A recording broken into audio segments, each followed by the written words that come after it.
IDF troops in the area of the hospital. The Gaza Health Ministry says around 30,000 people are sheltering there, including patients, medical staff, and people who have fled their homes.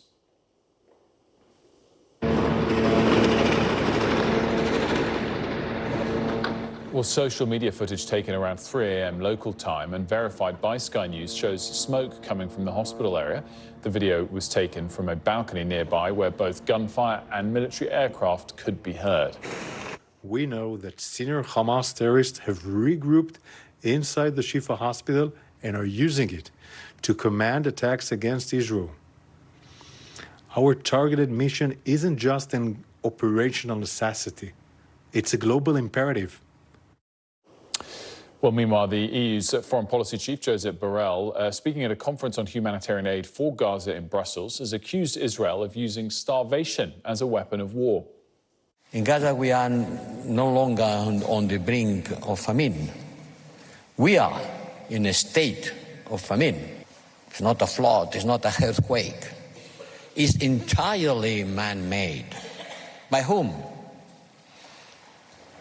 Let's dare to say it. By whom? I'm coming from Washington, and I dare to say, well, yes, Israel is provoking famine. Oh, how do you say that? What evidence do you have? Come on, what evidence do I have?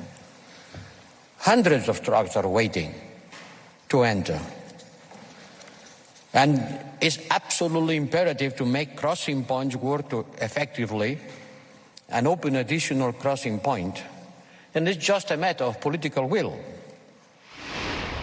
Sky's Middle East correspondent Alistair Bunkle joins us now live from Jerusalem.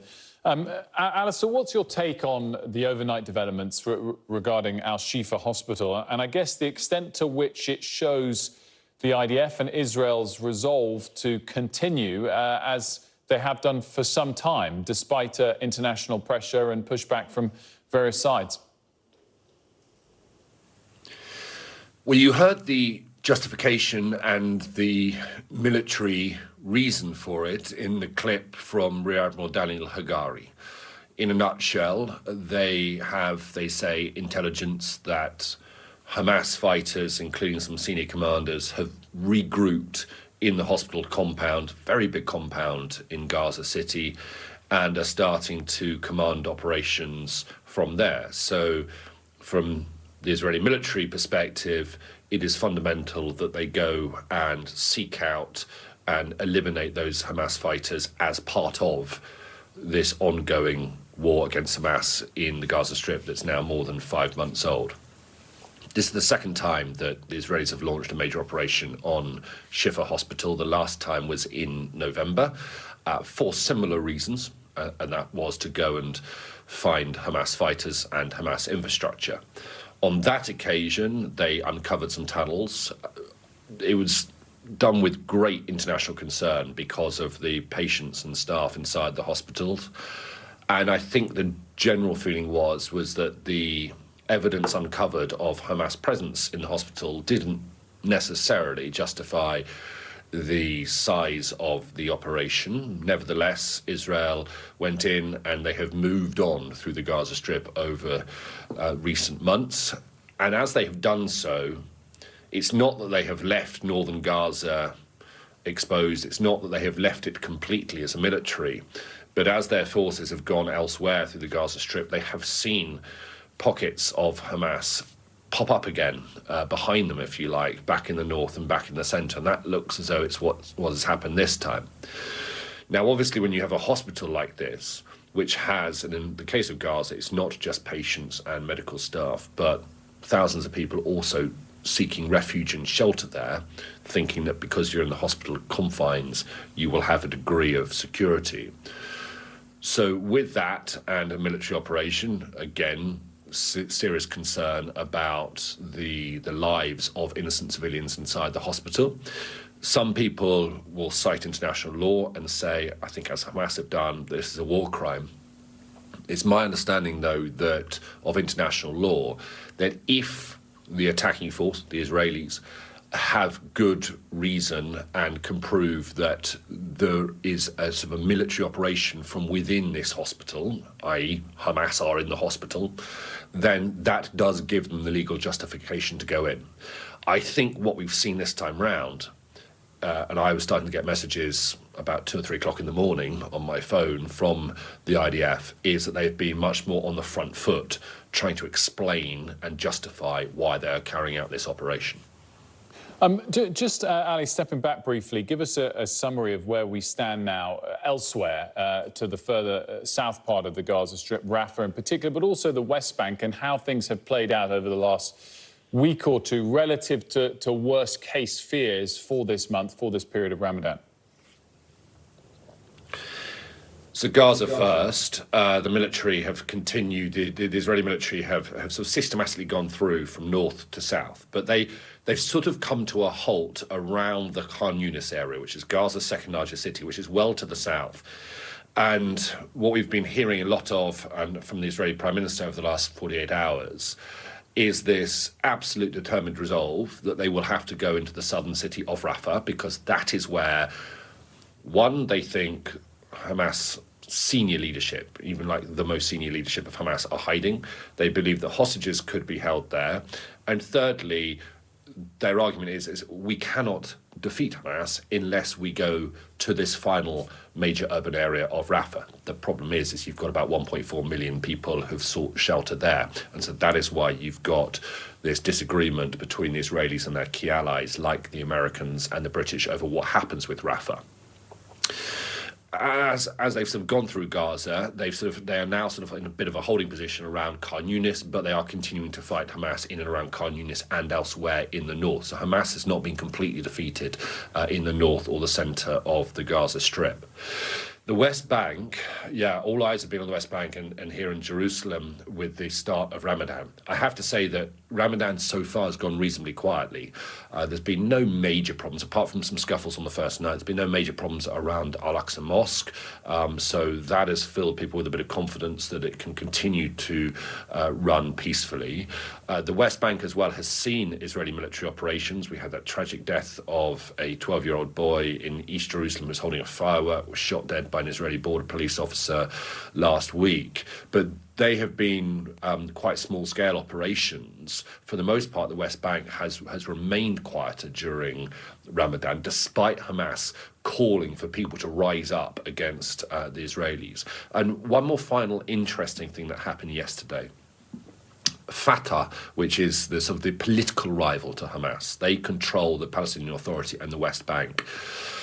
After October the 7th, they were noticeably incredibly quiet. The people I spoke to within Fatah were very, very worried about their own position because they saw a surge in popularity for Hamas in the West Bank after October the 7th.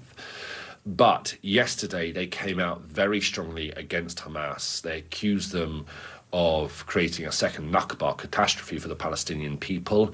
They criticised them on a number of levels. And that, to me, suggests that Fatah are now feeling confident that perhaps support for Hamas in the West Bank has faded away sufficiently so that Fatah feel in a much stronger position.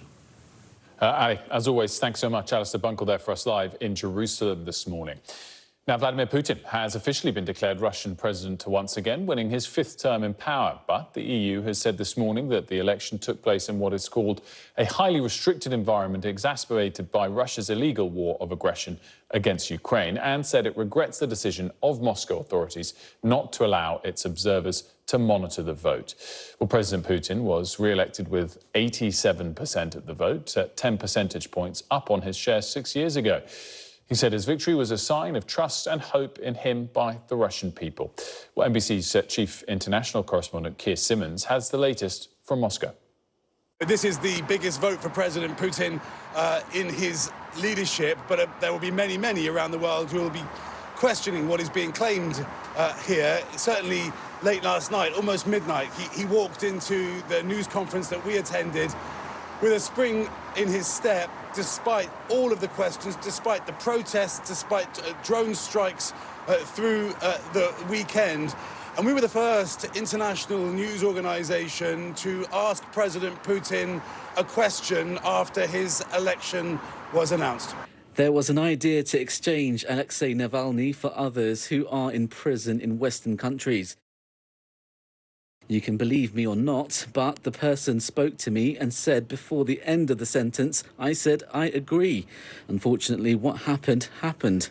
And we asked him there about Evan Gershkovich, the Wall Street Journal journalist who is in a Russian prison, about Boris Nadyezhdin, who is the opponent here in Russia, who is openly against the war in Ukraine and wasn't allowed to stand, and also about Alexei Navalny, who of course died in prison during President Putin's campaign. It was about Navalny that he chose to answer, and he made news there, talking about the fact that he says that he agreed for Alexei Navalny to be released from Russian prison just days before he died. That in itself, of course, will also be doubted by many critics of President Putin, who will say it's very difficult to believe anything he says.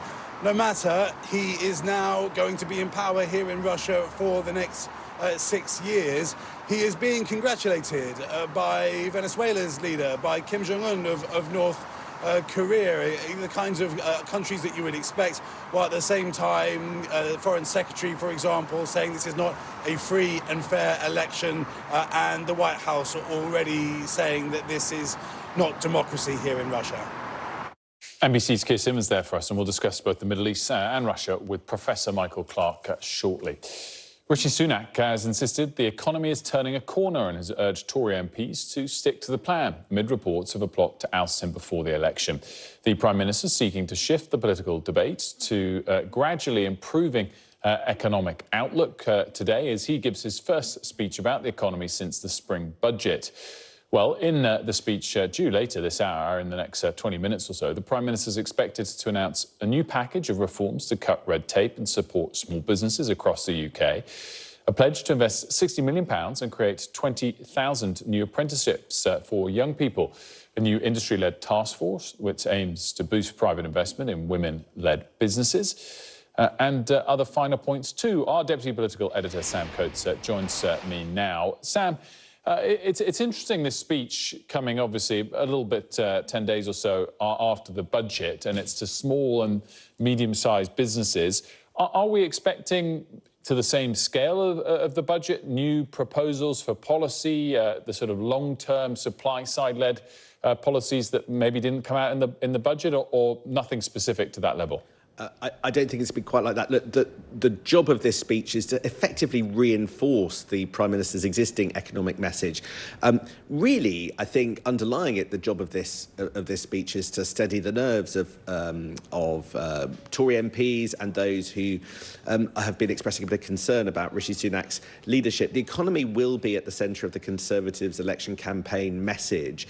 And really, I think Rishi Sunak is doing an economic speech today because he hopes that this is going to be a week of good economic news, looking particularly at that data on inflation that we're going to get later this week, which I think Downing Street is very, very hopeful will come a lot closer to the 2% Bank of England target than it has been until now. Rishi Sunak wants to be able to knit together much more aggressively and strongly and loudly an argument that the economy is turning a corner and that if you stick with the Conservatives, there are gains to be had, and to emphasise that the Labour Party will be the ones that tax more. I think that's the point of this speech, rather than what effectively will be, I think, concentrating on some small beer announcements for small and medium-sized businesses. All at a conference that on Saturday was billed as Kemi Badenoch, the Business Secretary's conference. Now the Prime Minister is there as well, and I think that the idea really, as I say, is to show that it's business as normal. It's billed as a big economic speech. Really, I think it's his first outside of the Commons since November, when he gave when he gave a speech in the week of the autumn statement. It may not be the longest speech in the world. Initially, we were told it'd be 5 to 10 minutes. I've just been told it's not 5 minutes, but it doesn't speak to a sort of great, big, long 45-minute kind of run around the main economic issues of the day. Something briefer, followed by questions by business people. But I think Downing Street clearly feels it's important to get the Prime Minister out and about, given the sort of background noise that's been going on. Well, let's touch a little bit on some of the background noise. Of course, last week was dominated by the comments made by a senior Tory donor. And Kemi Badenoch, who you just mentioned, was central to all of that. She was on with Kay earlier. It'll be really interesting, by the way, to watch them on stage today and the sort of mood music between Badenoch and Sunak if they are introducing each other and things like that. But what did we learn additional this morning about the row last week and how it all unfolded, and Badenoch's role in getting to the point that the Conservative Party in Downing Street got to of calling those comments racist? Very good question. You have to sort of pull the camera back a bit. Like, why are we interested in Kemi Badenoch? The essential reason, Wilf, is because we are at a point where the Prime Minister is facing quite a lot of difficulty. I think the handling of the donor row, Frank Hester making those 2019 comments about Diane Abbott, was a bit of a turning point last week for many Tory MPs that I've been speaking to. And Downing Street's handling of that, coming off the back of the Lee Anderson defection to reform, coming off the back of a budget that hasn't landed particularly well, means that MPs bluntly are asking questions of Rishi Sunak, just whether or not he is definitely the right person to remain in that job. I wouldn't overstate it. I think it's a minority of MPs who are doing this, but it is MPs from all the different wings of the Conservative Party. And there are a couple of names that often come up. One is Penny Mordaunt. She seems to be quite well liked amongst lots of different wings of the Conservative Party. And then there's the Business Secretary, Kemi Badenoch. Now, she is a popular figure amongst grassroots. She comes top or near top of charts of Conservative members that are done by the Conservative Home website. And so we pay particular attention to how she talks about the Prime Minister and how she intervenes in things. And we've had incidents where it looked as if she set the pace. And last week it looked as if she set the pace on the Frank Hester row by coming out on social media and saying that what he said was racist. Now, it's very interesting to see how she talked about it this morning when asked and pushed about it with Kay Burley at Brexit. Just watch the tone of what she's saying on this. I can't comment on every single story in the papers that is about racism, but I thought that one was particularly pertinent because it was about black women. I'm the only black woman in the cabinet. It was about a fellow politician, albeit one in a different party, but it was also specifically about somebody who donated money to my party. And so I had actually been ill that day. I hadn't been to cabinet. I'd been in bed, but I saw the news and I thought that this was something that it was important that I spoke up about. I think that it is absolutely the right thing for us to draw a line under it. And in regards to donations to the party, people keep asking me, do you think the money should be kept? I have been very clear that, yes, I do think so. So listen to the way that she answered that question, making absolutely clear that she was acting independently, autonomously. She was at home in bed, ill, but felt it was such an important matter that she needed to jump in before the Prime Minister off her own bat in order to make clear that she thought Frank Hester's comments were racist. I find that the way that she talks about the Prime Minister kind of quite notable. It's ever so slightly belittling. Now, she has been out and about this morning saying that Westminster's got to grow up, that there mustn't be plotting, that everyone's got to get behind Rishi Sunak. I know a lot of MPs who are looking towards her asking, is that true of herself? Well, we're suggesting there's some behind closed doors briefing going on, Sam, and I always take your word for that because you're very well informed on all of this. And we're going to discuss a little bit more of the implications a little bit later, because Sam will join us again to react to the Prime Minister's speech, which we'll have in just a few minutes' time when it begins, expected 10, 15 minutes from now. And in the meantime, why don't you well, actually, in the meantime, you should still keep watching this, but scan this QR code for later to listen to Politics at Jack and Sam's. Right. Let's move on to the housing crisis here in the UK. And the first of our special reports called Fault Lines that aims to explore some of the biggest issues facing Britain during the election year. Sky's People and Politics correspondent Nick Martin has been to Hastings, a town struggling with soaring house prices, unaffordable rent and no-fault evictions. He's spoken to those left homeless and to the council left almost bankrupt as it tries to keep people off the streets. Oh, Nick Martin joins us now. I thought we were going to the report. Nick, great to see you there. Talk us through the investigation you've been doing and bringing it all together. Yeah, you just touched on it a bit there. I mean, Hastings is a classic example of everything that's wrong with the housing system in the United Kingdom. It's a popular place. House prices have doubled here in the last 10 years. That's attracted wealthy people to buy second homes. That's caused some landlords to think, hang on, have I got more money in just selling up? And that's reduced the capacity of rental accommodation. And so now there is a huge shortage of rental houses in Hastings. So much so that today, right now, there are 1,500 households here waiting on a list to get permanent housing and 500 households in crisis in emergency accommodation. The numbers are staggering. This council alone used to spend £730,000 a year on temporary accommodation in 2019. Next year, that will be £5.6 million. So we spent the week with Hastings Council to understand this national crisis and to figure out what some of the solutions might be. Morning, Leah. Morning. I'm Phil, nice to meet you. 18-year-old Leah and her 14-month-old daughter Livia are about to be made homeless. Their landlord has issued them with a Section 21 eviction. It means it's not their fault. I lost it this weekend. I've searched everywhere. I've searched like hotel rooms, everything. Me and my mum were on the phone constantly. And if Leah wants a permanent place to call home, she's in for a shock. For a one-bedroom property, the average waiting time in Hastings is 4 years. For a two-bedroom, it's 5 years, and for a three-bedroom, it's 6 years. This is Hastings, a seaside town that sums up Britain's housing crisis. Soaring house prices, rising rents combined with low wages means demand has outstripped supply and evictions are common. For a week, our cameras witnessed what it's like inside Hastings Council, which is spending a third of all of its budget paying for temporary accommodation. The problem is there just aren't enough homes to go round. Today there are 6 properties that are available to bid for. In comparison, there's about 1,500 households on the housing register. Single mum Chelsea has been living in temporary accommodation for a year. Her boys, 7-year-old Harley and 6-year-old Jessie, have a devastating muscle-wasting disease. Both will need wheelchairs soon as their illness progresses, and their home just isn't suitable.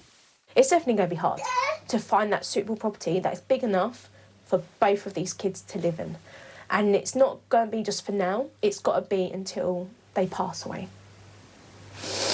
So, yeah. Goodness me. It's hard. Goodness me. Yeah.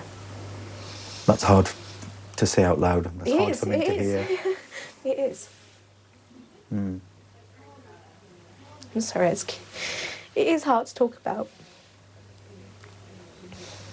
Because you just worry that you're not going to give them the best life that they should have.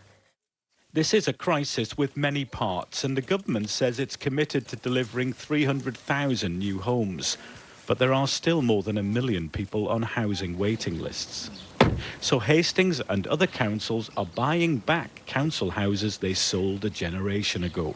We can either keep going, spending £400, £500 a week on temporary accommodation, which just isn't good enough, or we can, bite the bullet and say, right, we need to get back into this, start building up our portfolio again.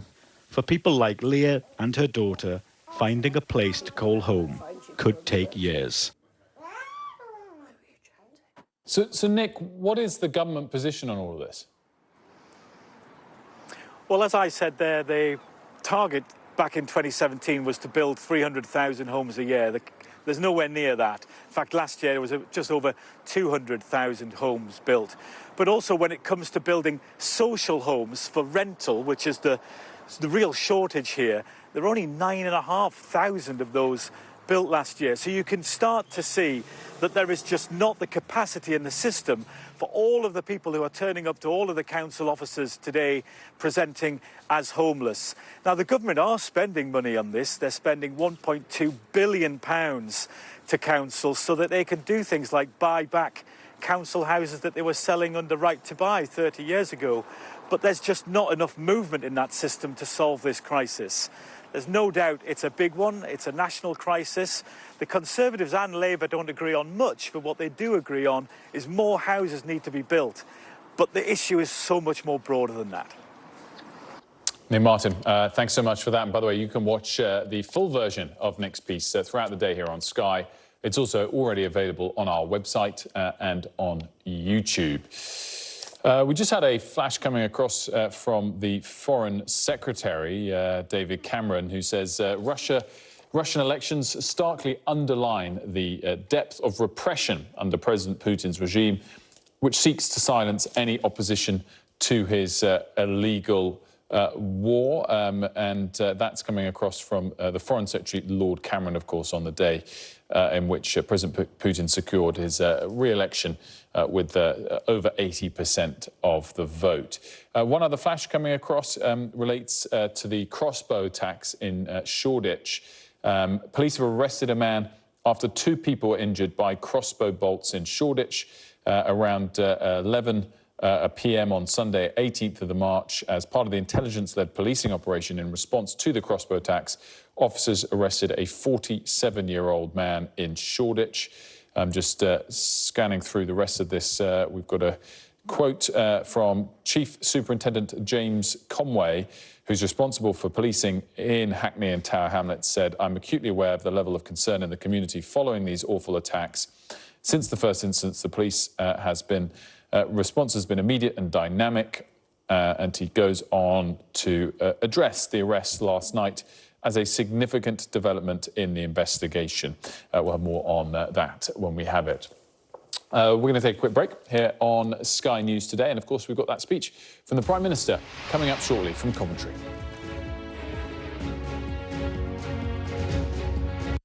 The fire has grown leaps and bounds. What you see behind me is typical. How you doing? Pretty bad. The NBC News mobile app. Get connected to your favorite news shows. For the top stories, breaking news, and live video, download the NBC News mobile app now. We report live from Tel Aviv. We are live tonight from Juarez, Mexico, reporting over the skies of Lahaina. Here in Florida. The time to evacuate has come and gone. You were seeing people just running for their lives? People running for their lives. Hundreds of Israelis have gathered to demonstrate. What do the people in Gaza, do you think, what do they need most? A place where Palestinians and Israelis have found common ground. Every night, it's your news playlist. Top Story with Tom Llamas. Streaming weeknights at 7 on NBC News Now. News lives in the now. It's coming at us every second from all over the world. We have a full team. News is more now than ever. Just outside of the Israeli military headquarters, they're asking that the hostages, demanding that the hostages be released. Now is raw. This tunnel just goes on and on and on. Now is real. This is it. We get to see democracy in action for the very first time in the 2024 race. Now is constant. Morning News Now, we're breaking news. NBC News special report. You gotta see this. The future is now. News for the generation of now is NBC News Now. The fire has grown leaps and bounds. What you see behind me is typical. How you doing? Pretty bad.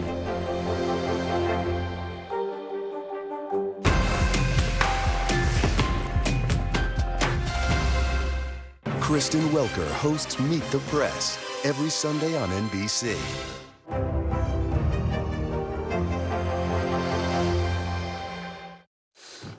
Welcome back. Our Deputy Political Editor, Sam Coates, is standing by for us once again. We are awaiting the Prime Minister's speech at his Business Connect event in Coventry. And Sam, it's interesting, I'm just looking at some of the pictures here. We were told there's only Q&A from business leaders and not from journalists. It looks like, in terms of the attendees in this room, it's all journalists. So I'm not sure how many questions he'll be getting from business leaders and whether, in fact, he will open the floor to journalists. We shall see.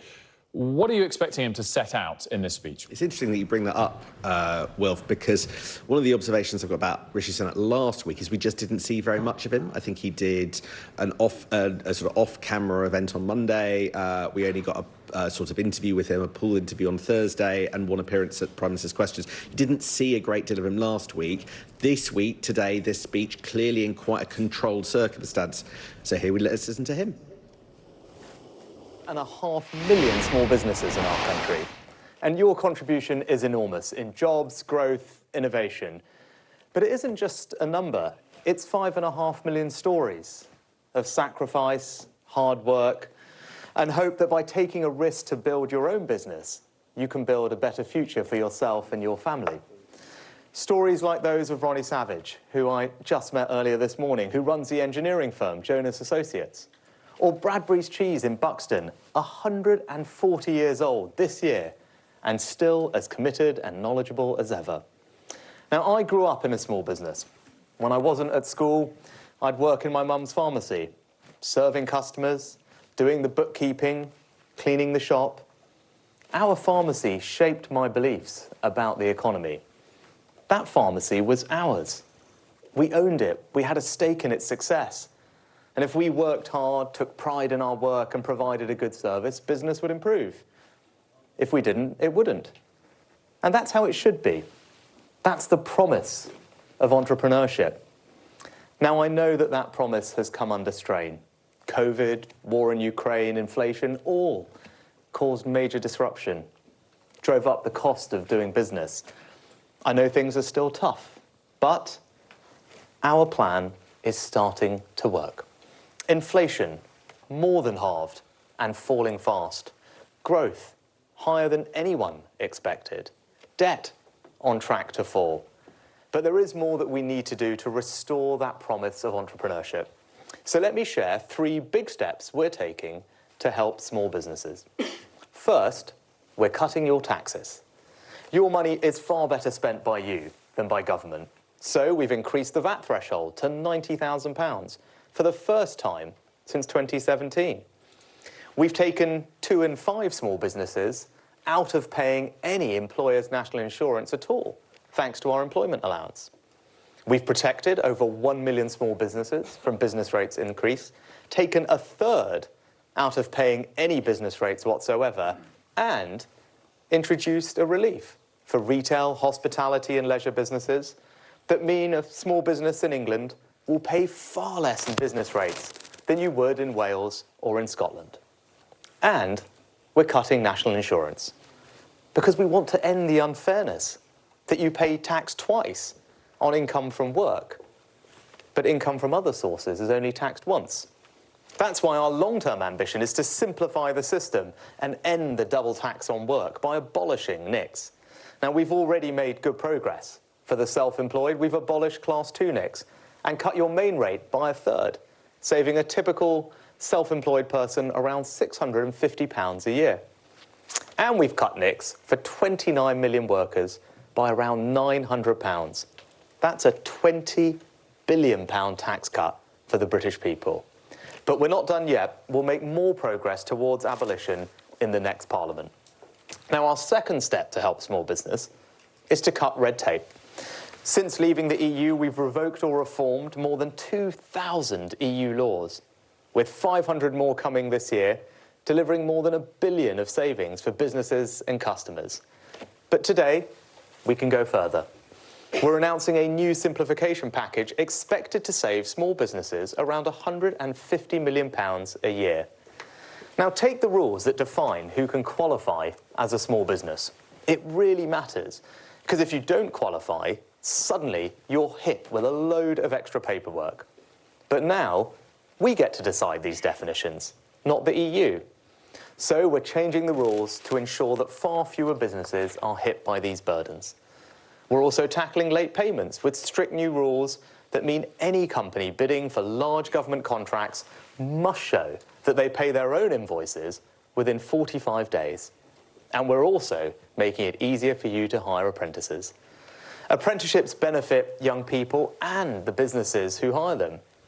But for SMEs, the system can be expensive and confusing, despite the huge progress. So, to ensure that funding is available whenever there is demand for apprenticeships, we're increasing the apprenticeship budget by £40 million. And for small businesses hiring young apprentices, we will now fund the cost of their training in full. This will cut costs for businesses and training providers and support thousands more young people to start an apprentice. Now, as well as cutting taxes and red tape, our third step is to make it easier to get the finance you need to start, grow, or invest in your business. For early-stage businesses, we've already made the tax reliefs on investment far more generous. We've deployed hundreds of millions to the Regional Angels programme. For larger companies, we've committed £1.6 billion into growth funds in every region of the country, including £400 million right here in the Midlands, as well as the £1 billion startup loan scheme, which has helped over 100,000 businesses, like Castor, started by two brothers in their parents' kitchen in the Wirral, and now a multi-million-pound sportswear company. This is all about the government directly funding exciting high-growth businesses right across our country. And I genuinely believe it is one of the most generous sets of schemes anywhere in the world. So get on gov.uk and see if you can benefit. But I recognise there has been a gap. Female founders receive just 2% of equity investment, and that figure hasn't budged in a decade. So to change that, we're announcing a new Invest in Women task force, led by Hannah Bernard from Barclays and serial entrepreneur Debbie Wasco. It's going to raise a female-focused investment fund to address that gap directly. We're going to make the UK the best place in the world to be a female founder. So, lower taxes, less admin, better access to finance, that's how we're backing our small businesses. Because in the end, the economy isn't some abstract thing. It's about you. 5.5 million risk takers, growth makers, job creators. And our role is to create the conditions for you to thrive, to make sure that your hard work and aspiration is rewarded, and to restore that promise of entrepreneurship. We're not there yet, but we are absolutely moving in the right direction. So let's stick to the plan and build a better, brighter future together. Thank you.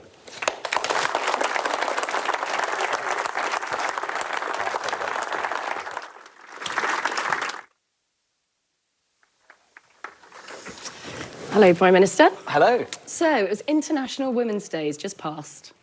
And although it was a great celebration, the equity problem still continues to persist in business and in investment. Still today, investors are not taking what they perceive to be as risks on female founders, because they are instead going for the option which represents what they look like and where they're from.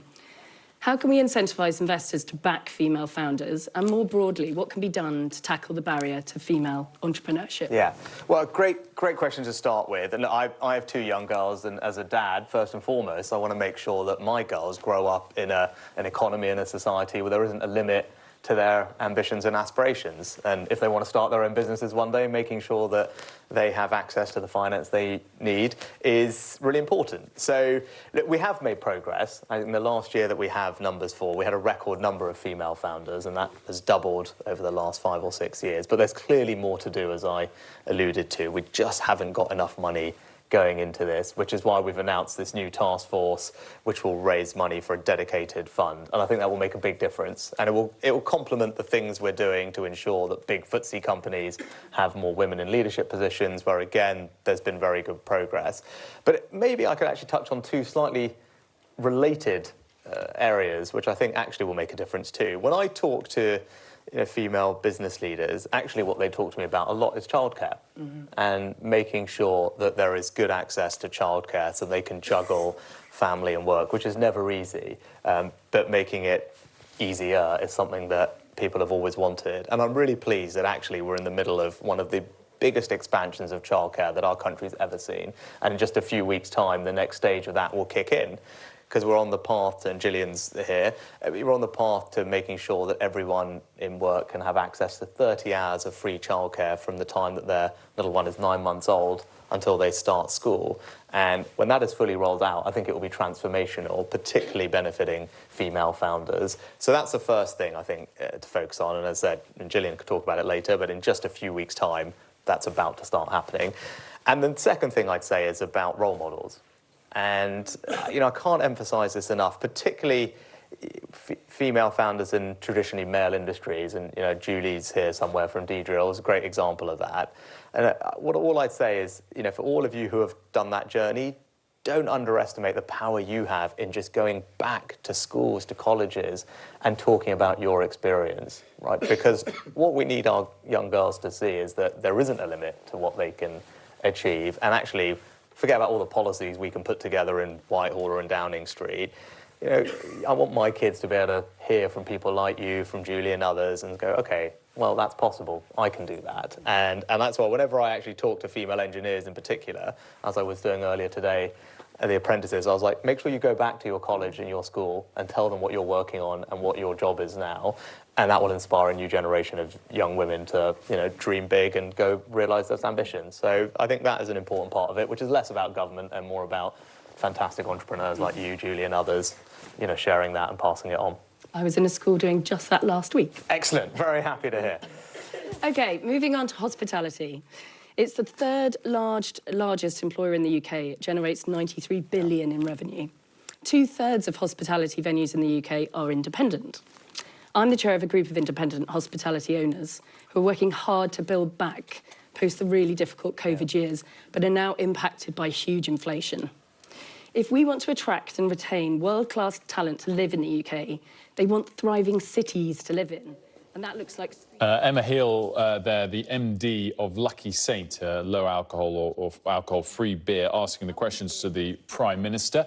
Following his speech, we're going to come off those answers to pre-prepared questions and bring in Sam Coates for reaction to the speech itself. And Sam, he said 3 big steps to help small businesses, cutting taxes, cutting red tape and making it easier to get finance. There was one line that jumped out to me, though, in all of that, which you could sort of imagine being something he'd want to pin part of his re-election campaign on. The question is whether it would sufficiently land and grab attention. And that's when he said, you are better at spending your money than the government is. Remains to be seen whether everyone kind of really focuses in on that sort of messaging. There's enough of a wedge between the two parties on it, and whether voters focus on it or not. Yeah, that's right. Look, it was a slightly odd event. Given that we were pointed to by Downing Street a big speech by the Prime Minister on the economy this morning, I note that it lasted less than 7 minutes. When I was saying earlier it was going to be 5 to 10 minutes, I got a message from Downing Street saying, well, it won't be 5. Well, it was only barely 2 minutes more than that. And why I'm making that point is that I am being told by people around the Prime Minister he does have a bit of a problem making a big speech at the moment, that there is a difficulty with a coherent narrative knitted together about the economic and political direction that he wants to take the Conservative Party in. He hasn't done a big speech, a proper 20-minute this year, and I sort of thought this might be it from the way that it was being trailed, but no, it was a little bit more like introductory remarks, and you've got a sense of why he's in a complicated position from some of the things that he was talking. Look at that sort of central passage, Wilf, where he was talking about, why things are getting better, and he said, inflation has more than halved, growth higher than expected, and debt on track to fall. Listen to the wording very closely. Yes, inflation falling, and we expect it to fall next week, but growth higher than expected. Well, we're still in a technical recession. It's quite a hard argument to make that growth is rising when the quarterly GDP is 2 consecutive quarters of negative growth, and debt on track to fall. I'm a big fan, and I'm completely here for the little words "on track," because if debt is on track to fall, it's not falling yet, and that's the central argument around which the Prime Minister is trying to base and create a narrative that we've turned a corner on the economy. So you do have to sort of slightly check your change when you listen to the Prime Minister and his claims about the economy, because sometimes the big picture can be painted rosy, but it's only when you listen to the nuance that you hear it. Yes, absolutely, he wants to make an argument around tax cuts being something that the Conservatives do, that the Labour Party don't. I was actually intrigued by a different tax cutting line. If you remember back in the budget, 10 days ago, the surprise in the budget was a promise, essentially, to completely wipe out national insurance altogether as a tax, end the double taxation. And Rishi Sunak recommitted to that in slightly clearer terms than the Chancellor did back in the budget in that speech just there. But he said that the job of continuing to do that, progress on that, will be made in the next Parliament. Now, one of the great big mysteries at the moment is whether or not we're going to get another budget-like statement, possibly an autumn statement, before a general election. And if that had been the case, I would have expected, given this is the clearly signalled priority, abolishing national insurance, that he would do that at that moment. He would get his chance to cut national insurance later. But now it seems like this isn't going to be something that he does until the next Parliament, until after it. So maybe they cut income tax? Or he's sowing the seeds of confusion about just how much of a priority cutting and abolishing national insurance is, even in that speech just there. Well, or maybe there won't be another financial statement, of course, before the next election. And in fact, it will be sooner than we all think after last week's clear line from the Prime Minister to suggest it won't be sooner. Interesting, though, on the economy, I completely agree with you. And I do wonder how furious Downing Street will be that they did just slip into that technical recession, because it grabs the narrative. As it happens, of course, he is right that 2023's growth performance was better than previously forecast. At the start of 2023, the Bank of England and OBR were saying they expected a decline of over 1%. And, of course, it was essentially flat for the year. But that headline, as Mr. Davey, I think, framed it as Rishi's recession, has obviously been written already. Just want to get your take, Sam, whilst you're here, on this other bit of breaking news that's just crossed.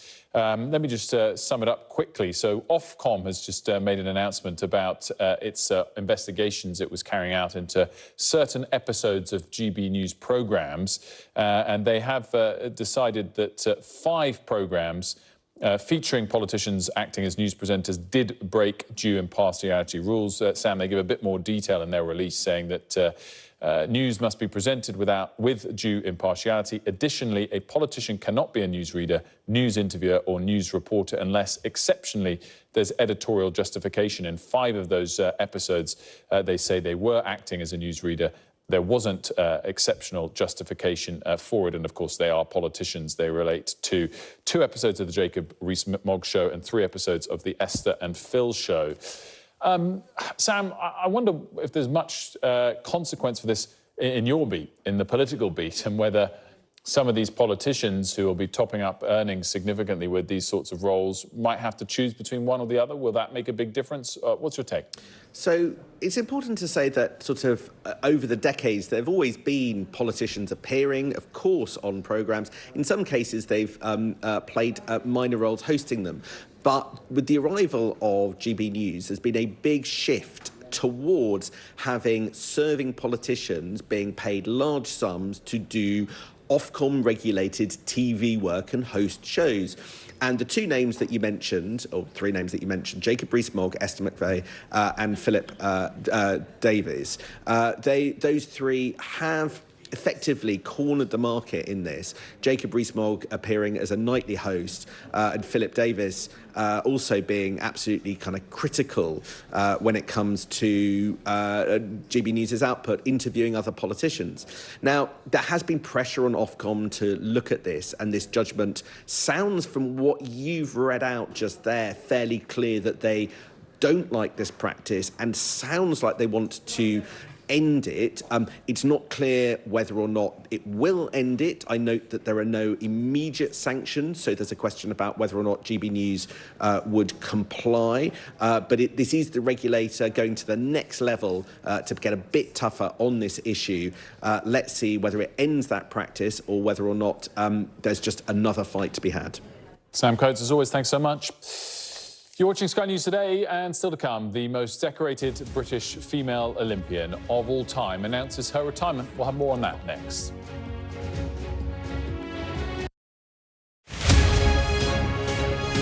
Fire has grown leaps and bounds. You see behind me is typical. How you doing? Pretty bad.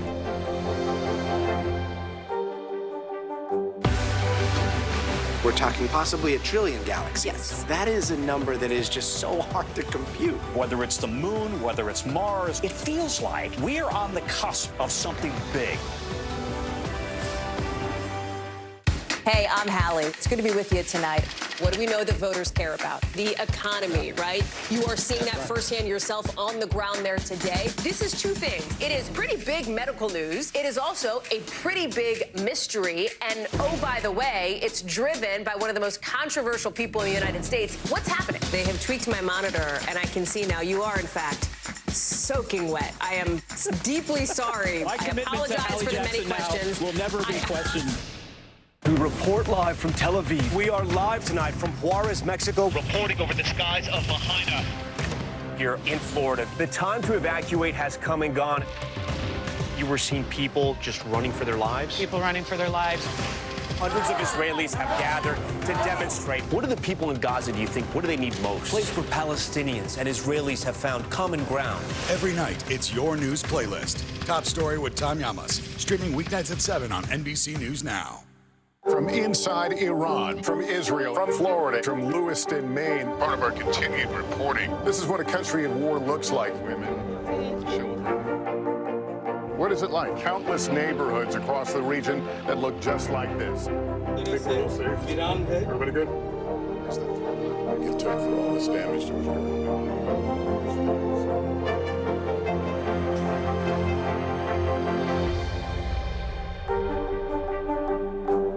News lives in the now. Look at this. You can't even see anything anymore. Let's break down what we know. You gotta see this. News for the generation of now is NBC News Now. Hey, I'm Hallie. It's good to be with you tonight.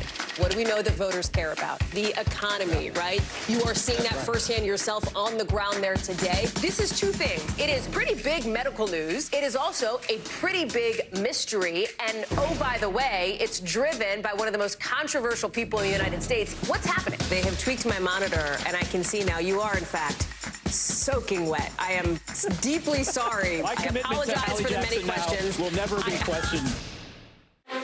Were you calling the shots, though, Mr. President, ultimately? Do you bear responsibility for what is happening at the border? What the president himself has called a crisis. Is it clear who's going to govern Gaza once this war is over? If it's Sunday, it's Meet the Press. The fire has grown leaps and bounds. You see behind me is typical. How you doing? Pretty bad.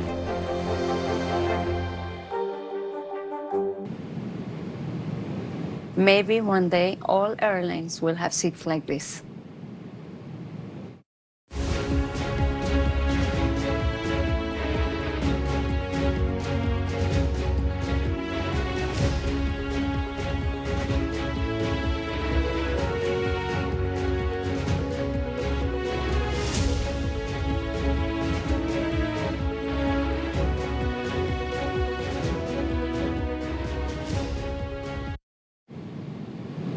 Fly Emirates, fly better.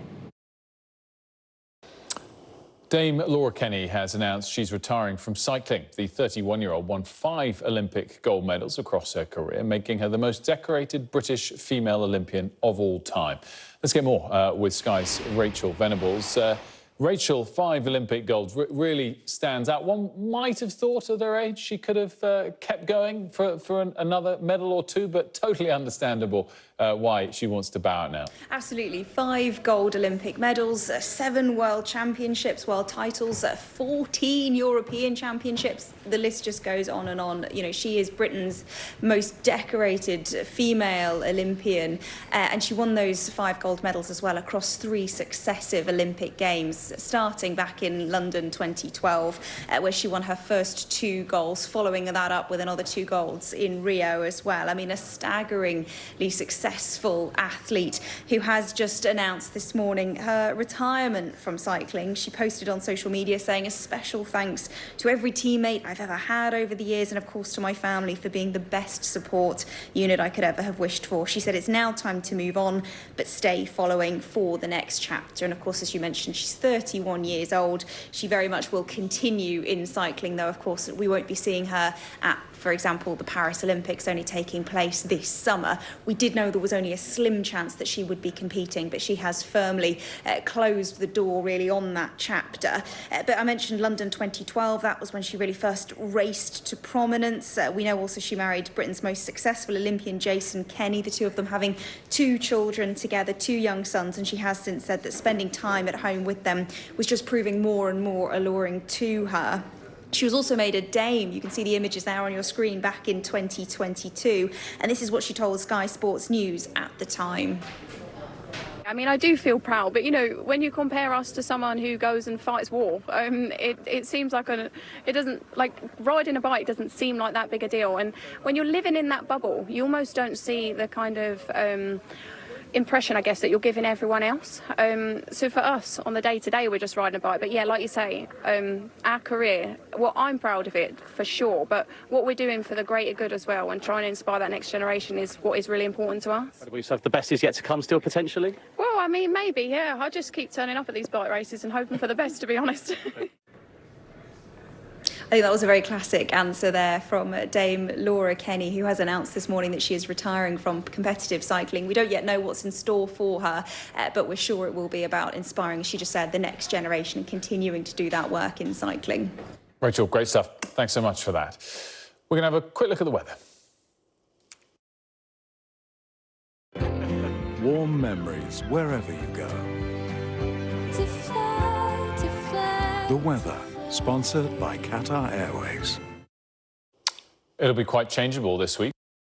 We report live from Tel Aviv. We are live tonight from Juarez, Mexico, reporting over the skies of Lahaina here in Florida. The time to evacuate has come and gone.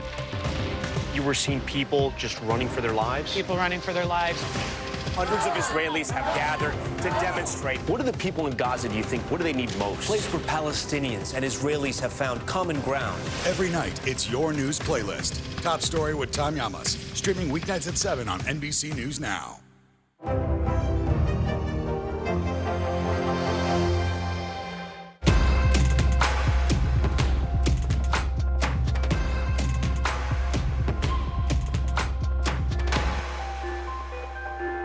Good morning, and thanks for joining us. I'm Joe Fryer. And I'm Savannah Sellers. We're going to get started with breaking news. The record number of migrant crossings. The latest developments in the war between Israel and Hamas. A closer look at the good news we got about the economy. What if you do have points or you have miles? Is now a good time to use them? A lot of people spend a lot of time sitting. 20 minutes of exercise might be able to help out. How does it feel to be an out-college athlete? Freeing.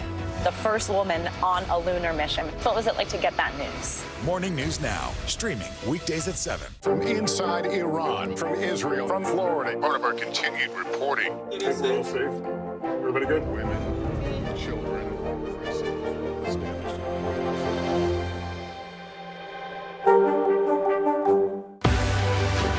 News lives in the now. It's coming at us every second from all over the world. We have a full team. News is more now than ever. Just outside of the Israeli military headquarters, they're asking that the hostages, demanding that the hostages be released. Now is raw. This tunnel just goes on and on and on. Now is real. This is it. We get to see democracy in action for the very first time in the 2024 race. Now is constant. Morning News Now, we're breaking news. NBC News special report. You gotta see this. The future is now. News for the generation of now is NBC News Now. Fire has grown leaps and bounds. You see behind me is typical. How you doing? Pretty bad. We report live from Tel Aviv, from Juarez, Mexico, reporting over the skies of Lahaina. Every weeknight, it's your news playlist. Top Story with Tom Llamas, streaming weeknights at 7 on NBC News Now.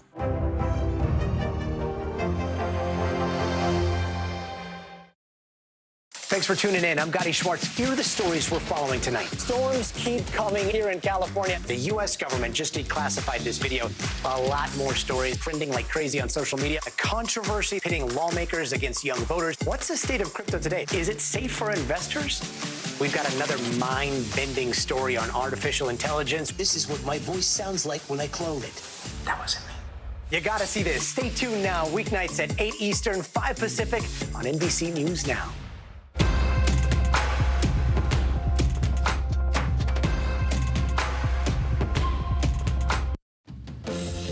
Right now on Morning News Now, controversy on the campaign trail, an ominous warning from former President Donald Trump talking about the consequences of a Biden re-election. If I don't get elected, it's going to be a bloodbath for the whole. That's going to be the least of it. It's going to be a bloodbath for the country. That'll be the least of it.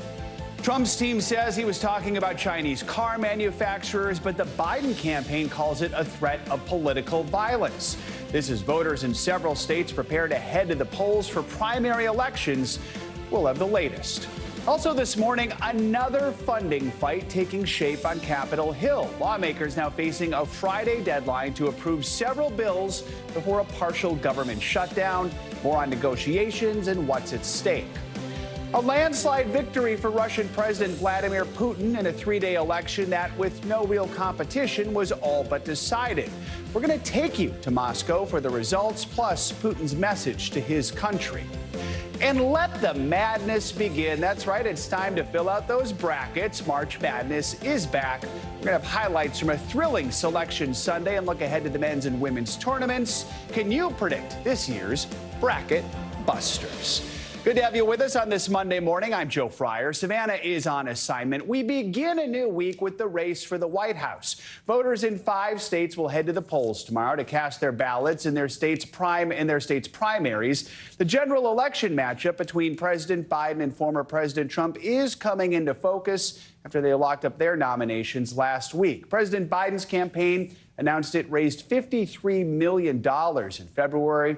As for former President Trump, well, he sparked controversy over the weekend with comments made at a campaign rally in Ohio. Mr. Trump offered a grim outlook while discussing the possibility of a trade war with China over auto manufacturing. Take a listen. We're going to put a 100% tariff on every single car that comes across the line, and you're not going to be able to sell those cars. If I get elected, now, if I don't get elected, it's going to be a bloodbath for the whole. That's going to be the least of it. It's going to be a bloodbath for the country. That'll be the least of it. All right, NBC News senior national politics reporter Jonathan Allen joins us more on the state of the race. Those bloodbath comments drew a lot of headlines. He also, though, continued to criticize President Biden. Let's hear a little bit of that, and then we'll talk on the other side. The fastest way to reverse every single Biden disaster is to very simply just put me back in office. We'll get it done quick. But among my very first actions upon taking office will be to stop the invasion of our country and send Joe Biden's illegal aliens back home. All right, so John, what are some of the takeaways from Trump's campaign speech over the weekend that made so many headlines, including reaction to those bloodbath comments? Yeah, there's such attention to those bloodbath comments, in part because Democrats and Trump critics interpret them to mean that he is, and the Biden campaign said this, that he is threatening political violence. Now, if you listen to this speech, he was speaking specifically about Chinese cars being made in Mexico, and talking about the economy more broadly. His campaign says, look, this is ridiculous. He's using the word bloodbath to mean what's going to happen to the economy if the United States isn't sort of more protective of its markets. So, there's a little bit of a he said, she said in this. Obviously, former President Trump has said things that are more clearly linked to political violence than what he said over the weekend. But a huge moment in terms of the controversy and the public drama going on there. Let's talk about President Biden, his reelection bid. New reporting over the weekend on NBCNews.com details the president's anger and concerns about his polling numbers, saying he has grown angry and anxious. What more should we know about this? Yeah, let me connect the dots here a little bit, Joe. What President Biden is seeing is he's not doing as well as he would like to in polls. Very specifically, there are swing states, particularly Michigan and to some extent Georgia, where he's got Democratic voters who are very supportive of Palestinians in their conflict with Israel right now, and so as a result of that, he's frustrated. He's frustrated looking at the polling, thinking he's doing the right stuff on public policy, and at the same time, the poll numbers don't show that, and should just connect it a little further here. He has been very angry with Israeli Prime Minister Benjamin Netanyahu for not getting to a ceasefire, which would be very politically helpful to Joe Biden in the United States. We'll talk a little more about that later in the hour. John, as we mentioned, 5 states are holding primaries tomorrow. So even though the nominations have been locked up, why should we care about how well the candidates perform in these events? For most of the states, it doesn't matter that much, Joe. The sad truth is that American general elections are fought, in just a handful of battleground states. But for the 2 presidential candidates, I think, folks are going to be looking to see how they do in the swing states that that are on the ballot. So you look at Arizona in particular, maybe to a lesser extent Florida, and to a lesser extent Ohio. People are going to look and see what their numbers are and try to extrapolate from that what the general election is going to look like. I'm personally a little skeptical of whether the primary tells you what's going to happen in the general, but that's the reason that these candidates, and particularly their supporters, are going to look at the primaries tomorrow. All right, Jonathan Allen. John, thank you so much. Appreciate it. Stop me if you heard this one before. On Capitol Hill, another crucial federal government funding deadline is approaching yet again for Congress. Lawmakers have until Friday to vote on and approve the 6 remaining appropriations bills to avoid another potential partial government shutdown. Earlier this month, President Biden signed a funding bill to prevent a shutdown, keeping several agencies funded through September, but that did not cover the whole government. NBC News Capitol Hill correspondent Ali Vitale joins us now with the latest. So, Ali, walk us through what's at stake this week. What are the agencies that do still need to have that funding approved by Congress? You know, Joe, what's wild is I just took 3 months to go on the campaign trail, and I thought for sure by the time I got to Capitol Hill again, they would be done with funding the government for this upcoming year. There I stand corrected, because here we are once again. This was always the concern with a laddered CR approach, the idea that you were going to do this in 2 buckets. Of course, the government funding crisis of last week averted at the last minute. Now we're watching Congress scramble to do it again, but with new agencies on the board. We're talking about places like the Department of Labor, Health and Human Services, Education, and then bigger ones like State and the Department of Homeland Security. That's what makes this so tricky, though. The fact that you're dealing with, yes, the same number of appropriation bills technically, but the places and things that are being funded are much thornier issues, which is why this funding deadline could be a problem. We're not quite in crisis mode yet. So, Ali, see, they need you there to get stuff done. That's probably the biggest issue. I think that might be the lesson. Yeah. Yes, of course. So really, though, realistically, though, besides you being gone, what are the biggest challenges for lawmakers? Is this similar to what we saw earlier this month, or are there some key differences this time around? Look, it's similar because we're watching the same themes play out, but in a different forum. Because, of course, the last set of funding bills were centered around different things, but we're now watching the entire scrum over the border really come to focus yet again. We watched, of course, as that bipartisan package came together at the beginning of the year and then fell apart, largely because of former President Trump and his acolytes saying they wanted to keep it as a live ball during the upcoming election season. But now what we're seeing is a lot of haggling over funding for the Department of Homeland Security. Of course, House Republicans, no fans of Alejandro Mayorkas. That, of course, is something that they have continued to use as a cudgel against President Biden. And so we're watching them now continue to fight over funding for the Department of Homeland Security on the issue of the border. Of course, that wasn't the only holdup, but I think right now, when we look at the thing that's really outstanding, it's the idea that they might do funding for the Department of Homeland Security slightly differently than the rest of these funding bills. But again, all of that remains to be seen. And remind us, if we do see a partial shutdown here, what happens? What's the impact? It's going to be big. Shutdowns are difficult for government workers, especially those who are asked to continue going to work and not getting their paycheck until government funding is actually accessible and done in the Congress. Of course, we know these things can drag on for a while. And again, we are not in a shutdown posture yet. But if it did shut down, because places like the Department of Homeland Security are on the table, that means that TSA workers, if you go to the airport, they still have to go to work, and they're not doing it with a paycheck. We have seen during shutdowns before why that becomes a drag and why that becomes difficult. But also when you're talking about things like potential Treasury funding, we're getting into tax season. That could be difficult if this is a funding battle that drags on. Again, we're only at March 20th right now, 21st. We're in the teens right now. The funding expires on March 22nd. They've got time, but we will need to see a bill soon in the early part of this week, especially because House Republicans demand 72 hours to read these bills. That means that time is going to be elapsing as they read. That puts the Senate in a squeeze towards the end of the week. So again, we do expect them to avert the shutdown, but there are real problems looming here. All right, Ali Vitale, as always, thank you so much.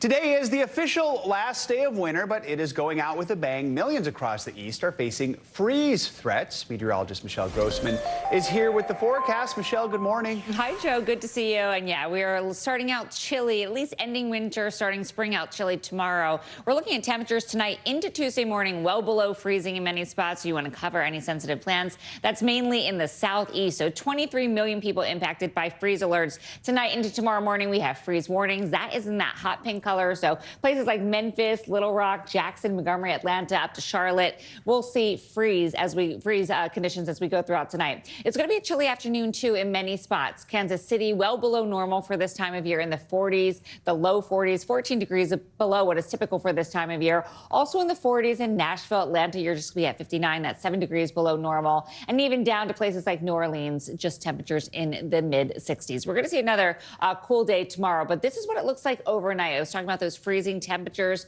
So below freezing, well below freezing in Nashville, just 27 as we wake up on Tuesday morning. Same story in Huntsville, below freezing in Atlanta, Tuscaloosa. We're right near the freezing mark in Macon. So again, you want to cover those sensitive plants, protect those pipes as well. I know we had some really warm weather for a couple weeks, and that's going to change as we go throughout the overnight hours. And then we're going to be cool again tomorrow. This is the first official day of spring tomorrow. 2 below, you're just at 61 in the 50s in Nashville. And then we're back into the 60s by Wednesday, so near 70 degrees. It's a quick rebound as we go throughout Wednesday and Thursday, back into the 70s in Atlanta, 71 on Wednesday and also Thursday. Very winter-like, too, along the Great Lakes. We have that cold air going over the warmer lake waters. So especially downwind of Lake Ontario, we have some winter weather advisories. We could see anywhere from 5 up to 9 inches of snow. That is really wet snow, and that's going to cause some problems there. This is what it looks like on radar, where you see the blue. That is that snow swirling and falling. And we're going to see that throughout the day also tomorrow. And this is going to shift kind of into the interior parts of the Northeast. But you could even see this snow making its way into portions of central Pennsylvania. Wouldn't be out of the question to get into southeastern Pennsylvania as well. That's going to be the story tomorrow. Then again, making its way into the northeast parts of the interior parts of the Northeast. So winter is still holding strong in parts of the country, but the West, we're well above normal. We could even see some record highs today. All right. Well, a little bit of everything still as we prepare for official spring. All right, Michelle, thank you so much. Sure. A cross-country manhunt is over, with police arresting a man accused of killing a New Mexico State police officer and a South Carolina paramedic. Officials say the suspect, Jeremy Smith, was captured early Sunday morning following a foot chase that ended in a shootout. NBC News correspondent Priya Shrithar has more. A 2-day cross-country manhunt has come to an end after a police shootout. 33-year-old Jeremy Smith was captured after allegedly killing a police officer in New Mexico before he was captured by authorities after being spotted by a gas station clerk. During this time, as they had an eye on Mr. Smith, a foot pursuit ensued. Shots were fired. Some shots strike Smith. Authorities say Officer Justin Hare stopped to help Smith with the flat tire on Friday morning when Smith allegedly shot and killed him. Police say Smith pushed Hare's body into the passenger seat before taking off in his patrol car, which was later found abandoned. The last words Officer Hare uttered on this earth was to offer help to a man who's about to kill him. Police say when Officer Hare first approached Smith, he was driving a car that belonged to 52-year-old Phoenicia Machado IV, a South Carolina paramedic who was reported missing by her family on Thursday. Friday, her body was found, and authorities say Smith is a person of interest in her death. We want to extend our heartfelt condolences to that community for their loss of a fellow first responder. Tributes from across the country are pouring in for the two victims. Machado IV is remembered as a loving mother and grandmother and dedicated first responder. And 35-year-old Justin Hare, a devoted father of 2 girls who had another baby on the way. We'll now be able to spend some time focusing on honoring him in the best way that we can and grieving his loss. Authorities allege Smith has a very extensive criminal history that includes charges of burglary, taking hostages, and armed robbery. He's the 3rd New Mexico State police officer lost to violent crime in the last 9 months. Priya Shrithar, NBC News. Russian President Vladimir Putin is celebrating a landslide re-election victory after 3 days of voting that offered no real alternatives. There were some protests, but Putin used his victory speech to declare Russia is united behind him. NBC News chief international correspondent Keir Simmons joins us now from Moscow. He was at that news conference and questioned Putin directly. Keir, good morning. Well, Joe, good morning to you. President Putin late last night, in a response to a question from NBC News, describing the death of his opponent, Alexei Navalny, as, quote, an unfortunate incident, speaking after Russian officials say he was elected with 87% of the vote, a result that Western leaders are criticizing as undemocratic. Keir Simmons from NBC News. Mr. President, journalist Evan Gershkovich spent this election in prison. Boris Nadezhdin, who opposes your war in Ukraine, wasn't allowed to stand against you. And Alexei Navalny died in one of your prisons during your campaign. Mr. President, is this what you call democracy? That's life. If Mr. Nadezhdin took part in this election campaign, then this is first of all a result of his unsatisfactory work during the preparatory period for this election. He should have put in more active work with his supporters, avoided mistakes, avoided falsification of ballots. As far as I know, though I don't know for sure, that's what this was all about. There were not enough votes to proceed to the public election. As for Mr. Navalny, he has perished. That is always a sad event. Well, we've had other instances where people died in prison. Has nothing like that ever happened in the United States? It has happened, and not just once.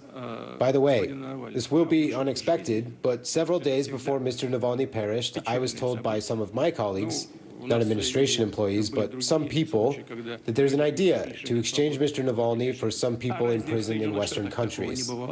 Believe it or not, the person talking to me hardly finished their sentence when I said, I agree, but just on one condition. We will exchange him for him to never come back. Let him stay there. That's it. But unfortunately, the thing that happened happened. Such things happen, and you can't do anything about it.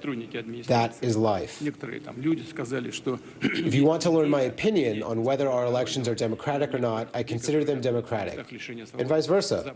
In some countries, for example, in your country, you can use administrative resources to attack one of the U.S. presidential candidates, including the courts.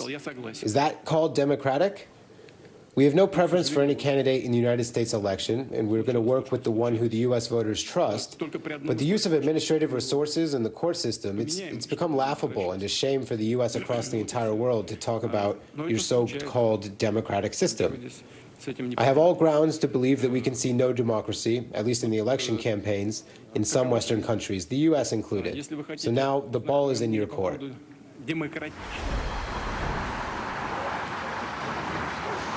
And President Putin making news there with that answer, suggesting that he was prepared to release Alexei Navalny just days before he died in prison, not saying, though, how it was that shortly after that Alexei Navalny died. This morning, Joe, I'll tell you that countries like Iran and China and North Korea are congratulating President Putin. But a spokesperson for the National Security Council saying the elections are obviously not free or fair, given how Mr. Putin has imprisoned opponents and prevented others from running against him. All right. Keir Simmons, Keir, as always, we appreciate your reporting. Thank you so much. For more on this, let's bring in Ambassador Bill Taylor. He's the former U.S. ambassador to Ukraine, is now the Vice President, Russia and Europe at the U.S. Institute of Peace. Ambassador, what does another 6 years of Putin's rule mean for Russia? Just what are some of your thoughts after hearing his answer to Keir's question there? Yeah, it's a great question, Joe. So what it implies for Russia is more of the same. Clearly, Putin is going to continue to pursue his war, his aggression in Ukraine. Clearly, he's going to continue to oppress the Russian people, giving them no ability to express their views.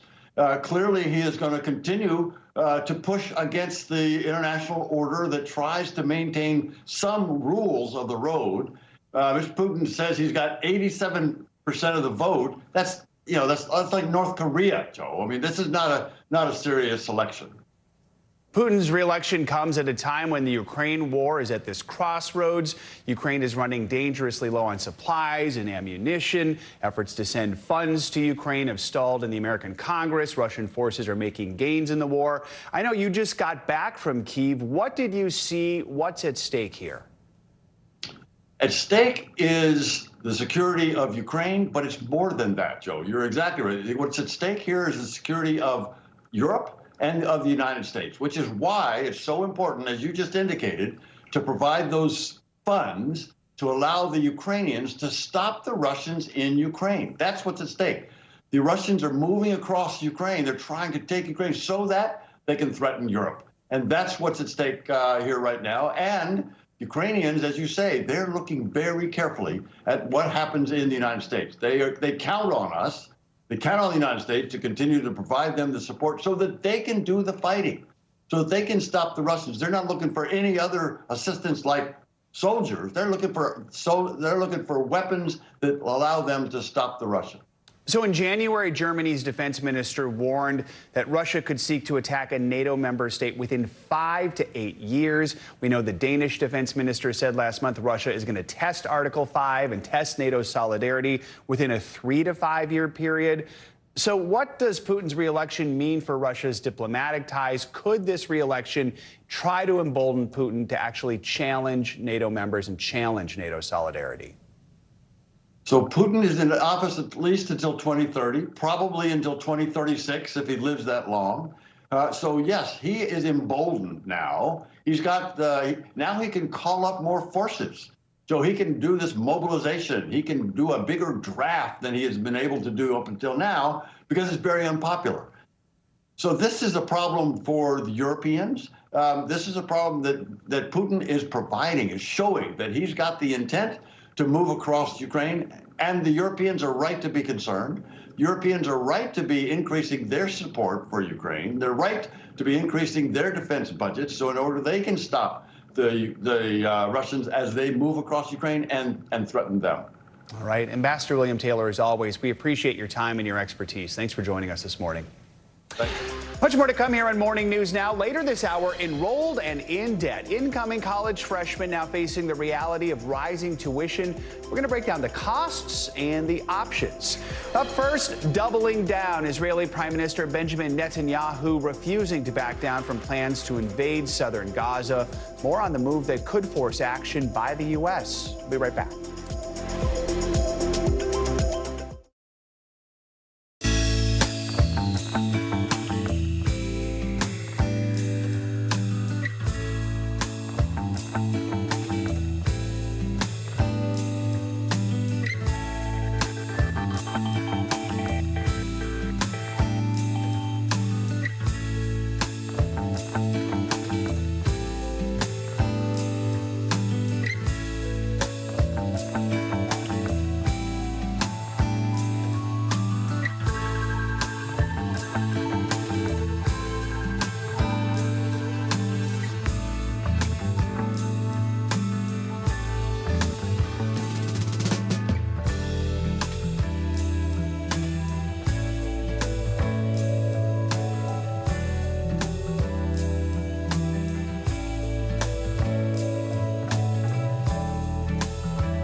NBC News Daily is #1 for afternoon news across all of television. I'm Morgan Radford. I'm Vicki Wynn. I'm Kate Snow. And I'm Zinklea Samwat. What's happening around the world?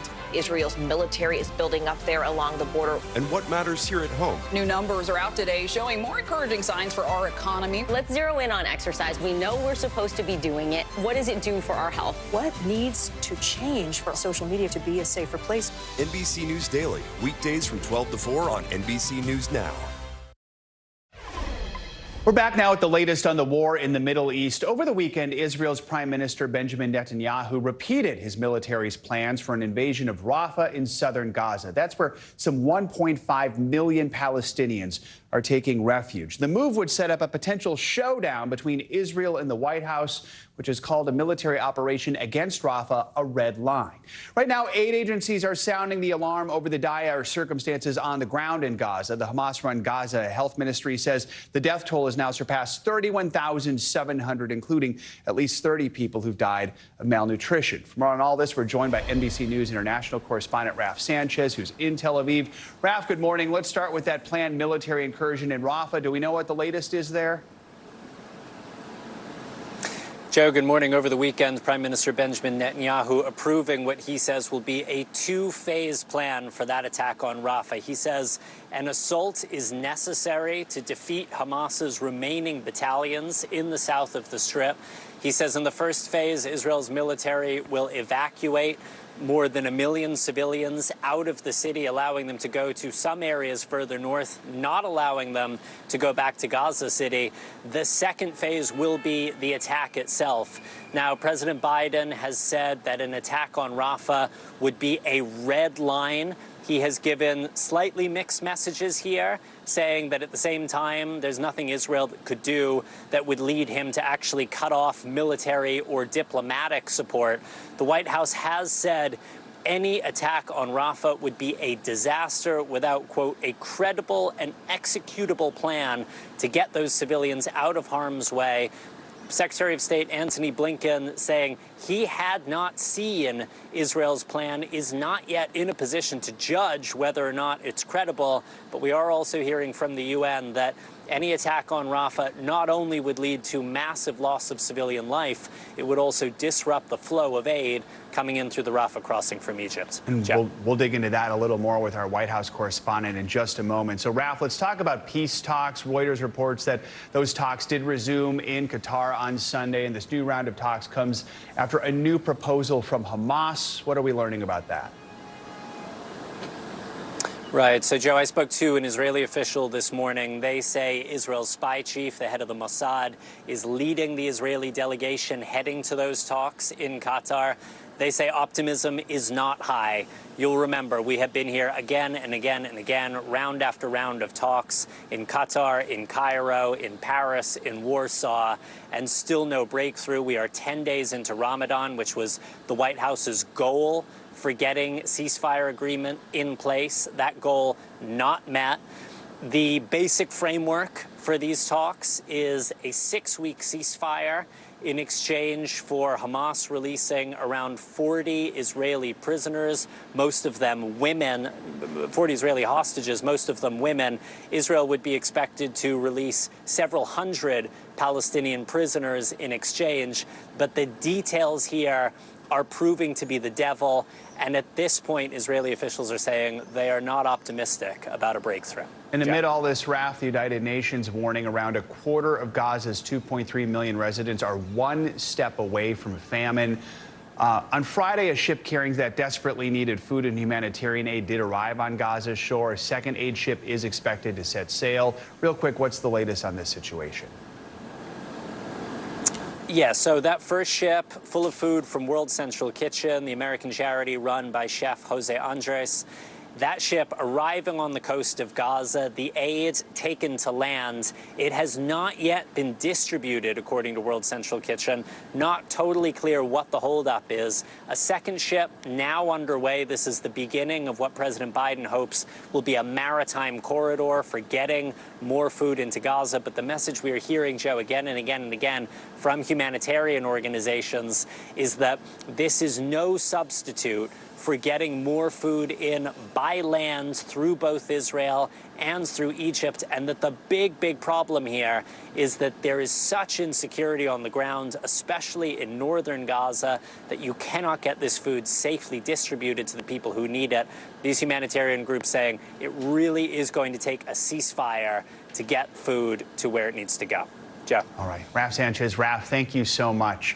Let's talk more about America's response to what's happening in the Middle East. Bring in NBC News White House correspondent Monica Alba. So, Monica, as Raph just reported, if Israel does move forward with the military incursion of Rafah, it would be in defiance of the Biden administration and so many world leaders. What are you hearing from the White House right now?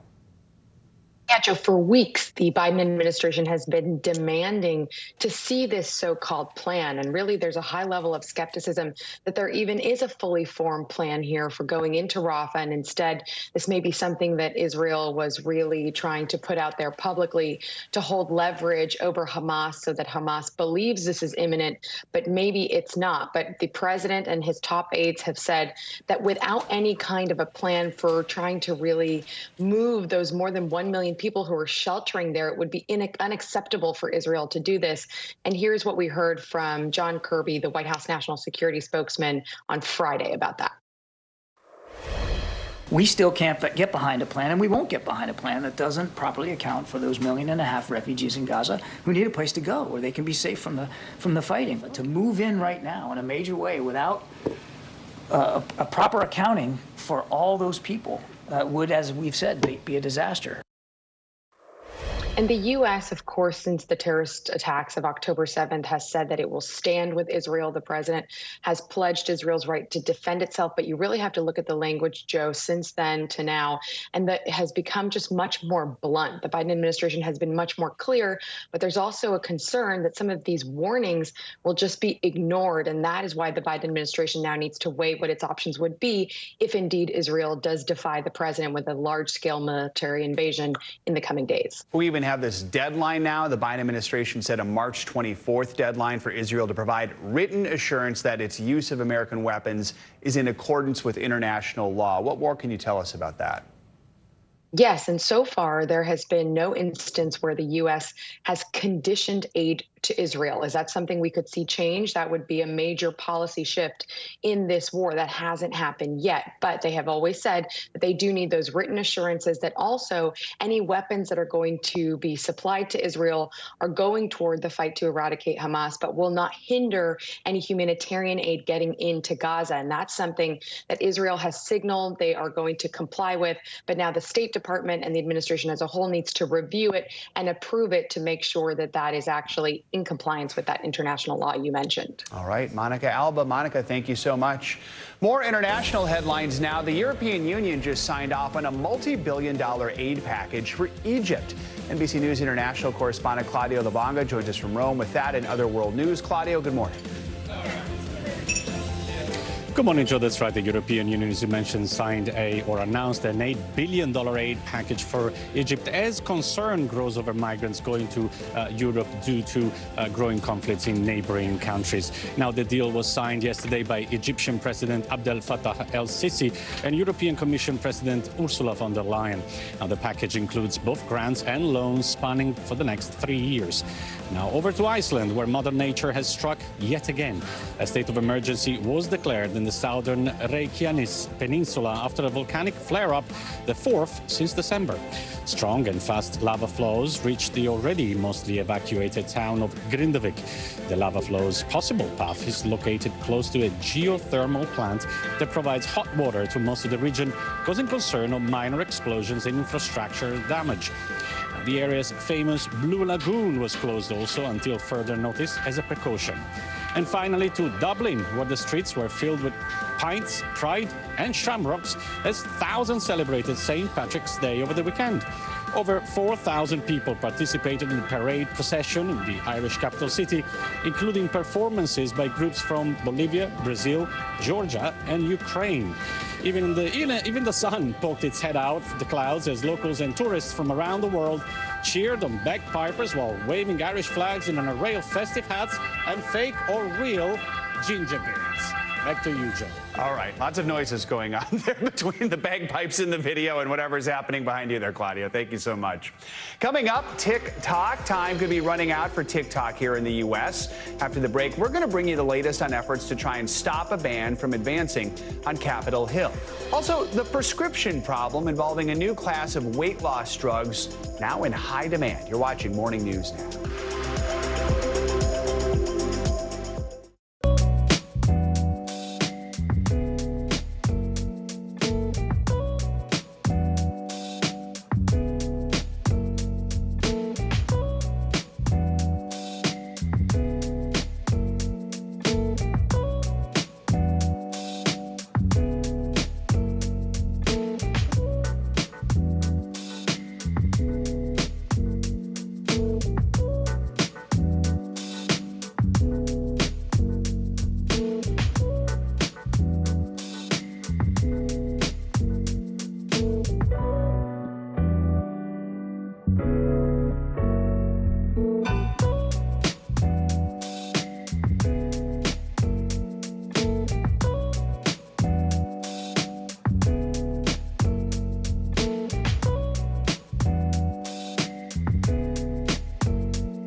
Mornings are full of possibility and energy. And how you get set for the day ahead matters. Take charge of those first hours. It's about getting caught up. And really, it's about getting ahead. And that's what drives us every morning. Because every day deserves the best start. This is where it all begins. Welcome back. The immediate future of TikTok in the U.S. is at a crossroads. Last week, the House of Representatives passed a bill that would ban TikTok in the U.S. if ByteDance, the Chinese-based company that owns the popular app, doesn't sell it. The bill stems from concerns over a foreign adversary having access to so much data from American users. TikTok's aggressive lobbying to stop the bill from advancing in Congress was not enough to prevent the overwhelming bipartisan vote in the House, though its future in the Senate is less clear. Critics worry about national security and the mental health of young Americans. So what is the future of TikTok? Our own Savannah Sellers takes a closer look. You will be destroying small businesses like us. TikTok creators descending on the Capitol. Save TikTok! You need to make your voices heard. Call them and tell them to stop the ban. Hoping to save the social media giant. TikTok appealing directly to its users. And we had millions of kids calling Congress, in some cases threatening suicide. Even flying creators out to Washington. They're trying to rush a vote to block TikTok. What would it mean for you and your family if TikTok were to be banned in the U.S.? It would be devastating. Being able to just launch out a positive message would be completely stopped. But in the end, the bill passed in a landslide. The yeas are 352, the nays are 65. And now heads to the Senate. If signed into law, it would force TikTok's Chinese owner, ByteDance, to sell the platform within 6 months or face a possible ban in the U.S., its biggest market. TikTok says around 170 million Americans use its platform, including 7 million small business owners. Many of them now worried about their livelihoods. It is 100% of our income. It's how I feed my wife and 3 children. But lawmakers say the move is a matter of national security. This app has the potential of being a mass surveillance tool against American people. Critics pointing to laws in China that allow the communist government to demand data from any Chinese-owned company. Several countries, including the U.S., have already banned the app on government devices. We worried about the spy balloon hanging over the U.S. You know, a lot of people put this out. It's 170 million spy balloons. Another fear, the power and reach of a hugely popular foreign-based platform that's readily accessible to millions of Americans, many of them teenagers. The reason that is valuable to the Chinese Communist Party is it begins to allow them to know how to influence Americans. But TikTok CEO Shou Chew insists the app is not a tool of the Chinese government. There's a lot of noise, but I haven't heard exactly what we've done that's wrong. Meanwhile, any possible sale of the app could prove costly and complicated. One of the issues is, what do you get when you buy it? Because they're not going to give us the algorithm, because if they give us the algorithm, we can see, in fact, if they've been spying. Former Treasury Secretary Stephen Mnuchin already looking to assemble a group of investors. This should be owned by U.S.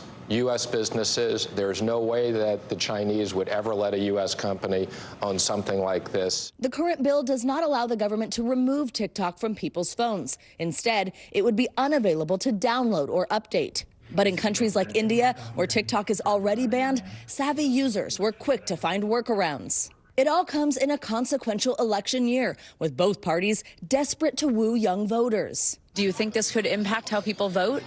100%. There will be people that will not be reelected because of the way they choose to vote on this ban. Faced with uncertainty, some TikTok users already preparing for the end. And who knows if today is the day and this is the last video. As the app, known for its global reach and viral moves, now stands increasingly on rocky footing. Our thanks to Savannah Sellers for that report. They're effective and expensive. The new class of prescription weight loss drugs is helping Americans shed pounds, but for those who need the drugs, filling a prescription can be a nightmare. NBC's Stephanie Gosk takes a closer look. 170.6. There are plenty of testimonials touting the new class of weight loss medications. It works. What is less common, the stories of people who can't get it. Are there people out there who desperately need this medication and don't have access to it?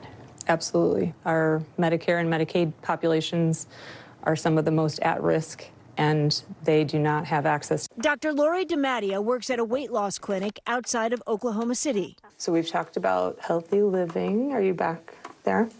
I have been. One of her patients is 67-year-old grandmother Susan Beam. I have hypertension, which is, I think, directly related to the extra weight. I've had to have hip replacements and rheumatoid arthritis and sleep apnea. If you could snap your fingers right now and lose the weight, how many pounds would you like to lose? Would you hope to lose? I would hope to lose about 120 to 130 pounds, which is basically like another person.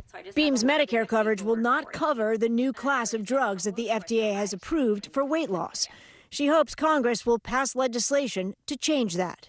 Well, I think it's extremely urgent. I don't know at what point it will impact my health, even to the point of death.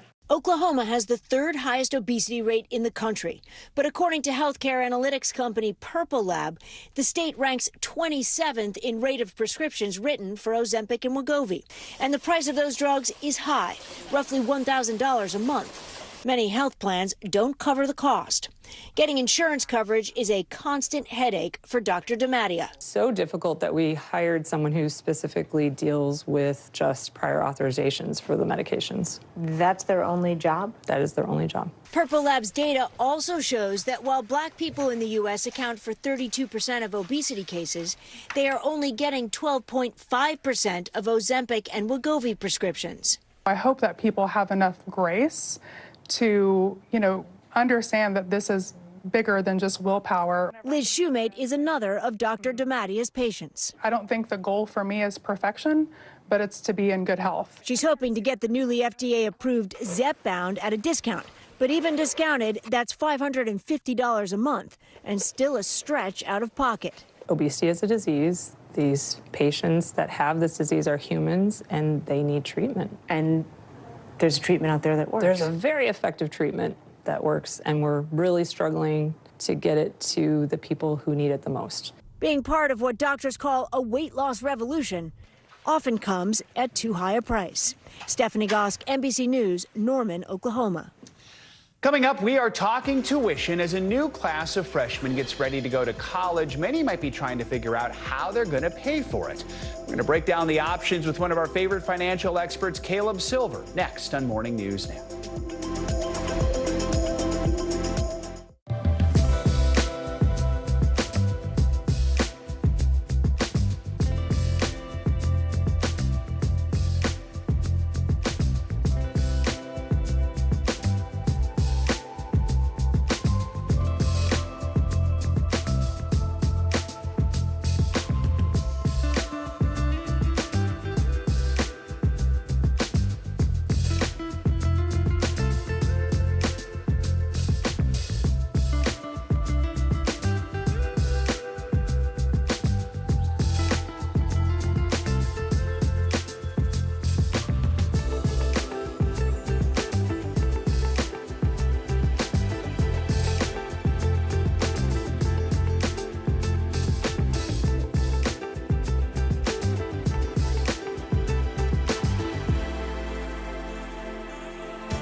you calling the shots, though, Mr. President, ultimately? Do you bear responsibility for what is happening at the border, what the president himself has called a crisis? Is it clear who's going to govern Gaza once this war is over? If it's Sunday, it's Meet the Press. Good Morning begins with hope and optimism, a chance to start fresh. We want to welcome you in to share a moment that brightens your day, because every day deserves the best start.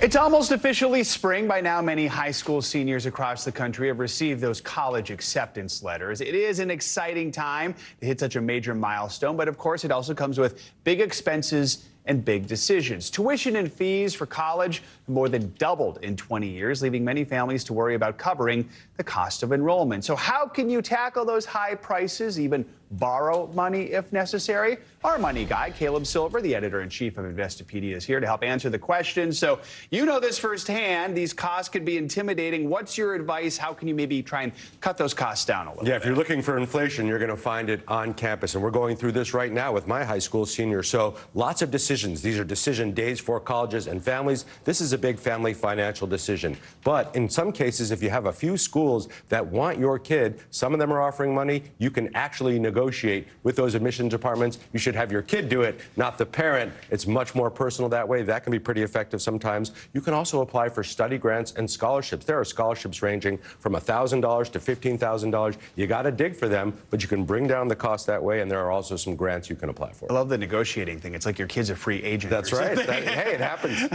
Student aid is obviously a huge thing. I know I relied heavily on that when I was a kid. Who should be looking into these options? What are some of the best options? Yeah, well, there's the Pell Grant. Those are needs-based, no repayment on those loans. Then those are direct and indirect loans. Some are subsidized, some are unsubsidized. You can get those through Sallie Mae. There's other lenders right there. The Biden administration is working on ways to bring down the repayment of that debt. Then there's state tuition assistance. If you want to go to school in-state, you can sometimes get in-state tuition as long as you live there. And then there's employer tuition assistance. If you have a job, if you've been working or your kid's been working, sometimes the employer will help subsidize part of that education. It's not just tuition. That is high enough, but you got room and board. You got the dining plans. You got the books you got to buy. What are some of the things families should keep in mind when it comes to all those financial obligations? Yeah, you named a bunch of them, but then there's also the travel back and forth from school. Don't forget that. If it's not a train ride away or a bus ride away, that means a flight sometimes, right? That means shipping some things home. Those are the costs that come around that. But also, if your kid's going to go away for the semester, sometimes that's covered in tuition. Other parts of it aren't. So you got to be thinking about all of these factors and then teach your kid or work with your kid on how to be a smart spender while they're in college, because this is where the habits really develop. Here's one of the things I think some families are wrestling with. I know I had my dream school, the one I wanted to go to, but I was worried was too expensive. And then you have your sort of backup choices. And thankfully for me, the dream school ended up costing about the same because of financial aid. So I was able to go there. But for some families, it might be a different situation. The dream school costs more. How do you make that decision as to which school you should eventually go to? Yeah, ultimately, it's an opportunity decision. Are you going to do better potentially if you go to this school? Will it pay off in terms of networking, in terms of career advancement? But also, if you're looking for that dream school but you can't afford it, sometimes take a couple of semesters at a community college, then transfer the credits over, go in there as a sophomore, as a junior to the dream school. If you got into it, that'll reduce the cost. Come in with some credits. That helps sometimes too. But this is a big decision for families, and it's all about what you can afford now and what it might mean on the back end, because there's a lot of people rethinking the cost of college given what we've been through in the last 4 years. Thank goodness your daughter has you to help walk her through it right now. All right, Caleb Silver, thanks so much. Appreciate all your tips this morning. Financial headlines now. Interest rates are back in the spotlight this morning as the Federal Reserve prepares to meet this week. CNBC's Silvana Henao joins us with more on that and other money news. Silvana, good morning. Hey, Joe, good morning. Yes, so Wall Street is on Fed watch this week as investors wait for guidance from the Federal Reserve on the future of interest rates. The markets are coming off a negative week as concerns about inflation have pressured stocks, sparking some anxiety. The Fed may be leaning towards keeping rates higher for longer. The Fed begins a two-day meeting tomorrow with a decision Wednesday afternoon. And also in focus this week, we get data on housing and jobless claims plus earnings from FedEx and Nike. Apple is reportedly in talks to license Google's Gemini AI engine to power some features in the iPhone. Bloomberg says Apple also recently held discussions with OpenAI about possibly using ChatGPT. Now, a deal between Apple and Google would build on their partnership in search. Google has paid billions of dollars to make its search engine the default option in the Safari web browser on Apple devices. An AI deal would give Gemini a major edge as Apple has more than 2 billion devices in active use. And LinkedIn is developing games to give users something to do other than search for their next job. So TechCrunch has confirmed LinkedIn will tap into puzzles that help games like Wordle explode. Early efforts are games called Queens and Cross Climb. One idea LinkedIn is experimenting with involves organizing employee scores by workplace, with companies being ranked by those scores, Joe. All right. A distraction to some, or yes. a welcome break for others. All right, Silvana. Absolutely. Thanks so much. Coming up, let's dance. That's right. It's time to fill out those brackets. March Madness is here. What you need to know from the top seeds to the underdogs. Stay with us. This is Morning News Now.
Report live from Tel Aviv, from Juarez, Mexico, reporting over the skies of Lahaina.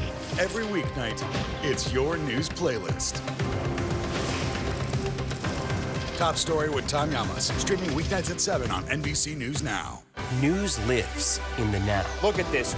You can't even see anything anymore. Let's break down what we know. You gotta see this. News for the generation of now is NBC News Now.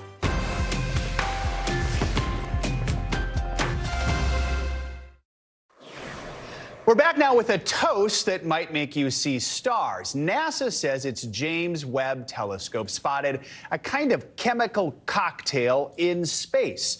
A team of astronomers found a bunch of different organic molecules, including ethanol, also known as alcohol, around two baby stars called protostars. You could call it a cosmic politan. Now, this doesn't quite mean we'll be shaking up a margarita on the space rocks at Club Milky Way, but NASA does say these findings might help us learn more about our solar system's past and future. It sounds like even outer space can't turn down a good night on the town. Those cocktails in that video, not the ones that were actually in space, by the way. Finally this hour, sports lovers can rejoice. March Madness is back, college basketball's biggest month. The final brackets for both the men's and women's tournaments were revealed during the highly anticipated Selection Sunday, when the top teams in the nation find out if they're in or if they're out. Now it's time to start filling out those brackets. Here with all you need to know about this year's March Madness is staff writer for The Athletic, CJ Moore. CJ, good to have you with us. So after last night's highly anticipated Selection Sunday, any surprises? And in the first round, what are the matchups you're looking forward to most? Well, the committee had a very difficult task of putting this bracket together because there were a lot of bid stealers this weekend. So I'm not sure I exactly agree with all the picks, but we've got a bracket and it should be fun. And some early games that I am interested in is Drake, Washington State should be fun. Grand Canyon, St. Mary's. Those are some games that I could see some upsets coming. And then McNeese, Gonzaga, Kansas, Samford. That's another little pod to keep an eye on. Always kind of weird to not see Gonzaga as one of the top seeds, so we'll have to see how they do this year.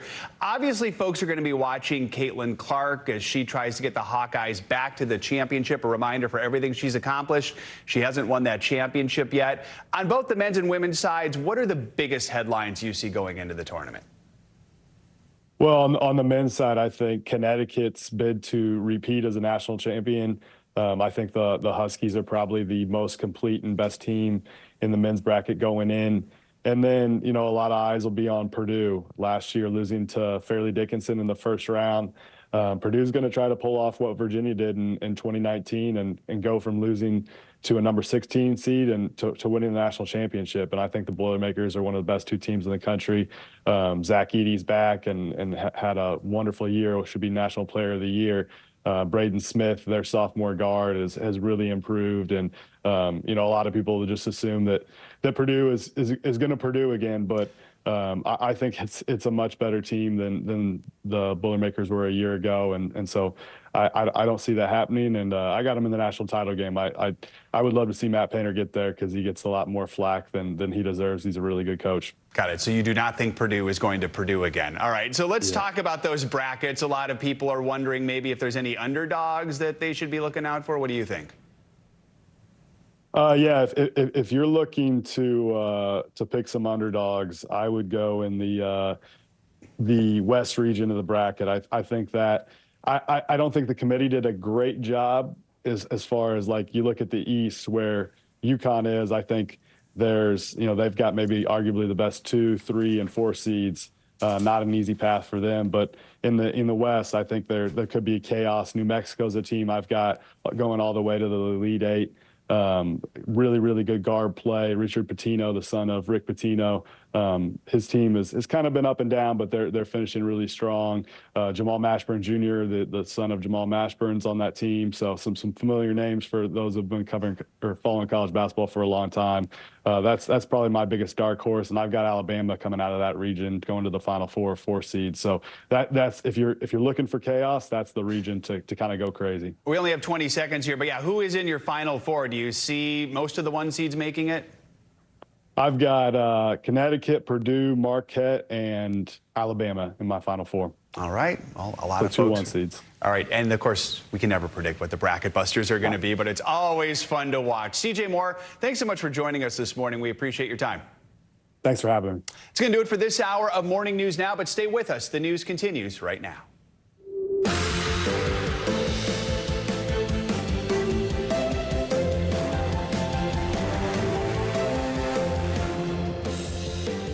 Good morning. Good to have you with us on this Monday. I'm Joe Fryer. Savannah is on assignment. Right now on Morning News Now, off to the races. A fiery weekend in presidential politics. Former President Trump once again sparking campaign trail controversy with a series of searing remarks in battleground Ohio. They're not people, in my opinion. These are animals, okay? We've got more from that contentious campaign stop as the Biden campaign says it's raking in some record-breaking cash. In Russia, a projected landslide victory for Vladimir Putin in the country's closely watched presidential election. Putin claiming he's clinched another 6 years in power with a staggering 87% of the votes. Our Keir Simmons is in Moscow this morning, his back and forth with the Russian leader over the death of Alexei Navalny. Trouble in paradise. Police in one popular Florida beach community searching for suspects in a St. Patrick's Day shooting. 1 person is dead, 2 others wounded. The spring break violence comes as a Florida teen is arrested after pulling a gun on a crowded beach. Well, in Fort Lauderdale, an ugly fight caught on camera, sending people scrambling for safety. The emergency curfew enacted in Miami Beach that officials say is keeping the peace there. And the stage is set for the big dance. March Madness officially begins with 2 top-seeded men's and women's teams once again trying to vie for championship glory. Good to have you with us. We're going to begin this hour with the general election rematch between President Biden and former President Trump. The first presidential rematch in more than half a century is coming into sharper focus after both locked up their party's nominations last week. Over the weekend at a campaign rally, former President Trump vowed there would be a, quote, bloodbath if not reelected in November. As for President Biden, his campaign is touting a record fundraising haul. NBC's Garrett Hake joins us from Washington with the latest on the race. Garrett, good morning. Hey, Joe, good morning. Yeah, a lot of headlines out of this weekend, but it was that comment about a bloodbath that's drawing the most attention as Republicans and Democrats debate what the former president said exactly and what he might have meant by it. And it comes as the Biden campaign does announce that record fundraising haul, which they will need for what is appearing to be a bitter and expensive campaign to come. Donald Trump on the attack this weekend in Ohio, lashing out at some of his favorite targets, from the criminal cases against him.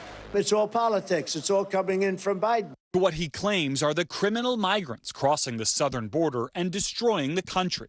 They're not people, in my opinion, but I'm not allowed to say that because the radical left says that's a terrible thing to say. These are animals, okay? But it was his use of the word bloodbath during a riff about Chinese car makers that's creating new headlines and headaches for his campaign. We're going to put a 100% tariff on every single car that comes across the line, and you're not going to be able to sell those cars if I get elected. Now, if I don't get elected, it's going to be a bloodbath for the whole. That's going to be the least of it. It's going to be a bloodbath for the country. That'll be the least of it. The Biden campaign seizing on the remark and rejecting the Trump campaign's claim that it was about only cars.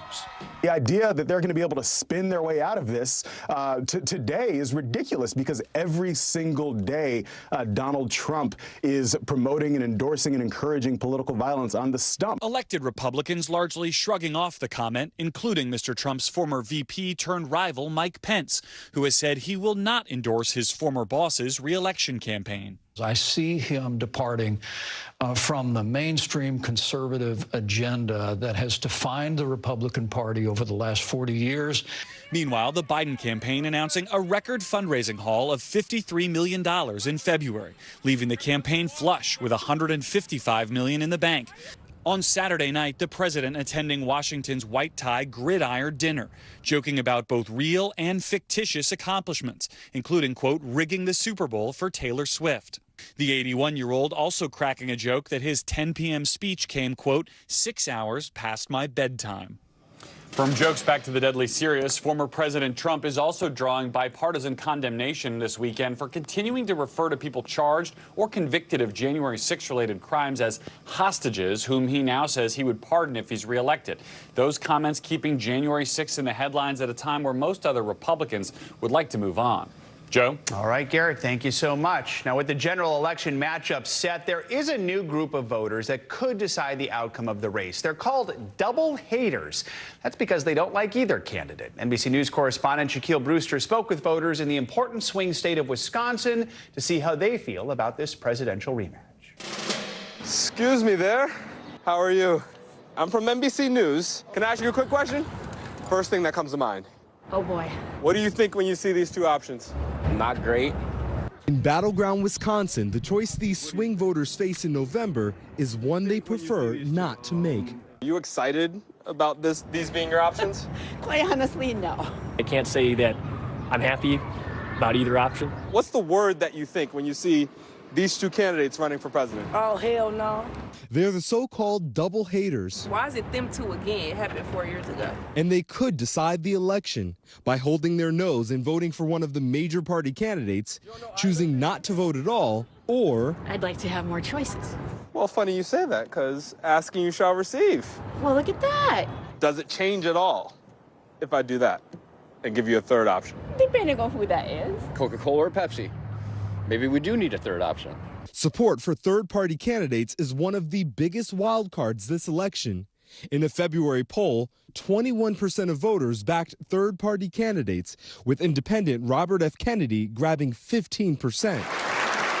For context, in 1992, Ross Perot snagged 19% of the vote in what's considered one of the more successful third-party bids. And the options may grow. The group No Labels is vowing to field a unity ticket, pairing a Democrat with a Republican. If somebody steps up to the plate other than these two, I would consider it.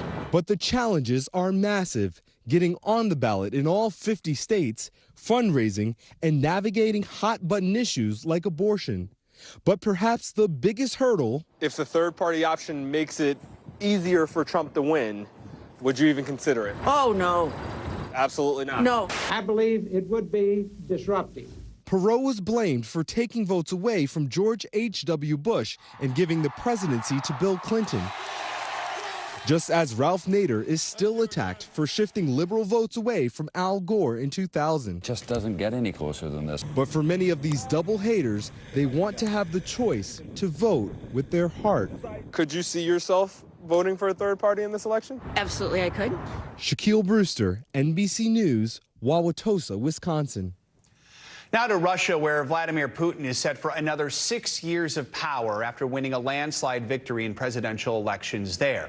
Putin's re-election after 3 days of voting comes as no surprise. The opposition has no voice in the country, and he faced no real competition in the election. The three other men on the ballot all represented parties loyal to Putin. NBC News chief international correspondent Keir Simmons joins us now from Moscow with more. So, Keir, I know you got a chance to speak with some of the voters there over the last 3 days. What did they tell you? Well, many of them, when you speak to them, particularly those who were going to vote, told us that they were voting for President Putin. There's no question that he is popular in this country, in Russia.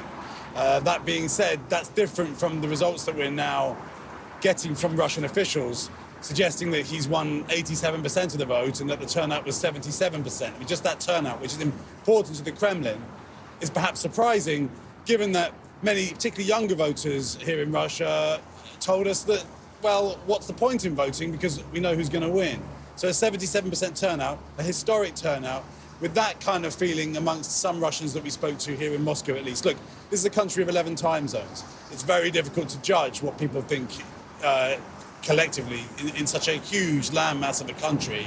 But I think ultimately the fact that President Putin has won is not surprising because he's popular, but also because, frankly, this was a staged, managed election. So, Keir, Putin delivered a victory speech in Moscow. Then you were at the news conference and questioned Putin directly. Let's quickly listen to that. Journalist Evan Gershkovich spent this election in prison. Boris Nadezhdin, who opposes your war in Ukraine, wasn't allowed to stand against you. And Alexei Navalny died in one of your prisons during your campaign. Mr. President, is this what you call democracy? Great question there by Keir. What was his response?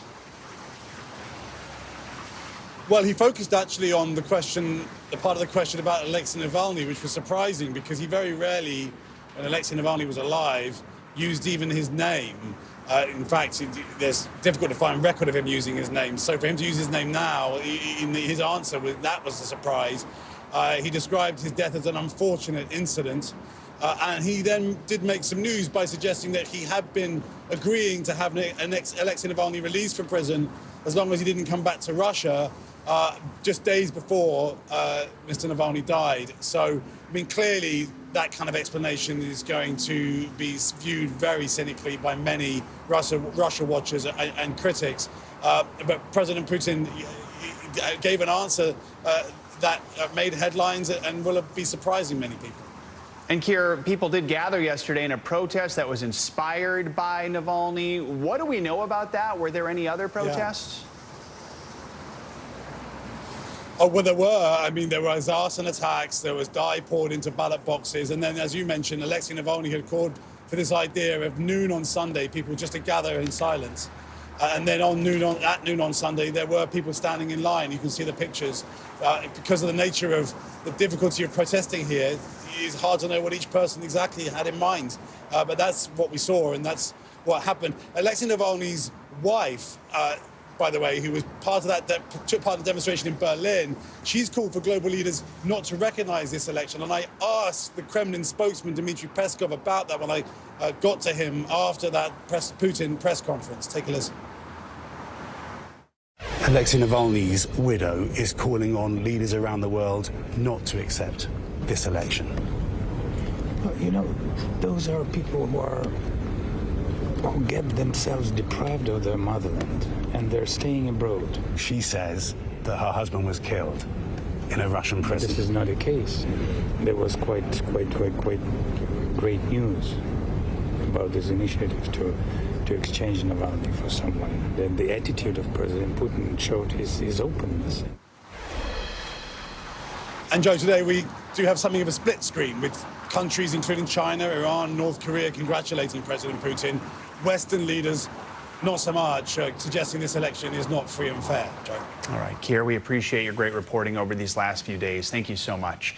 There are new developments this morning in the push for a ceasefire in the Middle East, even as Israel's prime minister lashes out against growing U.S. criticism of its war against Hamas. For the latest, we're joined by NBC News international correspondent Raf Sanchez in Tel Aviv. So, Raf, we're going to get to those talks in just a moment, but let's begin with Israel launching another raid on Gaza's main hospital, Al-Shifa. This is a place we've talked about before. What can you tell us about what's happening now? Yeah, Joe, the Al-Shifa Hospital, the largest medical facility in the Gaza Strip, once again a battlefield this morning. Israeli forces stormed inside in the early hours.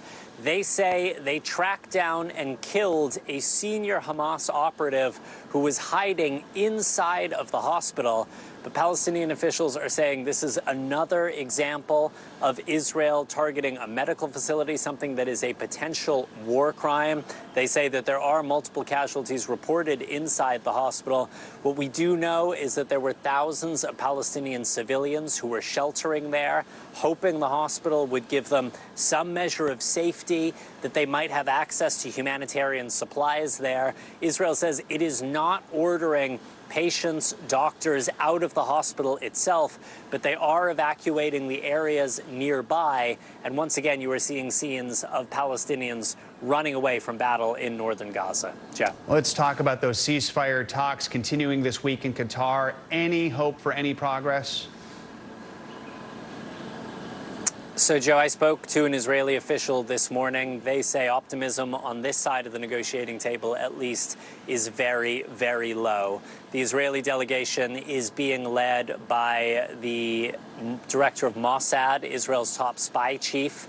The basic framework here is familiar. They are going back and forth about the possibility of a 6-week ceasefire that would lead to the release of around 40 Israeli hostages, some several hundred Palestinian prisoners from Israeli jails, and a lot more humanitarian aid getting into Gaza. This Israeli official saying they are not optimistic about a breakthrough. They say there is a lot of American pressure on both sides to try to get to a deal. But the White House was hoping to have a deal in place by the start of Ramadan, March 10th.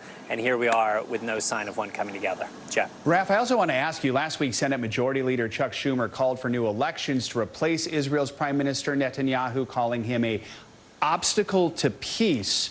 What are we hearing from Netanyahu about that?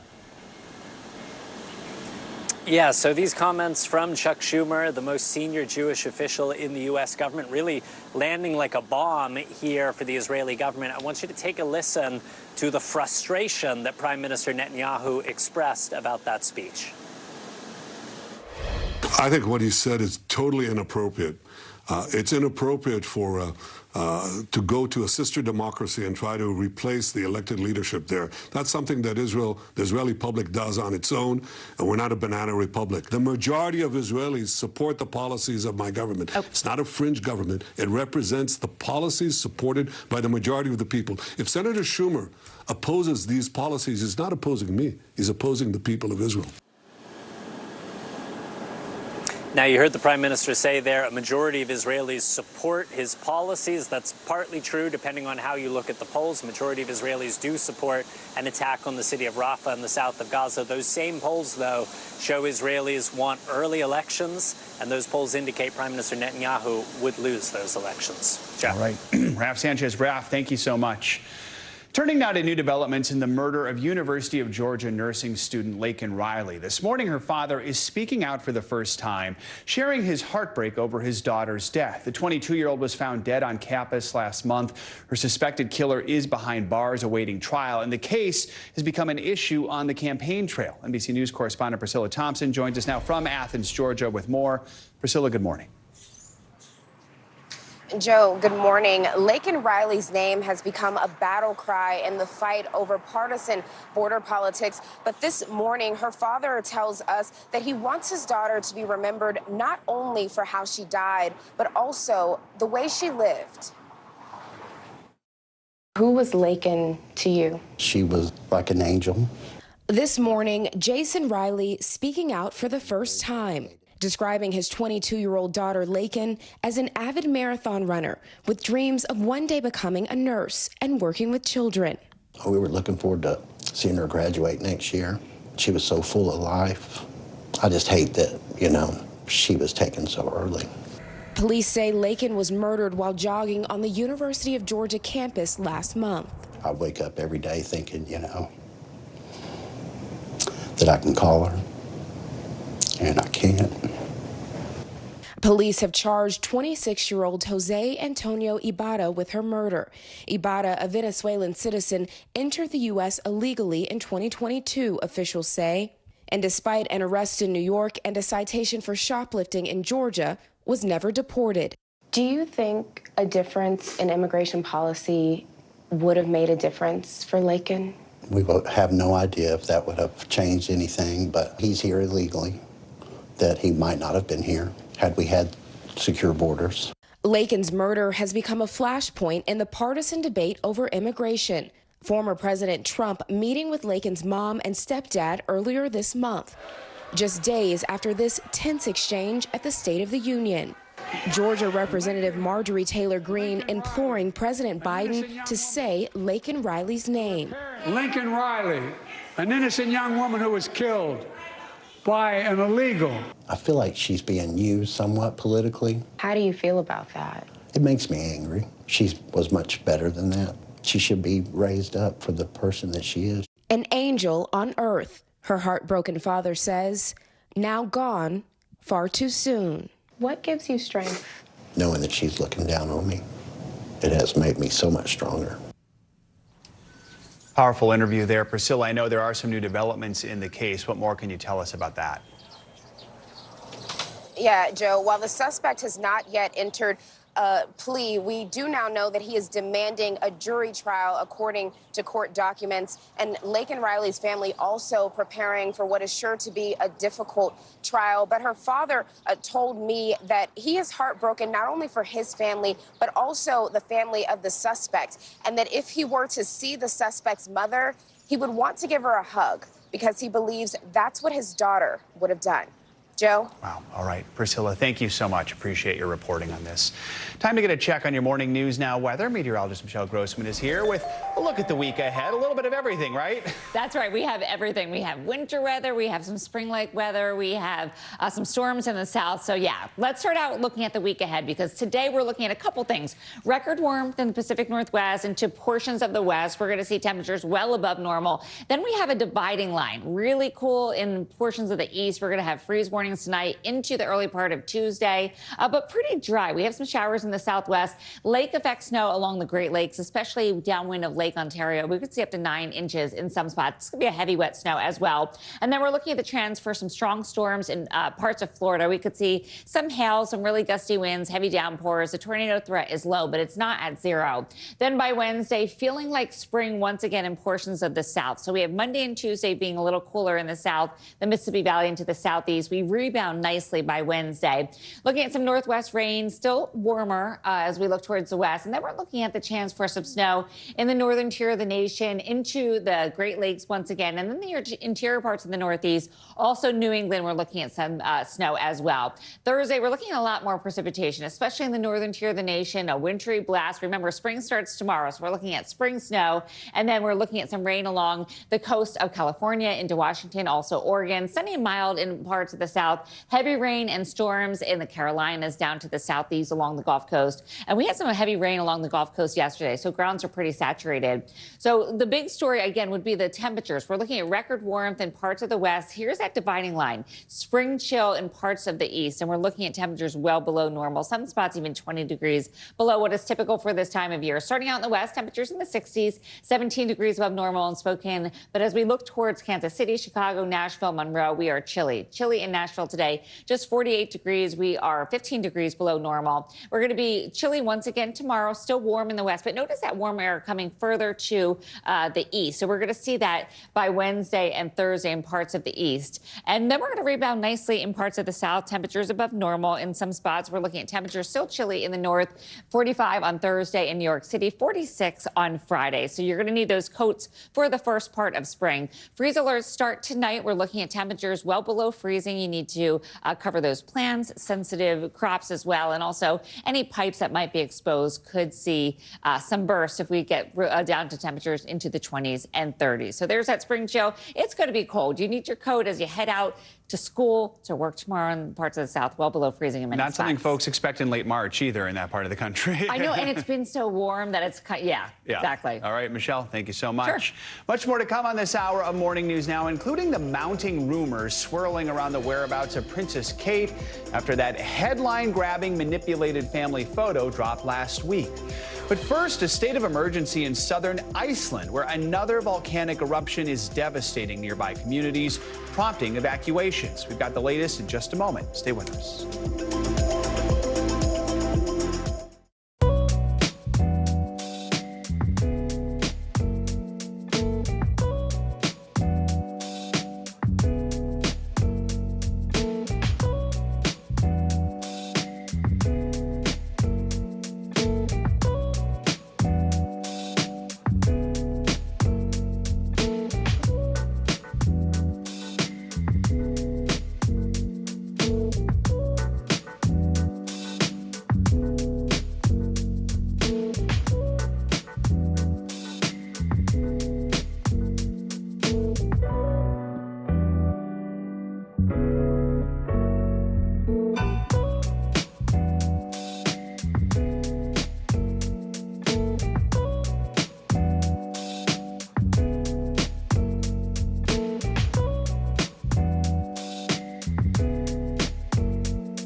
Mornings are full of possibility and energy.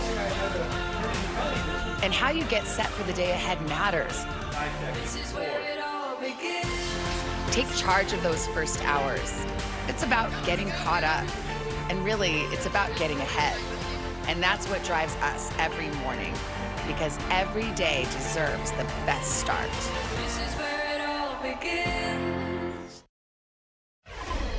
Welcome back. Iceland is in a state of emergency this morning after a volcano there erupted for the fourth time in 3 months. NBC News International correspondent Josh Lederman has more on the powerful eruption. A blazing wall of lava is spreading across southern Iceland. A volcano spewing bright orange smoke, seen here in stunning photos from a Coast Guard helicopter for the fourth time in as many months. This time threatening Iceland's most famous tourist attraction, the Blue Lagoon hot spring, where bathers had just minutes to flee. We're evacuating. Oh, look at that. You can see, wow. American Melissa Izer's vacation with her husband interrupted mid-meal. As the waitress is bringing my wine, heard the sound go off, and that's when my husband and I looked at each other and they said, okay, evacuation en route. Local media say hundreds in a town near the Blue Lagoon have now fled to safety. Everybody was steady and prepared. Meteorological authorities say the volcano erupted with little notice, just about 40 minutes, and carved a fissure into the earth nearly 2 miles long, triggering a state of emergency. An orange glow visible from more than 20 miles away in Reykjavik, the capital. Volcanoes are common in Iceland, which sits atop a geological hotspot. This volcano has been erupting roughly once a month since December, but this eruption appears to be the biggest yet. No deaths have been reported. Defensive barriers built to contain the lava are holding so far. But scientists say it may only be the beginning. We might have eruptions on the peninsula for the on and off for the next few hundred years. A fiery future for an island where volcanoes are a fact of life. Josh Letterman, NBC News. Let's talk more about this with Dr. Benjamin Andrews. He's a geologist at the Smithsonian's National Museum of Natural History. Good to have you with us. So this volcanic system in Iceland, it's been dormant for 800 years. Do we know why it's waking up now, and do we expect to see more of this in the coming years? Sure, those are great questions, and thanks for having me on. It's always hard to forecast exactly why a volcanic eruption is happening at any given spot, any given particular spot. But Iceland, as your correspondent noted a moment ago, does sit atop a hot spot. So there's a lot of magma rising up through the mantle, and it's a spreading ridge. So we have the Mid-Atlantic Ridge goes right across or right underneath Iceland. So we have the North American and European plates pulling apart from each other. So there's a lot of reasons why there are volcanic eruptions at Iceland. And in this particular instance, we can see over the past 5 months, there's been a series of dike intrusions. So that's magma coming into the ground, forcing itself into a crack and making a crack bigger. And then starting in December and then January and February and now March, there have been a series of eruptions. And most of those eruptions have lasted about 3 days or 2 days or even 1 day. And in fact, this eruption right here was very vigorous on Sunday with a fissure that we can see in the screen there that was about 2 miles long. And as of yesterday morning was only about a quarter mile long. So it's very intense opening phase, and then it dies off. So officials say there's no ash coming out of this explosion. Why is that, and how does this compare to the 2010 eruption that shut down air traffic in Europe? Many of us remember that one well. Sure. So the first thing we should remember is that volcanic ash is not like ash in your fireplace. It's not bits of burned wood or paper or something. Instead, volcanic ash is little tiny fragments of frozen lava or frozen magma foam.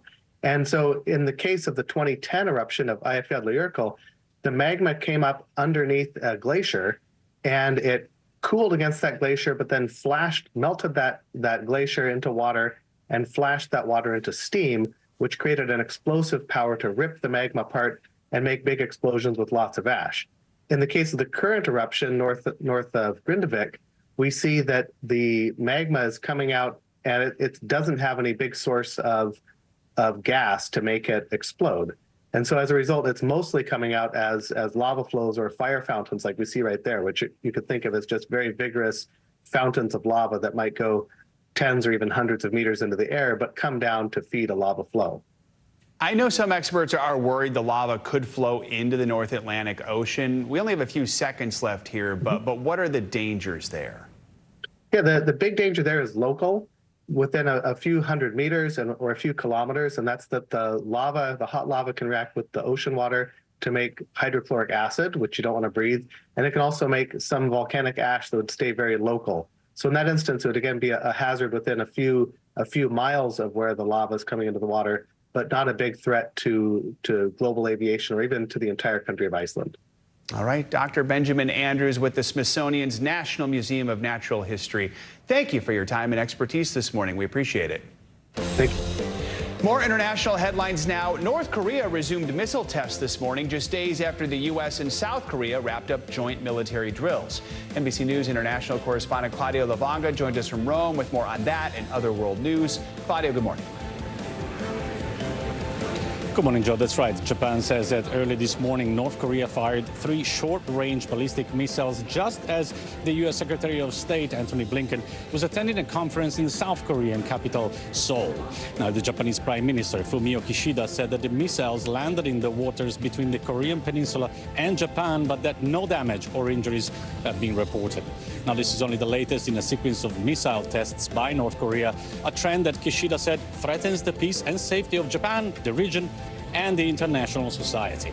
Let's go to India now, where the world's largest general elections will be held in April this year. Nearly 1 billion people are eligible to vote in the election that will start April 19 and will last until June the 1st. According to several opinion polls, Bharatiya Janata, the party of Indian Prime Minister Narendra Modi, is expected to win a 3rd straight term. But opposition parties have alleged that electronic voting machines can be hacked in favor of the ruling party, a claim refuted by India's election body. And let's go to London now, where a new artwork by the elusive artist Banksy has appeared on the side of a building. Seen from afar, the green paint looks like the foliage of a barren tree, with a stencil of a person holding a pressure hose next to it. Now, the new artwork has been posted on Banksy's social media, therefore confirming it's his. According to art experts familiar with his work, this is a way for him to denounce that nature is struggling and it is up to us to help it grow back.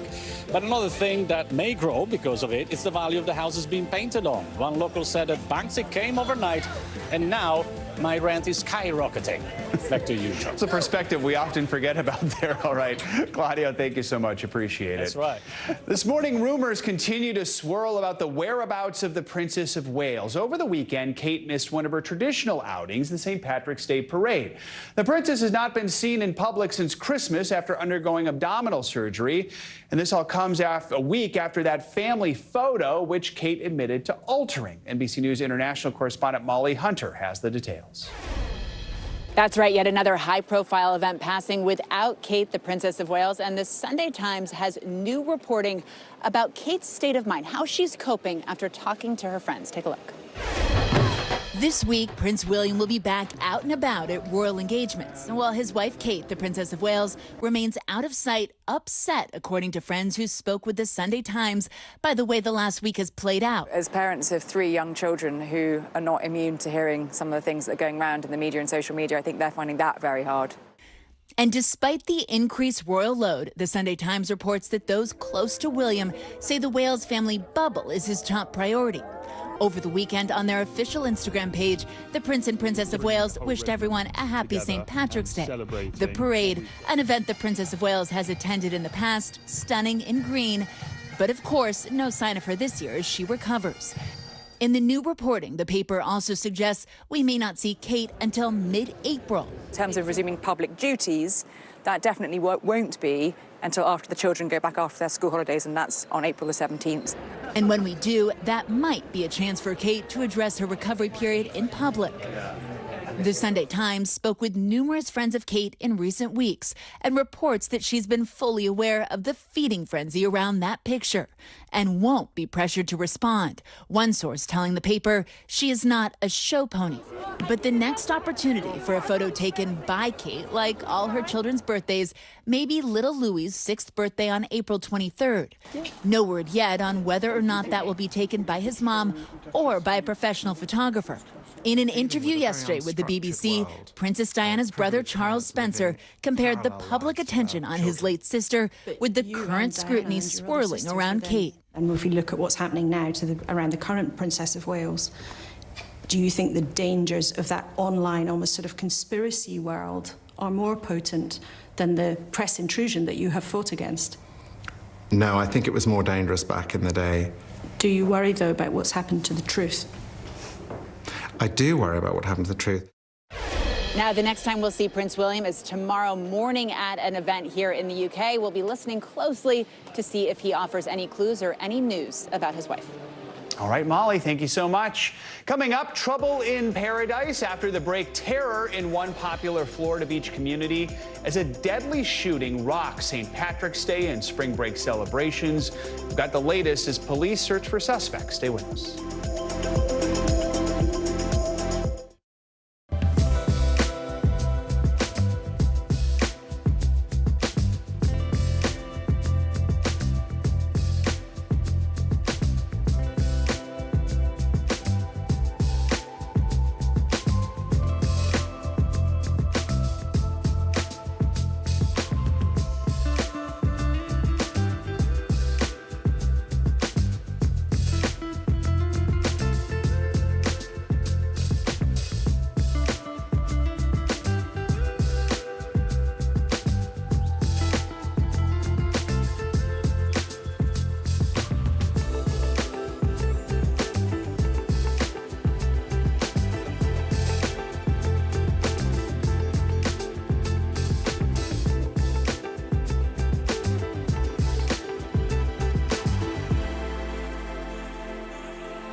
Thanks for tuning in. I'm Gotti Schwartz. Here are the stories we're following tonight. Storms keep coming here in California. The U.S. government just declassified this video.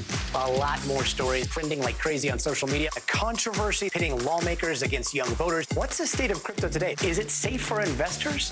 We've got another mind-bending story on artificial intelligence. This is what my voice sounds like when I clone it.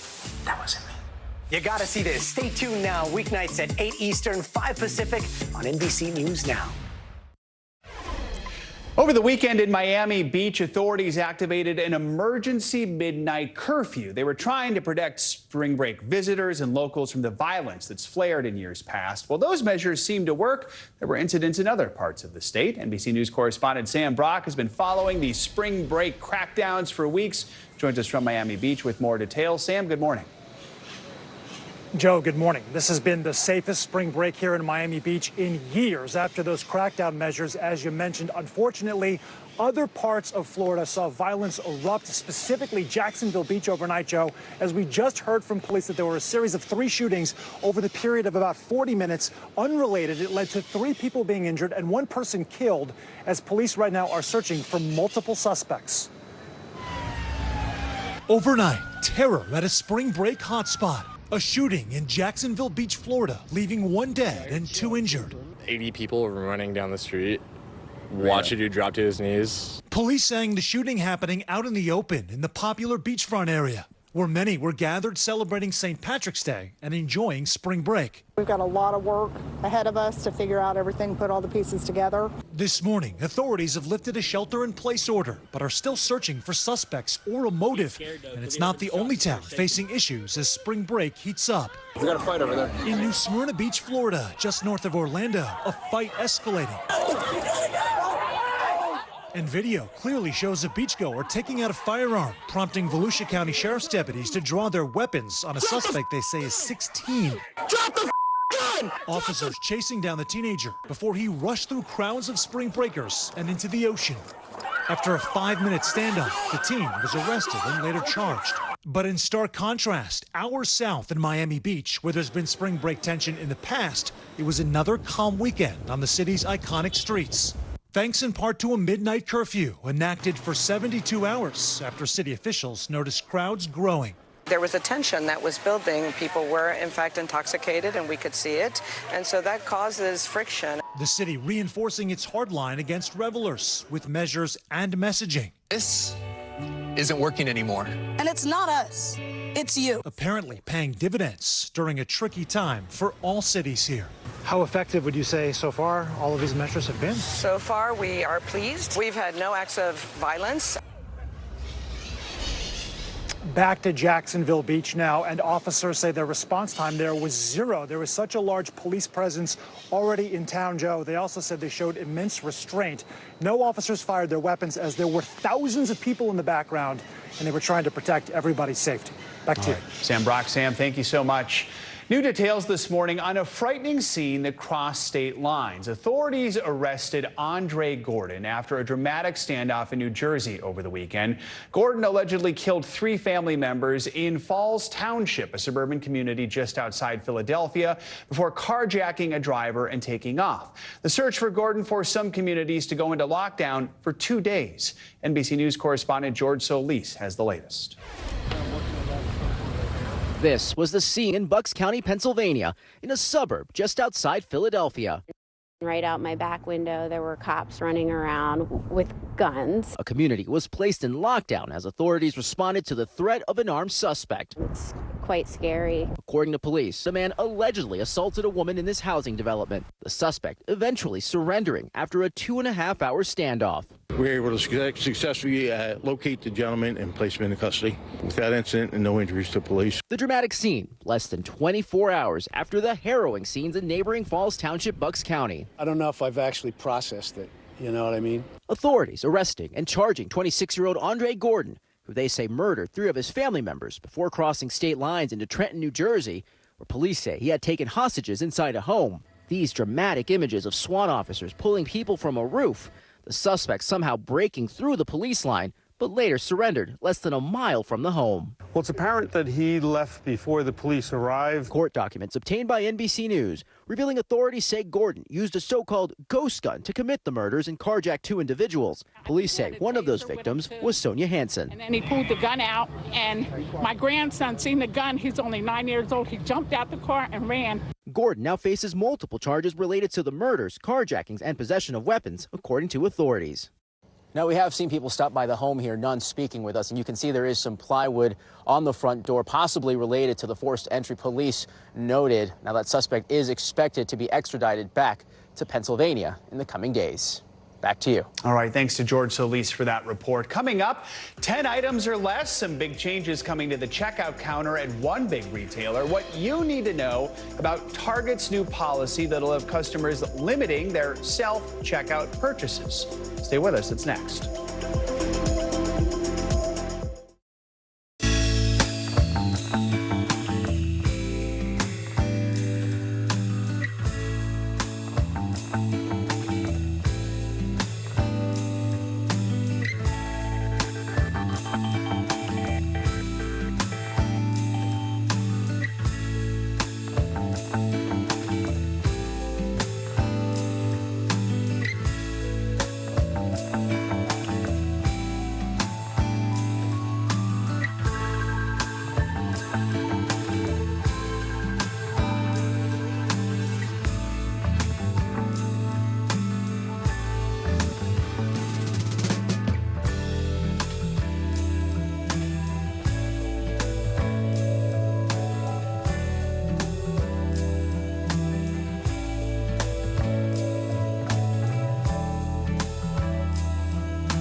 News lives in the now. The front lines are still very active. This is like quicksand, and officials say an entire town is cut off. This close to actually understand why people had to jump in the ocean. News for the generation of now is NBC News Now.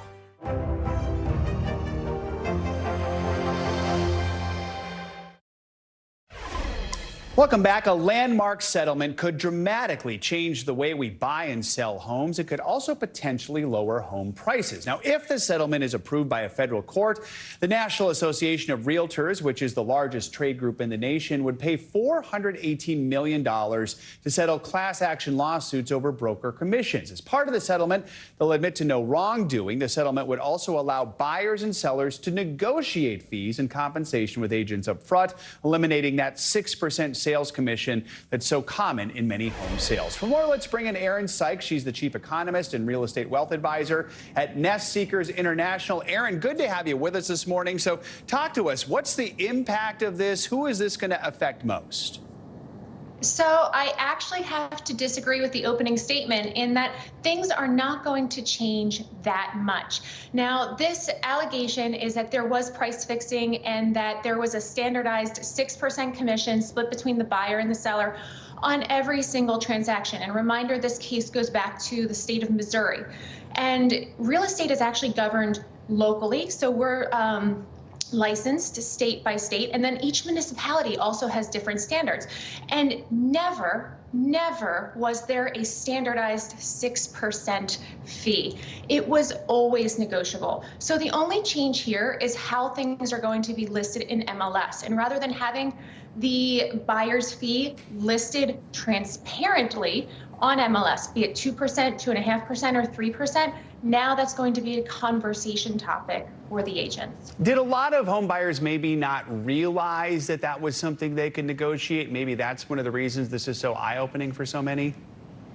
You know, I think maybe a first-time home buyer might not be aware of it, but frankly, as an agent who does 50 transactions a year, the number of times I have actually received the full 3% commission on a buy side is very rare, maybe 10 out of those 50 times. So I think the most important thing is having an agent who can advocate on your behalf. And really the goal is to get the deal done. And that's why we negotiate these fees. Now, they might be written in a listing agreement one way, but in order to get the transaction across the line, we are negotiating them every single time. So, I mean, for the average home buyer and seller, now they're going into this wondering about commissions. What can both sides do to ensure they are getting the best deal here? What do you think these negotiations do look like? So I think that it's still going to be a cooperative commission structure. And all that means is that the seller is paying their broker the commission, and be that 4, 5, 6%, we don't know because it will be negotiated. But then the split between that seller's broker and the buyer's broker is what the conversation is going to be. So it is important for that buyer to have the conversation up front with their broker about what type of commission are you expecting to get paid? Now, that said, this is already baked into the price, and it's like any other industry. When you buy a car, when you buy insurance, there's always a middleman, a salesperson that is somehow getting paid. So nobody's expecting charity work here. And I think that the most important thing is to make sure you have that agent advocating on your behalf and making sure that they are a strong agent, because I do think what's going to happen here is there will be a fallout because we have so many licensed agents in the United States, perhaps too many. So trimming the fat a little bit would not be the worst case scenario. All right, Erin Sykes, thanks so much for your time this morning. We appreciate it. This morning, we're taking an in-depth look at new changes to the self-checkout lanes at one of America's favorite retailers. Target announced that it is restricting the number of items you can buy in self-checkout. So why are they doing it, and what could this mean for the future of shopping? NBC News senior business correspondent Christine Romans explains.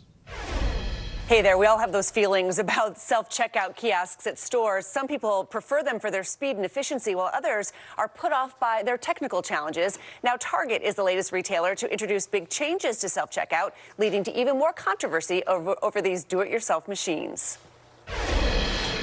Whether you love it, I did not have to talk to a single person, or loathe it. Can we just all boycott self-checkout? Like, I'm so sick of it. This morning, there are big changes in the self-checkout aisle.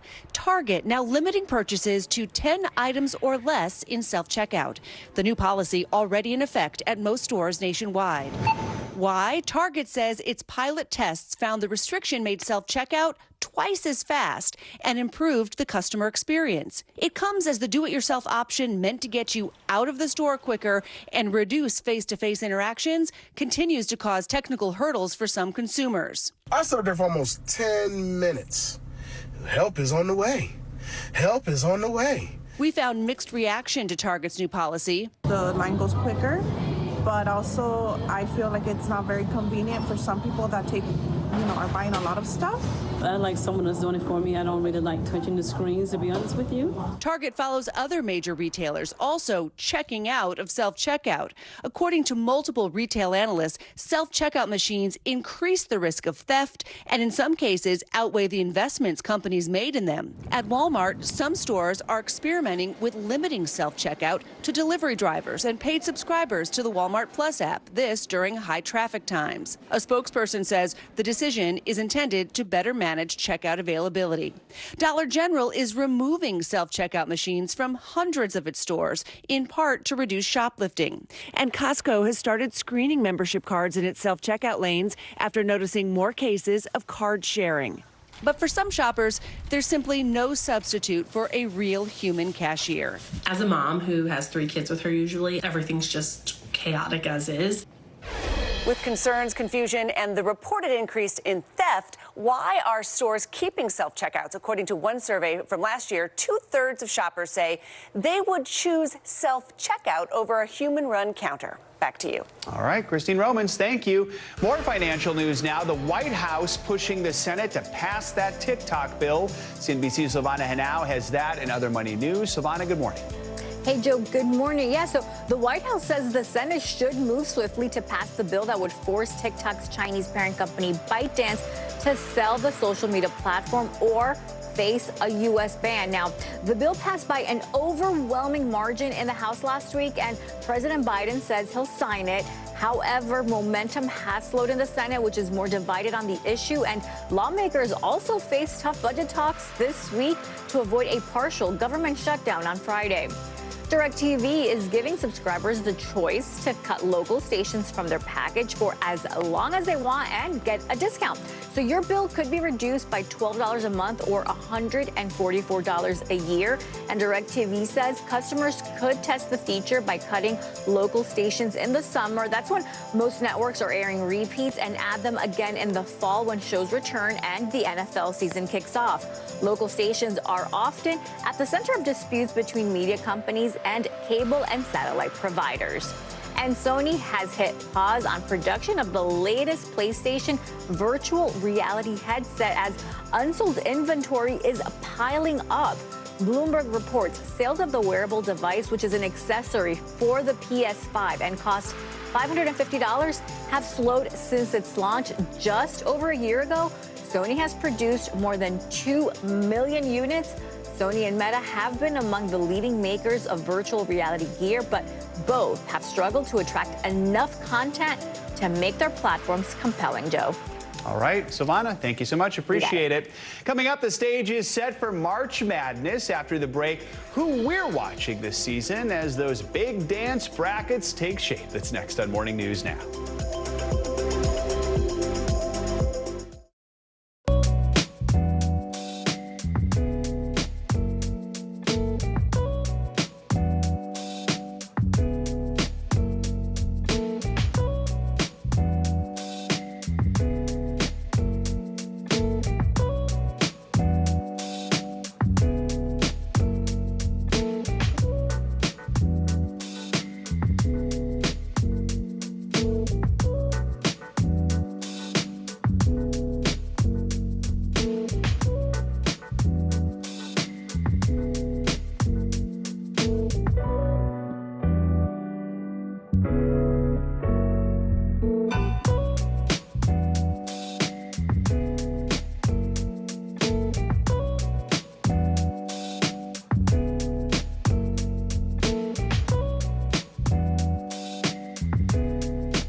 News lives in the now. It's coming at us every second. News is more now than ever. Just outside of the Israeli military headquarters. Now is raw. This tunnel just goes on and on. Now is real. We get to see democracy in action for the very first time in the 2024 race. Now is constant. You gotta see this. Future is now. News for the generation of now is NBC News Now. We're back now with what you would call a little sock snafu. A women's Super League soccer match between Chelsea and Arsenal was delayed by 30 minutes on Friday after both teams took the field wearing, get this, matching socks. That's right, believe it or not, this soccer sin is actually against the rules, which kind of makes sense when you think about it. Teams have to wear different colored socks, but with both showing up wearing white. That was a problem. To fix Sockgate, so to speak, Arsenal had to foot the bill and buy black socks from a local mega store in Chelsea before the game could even begin. Chelsea did sock it to Arsenal, winning 3-1. Finally this hour, in one of the surest signs of spring, it's time to start filling out your brackets for your office pool. The matchups are now set for this year's men's and women's NCAA tournaments, which get underway this week. Now, on the men's side, the Yukon Huskies are the top overall seed. They're looking to repeat as champs. And on the women's side, South Carolina is looking to avenge their loss in last year's Final Four. NBC News correspondent Jesse Kirsch joins us now from Cleveland with a preview of this year's big dance. Jesse, good morning. Hey, Joe, good morning. You're talking about spring, but it's snowing here in Cleveland right now, so the March Madness is definitely in full swing here already. I think there are a lot of basketball fans out there that are probably packing bags, booking flights, booking hotels right now, because we now know who's in and where every school will be playing. Between women and men, we're talking about 136 teams all getting ready for the big dance. From first-timers to tournament regulars, this morning college campuses nationwide waking up with hoop dreams. Because the March Madness brackets are set. Just with our sights on winning basketball games. Hats off to teams like the Stetson Hatters men's squad from Florida, making their first ever tournament appearance. What we did, it wasn't given, it was earned. It's no surprise others, like the Iowa Hawkeyes women, are back in the big dance. The one seed led by superstar Caitlin Clark, who's not only having a record-breaking season, but has been helping the women's game surge in popularity. If we want to reach our goals in March, we're going to have to find ways to win that aren't always pretty. We don't even know who's playing in the national championships yet. But ticket resale site TickPick says as of last night, its cheapest ticket for the women's title game was $419, more than double the minimum price to see the men play. Beyond star power, the brackets also have plenty of underdogs, including America's 2022 favorites, the St. Peter's Peacocks, who became the first men's 15 seed to reach the Elite Eight. And even before the madness officially begins, March's conference tournaments already producing upsets and buzzer beaters. On Sunday, Duquesne beat VCU in the Atlantic 10 Tournament Championship, clinching a men's tournament spot for the first time in almost 50 years. But the party started a little too early when confetti began falling mid-game. But now every team is back to square one. It's time to go dancing. Make sure you lock in your bracket picks before the first rounds. That's on Thursday for the men and Friday for the women. And the question here in Cleveland is, will we be seeing Caitlin Clark in the Final Four and potentially a national title game right there? That's next month. But I know for now, Joe, you and I are going to be paying attention to an 8-9 matchup later this week. Yes, go Cats. Northwestern, we'll see what happens. All right, Jesse, from slightly snowy Cleveland. There you go. That's going to do it for this hour of Morning News Now. Stay with us. The news continues right now. Right now on Morning News Now, controversy on the campaign trail, an ominous warning from former President Donald Trump talking about the consequences of a Biden re-election. If I don't get elected, it's going to be a bloodbath for the whole. That's going to be the least of it. It's going to be a bloodbath for the country. That'll be the least of it. Trump's team says he was talking about Chinese car manufacturers, but the Biden campaign calls it a threat of political violence. This is voters in several states prepare to head to the polls for primary elections. We'll have the latest. Also this morning, another funding fight taking shape on Capitol Hill. Lawmakers now facing a Friday deadline to approve several bills before a partial government shutdown. More on negotiations and what's at stake. A landslide victory for Russian President Vladimir Putin in a three-day election that, with no real competition, was all but decided. We're going to take you to Moscow for the results, plus Putin's message to his country.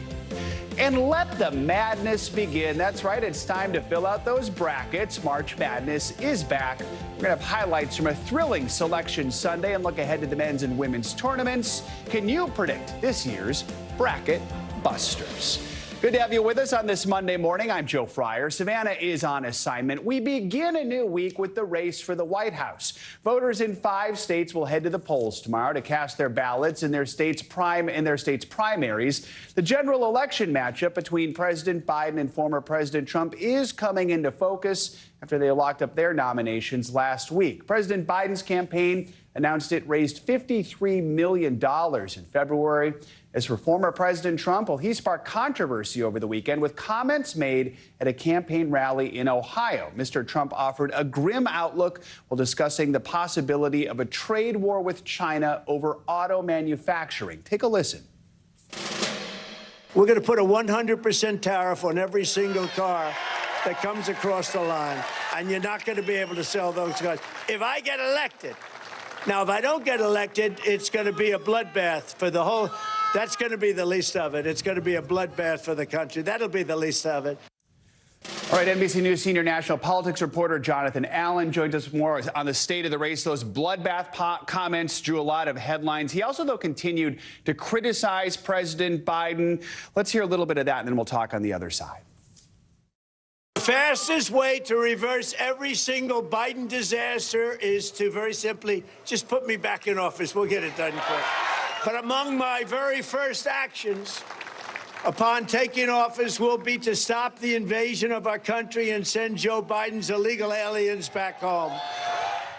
All right, so John, what are some of the takeaways from Trump's campaign speech over the weekend that made so many headlines, including reaction to those bloodbath comments?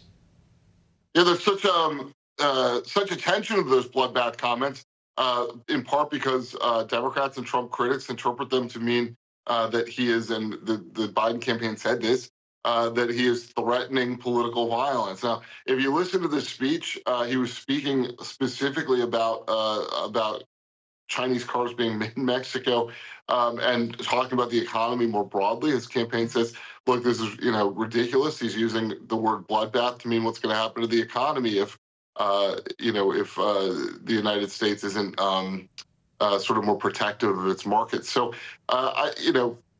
there's a little bit of a he said, she said in this. Obviously, former President Trump has said things that are more clearly linked to political violence than what he said over the weekend. But a huge moment in terms of the controversy and the public drama going on there. Let's talk about President Biden, his reelection bid. New reporting over the weekend on NBCNews.com details the president's anger and concerns about his polling numbers, saying he has grown angry and anxious. What more should we know about this?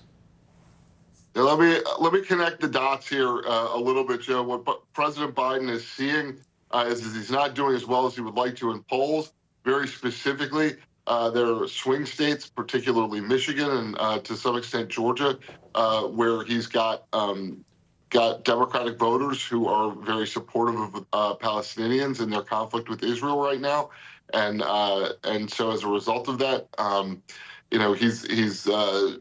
he's frustrated. He's frustrated looking at the polling, thinking he's doing the right stuff on public policy, and at the same time, the poll numbers don't show that, and should just connect it a little further here. He has been very angry with Israeli Prime Minister Benjamin Netanyahu for not getting to a ceasefire, which would be very politically helpful to Joe Biden in the United States. We'll talk a little more about that later in the hour. John, as we've mentioned, 5 states are holding primaries tomorrow. So even though the nominations have been locked up, why should we care about how well the candidates perform in these events? For most of the states, it doesn't matter that much, Joe. The sad truth is that American general elections are fought, in just a handful of battleground states. But for the 2 presidential candidates, I think folks are going to be looking to see how they do in the swing states that are on the ballot. So you look at Arizona in particular, maybe to a lesser extent Florida, and to a lesser extent Ohio. People are going to look and see what their numbers are and try to extrapolate from that what the general election is going to look like. I'm personally a little skeptical of whether the primary tells you what's going to happen in the general, but that's the reason that these candidates, and particularly their supporters, are going to look at the primaries tomorrow. All right, Jonathan Allen. John, thank you so much. Appreciate it. Stop me if you heard this one before. On Capitol Hill, another crucial federal government funding deadline is approaching yet again for Congress. Lawmakers have until Friday to vote on and approve the 6 remaining appropriations bills to avoid another potential partial government shutdown. Earlier this month, President Biden signed a funding bill to prevent a shutdown, keeping several agencies funded through September, but that did not cover the whole government. NBC News Capitol Hill correspondent Ali Vitale joins us now with the latest. So, Ali, walk us through what's at stake this week. What are the agencies that do still need to have that funding approved by Congress? You know, Joe, what's wild is I just took 3 months to go on the campaign trail, and I thought for sure by the time I got to Capitol Hill again, they would be done with funding the government for this upcoming year.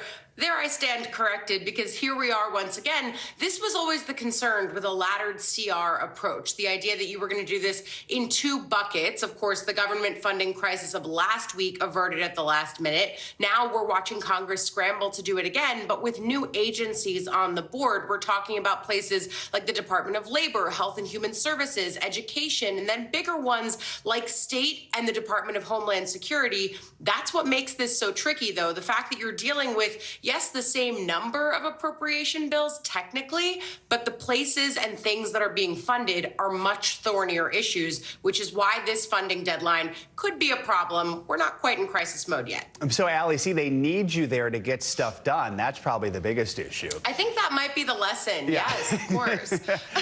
So really, though, realistically, though, besides you being gone, what are the biggest challenges for lawmakers? Is this similar to what we saw earlier this month, or are there some key differences this time around? Look, it's similar because we're watching the same themes play out, but in a different forum. Because, of course, the last set of funding bills were centered around different things, but we're now watching the entire scrum over the border really come to focus yet again. We watched, of course, as that bipartisan package came together at the beginning of the year and then fell apart, largely because of former President Trump and his acolytes saying they wanted to keep it as a live ball during the upcoming election season. But now what we're seeing is a lot of haggling over funding for the Department of Homeland Security. Of course, House Republicans, no fans of Alejandro Mayorkas. That, of course, is something that they have continued to use as a cudgel against President Biden. And so we're watching them now continue to fight over funding for the Department of Homeland Security on the issue of the border. Of course, that wasn't the only holdup, but I think right now, when we look at the thing that's really outstanding, it's the idea that they might do funding for the Department of Homeland Security slightly differently than the rest of these funding bills. But again, all of that remains to be seen. And remind us, if we do see a partial shutdown here, what happens? What's the impact? It's going to be big. Shutdowns are difficult for government workers, especially those who are asked to continue going to work and not getting their paycheck until government funding is actually accessible and done in the Congress. Of course, we know these things can drag on for a while. And again, we are not in a shutdown posture yet. But if it did shut down, because places like the Department of Homeland Security are on the table, that means that TSA workers, if you go to the airport, they still have to go to work, and they're not doing it with a paycheck. We have seen during shutdowns before why that becomes a drag and why that becomes difficult. But also when you're talking about things like potential Treasury funding, we're getting into tax season. That could be difficult if this is a funding battle that drags on. Again, we're only at March 20th right now, 21st. We're in the teens right now. The funding expires on March 22nd. They've got time, but we will need to see a bill soon in the early part of this week, especially because House Republicans demand 72 hours to read these bills. That means that time is going to be elapsing as they read. That puts the Senate in a squeeze towards the end of the week. So again, we do expect them to avert the shutdown, but there are real problems looming here. All right, Allie Vitale, as always, thank you so much. Today is the official last day of winter, but it is going out with a bang. Millions across the East are facing freeze threats. Meteorologist Michelle Grossman is here with the forecast. Michelle, good morning. Hi, Joe. Good to see you. And yeah, we are starting out chilly, at least ending winter, starting spring out chilly tomorrow. We're looking at temperatures tonight into Tuesday morning, well below freezing in many spots. You want to cover any sensitive plants. That's mainly in the southeast. So 23 million people impacted by freeze alerts. Tonight into tomorrow morning, we have freeze warnings. That is in that hot pink color. So places like Memphis, Little Rock, Jackson, Montgomery, Atlanta, up to Charlotte, we'll see freeze conditions as we go throughout tonight. It's going to be a chilly afternoon, too, in many spots. Kansas City, well below normal for this time of year, in the 40s, the low 40s, 14 degrees below what is typical for this time of year. Also in the 40s in Nashville, Atlanta, you're just going to be at 59. That's 7 degrees below normal. And even down to places like New Orleans, just temperatures in the mid 60s. We're going to see another cool day tomorrow, but this is what it looks like overnight. I was talking about those freezing temperatures. So below freezing, well below freezing in Nashville, just 27 as we wake up on Tuesday morning. Same story in Huntsville, below freezing in Atlanta, Tuscaloosa. We're right near the freezing mark in Macon. So again, you want to cover those sensitive plants, protect those pipes as well. I know we had some really warm warm weather for a couple weeks, and that's going to change as we go throughout the overnight hours. And then we're going to be cool again tomorrow. This is the first official day of spring tomorrow. Tupelo, you're just at 61, in the 50s in Nashville, and then we're back into the 60s by Wednesday, so near 70 degrees. It's a quick rebound as we go throughout Wednesday and Thursday, back into the 70s in Atlanta, 71 on Wednesday and also Thursday. Very winter-like, too, along the Great Lakes. We have that cold air going over the warmer lake waters. So especially downwind of Lake Ontario, we have some winter weather advisories. We could see anywhere from 5 up to 9 inches of snow. That is really wet snow, and that's going to cause some problems there. This is what it looks like on radar, where you see the blue. That is that snow swirling and falling. And we're going to see that throughout the day also tomorrow. And this is going to shift kind of into the interior parts of the Northeast. But you could even see this snow making its way into portions of central Pennsylvania. Wouldn't be out of the question to get into southeastern Pennsylvania as well. That's going to be the story tomorrow. Then again, making its way into the northeast parts of the interior parts of the Northeast. So winter is still holding strong in parts of the country, but the West, we're well above normal. We could even see some record highs today. All right. Well, a little bit of everything still as we prepare for usual. Official spring. All right, Michelle, thank you so much. Sure. A cross-country manhunt is over, with police arresting a man accused of killing a New Mexico State police officer and a South Carolina paramedic. Officials say the suspect, Jeremy Smith, was captured early Sunday morning following a foot chase that ended in a shootout. NBC News correspondent Priya Shrithar has more. A 2-day cross-country manhunt has come to an end after a police shootout. 33-year-old Jeremy Smith was captured after allegedly killing a police officer in New Mexico before he was captured by authorities after being spotted by a gas station clerk. During this time, as they had an eye on Mr. Smith, a foot pursuit ensued. Shots were fired. Some shots strike Smith. Authorities say Officer Justin Hare stopped to help Smith with the flat tire on Friday morning when Smith allegedly shot and killed him. Police say Smith pushed Hare's body into the passenger seat before taking off in his patrol car, which was later found abandoned. The last words Officer Hare uttered on this earth was to offer help to a man who's about to kill him. Police say when Officer Hare first approached Smith, he was driving a car that belonged to 52-year-old Phoenicia Machado IV, a South Carolina paramedic who was reported missing by her family on Thursday. Friday, her body was found, and authorities say Smith is a person of interest in her death. We want to extend our heartfelt condolences to that community for their loss of a fellow first responder. Tributes from across the country are pouring in for the two victims. Machado IV is remembered as a loving mother and grandmother and dedicated first responder. And 35-year-old Justin Hare, a devoted father of 2 girls who had another baby on the way. We'll now be able to spend some time focusing on honoring him in the best way that we can and grieving his loss. Authorities allege Smith has a very extensive criminal history that includes charges of burglary, taking hostages, and armed robbery. He's the 3rd New Mexico State police officer lost to violent crime in the last 9 months. Priya Shrithar, NBC News.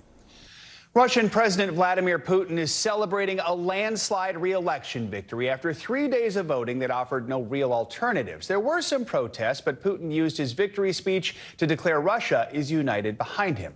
NBC News chief international correspondent Keir Simmons joins us now from Moscow. He was at that news conference and questioned Putin directly. Keir, good morning. This morning, Joe, I'll tell you that countries like Iran and China and North Korea are congratulating President Putin. But a spokesperson for the National Security Council saying the elections are obviously not free or fair, given how Mr. Putin has imprisoned opponents and prevented others from running against him. This morning, President Putin beginning another 6 years in power after an election that saw dye poured into ballot boxes, arson attacks and drone strikes Russia blamed on Ukraine. Putin won the biggest victory of his leadership, Russian officials say, after years of crushing opposition leaders like Alexei Navalny and Boris Nadezhdin, who told us he voted by writing his initials on the ballot. NBC News was the first international news organization to question the Russian leader after the election. Mr. President, journalist Evan Gershkovich spent this election in prison. Boris Nadezhdin, who opposes your war in Ukraine, wasn't allowed to stand against you. And Alexei Navalny died in one of your prisons during your campaign. Mr. President, is this what you call democracy? That's life, Putin said, and in his answer suggested he had agreed to release Navalny on the condition he never returned to Russia. Days later, his outspoken opponent was dead, Putin said. His widow, Yulia, joined a protest in Berlin Sunday as Russians demonstrated at polling stations by simply standing in line. There could be no any negotiations and nothing with Mr. Putin because he is a killer, he is a gangster. The Kremlin's spokesman rejecting criticism of the election. Alexei Navalny's widow is calling on leaders around the world not to accept this election. Well, you know, those are people who get themselves deprived of their motherland, and they're staying abroad. The longer they stay abroad, her husband died in the longer they stay abroad, the less connection they have with their own country. All right, Keir Simmons, Keir, as always, we appreciate your reporting. Thank you so much. For more on this, let's bring in Ambassador Bill Taylor. He's the former U.S. ambassador to Ukraine, is now the Vice President, Russia and Europe at the U.S. Institute of Peace. Ambassador, what does another 6 years of Putin's rule mean for Russia? Just what are some of your thoughts after hearing his answer to Keir's question there? Yeah, it's a great question, Joe. So what it implies for Russia is more of the same. Clearly, Putin is going to continue to pursue his war, his aggression in Ukraine. Clearly, he's going to continue to oppress the Russian people, giving them no ability to express their views. Clearly, he is going to continue to push against the international order that tries to maintain some rules of the road. Mr. Putin says he's got 87% of the vote. That's like North Korea, Joe. I mean, this is not a serious election. Putin's re-election comes at a time when the Ukraine war is at this crossroads. Ukraine is running dangerously low on supplies and ammunition. Efforts to send funds to Ukraine have stalled in the American Congress. Russian forces are making gains in the war. I know you just got back from Kyiv. What did you see? What's at stake here? At stake is the security of Ukraine, but it's more than that, Joe. You're exactly right. What's at stake here is the security of Europe and of the United States, which is why it's so important, as you just indicated, to provide those funds to allow the Ukrainians to stop the Russians in Ukraine. That's what's at stake. The Russians are moving across Ukraine. They're trying to take Ukraine so that they can threaten Europe. And that's what's at stake here right now. And Ukrainians, as you say, they're looking very carefully at what happens in the United States. They count on us. They count on the United States to continue to provide them the support so that they can do the fighting, so that they can stop the Russians. They're not looking for any other assistance like soldiers. They're looking for weapons that allow them to stop the Russians. So in January, Germany's defense minister warned that Russia could seek to attack a NATO member state within 5 to 8 years. We know the Danish defense minister said last month Russia is going to test Article 5 and test NATO solidarity within a 3 to 5 year period.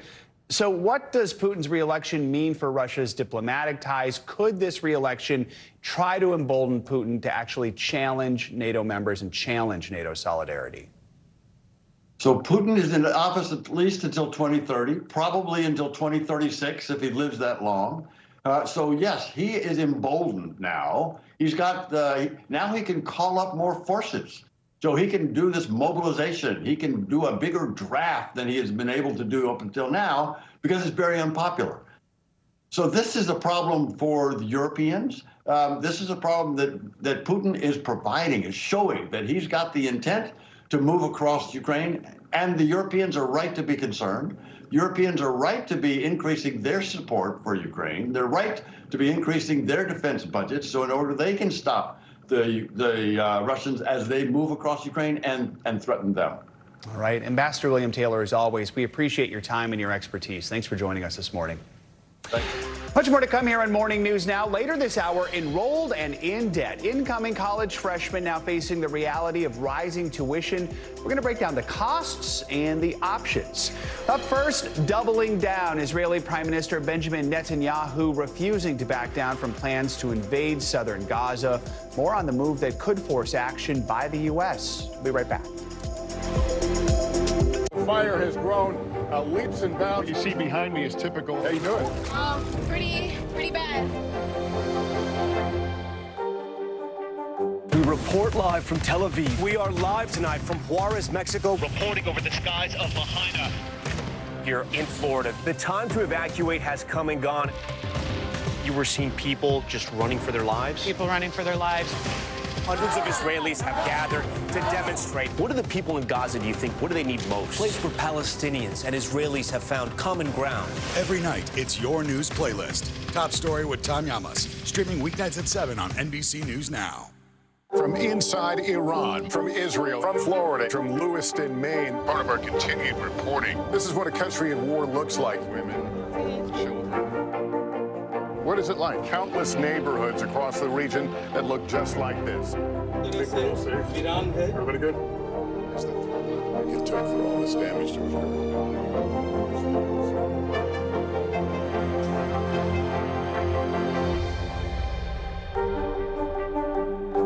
News lives in the now. The front lines are still very active. This is like quicksand, and officials say an entire town is cut off. This close to actually understand why people had to jump in the ocean. News for the generation of now is NBC News Now.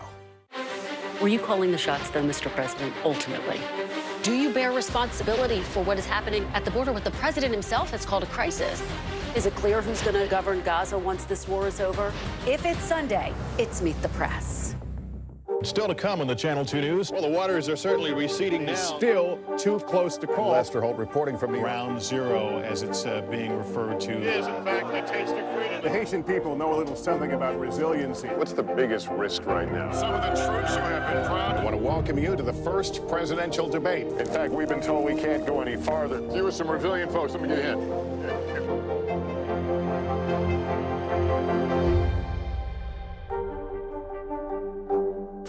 News for the generation of now is NBC News Now. Thanks for tuning in. I'm Gotti Schwartz. Here are the stories we're following tonight. Storms keep coming here in California. The U.S. government just declassified this video. A lot more stories trending like crazy on social media. A controversy pitting lawmakers against young voters. What's the state of crypto today? Is it safe for investors? We've got another mind-bending story on artificial intelligence. This is what my voice sounds like when I clone it. That wasn't me. You gotta see this. Stay tuned now, weeknights at 8 Eastern, 5 Pacific on NBC News Now.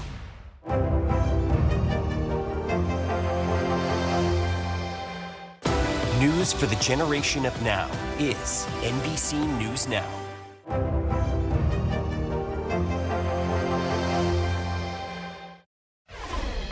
We're back now with the latest on the war in the Middle East. Over the weekend, Israel's Prime Minister Benjamin Netanyahu repeated his military's plans for an invasion of Rafah in southern Gaza. That's where some 1.5 million Palestinians are taking refuge. The move would set up a potential showdown between Israel and the White House, which has called a military operation against Rafah a red line. Right now, aid agencies are sounding the alarm over the dire circumstances on the ground in Gaza. The Hamas-run Gaza Health Ministry says the death toll has now surpassed 31,700, including at least 30 people who've died of malnutrition. For more on all this, we're joined by NBC News international correspondent Raf Sanchez, who's in Tel Aviv. Raf, good morning. Let's start with that planned military incursion in Rafah. Do we know what the latest is there? Joe, good morning. Over the weekend, Prime Minister Benjamin Netanyahu approving what he says will be a two-phase plan for that attack on Rafah. He says an assault is necessary to defeat Hamas's remaining battalions in the south of the Strip. He says in the first phase, Israel's military will evacuate more than 1 million civilians out of the city, allowing them to go to some areas further north, not allowing them to go back to Gaza City. The second phase will be the attack itself. Now, President Biden has said that an attack on Rafah would be a red line. He has given slightly mixed messages here, saying that at the same time, there's nothing Israel could do that would lead him to actually cut off military or diplomatic support. The White House has said any attack on Rafah would be a disaster without, quote, a credible and executable plan to get those civilians out of harm's way. Secretary of State Antony Blinken saying he had not seen Israel's plan, is not yet in a position to judge whether or not it's credible. But we are also hearing from the UN that any attack on Rafah not only would lead to massive loss of civilian life, it would also disrupt the flow of aid coming in through the Rafah crossing from Egypt. And we'll dig into that a little more with our White House correspondent in just a moment. So, Raf, let's talk about peace talks. Reuters reports that those talks did resume in Qatar on Sunday, and this new round of talks comes after a new proposal from Hamas. What are we learning about that?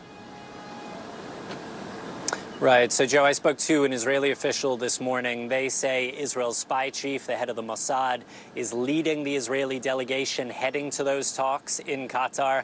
They say optimism is not high.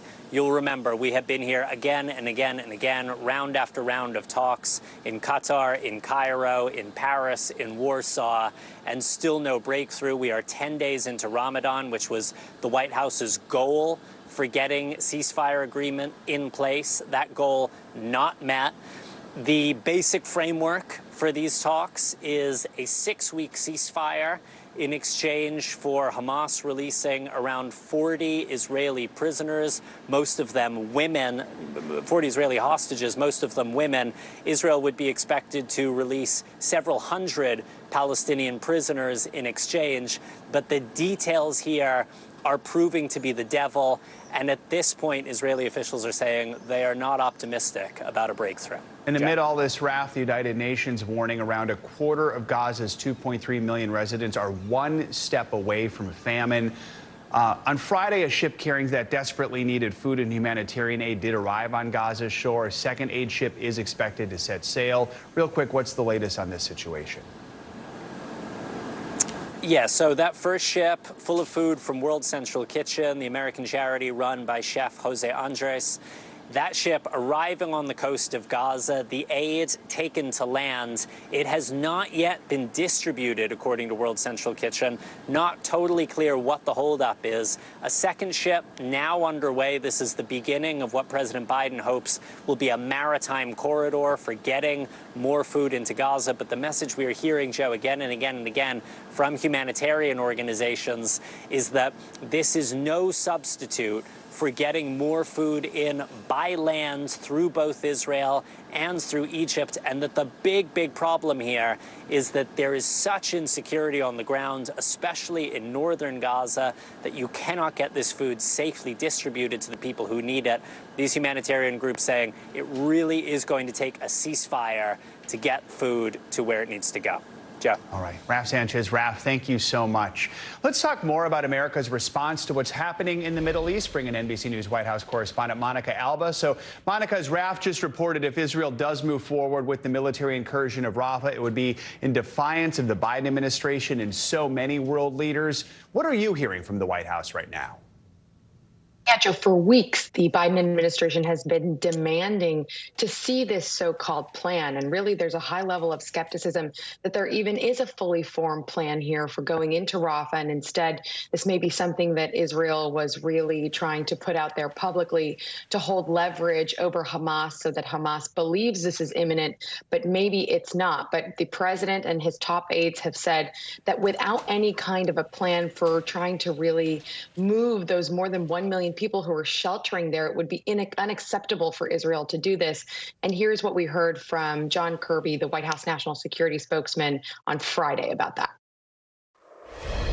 We still can't get behind a plan, and we won't get behind a plan that doesn't properly account for those 1.5 million refugees in Gaza who need a place to go where they can be safe from the fighting. But to move in right now in a major way without a proper accounting for all those people would, as we've said, be a disaster. And the U.S., of course, since the terrorist attacks of October 7th, has said that it will stand with Israel. The president has pledged Israel's right to defend itself. But you really have to look at the language, Joe, since then to now. And that has become just much more blunt. The Biden administration has been much more clear. But there's also a concern that some of these warnings will just be ignored. And that is why the Biden administration now needs to weigh what its options would be if indeed Israel does defy the president with a large-scale military invasion in the coming days. We even have this deadline now. The Biden administration set a March 24th deadline for Israel to provide written assurance that its use of American weapons is in accordance with international law. What more can you tell us about that? Yes, and so far there has been no instance where the U.S. has conditioned aid to Israel. Is that something we could see change? That would be a major policy shift in this war. That hasn't happened yet, but they have always said that they do need those written assurances that also any weapons that are going to be supplied to Israel are going toward the fight to eradicate Hamas, but will not hinder any humanitarian aid getting into Gaza. And that's something that Israel has signaled they are going to comply with. But now the State Department and the administration as a whole needs to review it and approve it to make sure that that is actually in compliance with that international law you mentioned. All right, Monica Alba. Monica, thank you so much. More international headlines now. The European Union just signed off on a multi-billion-dollar aid package for Egypt. NBC News International correspondent Claudio Lavanga joins us from Rome with that and other world news. Claudio, good morning. Good morning, Joe. That's right. The European Union, as you mentioned, signed or announced an $8 billion aid package for Egypt as concern grows over migrants going to Europe due to growing conflicts in neighboring countries. Now, the deal was signed yesterday by Egyptian President Abdel Fattah el-Sisi and European Commission President Ursula von der Leyen. Now, the package includes both grants and loans spanning for the next 3 years. Now, over to Iceland, where Mother Nature has struck yet again. A state of emergency was declared in the southern Reykjanes Peninsula after a volcanic flare-up, the fourth since December.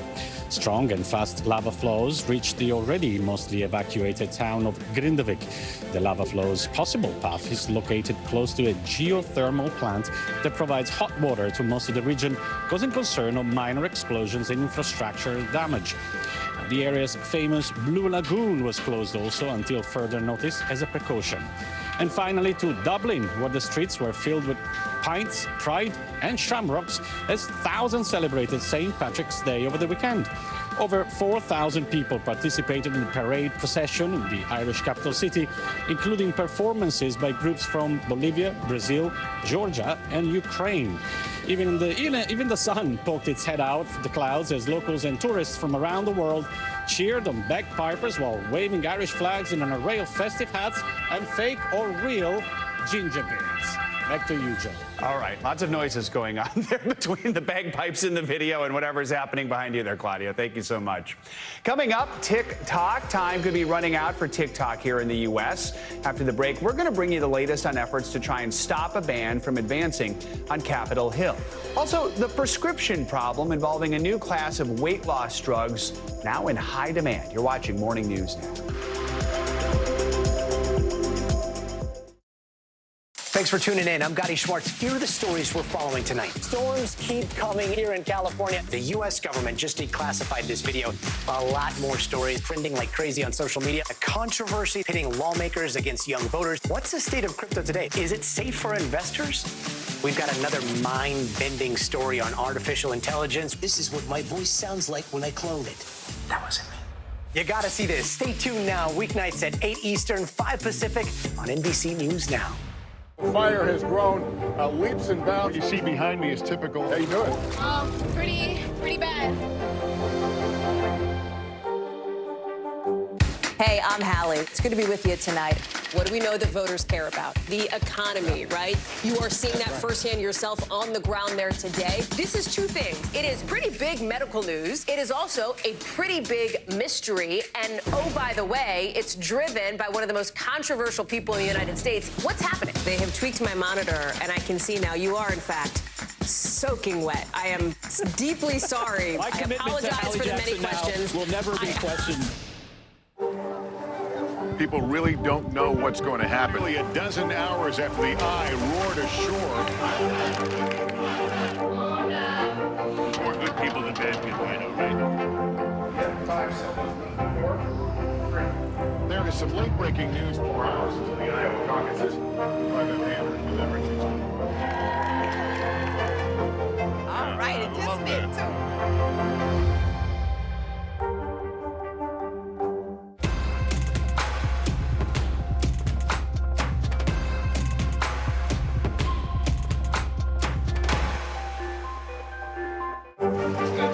What is going to happen now? Going back and forth because they... Oh, yeah, nice to see you.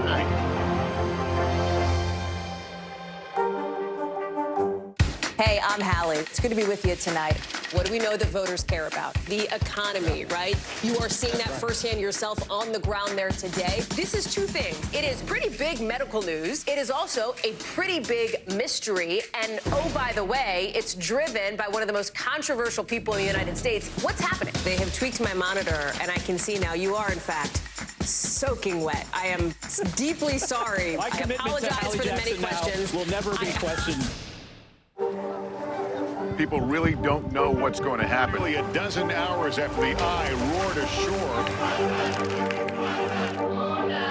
There's more good people than bad people, I know, right? 5 seconds. 4, 3. There is some late-breaking news for hours into the Iowa caucuses by the man delivering. All right, it just me too.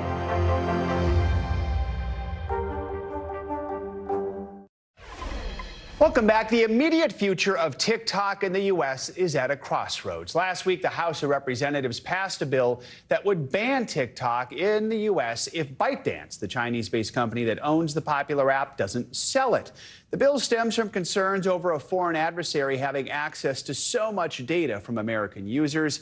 TikTok's aggressive lobbying to stop the bill from advancing in Congress was not enough to prevent the overwhelming bipartisan vote in the House, though its future in the Senate is less clear. Critics worry about national security and the mental health of young Americans. So what is the future of TikTok? Our own Savannah Sellers takes a closer look. You will be destroying small businesses like us. TikTok creators descending on the Capitol. Save TikTok! You need to make your voices heard. Call them and tell them to stop the ban. Hoping to save the social media giant. TikTok appealing directly to its users. And we had millions of kids calling Congress, in some cases threatening suicide. Even flying creators out to Washington. They're trying to rush a vote to block TikTok. What would it mean for you and your family if TikTok were to be banned in the U.S.? It would be devastating. Being able to just launch out a positive message would be completely stopped. But in the end, the bill passed in a landslide. The yeas are 352, the nays are 65. And now heads to the Senate. If signed into law, it would force TikTok's Chinese owner, ByteDance, to sell the platform within 6 months or face a possible ban in the U.S., its biggest market. TikTok says around 170 million Americans use its platform, including 7 million small business owners. Many of them now worried about their livelihoods. It is 100% of our income. It's how I feed my wife and 3 children. But lawmakers say the move is a matter of national security. This app has the potential of being a mass surveillance tool against American people. Critics pointing to laws in China that allow the communist government to demand data from any Chinese-owned company. Several countries, including the U.S., have already banned the app on government devices. We worried about the spy balloon hanging over the U.S. You know, a lot of people put this out. It's 170 million spy balloons. Another fear, the power and reach of a hugely popular foreign-based platform that's readily accessible to millions of Americans, many of them teenagers. The reason that is valuable to the Chinese Communist Party is it begins to allow them to know how to influence Americans. But TikTok CEO Shou Chew insists the app is not a tool of the Chinese government. You know, there's a lot of noise, but I haven't heard, exactly what we've done that's wrong. Meanwhile, any possible sale of the app could prove costly and complicated. One of the issues is, what do you get when you buy it? Because they're not going to give us the algorithm, because if they give us the algorithm, we can see, in fact, if they've been spying. Former Treasury Secretary Steven Mnuchin already looking to assemble a group of investors. This should be owned by U.S. businesses. There's no way that the Chinese would ever let a U.S. company own something like this. The current bill does not allow the government to remove TikTok from people's phones. Instead, it would be unavailable to download or update. But in countries like India, where TikTok is already banned, savvy users were quick to find workarounds. It all comes in a consequential election year, with both parties desperate to woo young voters. Do you think this could impact how people vote? 100%. There will be people that will not be reelected because of the way they choose to vote on this ban. Faced with uncertainty, some TikTok users already preparing for the end. And who knows if today is the day and this is the last video. As the app, known for its global reach and viral moves, now stands increasingly on rocky footing. Our thanks to Savannah Sellers for that report. They're effective and expensive. The new class of prescription weight loss drugs is helping Americans shed pounds, but for those who need the drugs, filling a prescription can be a nightmare. NBC's Stephanie Gosk takes a closer look. 170.6. There are plenty of testimonials touting the new class of weight loss medications. It works. What is less common, the stories of people who can't get it. Are there people out there who desperately need this medication and don't have access to it?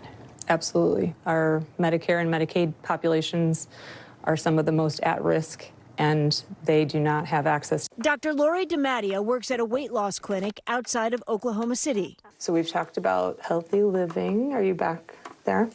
I have been. One of her patients is 67-year-old grandmother Susan Beam. I have hypertension, which is, I think, directly related to the extra weight. I've had to have hip replacements and rheumatoid arthritis and sleep apnea. If you could snap your fingers right now and lose the weight, how many pounds would you like to lose? Would you hope to lose? I would hope to lose about 120 to 130 pounds, which is basically like another person. Beam's Medicare coverage will not cover the new class of drugs that the FDA has approved for weight loss. She hopes Congress will pass legislation to change that. Well, I think it's extremely urgent. I don't know at what point it will impact my health, even to the point of death. Oklahoma has the third highest obesity rate in the country. But according to healthcare analytics company Purple Lab, the state ranks 27th in rate of prescriptions written for Ozempic and Wegovy. And the price of those drugs is high, roughly $1,000 a month. Many health plans don't cover the cost. Getting insurance coverage is a constant headache for Dr. DiMattia. So difficult that we hired someone who specifically deals with just prior authorizations for the medications. That's their only job? That is their only job. Purple Lab's data also shows that while black people in the U.S. account for 32% of obesity cases, they are only getting 12.5% of Ozempic and Wegovy prescriptions. I hope that people have enough grace to, understand that this is bigger than just willpower. Liz Shoemate is another of Dr. DiMattia's patients. I don't think the goal for me is perfection, but it's to be in good health. She's hoping to get the newly FDA-approved Zepbound at a discount. But even discounted, that's $550 a month, and still a stretch out of pocket. Obesity is a disease. These patients that have this disease are humans, and they need treatment. And there's a treatment out there that works. There's a very effective treatment that works, and we're really struggling to get it to the people who need it the most. Being part of what doctors call a weight loss revolution often comes at too high a price. Stephanie Gosk, NBC News, Norman, Oklahoma. Coming up, we are talking tuition as a new class of freshmen gets ready to go to college. Many might be trying to figure out how they're going to pay for it. We're going to break down the options with one of our favorite financial experts, Caleb Silver, next on Morning News Now. Thanks for tuning in. I'm Gotti Schwartz. Here are the stories we're following tonight. Storms keep coming here in California. The U.S. government just declassified this video. A lot more stories trending like crazy on social media. A controversy pitting lawmakers against young voters. What's the state of crypto today? Is it safe for investors? We've got another mind-bending story on artificial intelligence. This is what my voice sounds like when I clone it. That wasn't me. You gotta see this. Stay tuned now. Weeknights at 8 Eastern, 5 Pacific on NBC News Now. Were you calling the shots, though, Mr. President, ultimately? Do you bear responsibility for what is happening at the border, what the president himself has called a crisis? Is it clear who's going to govern Gaza once this war is over? If it's Sunday, it's Meet the Press. Hey, I'm Hallie. It's good to be with you tonight. What do we know that voters care about? The economy, right? You are seeing that firsthand yourself on the ground there today. This is two things. It is pretty big medical news. It is also a pretty big mystery. And oh, by the way, it's driven by one of the most controversial people in the United States. What's happening? They have tweaked my monitor, and I can see now you are, in fact, soaking wet. I am deeply sorry. My I apologize for the many questions. Will never be questioned. Good Morning begins with hope and optimism, a chance to start fresh. We want to welcome you in to share a moment that brightens your day, because every day deserves the best start. From inside Iran, from Israel, from Florida, from Lewiston, Maine. Part of our continued reporting. This is what a country in war looks like. Women, children. What is it like? Countless neighborhoods across the region that look just like this. Everybody good? It took for all this damage to occur.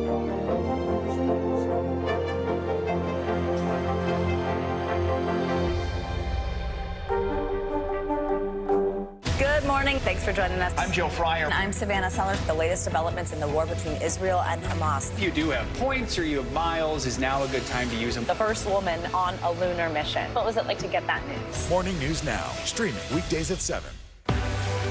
What's the message that you're trying to get out to young people? Know what is in the drug supply. We've got important news this hour about your money. Mental health, big picture. Why is it so tough right now? News for the generation of now is NBC News Now. People really don't know what's going to happen. Nearly a dozen hours after the eye roared ashore. More good people than bad people, I know, right? 5 seconds. 4, 3. There is some late-breaking news 4 hours into the Iowa caucuses. All right, it just me too.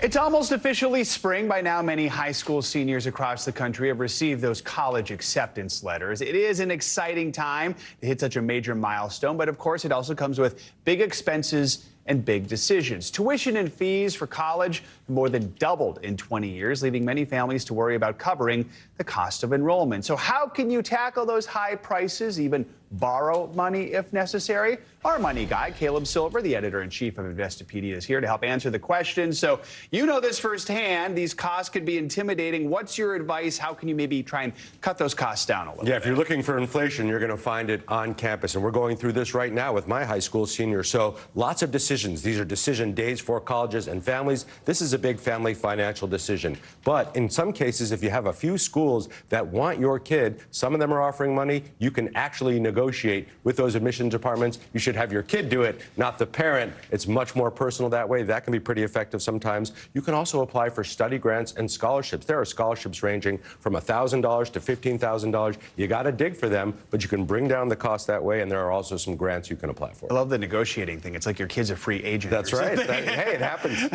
Student aid is obviously a huge thing. I know I relied heavily on that when I was a kid. Who should be looking into these options? What are some of the best options? Yeah, well, there's the Pell Grant. Those are needs-based, no repayment on those loans. Then those are direct and indirect loans. Some are subsidized, some are unsubsidized. You can get those through Sallie Mae. There's other lenders right there. The Biden administration is working on ways to bring down the repayment of that debt. Then there's state tuition assistance. If you want to go to school in-state, you can sometimes get in-state tuition as long as you live there. And then there's employer tuition assistance. If you have a job, if you've been working or your kid's been working, sometimes the employer will help subsidize part of that education. It's not just tuition. That is high enough, but you got room and board. You got the dining plans. You got the books you got to buy. What are some of the things families should keep in mind when it comes to all those financial obligations? Yeah, you named a bunch of them, but then there's also the travel back and forth from school. Don't forget that. If it's not a train ride away or a bus ride away, that means a flight sometimes, right? That means shipping some things home. Those are the costs that come around that. But also, if your kid's going to go away for the semester, sometimes that's covered in tuition. Other parts of it aren't. So you got to be thinking about all of these factors and then teach your kid or work with your kid on how to be a smart spender while they're in college, because this is where the habits really develop. Here's one of the things I think some families are wrestling with. I know I had my dream school, the one I wanted to go to, but I was worried was too expensive. And then you have your sort of backup choices. And thankfully for me, the dream school ended up costing about the same because of financial aid. So I was able to go there. But for some families, it might be a different situation. The dream school costs more. How do you make that decision as to which school you should eventually go to? Yeah, ultimately, it's an opportunity decision. Are you going to do better potentially if you go to this school? Will it pay off in terms of networking, in terms of career advancement? But also, if you're looking for that dream school but you can't afford it, sometimes take a couple of semesters at a community college, then transfer the credits over, go in there as a sophomore, as a junior to the dream school. If you got into it, that'll reduce the cost. Come in with some credits. That helps sometimes too. But this is a big decision for families, and it's all about what you can afford now and what it might mean on the back end, because there's a lot of people rethinking the cost of college given what we've been through in the last 4 years. Thank goodness your daughter has you to help walk her through it right now. All right, Caleb Silver, thanks so much. Appreciate all your tips this morning. Financial headlines now. Interest rates are back in the spotlight this morning as the Federal Reserve prepares to meet this week. CNBC's Silvana Henao joins us with more on that and other money news. Silvana, good morning. Hey, Joe, good morning. Yes, so Wall Street is on Fed watch this week as investors wait for guidance from the Federal Reserve on the future of interest rates. The markets are coming off a negative week as concerns about inflation have pressured stocks, sparking some anxiety. The Fed may be leaning towards keeping rates higher for longer. The Fed begins a two-day meeting tomorrow with a decision Wednesday afternoon. And also in focus this week, we get data on housing and jobless claims plus earnings from FedEx and Nike. Apple is reportedly in talks to license Google's Gemini AI engine to power some features in the iPhone. Bloomberg says Apple also recently held discussions with OpenAI about possibly using ChatGPT. Now, a deal between Apple and Google would build on their partnership in search. Google has paid billions of dollars to make its search engine the default option in the Safari web browser on Apple devices. An AI deal would give Gemini a major edge as Apple has more than 2 billion devices in active use. And LinkedIn is developing games to give users something to do other than search for their next job. So TechCrunch has confirmed LinkedIn will tap into puzzles that help games like Wordle explode. Early efforts are games called Queens and Cross Climb. One idea LinkedIn is experimenting with involves organizing employee scores by workplace, with companies being ranked by those scores, Joe. All right. A distraction to some, or yes. a welcome break for others. All right, Silvana. Absolutely. Thanks so much. Coming up, let's dance. That's right. It's time to fill out those brackets. March Madness is here. What you need to know from the top seeds to the underdogs. Stay with us. This is Morning News Now.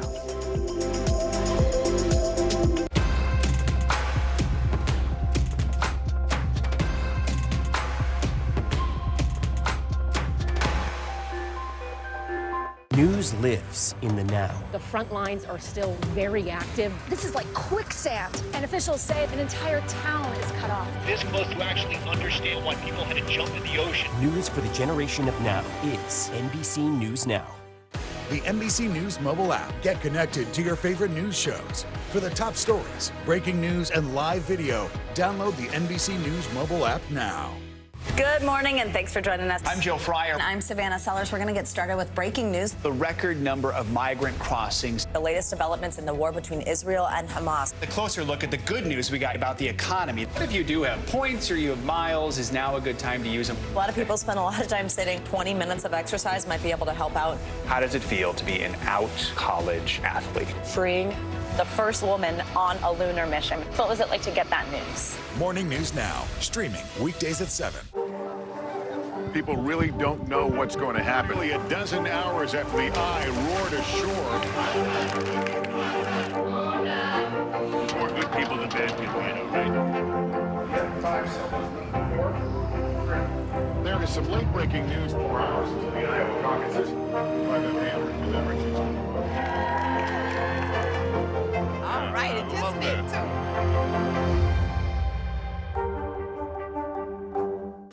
News for the generation of now is NBC News Now. Kristen Welker hosts Meet the Press every Sunday on NBC. Good morning, and thanks for joining us. I'm Joe Fryer. And I'm Savannah Sellers. We're going to get started with breaking news. The record number of migrant crossings. The latest developments in the war between Israel and Hamas. A closer look at the good news we got about the economy. If you do have points or you have miles, is now a good time to use them. A lot of people spend a lot of time sitting. 20 minutes of exercise might be able to help out. How does it feel to be an out college athlete? Freeing. The first woman on a lunar mission. What was it like to get that news? Morning News Now, streaming weekdays at 7. We're back now with a toast that might make you see stars. NASA says its James Webb Telescope spotted a kind of chemical cocktail in space. A team of astronomers found a bunch of different organic molecules, including ethanol, also known as alcohol, around 2 baby stars called protostars. You could call it a cosmic politan. Now, this doesn't quite mean we'll be shaking up a margarita on the space rocks at Club Milky Way, but NASA does say these findings might help us learn more about our solar system's past and future. It sounds like even outer space can't turn down a good night on the town. Those cocktails in that video, not the ones that were actually in space, by the way. Finally this hour, sports lovers can rejoice. March Madness is back, college basketball's biggest month. The final brackets for both the men's and women's tournaments were revealed during the highly anticipated Selection Sunday, when the top teams in the nation find out if they're in or if they're out. Now it's time to start filling out those brackets. Here with all you need to know about this year's March Madness is staff writer for The Athletic, CJ Moore. CJ, good to have you with us. So after last night's highly anticipated Selection Sunday, any surprises? And in the first round, what are the matchups you're looking forward to most? Well, the committee had a very difficult task of putting this bracket together because there were a lot of bid stealers this weekend. So I'm not sure I exactly agree with all the picks, but we've got a bracket and it should be fun. And some early games that I am interested in is Drake, Washington State should be fun. Grand Canyon, St. Mary's. Those are some games that I could see some upsets coming. And then McNeese, Gonzaga, Kansas, Samford. That's another little pod to keep an eye on. Always kind of weird to not see Gonzaga as one of the top seeds, so we'll have to see how they do this year. Obviously, folks are going to be watching Caitlin Clark as she tries to get the Hawkeyes back to the championship. A reminder for everything she's accomplished. She hasn't won that championship yet. On both the men's and women's sides, what are the biggest headlines you see going into the tournament? Well, on the men's side, I think Connecticut's bid to repeat as a national champion. I think the Huskies are probably the most complete and best team in the men's bracket going in. And then, a lot of eyes will be on Purdue. Last year, losing to Fairleigh Dickinson in the first round. Purdue's going to try to pull off what Virginia did in 2019 and go from losing to a number 16 seed and to winning the national championship. And I think the Boilermakers are one of the best two teams in the country. Zach Edey's back and had a wonderful year, should be National Player of the Year. Braden Smith, their sophomore guard, has really improved. And, a lot of people just assume that Purdue is going to Purdue again. But I think it's a much better team than the Boilermakers were a year ago. And so I don't see that happening. And I got him in the national title game. I would love to see Matt Painter get there because he gets a lot more flack than he deserves. He's a really good coach. Got it. So you do not think Purdue is going to Purdue again. All right. So let's talk about those brackets. A lot of people are wondering maybe if there's any underdogs that they should be looking out for. What do you think?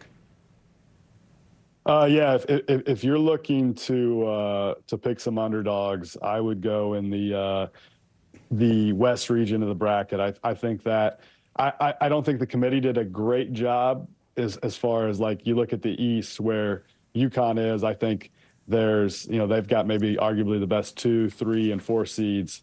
Not an easy path for them, but in the West, I think there could be chaos. New Mexico's a team I've got going all the way to the Elite Eight. Really, really good guard play. Richard Pitino, the son of Rick Pitino, his team has kind of been up and down, but they're finishing really strong. Jamal Mashburn Jr., the son of Jamal Mashburn's on that team. So some familiar names for those who've been covering or following college basketball for a long time.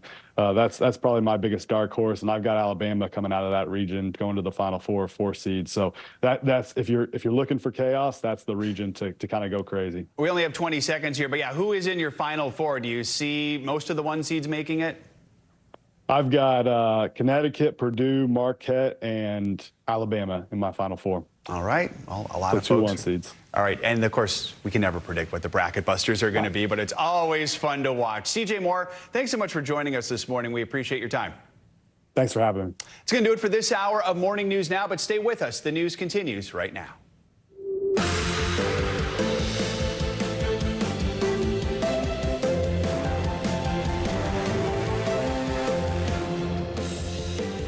Good morning. Good to have you with us on this Monday. I'm Joe Fryer. Savannah is on assignment. Right now on Morning News Now, off to the races. A fiery weekend in presidential politics. Former President Trump once again sparking campaign trail controversy with a series of searing remarks in battleground Ohio. They're not people, in my opinion. These are animals, okay? We've got more from that contentious campaign stop as the Biden campaign says it's raking in some record-breaking cash. In Russia, a projected landslide victory for Vladimir Putin in the country's closely watched presidential election. Putin claiming he's clinched another 6 years in power with a staggering 87% of the votes. Our Keir Simmons is in Moscow this morning, his back and forth with the Russian leader over the death of Alexei Navalny. Trouble in paradise. Police in one popular Florida beach community searching for suspects in a St. Patrick's Day shooting. One person is dead, 2 others wounded. The spring break violence comes as a Florida teen is arrested after pulling a gun on a crowded beach. Well, in Fort Lauderdale, an ugly fight caught on camera, sending people scrambling for safety. The emergency curfew enacted in Miami Beach that officials say is keeping the peace there. And the stage is set for the big dance. March Madness officially begins with 2 top-seeded men's and women's teams once again trying to vie for championship glory. Good to have you with us. We're going to begin this hour with the general election rematch between President Biden and former President Trump. The first presidential rematch in more than half a century is coming into sharper focus after both locked up their party's nominations last week. Over the weekend at a campaign rally, former President Trump vowed there would be a, quote, bloodbath if not reelected in November. As for President Biden, his campaign is touting a record fundraising haul. NBC's Garrett Hake joins us from Washington with the latest on the race. Garrett, good morning.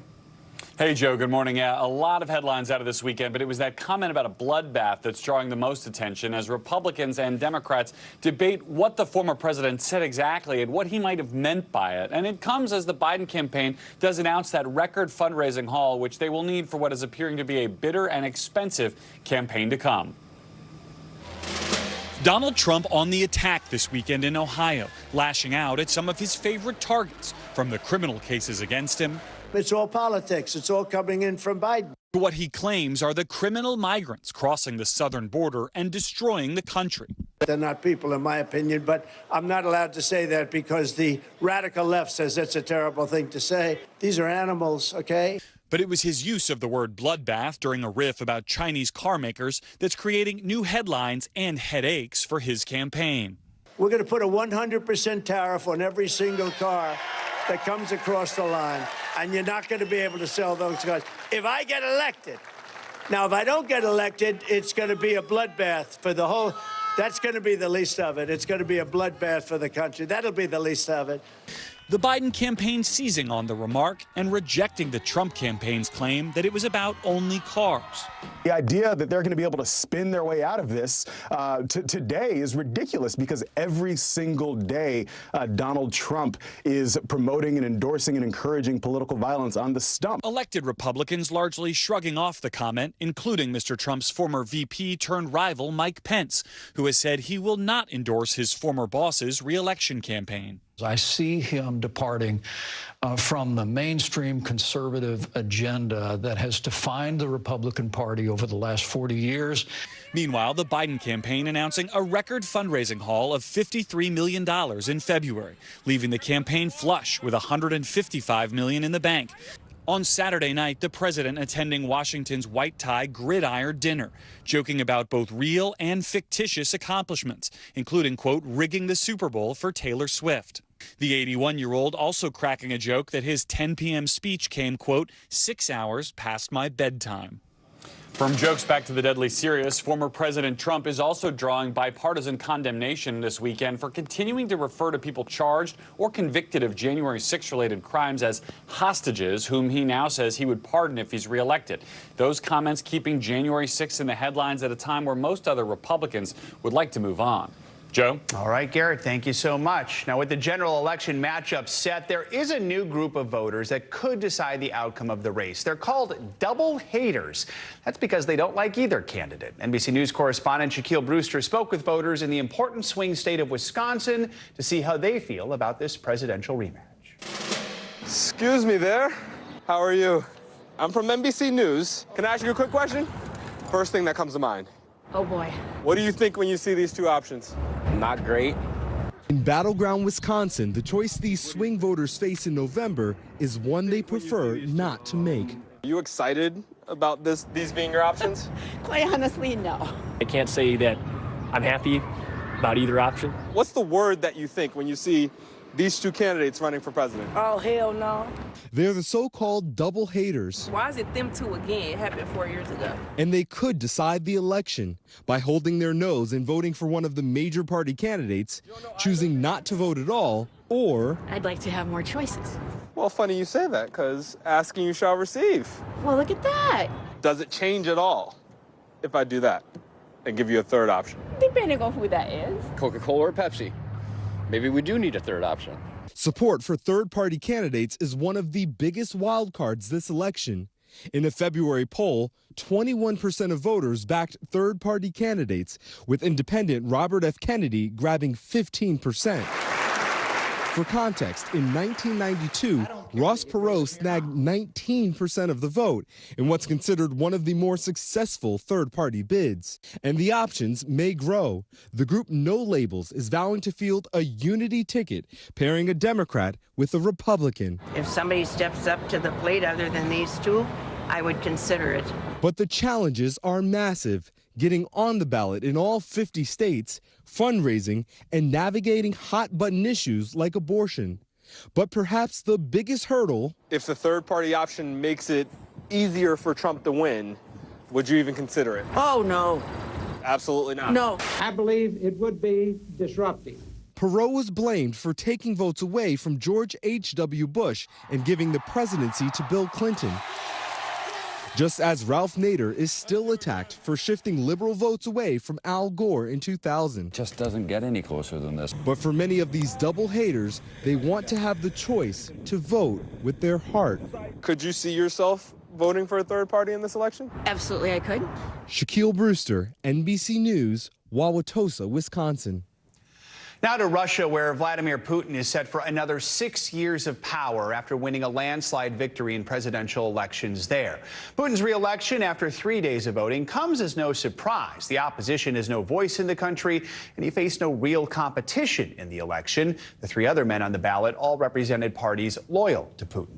NBC News Chief International Correspondent Keir Simmons joins us now from Moscow with more. So, Keir, I know you got a chance to speak with some of the voters there over the last 3 days. What did they tell you?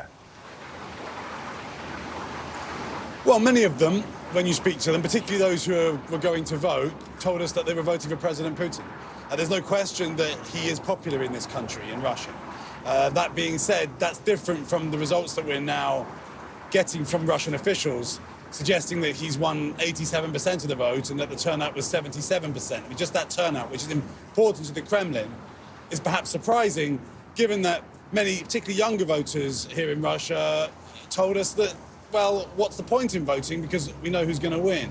So a 77% turnout, a historic turnout, with that kind of feeling amongst some Russians that we spoke to here in Moscow at least. Look, this is a country of 11 time zones. It's very difficult to judge what people think collectively in such a huge landmass of a country. But I think ultimately the fact that President Putin has won is not surprising because he's popular, but also because, frankly, this was a staged, managed election. So, Keir, Putin delivered a victory speech in Moscow. Then you were at the news conference and questioned Putin directly. Let's quickly listen to that.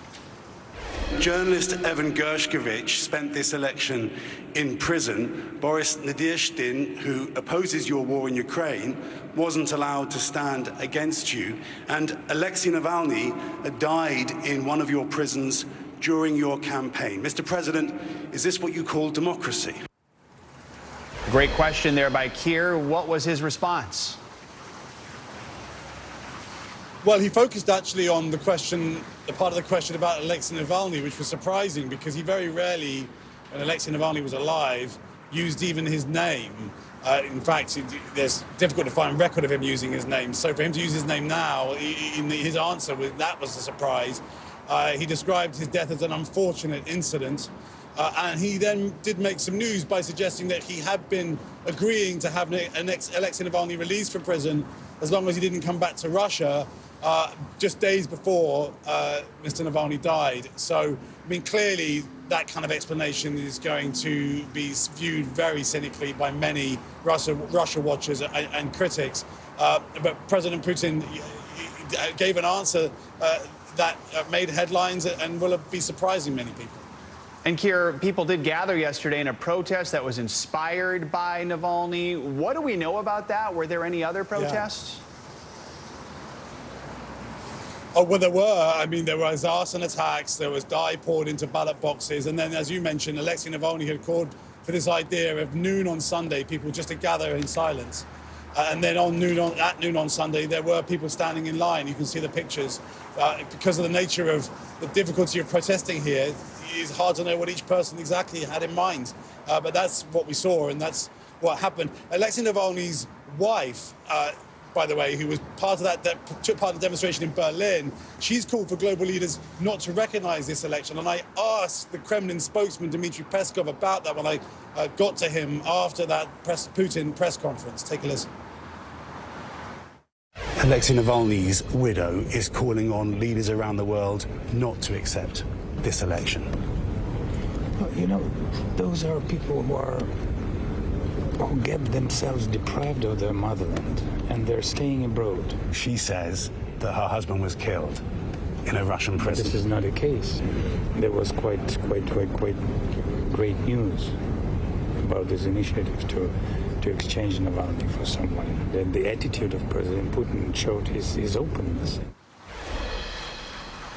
And Joe, today we do have something of a split screen with countries including China, Iran, North Korea congratulating President Putin. Western leaders, not so much, suggesting this election is not free and fair. Joe. All right, Keir, we appreciate your great reporting over these last few days. Thank you so much. There are new developments this morning in the push for a ceasefire in the Middle East, even as Israel's prime minister lashes out against growing U.S. criticism of its war against Hamas. For the latest, we're joined by NBC News international correspondent Raf Sanchez in Tel Aviv. So, Raf, we're going to get to those talks in just a moment, but let's begin with Israel launching another raid on Gaza's main hospital, Al-Shifa. This is a place we've talked about before. What can you tell us about what's happening now? Yeah, Joe, the Al-Shifa Hospital, the largest medical facility in the Gaza Strip, once again a battlefield this morning. Israeli forces stormed inside in the early hours. They say they tracked down and killed a senior Hamas operative who was hiding inside of the hospital. But Palestinian officials are saying this is another example of Israel targeting a medical facility, something that is a potential war crime. They say that there are multiple casualties reported inside the hospital. What we do know is that there were thousands of Palestinian civilians who were sheltering there, hoping the hospital would give them some measure of safety, that they might have access to humanitarian supplies there. Israel says it is not ordering patients, doctors out of the hospital itself, but they are evacuating the areas nearby. And once again, you are seeing scenes of Palestinians running away from battle in northern Gaza. Jeff. Let's talk about those ceasefire talks continuing this week in Qatar. Any hope for any progress? So, Joe, I spoke to an Israeli official this morning. They say optimism on this side of the negotiating table, at least, is very, very low. The Israeli delegation is being led by the director of Mossad, Israel's top spy chief. The basic framework here is familiar. They are going back and forth about the possibility of a 6-week ceasefire that would lead to the release of around 40 Israeli hostages, some several hundred Palestinian prisoners from Israeli jails, and a lot more humanitarian aid getting into Gaza. This Israeli official saying they are not optimistic about a breakthrough. They say there is a lot of American pressure on both sides to try to get to a deal. But the White House was hoping to have a deal in place by the start of Ramadan, March 10th. And here we are with no sign of one coming together. Jeff. Raf, I also want to ask you, last week, Senate Majority Leader Chuck Schumer called for new elections to replace Israel's Prime Minister Netanyahu, calling him an obstacle to peace. What are we hearing from Netanyahu about that? Yeah, so these comments from Chuck Schumer, the most senior Jewish official in the U.S. government, really landing like a bomb here for the Israeli government. I want you to take a listen to the frustration that Prime Minister Netanyahu expressed about that speech. I think what he said is totally inappropriate. It's inappropriate for to go to a sister democracy and try to replace the elected leadership there. That's something that the Israeli public does on its own, and we're not a banana republic. The majority of Israelis support the policies of my government. It's not a fringe government. It represents the policies supported by the majority of the people. If Senator Schumer opposes these policies, he's not opposing me. He's opposing the people of Israel. Now, you heard the Prime Minister say there a majority of Israelis support his policies. That's partly true, depending on how you look at the polls. A majority of Israelis do support an attack on the city of Rafah in the south of Gaza. Those same polls, though, show Israelis want early elections, and those polls indicate Prime Minister Netanyahu would lose those elections. Jeff. All right. Raf Sanchez. Raf, thank you so much. Turning now to new developments in the murder of University of Georgia nursing student Laken Riley. This morning, her father is speaking out for the first time, sharing his heartbreak over his daughter's death. The 22-year-old was found dead on campus last month. Her suspected killer is behind bars awaiting trial, and the case has become an issue on the campaign trail. NBC News correspondent Priscilla Thompson joins us now from Athens, Georgia, with more. Priscilla, good morning. Joe, good morning. Laken Riley's name has become a battle cry in the fight over partisan border politics. But this morning, her father tells us that he wants his daughter to be remembered not only for how she died, but also the way she lived. Who was Laken to you? She was like an angel. This morning, Jason Riley speaking out for the first time, describing his 22-year-old daughter, Laken, as an avid marathon runner with dreams of one day becoming a nurse and working with children. We were looking forward to seeing her graduate next year. She was so full of life. I just hate that, she was taken so early. Police say Laken was murdered while jogging on the University of Georgia campus last month. I wake up every day thinking, that I can call her, and I can't. Police have charged 26-year-old Jose Antonio Ibarra with her murder. Ibarra, a Venezuelan citizen, entered the U.S. illegally in 2022, officials say. And despite an arrest in New York and a citation for shoplifting in Georgia, was never deported. Do you think a difference in immigration policy would have made a difference for Laken? We have no idea if that would have changed anything, but he's here illegally, that he might not have been here had we had secure borders. Laken's murder has become a flashpoint in the partisan debate over immigration. Former President Trump meeting with Laken's mom and stepdad earlier this month, just days after this tense exchange at the State of the Union. Georgia Representative Marjorie Taylor Greene imploring President Biden to say Laken Riley's name. Laken Riley, an innocent young woman who was killed by an illegal. I feel like she's being used somewhat politically. How do you feel about that? It makes me angry. She was much better than that. She should be raised up for the person that she is. An angel on earth, her heartbroken father says, now gone far too soon. What gives you strength? Knowing that she's looking down on me, it has made me so much stronger. Powerful interview there, Priscilla. I know there are some new developments in the case. What more can you tell us about that? Yeah, Joe, while the suspect has not yet entered a plea, we do now know that he is demanding a jury trial according to court documents. And Laken Riley's family also preparing for what is sure to be a difficult trial. But her father told me that he is heartbroken not only for his family, but also the family of the suspect. And that if he were to see the suspect's mother, he would want to give her a hug because he believes that's what his daughter would have done. Joe? Wow. All right. Priscilla, thank you so much. Appreciate your reporting on this. Time to get a check on your morning news now weather. Meteorologist Michelle Grossman is here with a look at the week ahead. A little bit of everything, right? That's right. We have everything. We have winter weather. We have some spring-like weather. We have some storms in the south. So, yeah, let's start out looking at the week ahead because today we're looking at a couple things. Record warmth in the Pacific Northwest into portions of the west. We're going to see temperatures well above normal. Then we have a dividing line. Really cool in portions of the east. We're going to have freeze warnings mornings tonight into the early part of Tuesday, but pretty dry. We have some showers in the southwest. Lake effect snow along the Great Lakes, especially downwind of Lake Ontario. We could see up to 9 inches in some spots. It's going to be a heavy wet snow as well. And then we're looking at the trends for some strong storms in parts of Florida. We could see some hail, some really gusty winds, heavy downpours. The tornado threat is low, but it's not at 0. Then by Wednesday, feeling like spring once again in portions of the south. So we have Monday and Tuesday being a little cooler in the south, the Mississippi Valley into the southeast. We rebound nicely by Wednesday.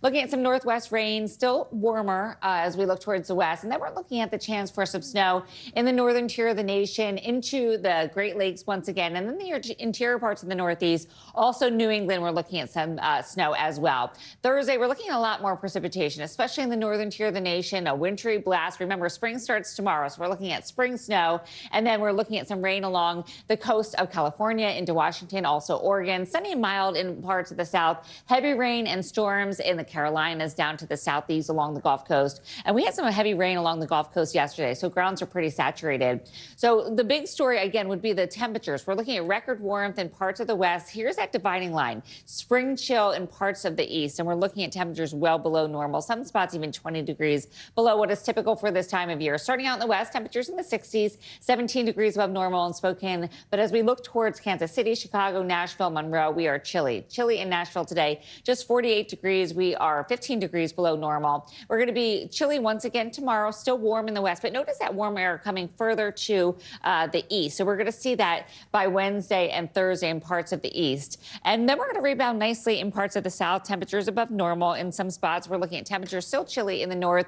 45 on Thursday in New York City, 46 on Friday. So you're going to need those coats for the first part of spring. Freeze alerts start tonight. We're looking at temperatures well below freezing. You need to cover those plants, sensitive crops as well. And also any pipes that might be exposed could see some bursts if we get down to temperatures into the 20s and 30s. So there's that spring chill. It's going to be cold. You need your coat as you head out to school, to work tomorrow in parts of the south, well below freezing in many spots. Not something folks expect in late March either in that part of the country. I know, and it's been so warm that it's, yeah, exactly. All right, Michelle, thank you so much. Sure.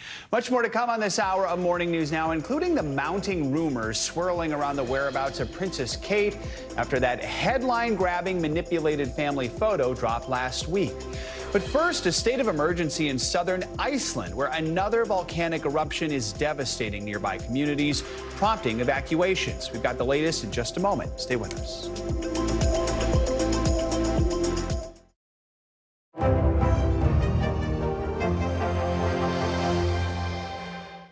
Good morning begins with hope and optimism, a chance to start fresh. We want to welcome you in to share a moment that brightens your day, because every day deserves the best start. From inside Iran, from Israel, from Florida, part of our continued reporting. We're all safe. Everybody good? Women, children,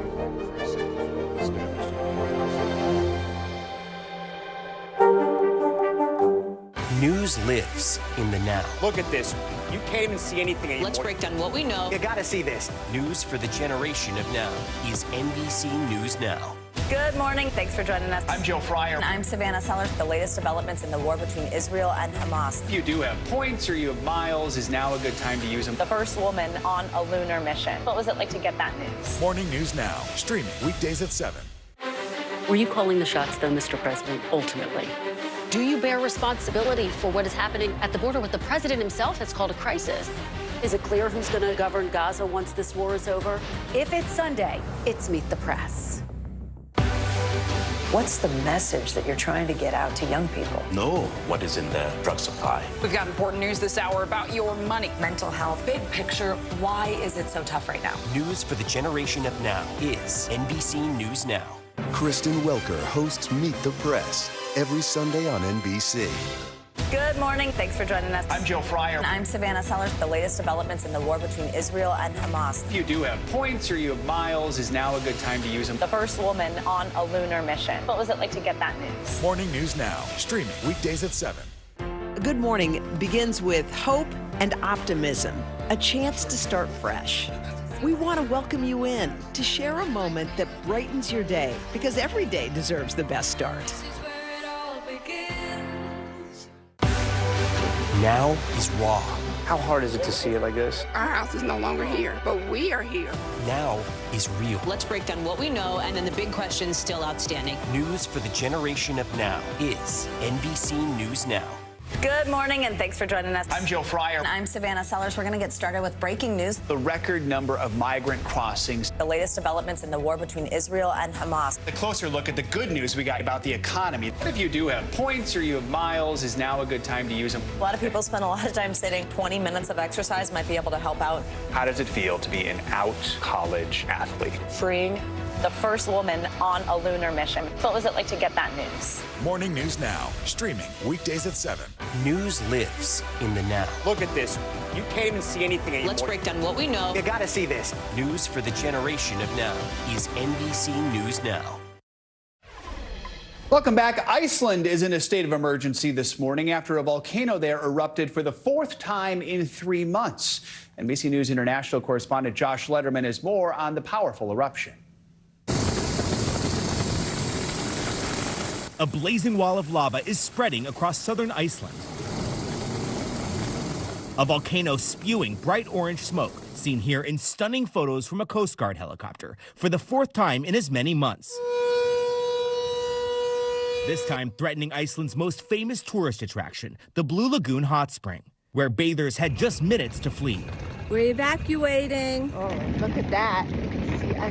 Wow. American Melissa Izer's vacation with her husband interrupted mid-meal. As the waitress is bringing my wine, I heard the sound go off, and that's when my husband and I looked at each other, and they said, okay, evacuation en route. Local media say hundreds in a town near the Blue Lagoon have now fled to safety. Everybody was steady and prepared. Meteorological authorities say the volcano erupted with little notice, just about 40 minutes, and carved a fissure into the earth nearly 2 miles long, triggering a state of emergency. An orange glow visible from more than 20 miles away in Reykjavik, the capital. Volcanoes are common in Iceland, which sits atop a geological hotspot. This volcano has been erupting roughly once a month since December, but this eruption appears to be the biggest yet. No deaths have been reported. Defensive barriers built to contain the lava are holding so far. But scientists say it may only be the beginning. We might have eruptions on the peninsula for on and off for the next few hundred years. A fiery future for an island where volcanoes are a fact of life. Josh Letterman, NBC News. Let's talk more about this with Dr. Benjamin Andrews. He's a geologist at the Smithsonian's National Museum of Natural History. Good to have you with us. So this volcanic system in Iceland, it's been dormant for 800 years. Do we know why it's waking up now, and do we expect to see more of this in the coming years? Sure, those are great questions, and thanks for having me on. It's always hard to forecast exactly why a volcanic eruption is happening at any given spot, any given particular spot. But Iceland, as your correspondent noted a moment ago, does sit atop a hot spot. So there's a lot of magma rising up through the mantle, and it's a spreading ridge. So we have the Mid-Atlantic ridge goes right across or right underneath Iceland. So we have the North American and European plates pulling apart from each other. So there's a lot of reasons why there are volcanic eruptions at Iceland. And in this particular instance, we can see over the past 5 months, there's been a series of dike intrusions. So that's magma coming into the ground, forcing itself into a crack and making a crack bigger. And then starting in December and then January and February and now March, there have been a series of eruptions. And most of those eruptions have lasted about 3 days or 2 days or even 1 day. And in fact, this eruption right here was very vigorous on Sunday with a fissure that we can see in the screen there that was about 2 miles long. And as of yesterday morning was only about a quarter mile long. So it's very intense opening phase, and then it dies off. So officials say there's no ash coming out of this explosion. Why is that, and how does this compare to the 2010 eruption that shut down air traffic in Europe? Many of us remember that one well. Sure. So the first thing we should remember is that volcanic ash is not like ash in your fireplace. It's not bits of burned wood or paper or something. Instead, volcanic ash is little tiny fragments of frozen lava or frozen magma foam. And so in the case of the 2010 eruption of Eyjafjallajökull, the magma came up underneath a glacier and it cooled against that glacier, but then melted that glacier into water and flashed that water into steam, which created an explosive power to rip the magma apart and make big explosions with lots of ash. In the case of the current eruption north of Grindavik, we see that the magma is coming out and it doesn't have any big source of gas to make it explode. And so as a result, it's mostly coming out as lava flows or fire fountains like we see right there, which you could think of as just very vigorous fountains of lava that might go tens or even hundreds of meters into the air, but come down to feed a lava flow. I know some experts are worried the lava could flow into the North Atlantic Ocean. We only have a few seconds left here, but what are the dangers there?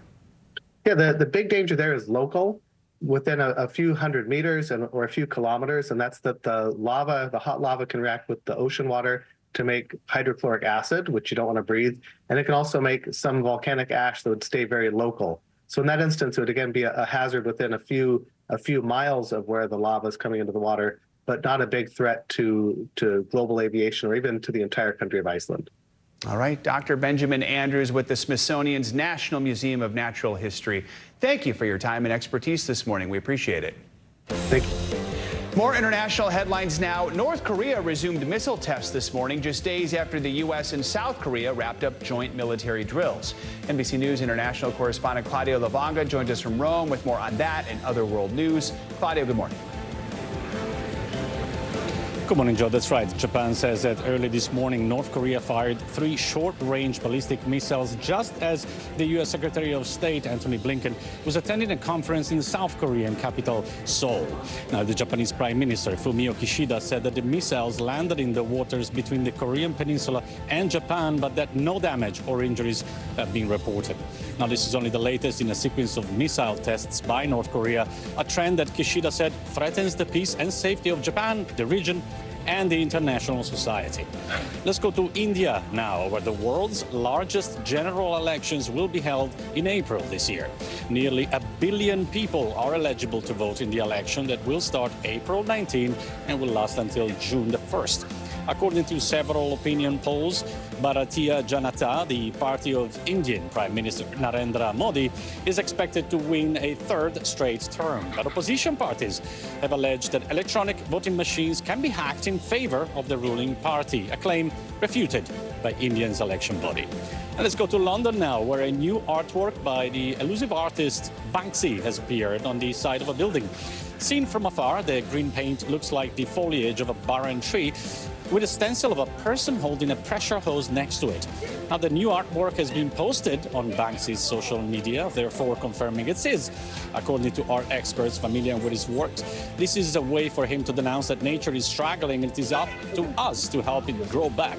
But another thing that may grow because of it is the value of the houses being painted on. One local said that Banksy came overnight and now my rent is skyrocketing.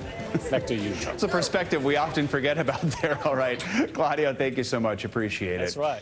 This morning, rumors continue to swirl about the whereabouts of the Princess of Wales. Over the weekend, Kate missed one of her traditional outings, the St. Patrick's Day Parade. The princess has not been seen in public since Christmas after undergoing abdominal surgery. And this all comes a week after that family photo, which Kate admitted to altering. NBC News international correspondent Molly Hunter has the details. That's right. Yet another high-profile event passing without Kate, the Princess of Wales. And the Sunday Times has new reporting about Kate's state of mind, how she's coping after talking to her friends. Take a look. This week, Prince William will be back out and about at royal engagements, while his wife Kate, the Princess of Wales, remains out of sight, upset, according to friends who spoke with the Sunday Times, by the way the last week has played out. As parents of 3 young children who are not immune to hearing some of the things that are going around in the media and social media, I think they're finding that very hard. And despite the increased royal load, the Sunday Times reports that those close to William say the Wales family bubble is his top priority. Over the weekend, on their official Instagram page, the Prince and Princess of Wales wished everyone a happy St. Patrick's Day. The parade, an event the Princess of Wales has attended in the past, stunning in green, but of course, no sign of her this year as she recovers. In the new reporting, the paper also suggests we may not see Kate until mid-April. In terms of resuming public duties, that definitely won't be until after the children go back after their school holidays, and that's on April the 17th. And when we do, that might be a chance for Kate to address her recovery period in public. The Sunday Times spoke with numerous friends of Kate in recent weeks and reports that she's been fully aware of the feeding frenzy around that picture and won't be pressured to respond. One source telling the paper she is not a show pony. But the next opportunity for a photo taken by Kate, like all her children's birthdays, may be little Louie's 6th birthday on April 23rd. No word yet on whether or not that will be taken by his mom or by a professional photographer. In an interview yesterday with the BBC, Princess Diana's brother Charles Spencer compared the public attention on his late sister with the current scrutiny swirling around Kate. And if we look at what's happening now around the current Princess of Wales, do you think the dangers of that online, almost sort of conspiracy world are more potent than the press intrusion that you have fought against? No, I think it was more dangerous back in the day. Do you worry, though, about what's happened to the truth? I do worry about what happened to the truth. Now, the next time we'll see Prince William is tomorrow morning at an event here in the UK. We'll be listening closely to see if he offers any clues or any news about his wife. All right, Molly, thank you so much. Coming up, trouble in paradise after the break, terror in one popular Florida beach community as a deadly shooting rocks St. Patrick's Day and spring break celebrations. We've got the latest as police search for suspects. Stay with us.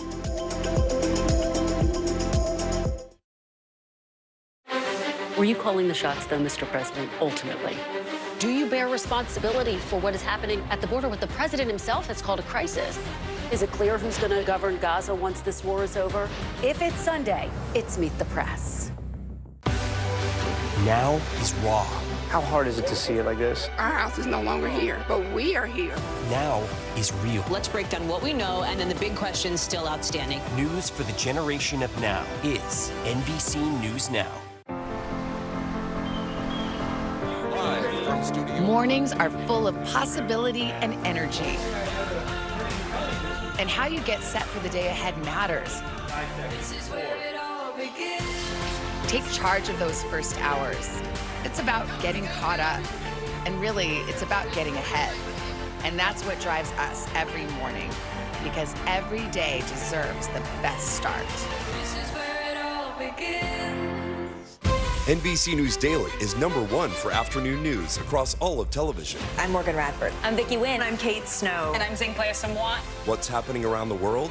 Israel's military is building up there along the border. And what matters here at home? New numbers are out today showing more encouraging signs for our economy. Let's zero in on exercise. We know we're supposed to be doing it. What does it do for our health? What needs to change for social media to be a safer place? NBC News Daily, weekdays from 12 to 4 on NBC News Now. Good morning, and thanks for joining us. I'm Joe Fryer. And I'm Savannah Sellers. We're going to get started with breaking news. The record number of migrant crossings. The latest developments in the war between Israel and Hamas. A closer look at the good news we got about the economy. If you do have points or you have miles, is now a good time to use them. A lot of people spend a lot of time sitting. 20 minutes of exercise might be able to help out. How does it feel to be an out college athlete? Freeing. The first woman on a lunar mission. What was it like to get that news? Morning News Now, streaming weekdays at 7. Over the weekend in Miami Beach, authorities activated an emergency midnight curfew. They were trying to protect spring break visitors and locals from the violence that's flared in years past. Well, those measures seemed to work. There were incidents in other parts of the state. NBC News correspondent Sam Brock has been following these spring break crackdowns for weeks. Joins us from Miami Beach with more details. Sam, good morning. Joe, good morning. This has been the safest spring break here in Miami Beach in years after those crackdown measures, as you mentioned. Unfortunately, other parts of Florida saw violence erupt, specifically Jacksonville Beach overnight, Joe, as we just heard from police that there were a series of 3 shootings over the period of about 40 minutes. Unrelated, it led to 3 people being injured and 1 person killed, as police right now are searching for multiple suspects. Overnight, terror at a spring break hotspot. A series of shootings in about 40 minutes in Jacksonville, Florida, that left 3 injured and 1 dead. 80 people running down the street, watch a dude drop to his knees. Police saying the shootings happened in the popular beachfront area where many people were gathered celebrating St. Patrick's Day and enjoying spring break, adding there were multiple incidents, at least 1 involving a gang member, and warning, I want you to come to Jacksonville Beach. I want you to live here. I want you to visit. But if you break the law, we're going to put you in jail. And it's not the only town facing issues as spring break heats up. We got a fight over there. In New Smyrna Beach, Florida, just north of Orlando, a fight escalating. And video clearly shows a beachgoer taking out a firearm, prompting Volusia County Sheriff's deputies to draw their weapons on a suspect they say is 16. Drop the gun! Officers chasing down the teenager before he rushed through crowds of spring breakers and into the ocean. After a 5-minute standoff, the teen was arrested and later charged. But in stark contrast, hours south in Miami Beach, where there's been spring break tension in the past, it was another calm weekend on the city's iconic streets. Thanks in part to a midnight curfew enacted for 72 hours after city officials noticed crowds growing. There was a tension that was building. People were, in fact, intoxicated, and we could see it. And so that causes friction. The city reinforcing its hard line against revelers with measures and messaging. This isn't working anymore. And it's not us, it's you. Apparently paying dividends during a tricky time for all cities here. How effective would you say so far all of these measures have been? So far, we are pleased. We've had no acts of violence. Back to Jacksonville Beach now, and officers say their response time there was zero. There was such a large police presence already in town, Joe. They also said they showed immense restraint. No officers fired their weapons as there were thousands of people in the background, and they were trying to protect everybody's safety. Back to you. Sam Brock. Sam, thank you so much.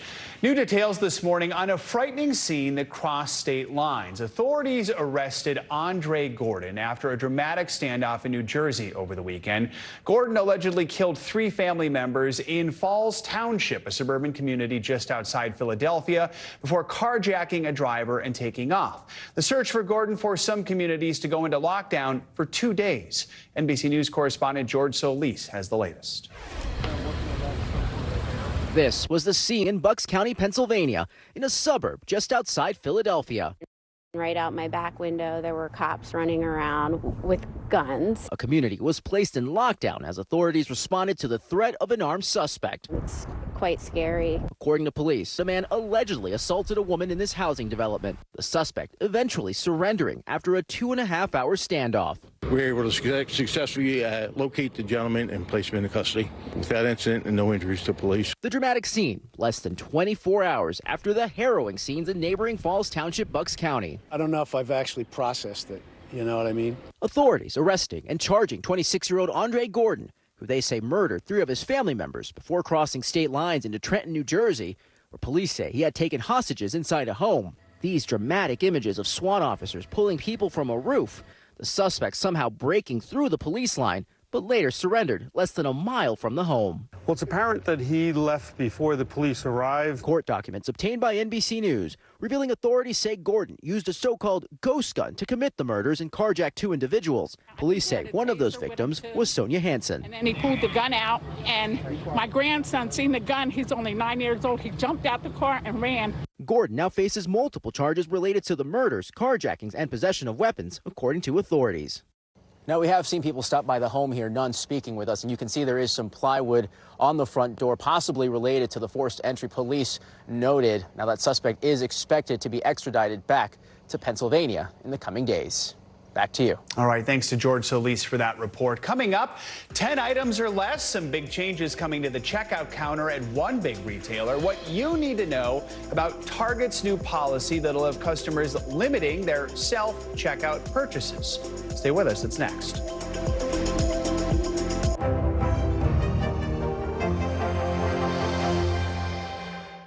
NBC News Daily is #1 for afternoon news across all of television. I'm Morgan Radford. I'm Vicki Wynn. I'm Kate Snow. And I'm Zinklea Samwat. What's happening around the world? Israel's military is building up there along the border. And what matters here at home? New numbers are out today showing more encouraging signs for our economy. Let's zero in on exercise. We know we're supposed to be doing it. What does it do for our health? What needs to change for social media to be a safer place? NBC News Daily, weekdays from 12 to 4 on NBC News Now. Fire has grown leaps and bounds. What you see behind me is typical. How you doing? Pretty bad.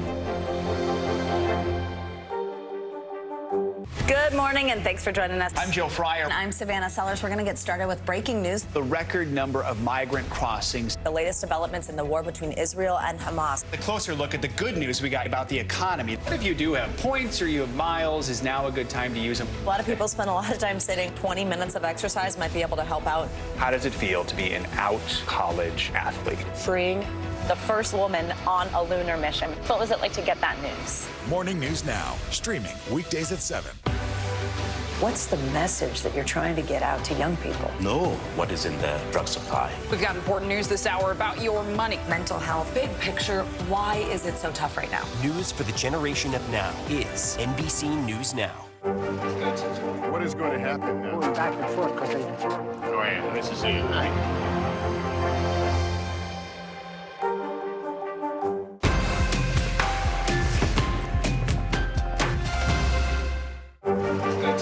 What is going to happen now? going back and forth because Go ahead. This is it, right?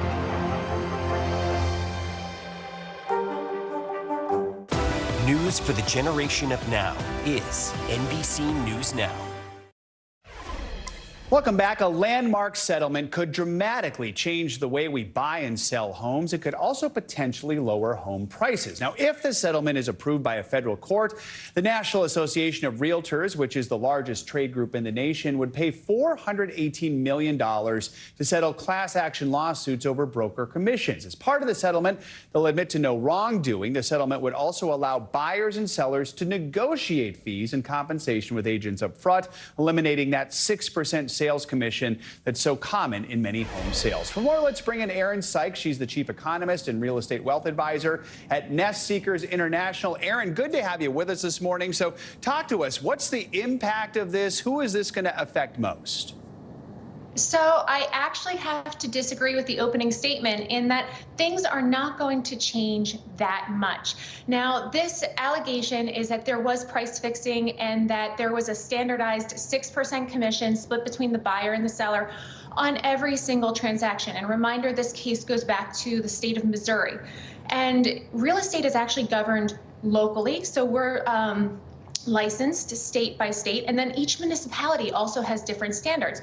And never was there a standardized 6% fee. It was always negotiable. So the only change here is how things are going to be listed in MLS. And rather than having the buyer's fee listed transparently on MLS, be it 2%, 2.5%, or 3%, now that's going to be a conversation topic for the agents. Did a lot of home buyers maybe not realize that that was something they could negotiate? Maybe that's one of the reasons this is so eye-opening for so many?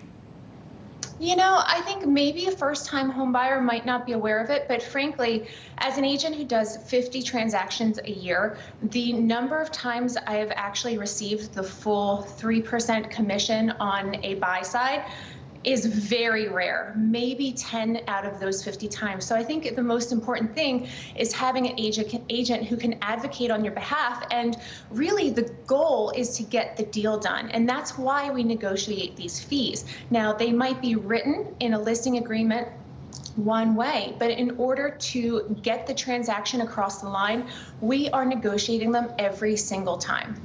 So, I mean, for the average home buyer and seller, now they're going into this wondering about commissions. What can both sides do to ensure they are getting the best deal here? What do you think these negotiations do look like?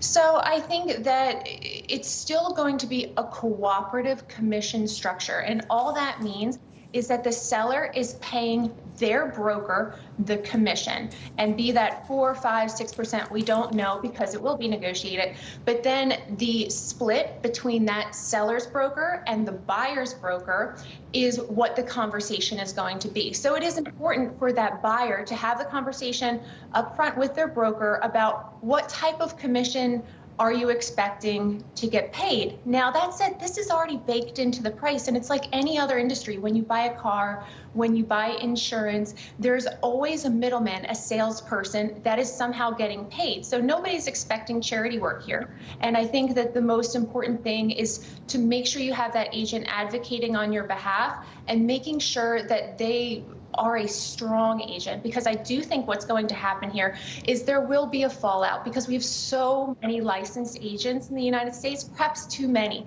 So trimming the fat a little bit would not be the worst case scenario. All right, Erin Sykes, thanks so much for your time this morning. We appreciate it. This morning, we're taking an in-depth look at new changes to the self-checkout lanes at one of America's favorite retailers. Target announced that it is restricting the number of items you can buy in self-checkout. So why are they doing it, and what could this mean for the future of shopping? NBC News senior business correspondent Christine Romans explains. Hey there, we all have those feelings about self-checkout kiosks at stores. Some people prefer them for their speed and efficiency, while others are put off by their technical challenges. Now, Target is the latest retailer to introduce big changes to self-checkout, leading to even more controversy over these do-it-yourself machines. Whether you love it, I did not have to talk to a single person, or loathe it. Can we just all boycott self-checkout? Like, I'm so sick of it. This morning, there are big changes in the self-checkout aisle. Target now limiting purchases to 10 items or less in self-checkout. The new policy already in effect at most stores nationwide. Why? Target says its pilot tests found the restriction made self-checkout twice as fast and improved the customer experience. It comes as the do-it-yourself option meant to get you out of the store quicker and reduce face-to-face interactions continues to cause technical hurdles for some consumers. I stood there for almost 10 minutes. Help is on the way. Help is on the way. We found mixed reaction to Target's new policy. The line goes quicker, but also I feel like it's not very convenient for some people that are buying a lot of stuff. I like someone that's doing it for me. I don't really like touching the screens, to be honest with you. Target follows other major retailers also checking out of self-checkout. According to multiple retail analysts, self-checkout machines increase the risk of theft and in some cases outweigh the investments companies made in them. At Walmart, some stores are experimenting with limiting self-checkout to delivery drivers and paid subscribers to the Walmart Plus app, this during high traffic times. A spokesperson says the decision is intended to better manage checkout availability. Dollar General is removing self-checkout machines from hundreds of its stores, in part to reduce shoplifting. And Costco has started screening membership cards in its self-checkout lanes after noticing more cases of card sharing. But for some shoppers, there's simply no substitute for a real human cashier. As a mom who has 3 kids with her usually, everything's just chaotic as is. With concerns, confusion, and the reported increase in theft, why are stores keeping self-checkouts? According to one survey from last year, 2/3 of shoppers say they would choose self-checkout over a human-run counter. Back to you. All right, Christine Romans, thank you. More financial news now. The White House pushing the Senate to pass that TikTok bill. CNBC's Silvana Henao has that and other money news. Silvana, good morning. Hey, Joe, good morning. Yeah, so the White House says the Senate should move swiftly to pass the bill that would force TikTok's Chinese parent company ByteDance to sell the social media platform or face a U.S. ban. Now, the bill passed by an overwhelming margin in the House last week, and President Biden says he'll sign it. However, momentum has slowed in the Senate, which is more divided on the issue, and lawmakers also face tough budget talks this week to avoid a partial government shutdown on Friday. DirecTV is giving subscribers the choice to cut local stations from their package for as long as they want and get a discount. So your bill could be reduced by $12 a month or $144 a year. And DirecTV says customers could test the feature by cutting local stations in the summer. That's when most networks are airing repeats, and add them again in the fall when shows return and the NFL season kicks off. Local stations are often at the center of disputes between media companies and cable and satellite providers. And Sony has hit pause on production of the latest PlayStation virtual reality headset as unsold inventory is piling up. Bloomberg reports sales of the wearable device, which is an accessory for the PS5 and cost $550, have slowed since its launch just over a year ago. Sony has produced more than 2 million units. Sony and Meta have been among the leading makers of virtual reality gear, but both have struggled to attract enough content to make their platforms compelling, Joe. All right, Silvana, thank you so much. Appreciate it. Coming up, the stage is set for March Madness. After the break, who we're watching this season as those big dance brackets take shape. That's next on Morning News Now.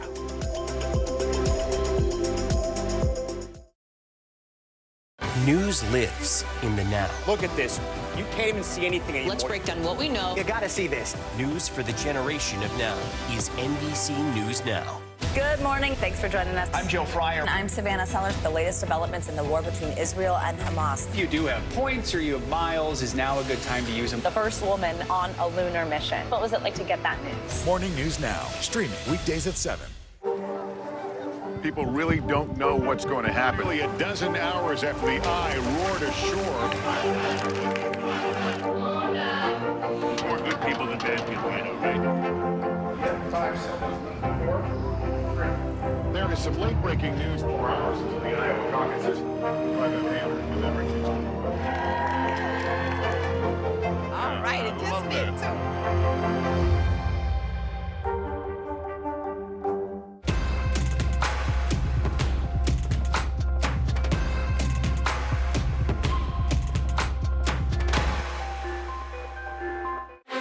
Were you calling the shots, though, Mr. President, ultimately? Do you bear responsibility for what is happening at the border, what the president himself has called a crisis? Is it clear who's going to govern Gaza once this war is over? If it's Sunday, it's Meet the Press.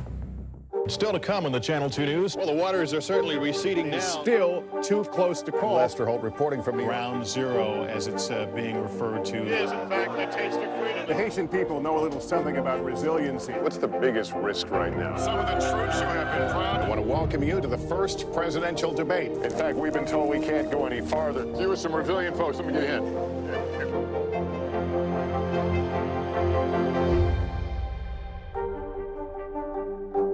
Kristen Welker hosts Meet the Press every Sunday on NBC.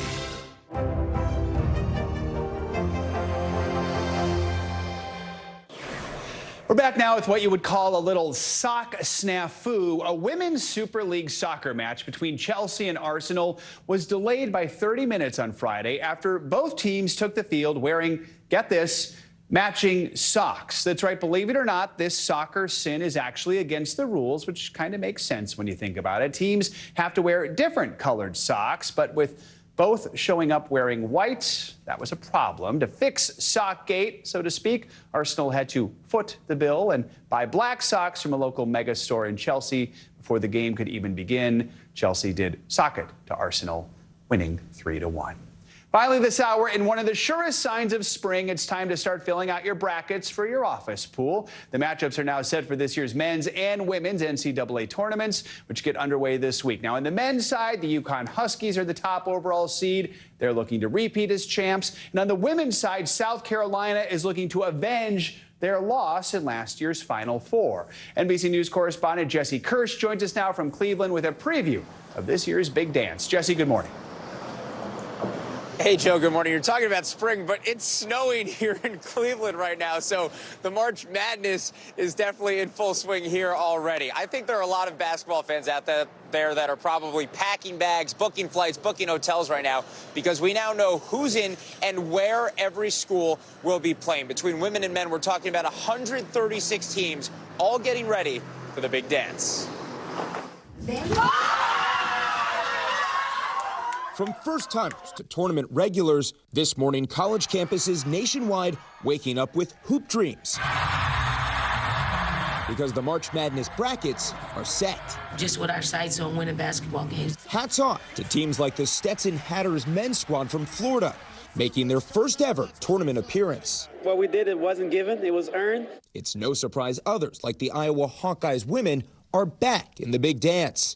The one seed led by superstar Caitlin Clark, who's not only having a record-breaking season, but has been helping the women's game surge in popularity. If we want to reach our goals in March, we're going to have to find ways to win that aren't always pretty. We don't even know who's playing in the national championships yet. But ticket resale site TickPick says as of last night, its cheapest ticket for the women's title game was $419, more than double the minimum price to see the men play. Beyond star power, the brackets also have plenty of underdogs, including America's 2022 favorites, the St. Peter's Peacocks, who became the first men's 15 seed to reach the Elite Eight. And even before the madness officially begins, March's conference tournaments already producing upsets and buzzer beaters. On Sunday, Duquesne beat VCU in the Atlantic 10 Tournament Championship, clinching a men's tournament spot for the first time in almost 50 years. But the party started a little too early when confetti began falling mid-game. But now every team is back to square one. It's time to go dancing. Make sure you lock in your bracket picks before the first rounds. That's on Thursday for the men and Friday for the women. And the question here in Cleveland is, will we be seeing Caitlin Clark in the Final Four and potentially a national title game right there? That's next month. But I know for now, Joe, you and I are going to be paying attention to an 8-9 matchup later this week. Yes, go Cats. Northwestern, we'll see what happens. All right, Jesse, from slightly snowy Cleveland. There you go. That's going to do it for this hour of Morning News Now. Stay with us. The news continues right now.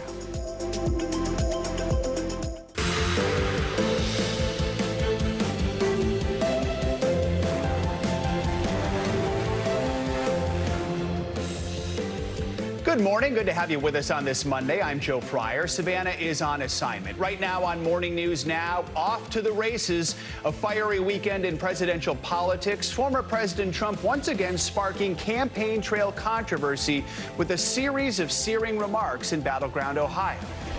They're not people, in my opinion. These are animals, okay? We've got more from that contentious campaign stop as the Biden campaign says it's raking in some record-breaking cash. In Russia, a projected landslide victory for Vladimir Putin in the country's closely watched presidential election. Putin claiming he's clinched another 6 years in power with a staggering 87% of the votes. Our Keir Simmons is in Moscow this morning, his back and forth with the Russian leader over the death of Alexei Navalny. Trouble in paradise. Police in one popular Florida beach community searching for suspects in a St. Patrick's Day shooting. One person is dead, 2 others wounded. The spring break violence comes as a Florida teen is arrested after pulling a gun on a crowded beach. Well, in Fort Lauderdale, an ugly fight caught on camera, sending people scrambling for safety. The emergency curfew enacted in Miami Beach that officials say is keeping the peace there. And the stage is set for the big dance. March Madness officially begins with 2 top-seeded men's and women's teams once again trying to vie for championship glory. Good to have you with us. We're going to begin this hour with the general election rematch between President Biden and former President Trump. The first presidential rematch in more than half a century is coming into sharper focus after both locked up their party's nominations last week. Over the weekend at a campaign rally, former President Trump vowed there would be a, quote, bloodbath if not reelected in November. As for President Biden, his campaign is touting a record fundraising haul. NBC's Garrett Hake joins us from Washington with the latest on the race. Garrett, good morning. Hey, Joe, good morning. Yeah, a lot of headlines out of this weekend, but it was that comment about a bloodbath that's drawing the most attention as Republicans and Democrats debate what the former president said exactly and what he might have meant by it. And it comes as the Biden campaign does announce that record fundraising haul, which they will need for what is appearing to be a bitter and expensive campaign to come. Donald Trump on the attack this weekend in Ohio, lashing out at some of his favorite targets, from the criminal cases against him.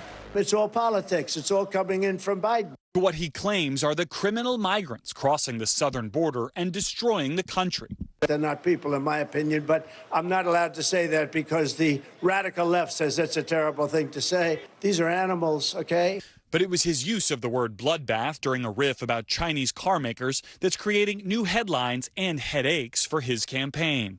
We're going to put a 100% tariff on every single car that comes across the line, and you're not going to be able to sell those cars if I get elected. Now, if I don't get elected, it's going to be a bloodbath for the whole. That's going to be the least of it. It's going to be a bloodbath for the country. That'll be the least of it. The Biden campaign seizing on the remark and rejecting the Trump campaign's claim that it was about only cars. The idea that they're going to be able to spin their way out of this today is ridiculous because every single day Donald Trump is promoting and endorsing and encouraging political violence on the stump. Elected Republicans largely shrugging off the comment, including Mr. Trump's former VP turned rival Mike Pence, who has said he will not endorse his former boss's re-election campaign. I see him departing from the mainstream conservative agenda that has defined the Republican Party over the last 40 years. Meanwhile, the Biden campaign announcing a record fundraising haul of $53 million in February, leaving the campaign flush with $155 million in the bank. On Saturday night, the president attending Washington's white tie gridiron dinner, joking about both real and fictitious accomplishments, including, quote, rigging the Super Bowl for Taylor Swift. The 81-year-old also cracking a joke that his 10 p.m. speech came, quote, 6 hours past my bedtime. From jokes back to the deadly serious, former President Trump is also drawing bipartisan condemnation this weekend for continuing to refer to people charged or convicted of January 6-related crimes as hostages, whom he now says he would pardon if he's reelected. Those comments keeping January 6 in the headlines at a time where most other Republicans would like to move on. Joe? All right, Garrett, thank you so much. Now, with the general election matchup set, there is a new group of voters that could decide the outcome of the race. They're called double haters. That's because they don't like either candidate. NBC News correspondent Shaquille Brewster spoke with voters in the important swing state of Wisconsin to see how they feel about this presidential rematch. Excuse me there. How are you? I'm from NBC News. Can I ask you a quick question? First thing that comes to mind. Oh, boy. What do you think when you see these two options? Not great. In battleground Wisconsin, the choice these swing voters face in November is one they prefer not to make. Are you excited about these being your options? Quite honestly, no. I can't say that I'm happy about either option. What's the word that you think when you see these two candidates running for president? Oh, hell no. They're the so-called double haters. Why is it them two again? It happened 4 years ago. And they could decide the election by holding their nose and voting for one of the major party candidates, choosing not to vote at all, or... I'd like to have more choices. Well, funny you say that, because asking you shall receive. Well, look at that. Does it change at all if I do that and give you a third option? Depending on who that is. Coca-Cola or Pepsi? Maybe we do need a third option. Support for third-party candidates is one of the biggest wildcards this election. In a February poll, 21% of voters backed third-party candidates, with independent Robert F. Kennedy grabbing 15%. For context, in 1992, Ross Perot snagged 19% of the vote in what's considered one of the more successful third-party bids. And the options may grow. The group No Labels is vowing to field a unity ticket, pairing a Democrat with a Republican. If somebody steps up to the plate other than these two, I would consider it. But the challenges are massive, getting on the ballot in all 50 states, fundraising, and navigating hot-button issues like abortion. But perhaps the biggest hurdle... If the third-party option makes it easier for Trump to win, would you even consider it? Oh, no. Absolutely not. No. I believe it would be disruptive. Perot was blamed for taking votes away from George H.W. Bush and giving the presidency to Bill Clinton. Just as Ralph Nader is still attacked for shifting liberal votes away from Al Gore in 2000. Just doesn't get any closer than this. But for many of these double haters, they want to have the choice to vote with their heart. Could you see yourself voting for a third party in this election? Absolutely, I could. Shaquille Brewster, NBC News, Wauwatosa, Wisconsin. Now to Russia, where Vladimir Putin is set for another 6 years of power after winning a landslide victory in presidential elections there. Putin's re-election after 3 days of voting comes as no surprise. The opposition has no voice in the country, and he faced no real competition in the election. The three other men on the ballot all represented parties loyal to Putin. NBC News chief international correspondent Keir Simmons joins us now from Moscow with more. So, Keir, I know you got a chance to speak with some of the voters there over the last 3 days. What did they tell you? Well, many of them, when you speak to them, particularly those who were going to vote, told us that they were voting for President Putin. There's no question that he is popular in this country, in Russia. That being said, that's different from the results that we're now getting from Russian officials, suggesting that he's won 87% of the vote and that the turnout was 77%. I mean, just that turnout, which is important to the Kremlin, is perhaps surprising, given that many, particularly younger voters here in Russia, told us that, well, what's the point in voting because we know who's going to win. So a 77% turnout, a historic turnout, with that kind of feeling amongst some Russians that we spoke to here in Moscow at least. Look, this is a country of 11 time zones. It's very difficult to judge what people think collectively in such a huge landmass of a country. But I think ultimately the fact that President Putin has won is not surprising because he's popular, but also because, frankly, this was a staged, managed election. So, Keir, Putin delivered a victory speech in Moscow. Then you were at the news conference and questioned Putin directly. Let's quickly listen to that. Journalist Evan Gershkovich spent this election in prison. Boris Nadezhdin, who opposes your war in Ukraine, wasn't allowed to stand against you. And Alexei Navalny died in one of your prisons during your campaign. Mr. President, is this what you call democracy? Great question there by Keir. What was his response? Well, he focused actually on the question, the part of the question about Alexei Navalny, which was surprising because he very rarely, when Alexei Navalny was alive, used even his name. In fact, there's difficult to find record of him using his name. So for him to use his name now, his answer that was a surprise. He described his death as an unfortunate incident. And he then did make some news by suggesting that he had been agreeing to have Alexei Navalny released from prison as long as he didn't come back to Russia just days before Mr. Navalny died. So, I mean, clearly that kind of explanation is going to be viewed very cynically by many Russia watchers and critics. But President Putin gave an answer that made headlines and will be surprising many people. And Keir, people did gather yesterday in a protest that was inspired by Navalny. What do we know about that? Were there any other protests? Yeah. Oh, well, there were. I mean, there was arson attacks, there was dye poured into ballot boxes, and then, as you mentioned, Alexei Navalny had called for this idea of noon on Sunday, people just to gather in silence. And then at noon on Sunday, there were people standing in line. You can see the pictures. Because of the nature of the difficulty of protesting here, it's hard to know what each person exactly had in mind. But that's what we saw, and that's what happened. Alexei Navalny's wife, by the way, who was part of that took part in the demonstration in Berlin, she's called for global leaders not to recognize this election. And I asked the Kremlin spokesman, Dmitry Peskov, about that when I got to him after that Putin press conference. Take a listen. Alexei Navalny's widow is calling on leaders around the world not to accept this election. Well, you know, those are people who get themselves deprived of their motherland, and they're staying abroad. She says that her husband was killed in a Russian prison. This is not the case.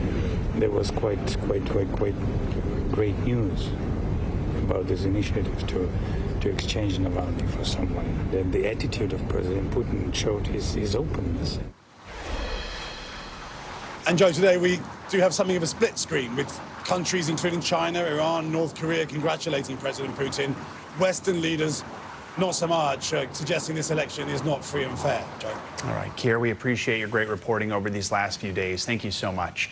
There are new developments this morning in the push for a ceasefire in the Middle East, even as Israel's prime minister lashes out against growing U.S. criticism of its war against Hamas. For the latest, we're joined by NBC News international correspondent Raf Sanchez in Tel Aviv. So, Raf, we're going to get to those talks in just a moment, but let's begin with Israel launching another raid on Gaza's main hospital, Al-Shifa. This is a place we've talked about before. What can you tell us about what's happening now? Yeah, Joe, the Al-Shifa Hospital, the largest medical facility in the Gaza Strip, once again a battlefield this morning. Israeli forces stormed inside in the early hours. They say they tracked down and killed a senior Hamas operative who was hiding inside of the hospital. But Palestinian officials are saying this is another example of Israel targeting a medical facility, something that is a potential war crime. They say that there are multiple casualties reported inside the hospital.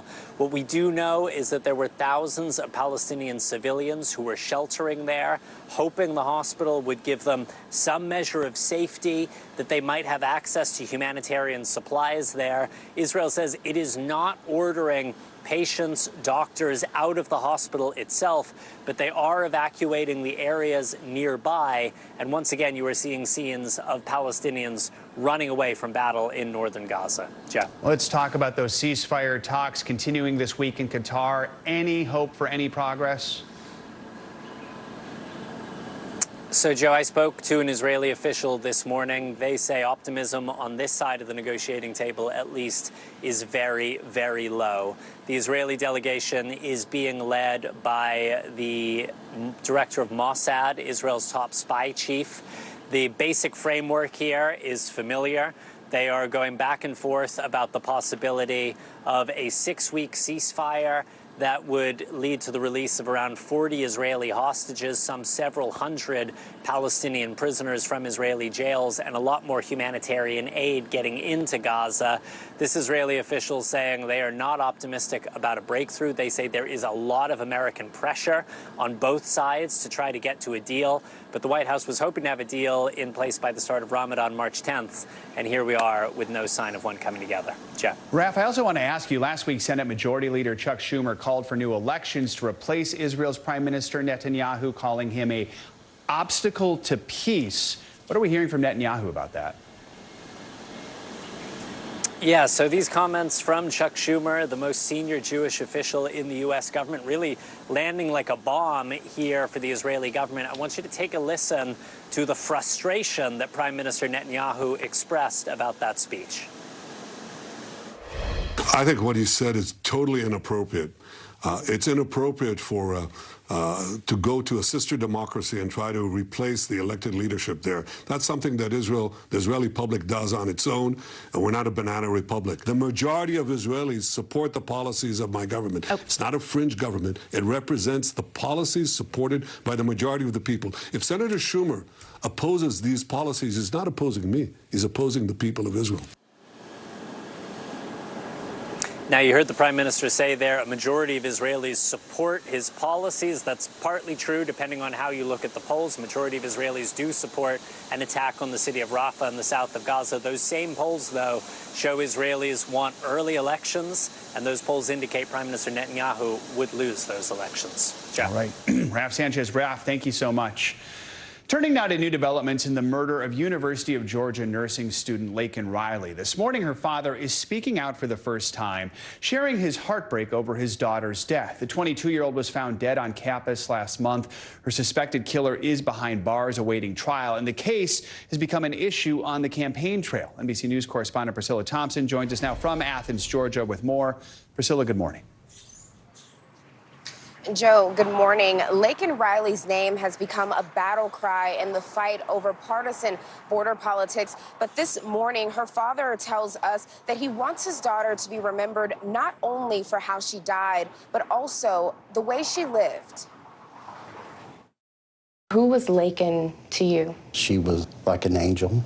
This morning, Jason Riley speaking out for the first time, describing his 22-year-old daughter, Laken, as an avid marathon runner with dreams of one day becoming a nurse and working with children. We were looking forward to seeing her graduate next year. She was so full of life. I just hate that, she was taken so early. Police say Laken was murdered while jogging on the University of Georgia campus last month. I wake up every day thinking, that I can call her, and I can't. Police have charged 26-year-old Jose Antonio Ibarra with her murder. Ibarra, a Venezuelan citizen, entered the U.S. illegally in 2022, officials say. And despite an arrest in New York and a citation for shoplifting in Georgia, was never deported. Do you think a difference in immigration policy would have made a difference for Laken? We have no idea if that would have changed anything, but he's here illegally, that he might not have been here had we had secure borders. Laken's murder has become a flashpoint in the partisan debate over immigration. Former President Trump meeting with Laken's mom and stepdad earlier this month, just days after this tense exchange at the State of the Union. Georgia Representative Marjorie Taylor Greene imploring President Biden to say Laken Riley's name. Laken Riley, an innocent young woman who was killed by an illegal. I feel like she's being used somewhat politically. How do you feel about that? It makes me angry. She was much better than that. She should be raised up for the person that she is. An angel on earth, her heartbroken father says, now gone far too soon. What gives you strength? Knowing that she's looking down on me, it has made me so much stronger. Powerful interview there, Priscilla. I know there are some new developments in the case. What more can you tell us about that? Yeah, Joe, while the suspect has not yet entered plea. We do now know that he is demanding a jury trial according to court documents. And Laken Riley's family also preparing for what is sure to be a difficult trial. But her father told me that he is heartbroken not only for his family, but also the family of the suspect. And that if he were to see the suspect's mother, he would want to give her a hug because he believes that's what his daughter would have done. Joe? Wow. All right. Priscilla, thank you so much. Appreciate your reporting on this. Time to get a check on your morning news now weather. Meteorologist Michelle Grossman is here with a look at the week ahead. A little bit of everything, right? That's right. We have everything. We have winter weather. We have some spring-like weather. We have some storms in the south. So, yeah, let's start out looking at the week ahead because today we're looking at a couple things. Record warmth in the Pacific Northwest into portions of the west. We're going to see temperatures well above normal. Then we have a dividing line. Really cool in portions of the east. We're going to have freeze warnings tonight into the early part of Tuesday, but pretty dry. We have some showers in the southwest. Lake effect snow along the Great Lakes, especially downwind of Lake Ontario. We could see up to 9 inches in some spots. It's going to be a heavy wet snow as well. And then we're looking at the trends for some strong storms in parts of Florida. We could see some hail, some really gusty winds, heavy downpours. The tornado threat is low, but it's not at 0. Then by Wednesday, feeling like spring once again in portions of the south. So we have Monday and Tuesday being a little cooler in the south, the Mississippi Valley into the southeast. We rebound nicely by Wednesday. Looking at some northwest rain, still warmer as we look towards the west. And then we're looking at the chance for some snow in the northern tier of the nation into the Great Lakes once again. And then the interior parts of the northeast. Also New England, we're looking at some snow as well. Thursday, we're looking at a lot more precipitation, especially in the northern tier of the nation, a wintry blast. Remember, spring starts tomorrow, so we're looking at spring snow. And then we're looking at some rain along the coast of California into Washington, also Oregon. Sunny and mild in parts of the south. Heavy rain and storms in the Carolinas down to the southeast along the Gulf Coast. And we had some heavy rain along the Gulf Coast yesterday, so grounds are pretty saturated. So the big story, again, would be the temperatures. We're looking at record warmth in parts of the west. Here's that dividing line. Spring chill in parts of the east, and we're looking at temperatures well below normal. Some spots even 20 degrees below what is typical for this time of year. Starting out in the west, temperatures in the 60s, 17 degrees above normal in Spokane. But as we look towards Kansas City, Chicago, Nashville, Monroe, we are chilly. Chilly in Nashville today, just 48 degrees. We are 15 degrees below normal. We're going to be chilly once again tomorrow, still warm in the west, but notice that warm air coming further to the east. So we're going to see that by Wednesday and Thursday in parts of the east. And then we're going to rebound nicely in parts of the south. Temperatures above normal in some spots. We're looking at temperatures still chilly in the north, 45 on Thursday in New York City, 46 on Friday. So you're going to need those coats for the first part of spring. Freeze alerts start tonight. We're looking at temperatures well below freezing. You need to cover those plants, sensitive crops as well. And also any pipes that might be exposed could see some bursts if we get down to temperatures into the 20s and 30s. So there's that spring chill. It's going to be cold. You need your coat as you head out to school, to work tomorrow in parts of the south, well below freezing in many spots. Not something folks expect in late March either in that part of the country. I know, and it's been so warm that it's, yeah, exactly. All right, Michelle, thank you so much. Sure. Much more to come on this hour of Morning News Now, including the mounting rumors swirling around the whereabouts of Princess Kate after that headline-grabbing, manipulated family photo dropped last week. But first, a state of emergency in southern Iceland, where another volcanic eruption is devastating nearby communities, prompting evacuations. We've got the latest in just a moment. Stay with us.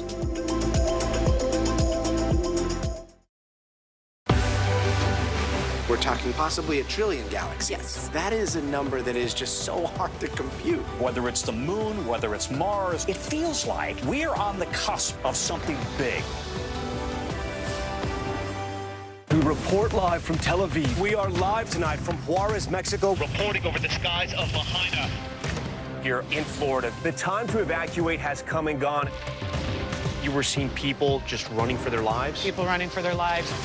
Hundreds of Israelis have gathered to demonstrate. What do the people in Gaza, do you think, what do they need most? A place where Palestinians and Israelis have found common ground. Every night, it's your news playlist. Top Story with Tom Llamas. Streaming weeknights at 7 on NBC News Now.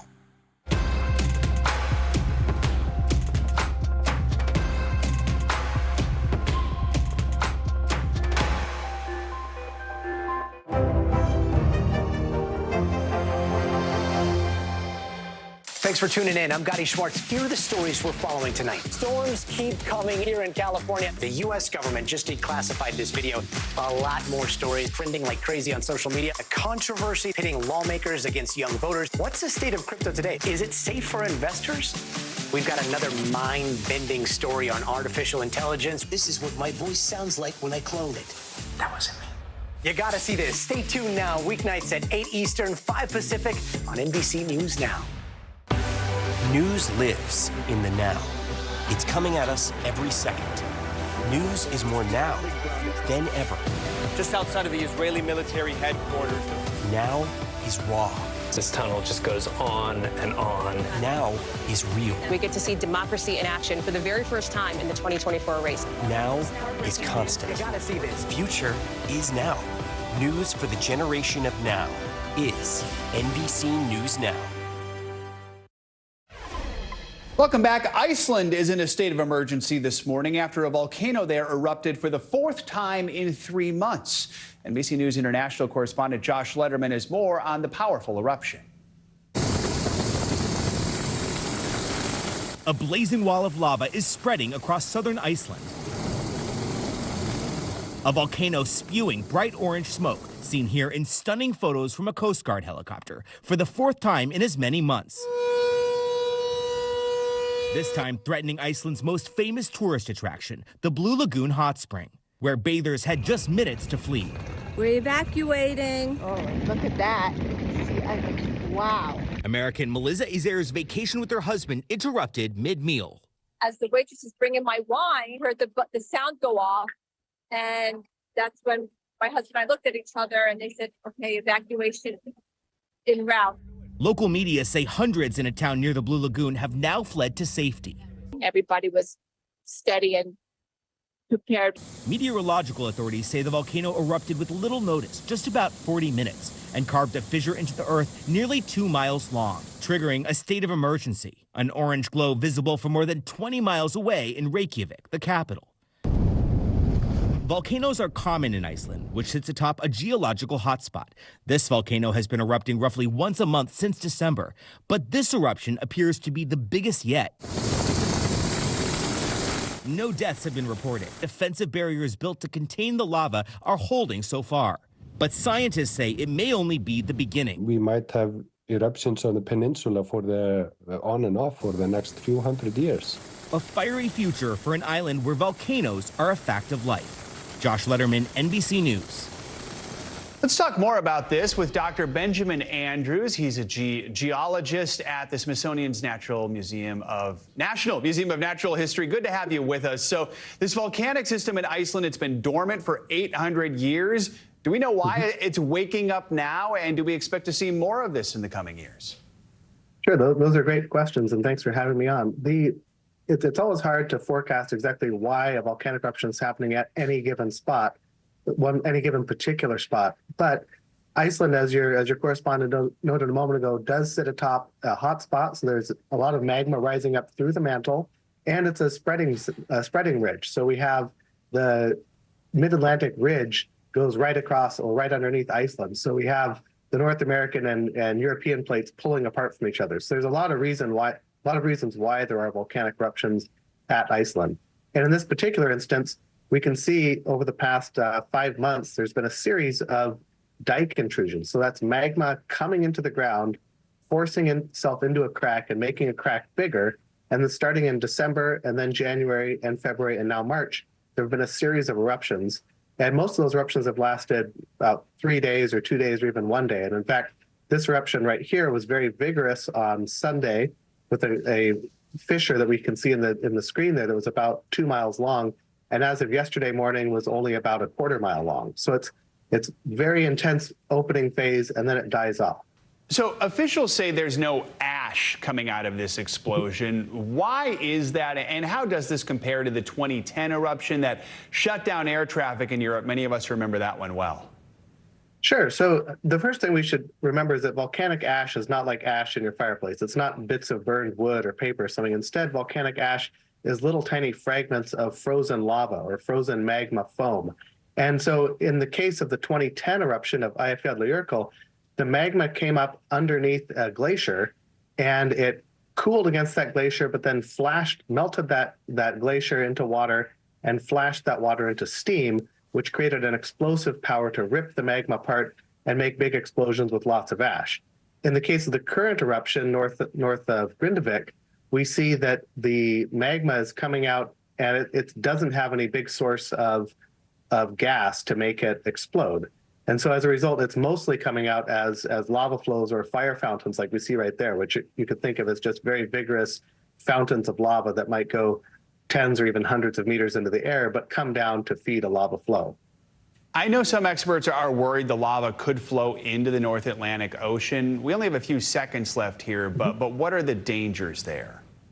Yeah, the big danger there is local, within a few hundred meters or a few kilometers, and that's that the hot lava can react with the ocean water to make hydrochloric acid, which you don't want to breathe, and it can also make some volcanic ash that would stay very local. So in that instance, it would again be a hazard within a few miles of where the lava is coming into the water, but not a big threat to global aviation or even to the entire country of Iceland. All right, Dr. Benjamin Andrews with the Smithsonian's National Museum of Natural History. Thank you for your time and expertise this morning. We appreciate it. Thank you. More international headlines now. North Korea resumed missile tests this morning, just days after the U.S. and South Korea wrapped up joint military drills. NBC News international correspondent Claudio Lavanga joins us from Rome with more on that and other world news. Claudio, good morning. Good morning, Joe. That's right. Japan says that early this morning, North Korea fired 3 short-range ballistic missiles just as the U.S. Secretary of State, Antony Blinken, was attending a conference in the South Korean capital, Seoul. Now, the Japanese Prime Minister, Fumio Kishida, said that the missiles landed in the waters between the Korean peninsula and Japan, but that no damage or injuries have been reported. Now, this is only the latest in a sequence of missile tests by North Korea, a trend that Kishida said threatens the peace and safety of Japan, the region, and the international society. Let's go to India now, where the world's largest general elections will be held in April this year. Nearly 1 billion people are eligible to vote in the election that will start April 19 and will last until June the 1st. According to several opinion polls, Bharatiya Janata, the party of Indian Prime Minister Narendra Modi, is expected to win a 3rd straight term. But opposition parties have alleged that electronic voting machines can be hacked in favor of the ruling party, a claim refuted by India's election body. And let's go to London now, where a new artwork by the elusive artist Banksy has appeared on the side of a building. Seen from afar, the green paint looks like the foliage of a barren tree, with a stencil of a person holding a pressure hose next to it. Now, the new artwork has been posted on Banksy's social media, therefore confirming it's his. According to art experts familiar with his works, this is a way for him to denounce that nature is struggling and it is up to us to help it grow back. But another thing that may grow because of it is the value of the houses being painted on. One local said that Banksy came overnight and now my rent is skyrocketing. Back to you, Joe. It's a perspective we often forget about there. All right. Claudio, thank you so much. Appreciate it. That's right. This morning, rumors continue to swirl about the whereabouts of the Princess of Wales. Over the weekend, Kate missed one of her traditional outings, the St. Patrick's Day Parade. The princess has not been seen in public since Christmas after undergoing abdominal surgery. And this all comes a week after that family photo, which Kate admitted to altering. NBC News international correspondent Molly Hunter has the details. That's right. Yet another high-profile event passing without Kate, the Princess of Wales. And the Sunday Times has new reporting about Kate's state of mind, how she's coping after talking to her friends. Take a look. This week, Prince William will be back out and about at royal engagements, while his wife Kate, the Princess of Wales, remains out of sight, upset, according to friends who spoke with the Sunday Times, by the way the last week has played out. As parents of 3 young children who are not immune to hearing some of the things that are going around in the media and social media, I think they're finding that very hard. And despite the increased royal load, the Sunday Times reports that those close to William say the Wales family bubble is his top priority. Over the weekend, on their official Instagram page, the Prince and Princess of Wales wished everyone a happy St. Patrick's Day. The parade, an event the Princess of Wales has attended in the past, stunning in green, but of course, no sign of her this year as she recovers. In the new reporting, the paper also suggests we may not see Kate until mid-April. In terms of resuming public duties, that definitely won't be until after the children go back after their school holidays, and that's on April the 17th. And when we do, that might be a chance for Kate to address her recovery period in public. The Sunday Times spoke with numerous friends of Kate in recent weeks and reports that she's been fully aware of the feeding frenzy around that picture and won't be pressured to respond. One source telling the paper she is not a show pony. But the next opportunity for a photo taken by Kate, like all her children's birthdays, may be little Louie's 6th birthday on April 23rd. No word yet on whether or not that will be taken by his mom or by a professional photographer. In an interview yesterday with the BBC, Princess Diana's brother Charles Spencer compared the public attention on his late sister with the current scrutiny swirling around Kate. And if we look at what's happening now around the current Princess of Wales, do you think the dangers of that online, almost sort of conspiracy world are more potent than the press intrusion that you have fought against? No, I think it was more dangerous back in the day. Do you worry, though, about what's happened to the truth? I do worry about what happened to the truth. Now, the next time we'll see Prince William is tomorrow morning at an event here in the UK. We'll be listening closely to see if he offers any clues or any news about his wife. All right, Molly, thank you so much. Coming up, trouble in paradise after the break. Terror in one popular Florida beach community as a deadly shooting rocks St. Patrick's Day and spring break celebrations. We've got the latest as police search for suspects. Stay with us.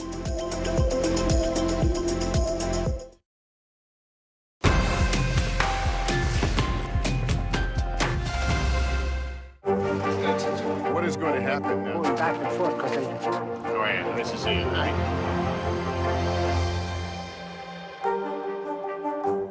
NBC News Daily is #1 for afternoon news across all of television. I'm Morgan Radford. I'm Vicki Wynn. I'm Kate Snow. And I'm Zinklea Samwat. What's happening around the world? Israel's military is building up there along the border. And what matters here at home? New numbers are out today showing more encouraging signs for our economy. Let's zero in on exercise. We know we're supposed to be doing it. What does it do for our health? What needs to change for social media to be a safer place? NBC News Daily, weekdays from 12 to 4 on NBC News Now. What is going to happen now? going back and forth because Oh, yeah, this is it, right? Good morning. Thanks for joining us. I'm Joe Fryer. And I'm Savannah Sellers. The latest developments in the war between Israel and Hamas. If you do have points or you have miles, is now a good time to use them. The first woman on a lunar mission. What was it like to get that news? Morning News Now, streaming weekdays at 7. Hey, I'm Hallie. It's good to be with you tonight. What do we know that voters care about? The economy, right? You are seeing that firsthand yourself on the ground there today. This is two things. It is pretty big medical news. It is also a pretty big mystery. And oh, by the way, it's driven by one of the most controversial people in the United States. What's happening? They have tweaked my monitor, and I can see now you are, in fact, soaking wet. I am deeply sorry. I apologize for the many questions. Will never be questioned. Were you calling the shots, though, Mr. President, ultimately? Do you bear responsibility for what is happening at the border, what the president himself has called a crisis? Is it clear who's going to govern Gaza once this war is over? If it's Sunday, it's Meet the Press.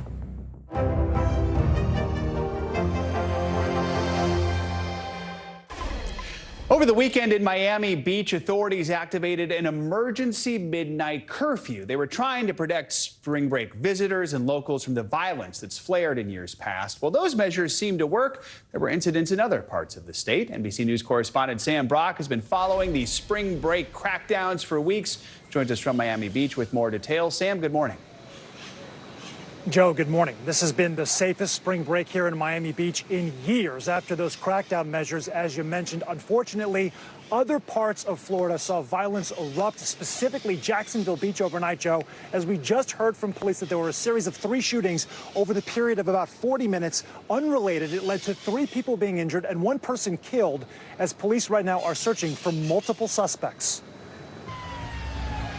Overnight, terror at a spring break hotspot. A series of shootings in about 40 minutes in Jacksonville, Florida that left 3 injured and 1 dead. 80 people were running down the street watch a dude drop to his knees. Police saying the shootings happened in the popular beachfront area where many people were gathered celebrating St. Patrick's Day and enjoying spring break, adding there were multiple incidents, at least one involving a gang member, and warning, I want you to come to Jacksonville Beach, I want you to live here, I want you to visit, but if you break the law, we're going to put you in jail. And it's not the only town facing issues as spring break heats up. We got a fight over there. In New Smyrna Beach, Florida, just north of Orlando, a fight escalating.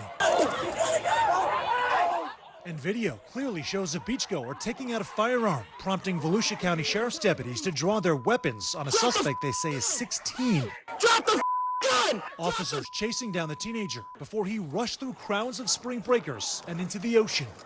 After a 5-minute standoff, the teen was arrested and later charged. But in stark contrast, hours south in Miami Beach, where there's been spring break tension in the past, it was another calm weekend on the city's iconic streets. Thanks in part to a midnight curfew enacted for 72 hours after city officials noticed crowds growing. There was a tension that was building. People were, in fact, intoxicated, and we could see it. And so that causes friction. The city reinforcing its hard line against revelers with measures and messaging. This isn't working anymore. And it's not us. It's you. Apparently paying dividends during a tricky time for all cities here. How effective would you say so far all of these measures have been? So far, we are pleased. We've had no acts of violence. Back to Jacksonville Beach now, and officers say their response time there was zero. There was such a large police presence already in town, Joe. They also said they showed immense restraint. No officers fired their weapons as there were thousands of people in the background, and they were trying to protect everybody's safety. Back to you. Sam Brock. Sam, thank you so much. New details this morning on a frightening scene that crossed state lines. Authorities arrested Andre Gordon after a dramatic standoff in New Jersey over the weekend. Gordon allegedly killed 3 family members in Falls Township, a suburban community just outside Philadelphia, before carjacking a driver and taking off. The search for Gordon forced some communities to go into lockdown for 2 days. NBC News correspondent George Solis has the latest. This was the scene in Bucks County, Pennsylvania, in a suburb just outside Philadelphia. Right out my back window, there were cops running around with guns. A community was placed in lockdown as authorities responded to the threat of an armed suspect. It's quite scary. According to police, a man allegedly assaulted a woman in this housing development. The suspect eventually surrendering after a 2.5-hour standoff. We were able to successfully locate the gentleman and place him into custody without incident and no injuries to police. The dramatic scene less than 24 hours after the harrowing scenes in neighboring Falls Township, Bucks County. I don't know if I've actually processed it. You know what I mean? Authorities arresting and charging 26-year-old Andre Gordon, who they say murdered 3 of his family members before crossing state lines into Trenton, New Jersey, where police say he had taken hostages inside a home. These dramatic images of SWAT officers pulling people from a roof, the suspect somehow breaking through the police line, but later surrendered less than a mile from the home. Well, it's apparent that he left before the police arrived. Court documents obtained by NBC News revealing authorities say Gordon used a so-called ghost gun to commit the murders and carjack 2 individuals. Police say one of those victims was Sonia Hansen. And then he pulled the gun out, and my grandson seen the gun. He's only 9 years old. He jumped out the car and ran. Gordon now faces multiple charges related to the murders, carjackings, and possession of weapons, according to authorities. Now, we have seen people stop by the home here, none speaking with us, and you can see there is some plywood on the front door, possibly related to the forced entry. Police noted. Now, that suspect is expected to be extradited back to Pennsylvania in the coming days. Back to you. All right, thanks to George Solis for that report. Coming up, 10 items or less, some big changes coming to the checkout counter at one big retailer. What you need to know about Target's new policy that'll have customers limiting their self-checkout purchases. Stay with us, it's next. We're talking possibly 1 trillion galaxies. Yes. That is a number that is just so hard to compute. Whether it's the moon, whether it's Mars, it feels like we're on the cusp of something big.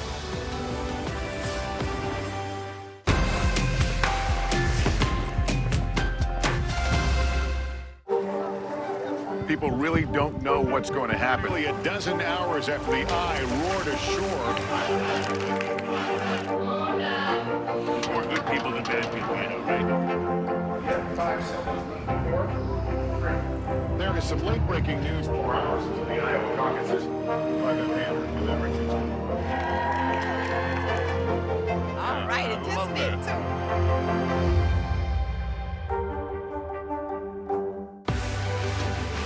We're talking possibly 1 trillion galaxies. Yes. That is a number that is just so hard to compute. Whether it's the moon, whether it's Mars, it feels like we're on the cusp of something big.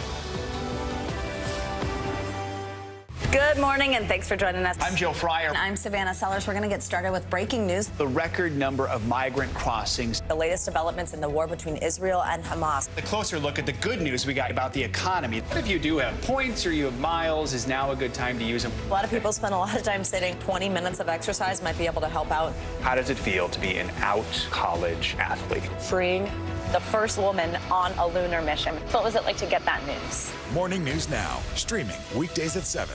News lives in the now. Look at this. You can't even see anything anymore. Let's break down what we know. You gotta see this. News for the generation of now is NBC News Now. Good morning, and thanks for joining us. I'm Joe Fryer. And I'm Savannah Sellers. We're going to get started with breaking news. The record number of migrant crossings. The latest developments in the war between Israel and Hamas. A closer look at the good news we got about the economy. If you do have points or you have miles, is now a good time to use them. A lot of people spend a lot of time sitting. 20 minutes of exercise might be able to help out. How does it feel to be an out college athlete? Freeing the first woman on a lunar mission. What was it like to get that news? Morning News Now, streaming weekdays at 7.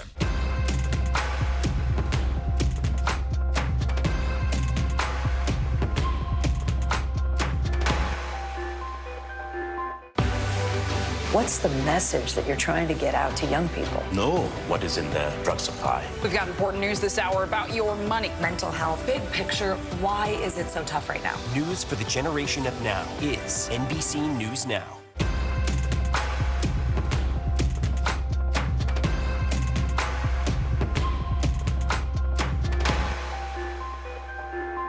News lives in the now. Look at this. You can't even see anything anymore. Let's break down what we know. You gotta see this. News for the generation of now is NBC News Now.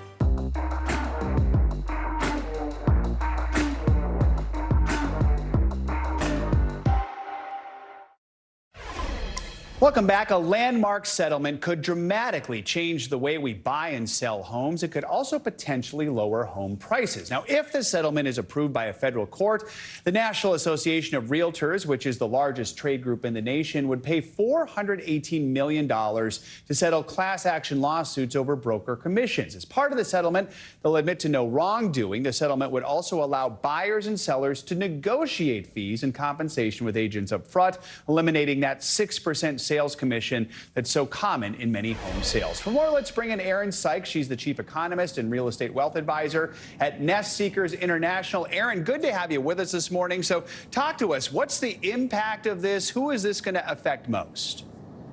So I actually have to disagree with the opening statement in that things are not going to change that much. Now, this allegation is that there was price fixing and that there was a standardized 6% commission split between the buyer and the seller on every single transaction. And reminder, this case goes back to the state of Missouri.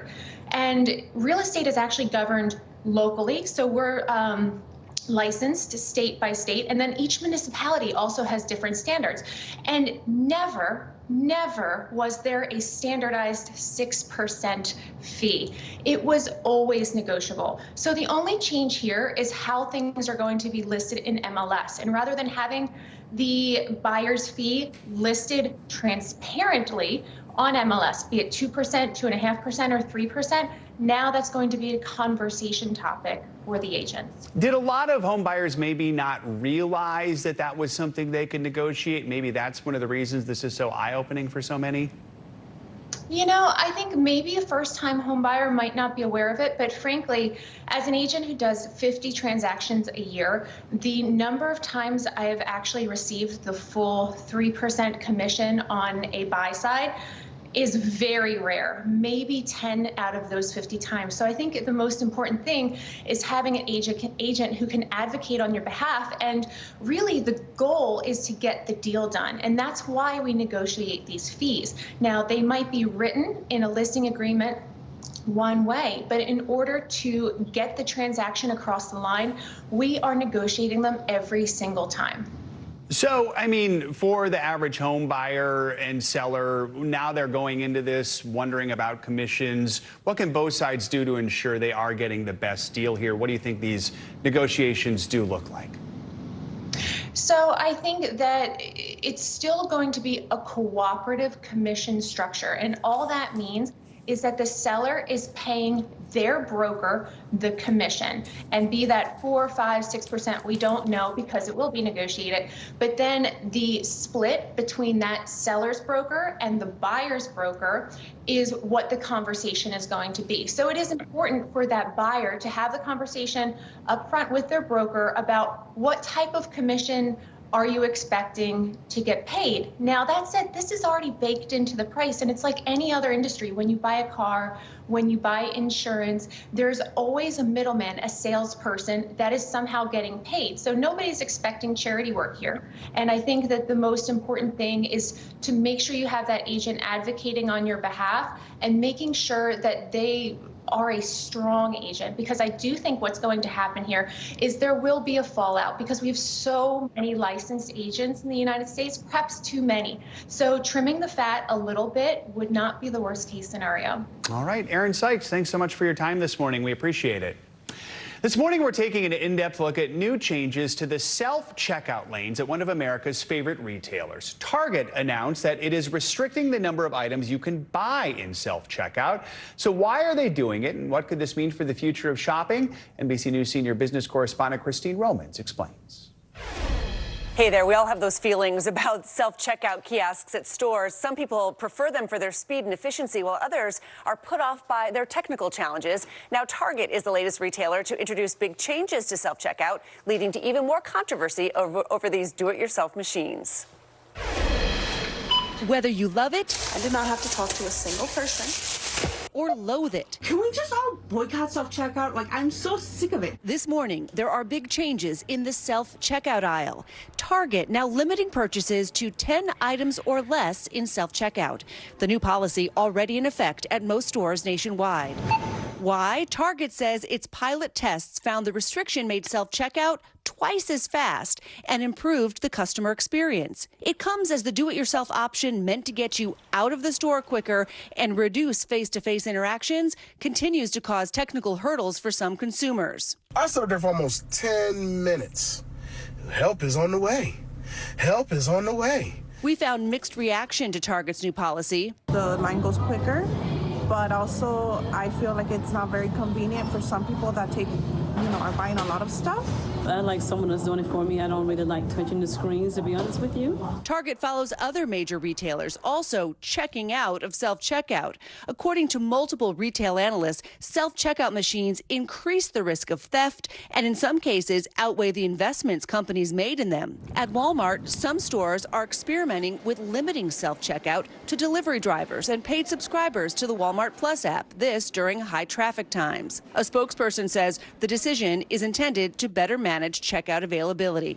Dollar General is removing self-checkout machines from hundreds of its stores, in part to reduce shoplifting. And Costco has started screening membership cards in its self-checkout lanes after noticing more cases of card sharing.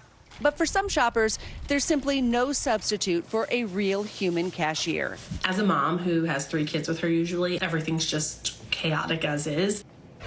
With concerns, confusion, and the reported increase in theft, why are stores keeping self-checkouts? According to one survey from last year, 2/3 of shoppers say they would choose self-checkout over a human-run counter. Back to you. All right, Christine Romans, thank you. More financial news now. The White House pushing the Senate to pass that TikTok bill. CNBC's Silvana Henao has that and other money news. Silvana, good morning.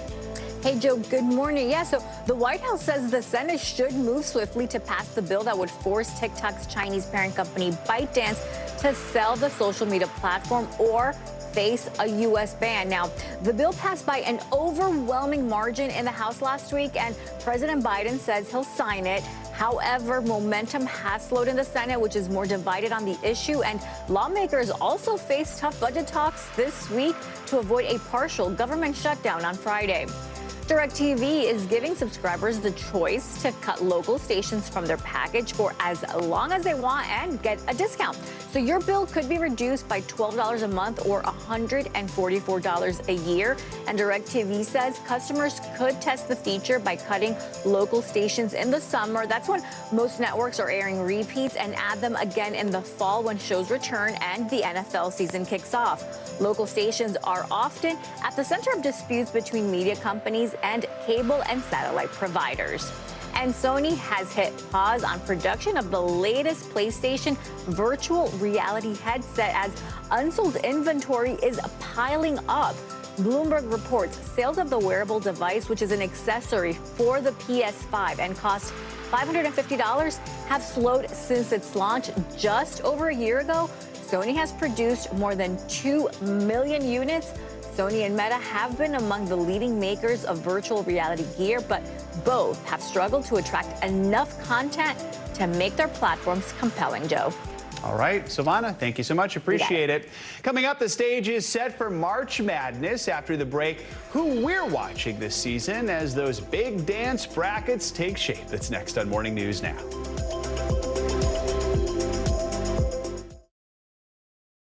Hey, I'm Hallie. It's good to be with you tonight. What do we know that voters care about? The economy, right? You are seeing that firsthand yourself on the ground there today. This is two things. It is pretty big medical news. It is also a pretty big mystery. And oh, by the way, it's driven by one of the most controversial people in the United States. What's happening? They have tweaked my monitor, and I can see now you are, in fact, soaking wet. I am deeply sorry. I apologize for the many questions. Will never be questioned. Good Morning begins with hope and optimism, a chance to start fresh. We want to welcome you in to share a moment that brightens your day, because every day deserves the best start. Thanks for tuning in. I'm Gotti Schwartz. Here are the stories we're following tonight. Storms keep coming here in California. The U.S. government just declassified this video. A lot more stories trending like crazy on social media. A controversy pitting lawmakers against young voters. What's the state of crypto today? Is it safe for investors? We've got another mind-bending story on artificial intelligence. This is what my voice sounds like when I clone it. That wasn't me. You gotta see this. Stay tuned now. Weeknights at 8 Eastern, 5 Pacific on NBC News Now. People really don't know what's going to happen. Nearly a dozen hours after the eye roared ashore. More good people than bad people, you know, right? 5 seconds. 4, 3. There is some late-breaking news 4 hours into the Iowa caucuses. Private Banner with everything. All right, it just me too.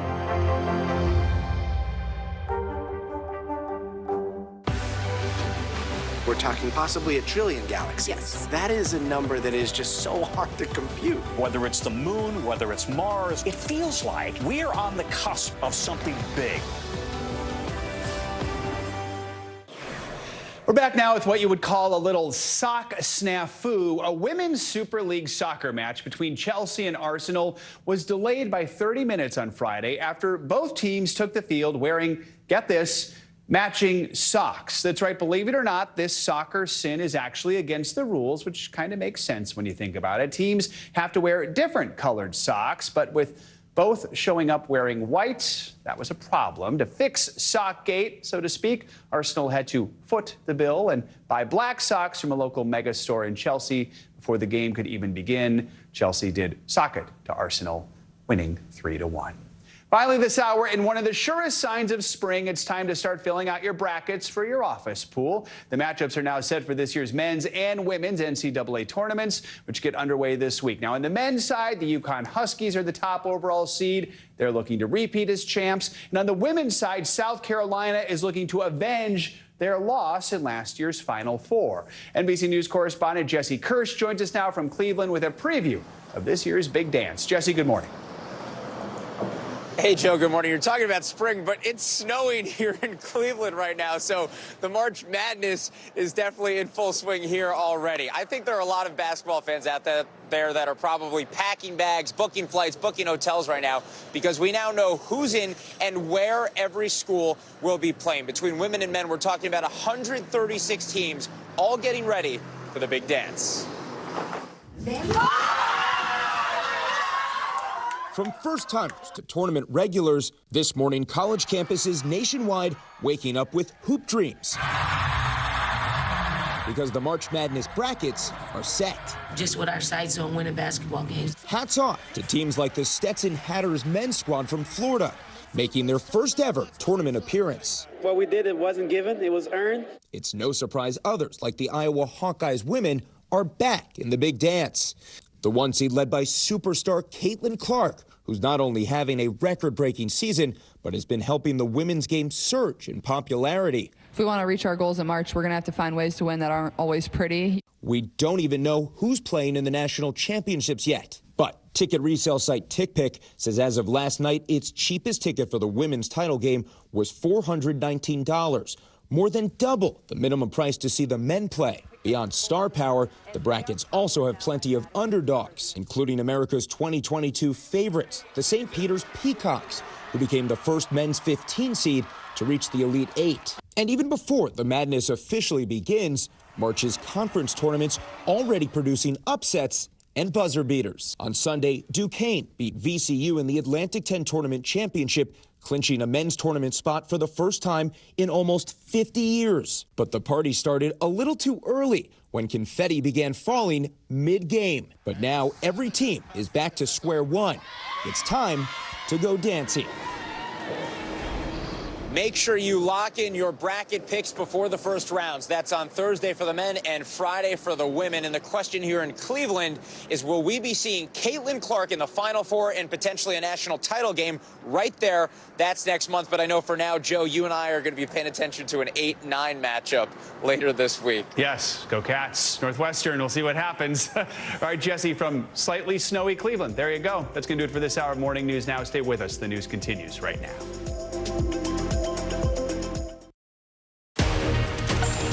Hey everyone, good Monday. We're so happy you're starting your week with us. I'm Vicki Wynn. That's right. Thanks so much for joining. I'm Morgan Radford, and NBC News Daily starts right now.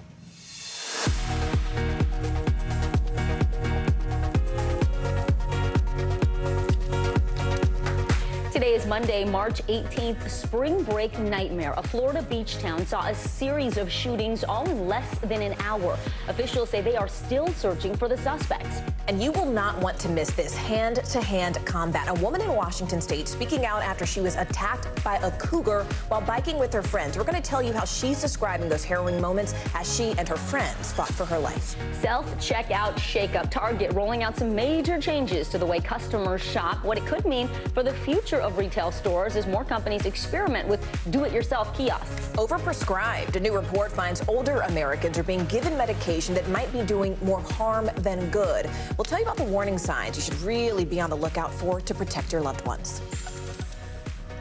Welcome to NBC News Daily. We're going to start in Florida, where at least one person is dead after multiple shootings broke out in downtown Jacksonville Beach last night.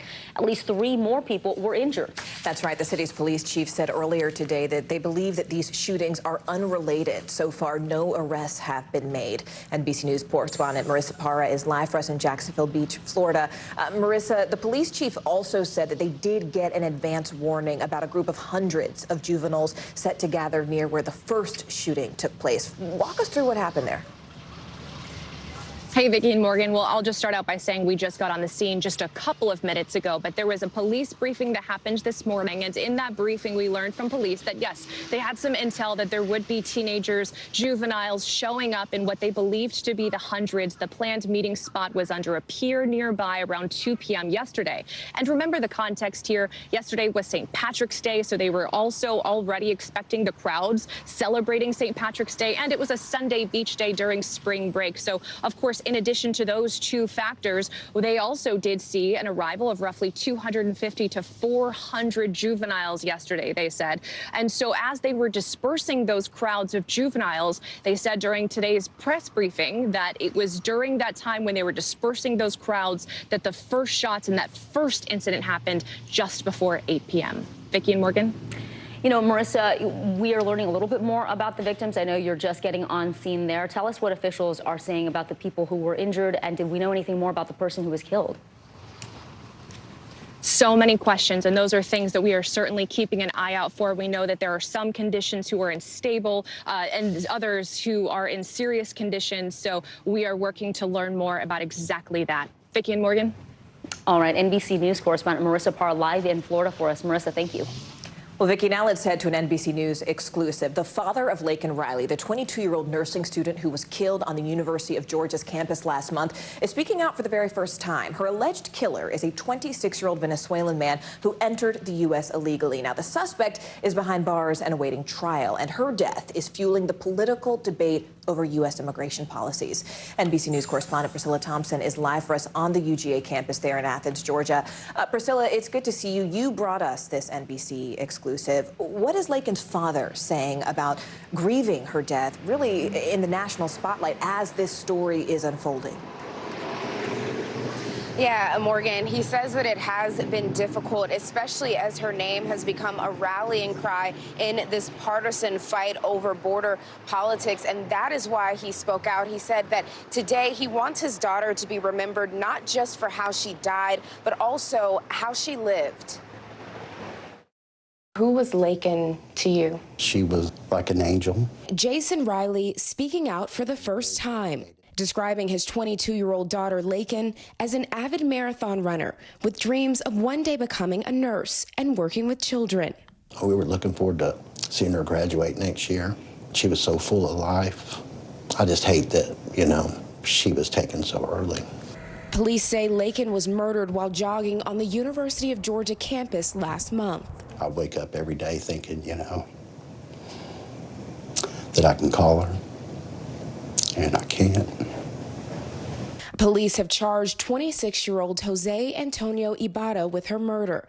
Ibarra, a Venezuelan citizen, entered the U.S. illegally in 2022, officials say. And despite an arrest in New York and a citation for shoplifting in Georgia, was never deported. Do you think a difference in immigration policy would have made a difference for Laken? We have no idea if that would have changed anything, but he's here illegally, that he might not have been here had we had secure borders. Laken's murder has become a flashpoint in the partisan debate over immigration. Former President Trump meeting with Laken's mom and stepdad earlier this month, just days after this tense exchange at the State of the Union. Georgia Representative Marjorie Taylor Greene imploring President Biden to say Laken Riley's name. Laken Riley, an innocent young woman who was killed by an illegal. I feel like she's being used somewhat politically. How do you feel about that? It makes me angry. She was much better than that. She should be raised up for the person that she is. An angel on earth, her heartbroken father says, now gone far too soon. What gives you strength? Knowing that she's looking down on me. It has made me so much stronger. Wow. Just really a heartbreaking interview there, Priscilla. But beyond the politics, we know that there are some new updates specifically in this case about that very suspect. What can you tell us? That's right, Morgan. While the suspect has not yet entered a plea, we are now learning that he is requesting a trial by jury, according to court documents. And the family of Laken Riley also preparing for that trial, which is likely to be difficult. And it's interesting, her father said that his heart breaks not only for his family, but also for the suspect's family and their lives, which have been forever changed. And he said that if he were to see the suspect's mother, he would want to give her a hug because he feels like that's what his daughter would have done. Morgan? Wow. Unbelievable. NBC News correspondent Priscilla Thompson, excellent NBC News exclusive live on the UGA campus there in Athens. Thanks so much, Priscilla. Well, in the race for the White House, former President Donald Trump is warning of a, quote, bloodbath if he's not reelected in November. His campaign claims the comment was about the car industry and the economic impact of another Biden term. NBC News correspondent Garrett Haake joins us now from the D.C. Bureau. So, Garrett, talk to us more about the context of these comments from the former president, and how is the campaign for Joe Biden responding? Yeah, Vicki, the former president made these comments on the campaign trail in Ohio over the weekend as part of a longer riff about the auto industry and his desire to put tariffs on Chinese-made cars and that they not flood the U.S. market. He went on to say that there would be a bloodbath if those tariffs were not imposed. But he also said that would be just the beginning of it, leaving something for his critics to try to interpret here. Is he talking about just the auto industry, as his campaign says, or is he talking about political violence more broadly? That's certainly what the Biden campaign believes. They jumped all over this comment immediately on Saturday. Listen to this. This is a guy who every single day is talking about enacting political revenge, who every single day is praising political violence that we saw in 2020. So the idea that they're going to be able to spin their way out of this today is ridiculous, because every single day Donald Trump is promoting and endorsing and encouraging political violence on the stump. And Vicki, this is sort of the challenge of covering Donald Trump, is he does sort of use this bombastic rhetoric to talk about any topic on any given day. It makes parsing his language very difficult, particularly in cases like this. And sometimes you wonder really if the general public is parsing anything at all. They just take it at face value. Sometimes someone tells you something, you believe them.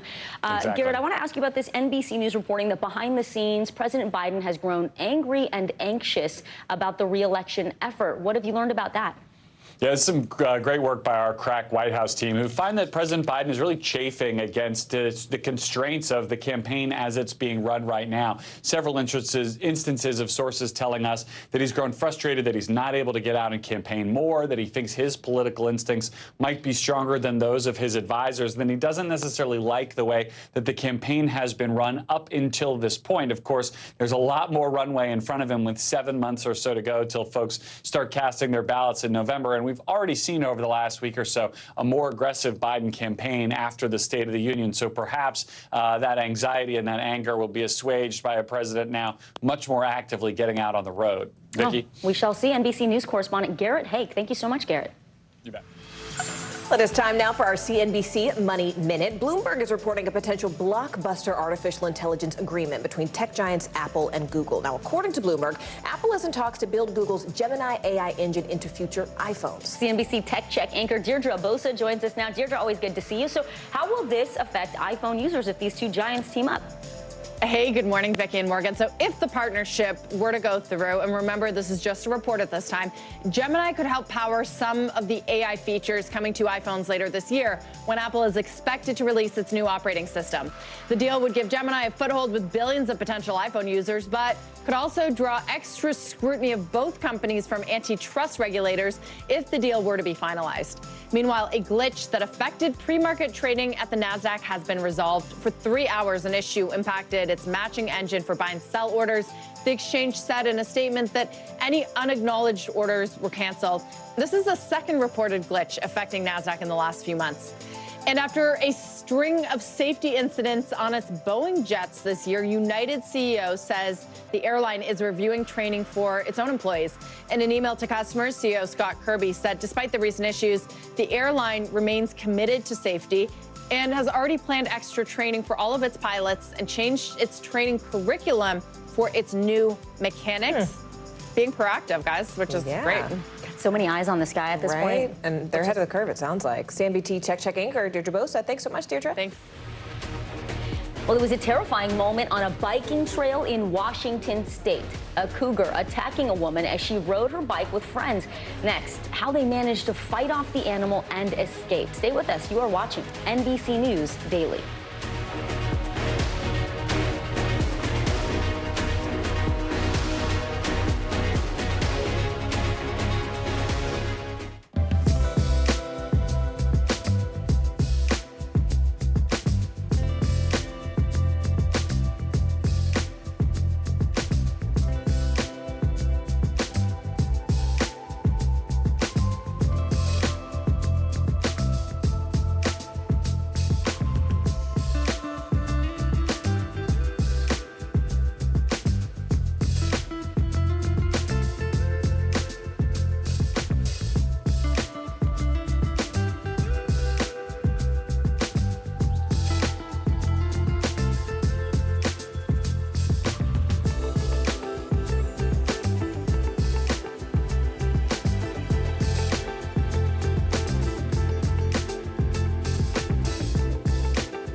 good morning begins with hope and optimism, a chance to start fresh. We want to welcome you in to share a moment that brightens your day, because every day deserves the best start. Kristen Welker hosts Meet the Press every Sunday on NBC. News lives in the now. Look at this. You can't even see anything anymore. Let's break down what we know. You gotta see this. News for the generation of now is NBC News Now. Retail giant Target is now capping the number of items that you can buy at their self-checkout counters. NBC senior business correspondent Christine Romans explains why the store is now deciding to make the change. Hey there, we all have those feelings about self-checkout kiosks at stores. Some people prefer them for their speed and efficiency, while others are put off by their technical challenges. Now, Target is the latest retailer to introduce big changes to self-checkout, leading to even more controversy over these do-it-yourself machines. Whether you love it, I did not have to talk to a single person, or loathe it. Can we just all boycott self-checkout? Like, I'm so sick of it. There are big changes in the self-checkout aisle. Target now limiting purchases to 10 items or less in self-checkout. The new policy already in effect at most stores nationwide. Why? Target says its pilot tests found the restriction made self-checkout twice as fast and improved the customer experience. It comes as the do-it-yourself option meant to get you out of the store quicker and reduce face-to-face interactions continues to cause technical hurdles for some consumers. I stood there for almost 10 minutes. Help is on the way. Help is on the way. We found mixed reaction to Target's new policy. The line goes quicker, but also I feel like it's not very convenient for some people that are buying a lot of stuff. I like someone that's doing it for me. I don't really like touching the screens, to be honest with you. Target follows other major retailers also checking out of self-checkout.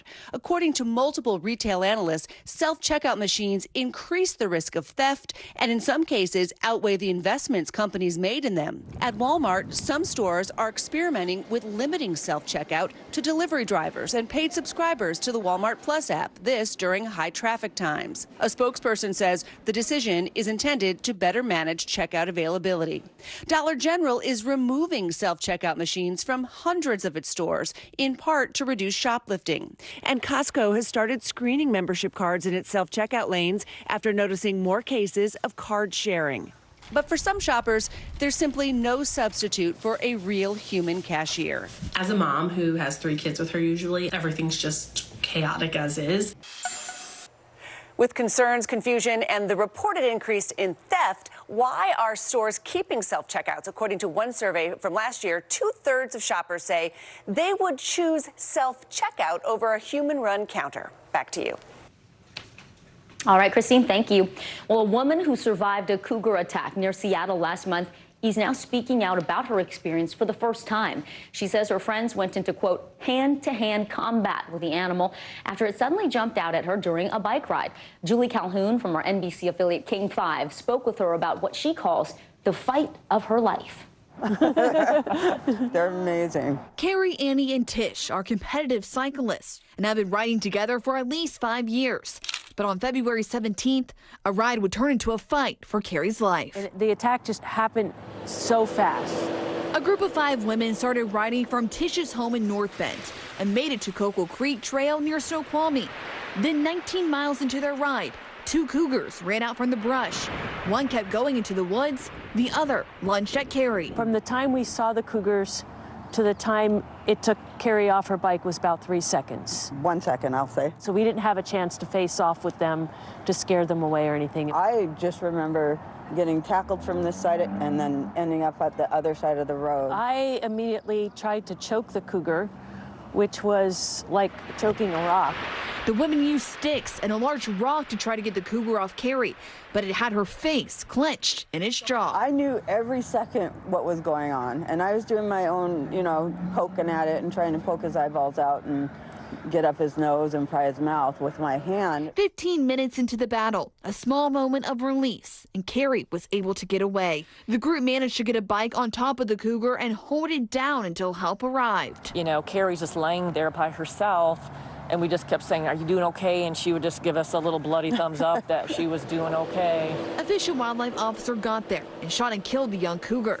Carrie suffered severe damage to her face and permanent nerve damage, but says thanks to her friends, she made it out alive. I think it's the epitome of true friendship and love is action. I know for a fact I would be dead if they didn't come back in. I would just be gone. We just did what we had to do, and part of it was just primal instinct. Just get in there and fight. Mama fight bears. for a life. So. Yeah, but the cougar wasn't going to take us cougars down.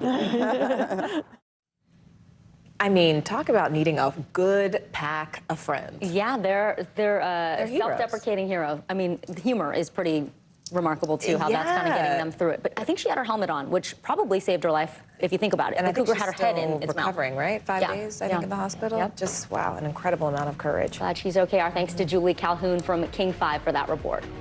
And coming up, a new warning from the CDC about children with no prior medical issues. Stay with us. We'll tell you what you need to know.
News lives in the now. Look at this. You can't even see anything anymore. Let's break down what we know. You gotta see this. News for the generation of now is NBC News Now.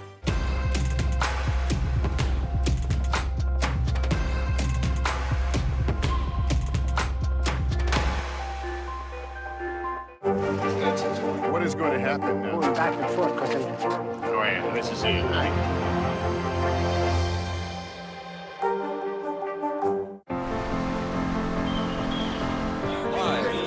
Mornings are full of possibility and energy.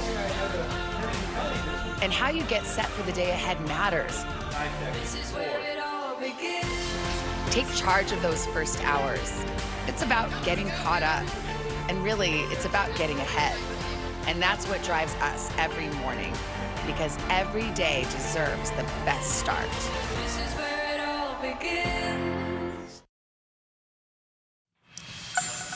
There's a growing problem emerging on the streets of New York City, license plate cheating. It started almost 2 years ago when Governor Kathy Hochul expanded the use of thousands of traffic cameras. Now, the plan was to slow down speeding drivers, but now they found ways around getting a ticket. In fact, stay tuned now. Anchor Gotti Schwartz spoke to one New Yorker who's working to crack down on those offenders.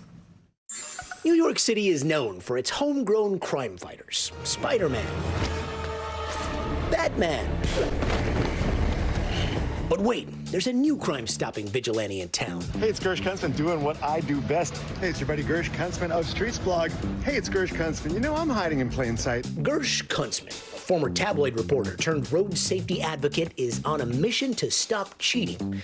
License plate cheating, that is. Let's jump back to 2022, when New York City flipped the switch and turned its thousands of traffic speed cameras on 24/7. And it helps slow down drivers, kind of. Because here's the catch. It turns out some New Yorkers are pretty creative when it comes to avoiding traffic tickets. Normally, if you get caught at a speed camera, you get a $50 ticket. But if you've obscured your license plate, you might not get a ticket at all. And that is costing New York a lot of money. The city says ghost plates are one main culprit. So a ghost plate can be a few different things. Some are essentially fake or temporary plates. So there's people counterfeiting those. Other people are just using a marker, you know, and scratching out or kind of covering the numbers. So you might still be able to see a lot of the license plate, but you can't make out one or two of the digits. Mayor Adams vowed to crack down on them, but according to the comptroller's January audit report, the problem isn't going away. It's actually getting worse. We saw that grew dramatically to where it happened 750,000 times in the 6 months that the audit reviewed. Enter Gersh Kuntzman. He's the editor-in-chief of Streets Blog and a part-time license plate vigilante. There's a lot of techniques that New Yorkers use to cover their plates. Scratching off part of the plate, like an E can become an F very easily if you just scratch it off. So I've had to go around with a black paint pen. I don't use a magic marker. Just another pro tip out there. Don't use a magic marker. They're not thick enough. You got to use a paint pen. And I have 2 different colors for different types of New York plates. You just repaint it.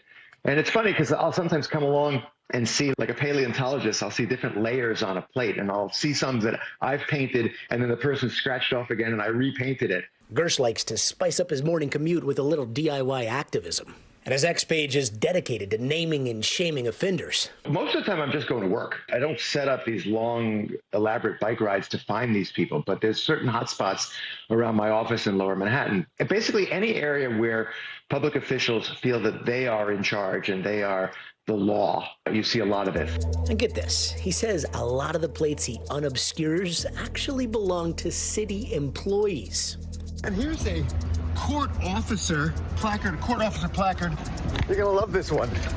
He's covered his plate with a little sticker. The goal of the Twitter account really was just to shame the NYPD and other public officials into seeing, like, hey, we know what you're doing. Like, you know, I know, you know. So, like, stop doing this. The NYPD responded saying that all vehicles on NYC streets are subject to the laws governing the road, including NYPD employees and public officials, and that officers who are in violation are subject to discipline. I'm no great fan of busting people who are honest people. It's something that he gets such a kick out of that sometimes he sings about it. The cops call it criminal mischief. They'll charge you in the 4th degree. Citizen enforcement, you know, can lead to conflict, which, as Gersh shows, might be entertaining for viral videos, but is not the best thing for making sure we have a safe and healthy New York. While the city would like to collect the speeding ticket money, the comptroller stresses that it all comes down to safety. Really what this is about is saving lives and preventing crashes. So making sure that everybody follows the rules fairly really is a matter of life and death. People have lost sight of what these enforcement cameras are all about. It's not a money grab. It's only a enforcement strategy against the most reckless drivers. It bears repeating because people think that the government is just coming into your wallet and taking money. It's no, you're speeding in a school zone. So I don't have a lot of sympathy for you. Gotti Schwartz, NBC News. That is risky business going around touching people's cars with a paint pen. In New York. Oh, exactly. All right, stay with us. You're watching NBC News Daily.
NBC News Daily is #1 for afternoon news across all of television. I'm Morgan Radford. I'm Vicki Wynn. I'm Kate Snow. And I'm Zinklea Samwat. What's happening around the world? Israel's military is building up there along the border. And what matters here at home? New numbers are out today showing more encouraging signs for our economy. Let's zero in on exercise. We know we're supposed to be doing it. What does it do for our health? What needs to change for social media to be a safer place? NBC News Daily, weekdays from 12 to 4 on NBC News Now.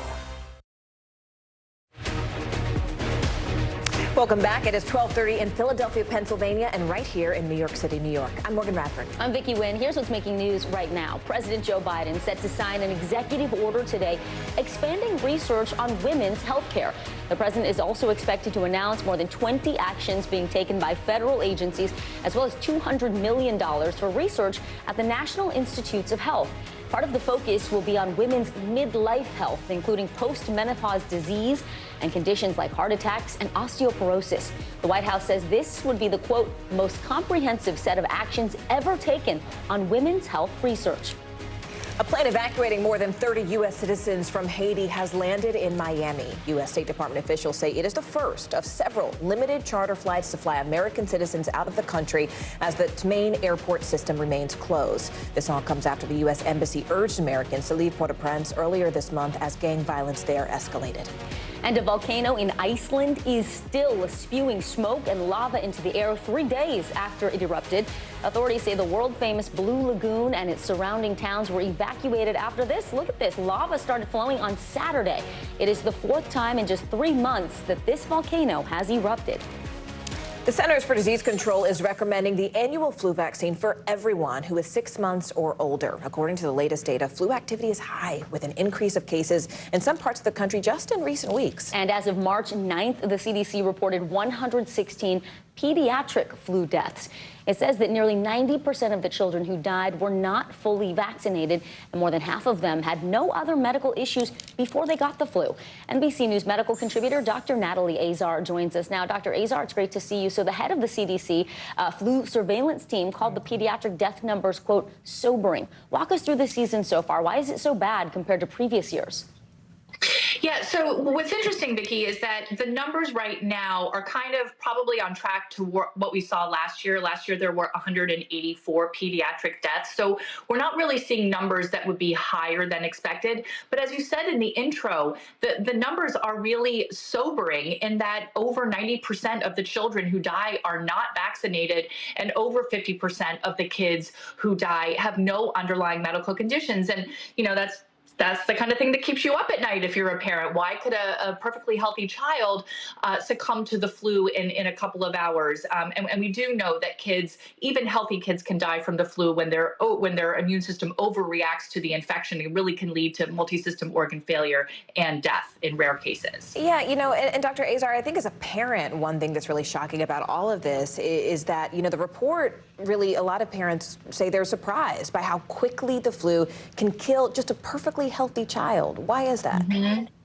You know, I think you may recall that when we talked about COVID-19, when people had that very robust immune reaction to the coronavirus, it was something called a cytokine storm. And the same thing can happen in the context of flu. And that is simply that your immune system has this overreaction to the infection itself. And that can cause this sort of cascade of inflammatory reactions that can result in organ failure, in a sense, sepsis and death. And in terms of identifying who's at risk, we can't. There are no biomarkers. There's no telltale signs in an otherwise healthy child or adult. And so imperative to get your child vaccinated. As you said, 6 months and older. It's 1 shot a year. If you're 8 and younger and you've never been vaccinated, you might need 2 shots. And it's not too late. We're still in flu season. We're probably peaking, but these deaths will probably still happen, and they are preventable. All right. NBC News medical contributor Dr. Natalie Azar with Newsweek and All Use. Thank you so much, Dr. Azar. Thank you. Well, Russian President Vladimir Putin was elected to another 6-year term in what officials there are calling the biggest victory of his leadership. Meanwhile, some Russians protested the election by pouring dye into ballot boxes, setting off explosives, as you see there on your screen, even gathering in crowds outside of polling stations. NBC News reporter Matt Bodner joins us now from London. Matt, this is interesting because, you know, by far large and away, most Western countries have really denounced this election as fraudulent, as not operating by typical, of course, democratic standards. But Putin held a press conference in Moscow following his re-election. And I do want to start by playing a bit of the question from our very own Keir Simmons. Take a listen. Journalist Evan Gershkovich spent this election in prison. Boris Nadezhdin, who opposes your war in Ukraine, wasn't allowed to stand against you. And Alexei Navalny died in one of your prisons during your campaign. Mr. President, is this what you call democracy? All right. Excellent question from Keir Simmons. And I want to note also that in this interview is the first time that Putin has actually used Navalny's name. Typically, he just refers to him as that person you're talking about, that character. How did Putin respond to that answer? Thanks, Morgan. Well, yeah, as you correctly mentioned, I think that the main thing from that answer was mentioning Navalny's name. You know, he's been, if you think about it, battling Alexei Navalny for 10 years up until his death last month, and he's never once mentioned his name. He's been asked directly about Alexei Navalny, of course, so many times, including in the past by Keir Simmons directly as well. And he's always made a very clear point of avoiding saying his name directly, as you pointed out. But one thing that was interesting in that is that one thing we didn't hear from him in his response to this question was he did not mention a name he has said several times, that being Evan Gershkovich, our colleague from the Wall Street Journal, while also essentially slamming the opposition as not good at politics. You know, Matt, the Kremlin reported that turnout was higher this year than it was back in the 2018 election. If that is believed to be true, what does that say about Putin's support within Russia? Well, it's an interesting question, Vicky. I mean, I think there's always been an element of genuine popularity underlying Putin's regime in Russia, even in previous elections. Now, the situation has changed so radically within Russia. I think the population there has less access to quality information than they ever have. So it must be a confusing time, but I think it does speak to genuine popularity for the war, for Putin to some extent, which, of course, does have implications for Russian policy. Vicky? All right, NBC News reporter Matt Bodner. Matt, thank you so much. Well, St. Patrick's Day festivities in the UK, they've come and gone without an appearance from Kate Middleton. The Princess of Wales has been keeping a pretty low profile since having abdominal surgery in January. NBC News international correspondent Molly Hunter has more on the next time we might see her in public. This week, Prince William will be back out and about at royal engagements, while his wife Kate, the Princess of Wales, remains out of sight, upset, according to friends who spoke with the Sunday Times, by the way the last week has played out. As parents of 3 young children who are not immune to hearing some of the things that are going around in the media and social media, I think they're finding that very hard. And despite the increased royal load, the Sunday Times reports that those close to William say the Wales family bubble is his top priority. Over the weekend, on their official Instagram page, the Prince and Princess of Wales wished everyone a happy St. Patrick's Day. The parade, an event the Princess of Wales has attended in the past, stunning in green, but of course, no sign of her this year as she recovers. In the new reporting, the paper also suggests we may not see Kate until mid-April. In terms of resuming public duties, that definitely won't be until after the children go back after their school holidays, and that's on April the 17th. And when we do, that might be a chance for Kate to address her recovery period in public. The Sunday Times spoke with numerous friends of Kate in recent weeks and reports that she's been fully aware of the feeding frenzy around that picture and won't be pressured to respond. One source telling the paper she is not a show pony. But the next opportunity for a photo taken by Kate, like all her children's birthdays, may be little Louis' 6th birthday on April 23rd. No word yet on whether or not that will be taken by his mom or by a professional photographer. In an interview yesterday with the BBC, Princess Diana's brother Charles Spencer compared the public attention on his late sister with the current scrutiny swirling around Kate. And if we look at what's happening now around the current Princess of Wales, do you think the dangers of that online, almost sort of conspiracy world are more potent than the press intrusion that you have fought against? No, I think it was more dangerous back in the day. Do you worry, though, about what's happened to the truth? I do worry about what happened to the truth. Molly Hunter, NBC News. All right, our thanks to Molly Hunter for that report. All right, get your brackets ready because March Madness starts this week. Several teams are facing off in their last chance to get into the tournament tomorrow and Wednesday. But the official first round tips off on Thursday. On the men's side, UConn hopes to defend its championship title, while women's #1 seed South Carolina is vying for a comeback after last year's upset. Our very own numbers guy, Steve Kornacki, is here to break down all the possible upsets in the first round of games. Steve, very exciting. Give us a preview.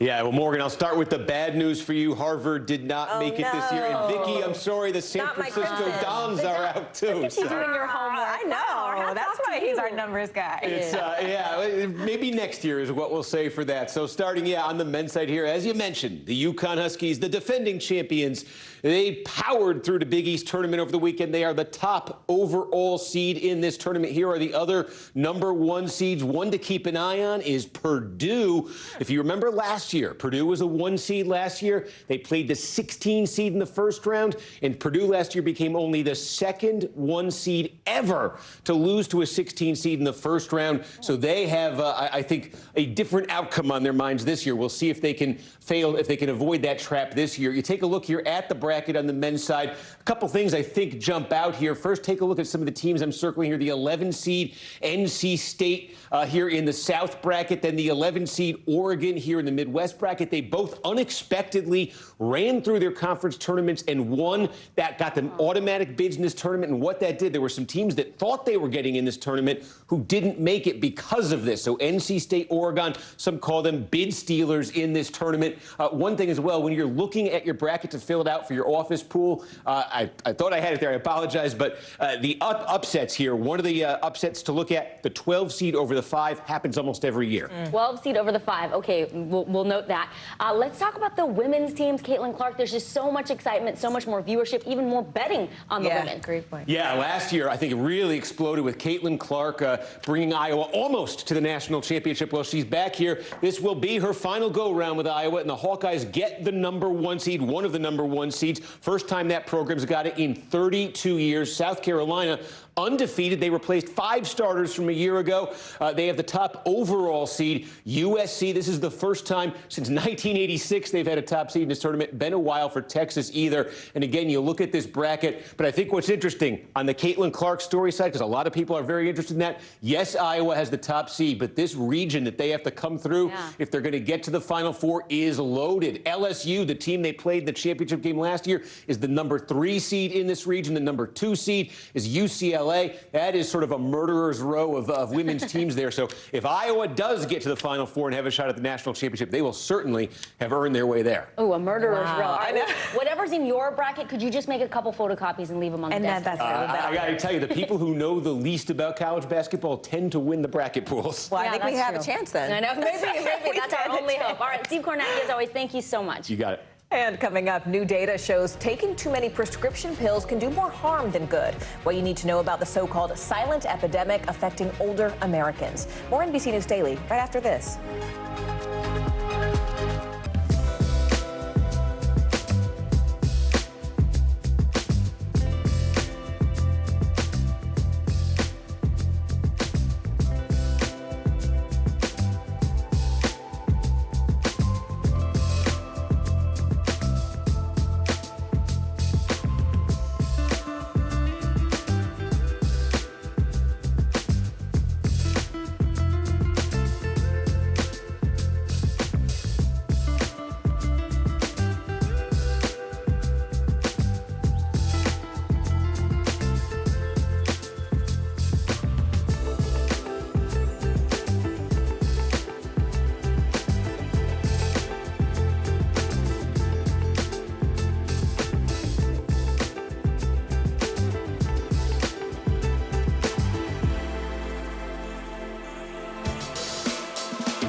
Thanks for tuning in. I'm Gotti Schwartz. Here are the stories we're following tonight. Storms keep coming here in California. The U.S. government just declassified this video. A lot more stories trending like crazy on social media. A controversy pitting lawmakers against young voters. What's the state of crypto today? Is it safe for investors? We've got another mind-bending story on artificial intelligence. This is what my voice sounds like when I clone it. That wasn't me.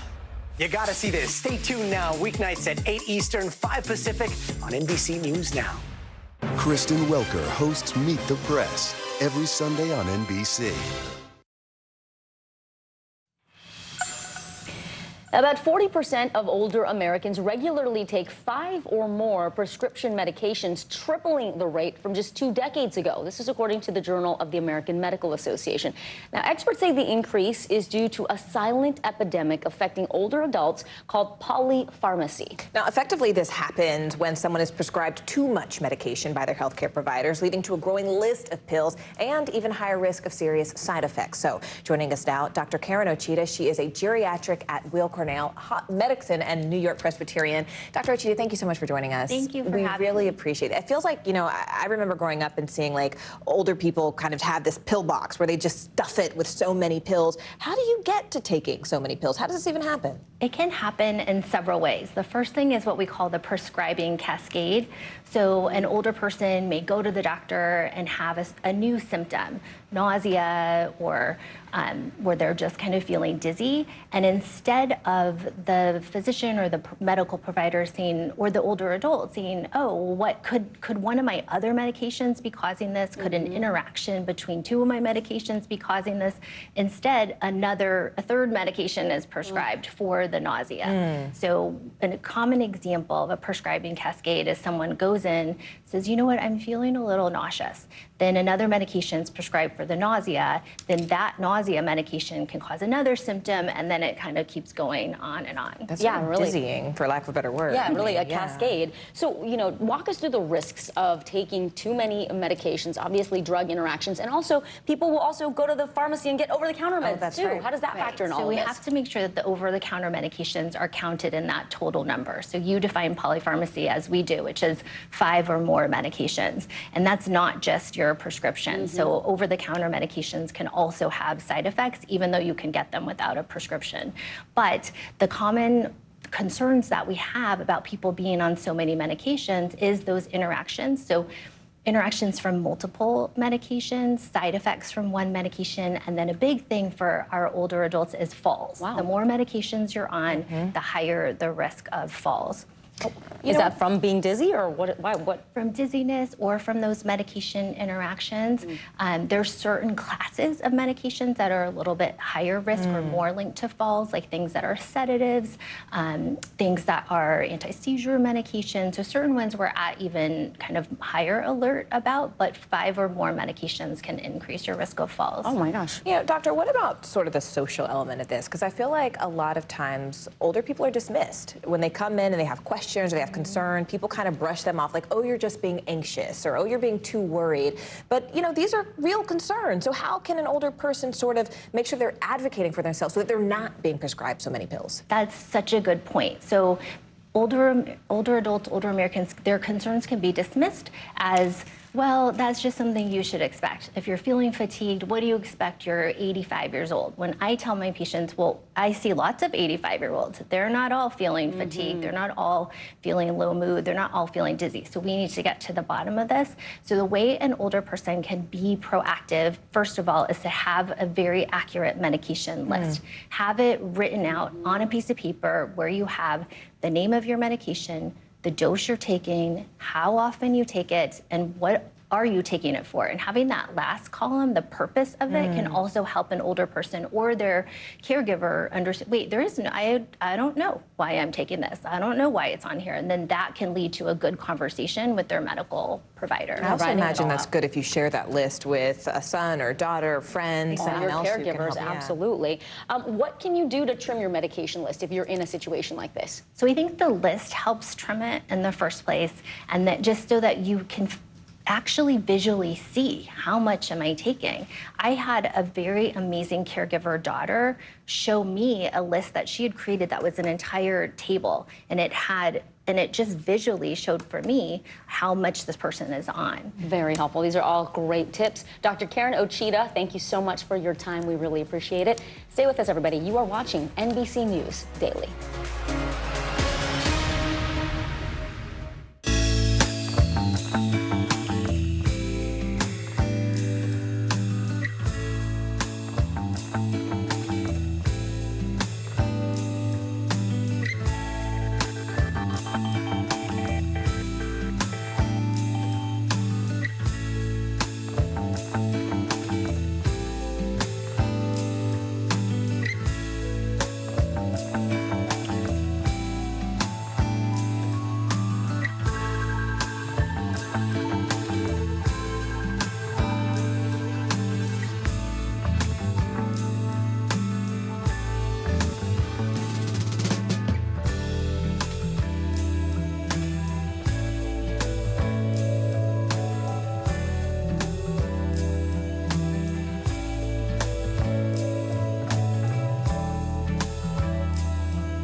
Inside Iran, from Israel, from Florida. Part of our continued reporting. Everybody all safe? Everybody good? Women, children.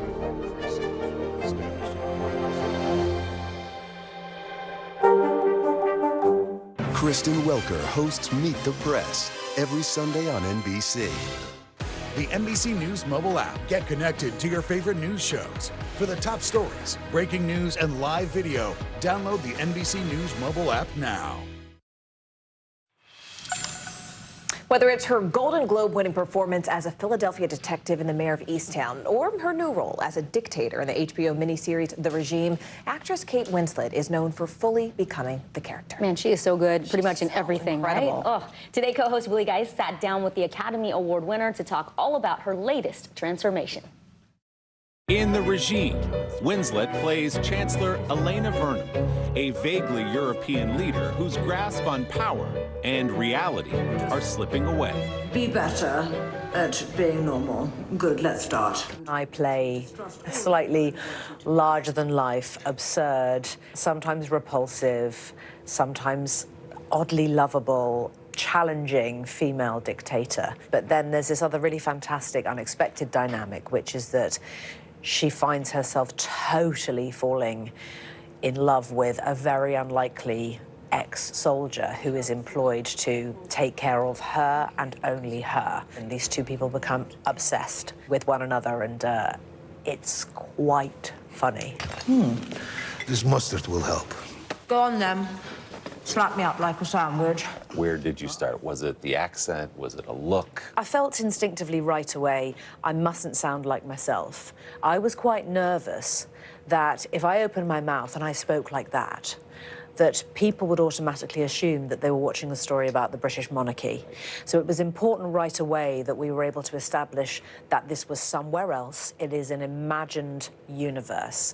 This is a character clearly has got mother issues, abandonment issues, serious father issues, and she's a leader, you know, and she wants to look poised. But of course, it's all a mask.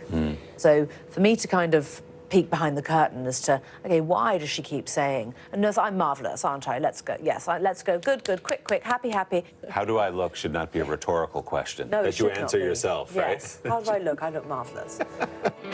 For Winslet, the regime was not just a juicy role, but a joyful return to her first love, playing with friends on a set. You do have a wonderful way with half-wits, don't you? Coming out the other side of COVID, I hadn't realised quite how much I had, well, not just missed being in a collaborative group of actors like that, but emotionally, I really needed it. Maybe a reminder of why you started acting, to be around people like that. That's it. That's exactly it. Born into a family of often struggling actors about 50 miles outside of London, Winslet was drawn to the family business. Roles in local theater turned into a part on the BBC series Dark Season. Then, as someone once said, never listen to what people tell you, only what you tell yourself. And at 17 years old, a breakout lead in the 1994 film Heavenly Creatures. I am actually from England, Miss Stewart. Of course.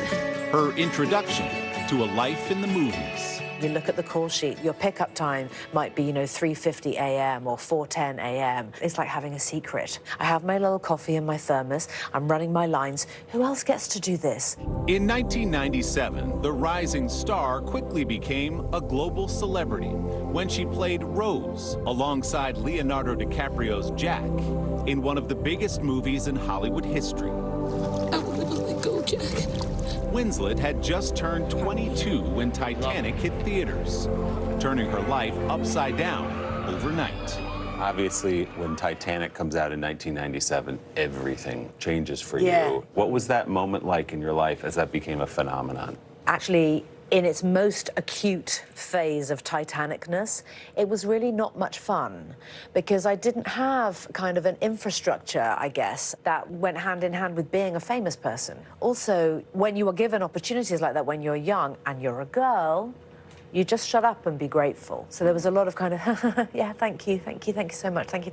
And so I felt like I really had to sort of stand up for myself. Winslet lives with her husband and children in a quiet corner of England, as a new generation of actors benefits from her experience. I watch wonderful actresses now. They have a voice, they play incredible roles, they don't have to explain it. That equal level of ownership to the guys, they have it.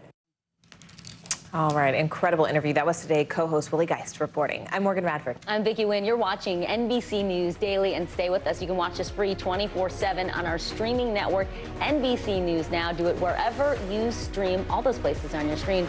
The news continues after this.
Were you calling the shots, though, Mr. President, ultimately?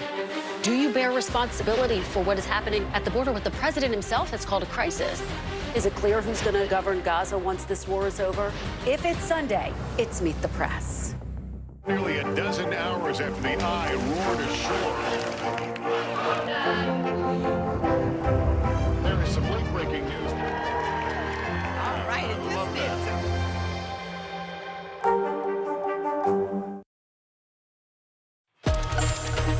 Hi, everyone. Thank you so much for joining us this Monday. I'm Morgan Radford. I'm Vicki Wynn. NBC News Daily starts right now.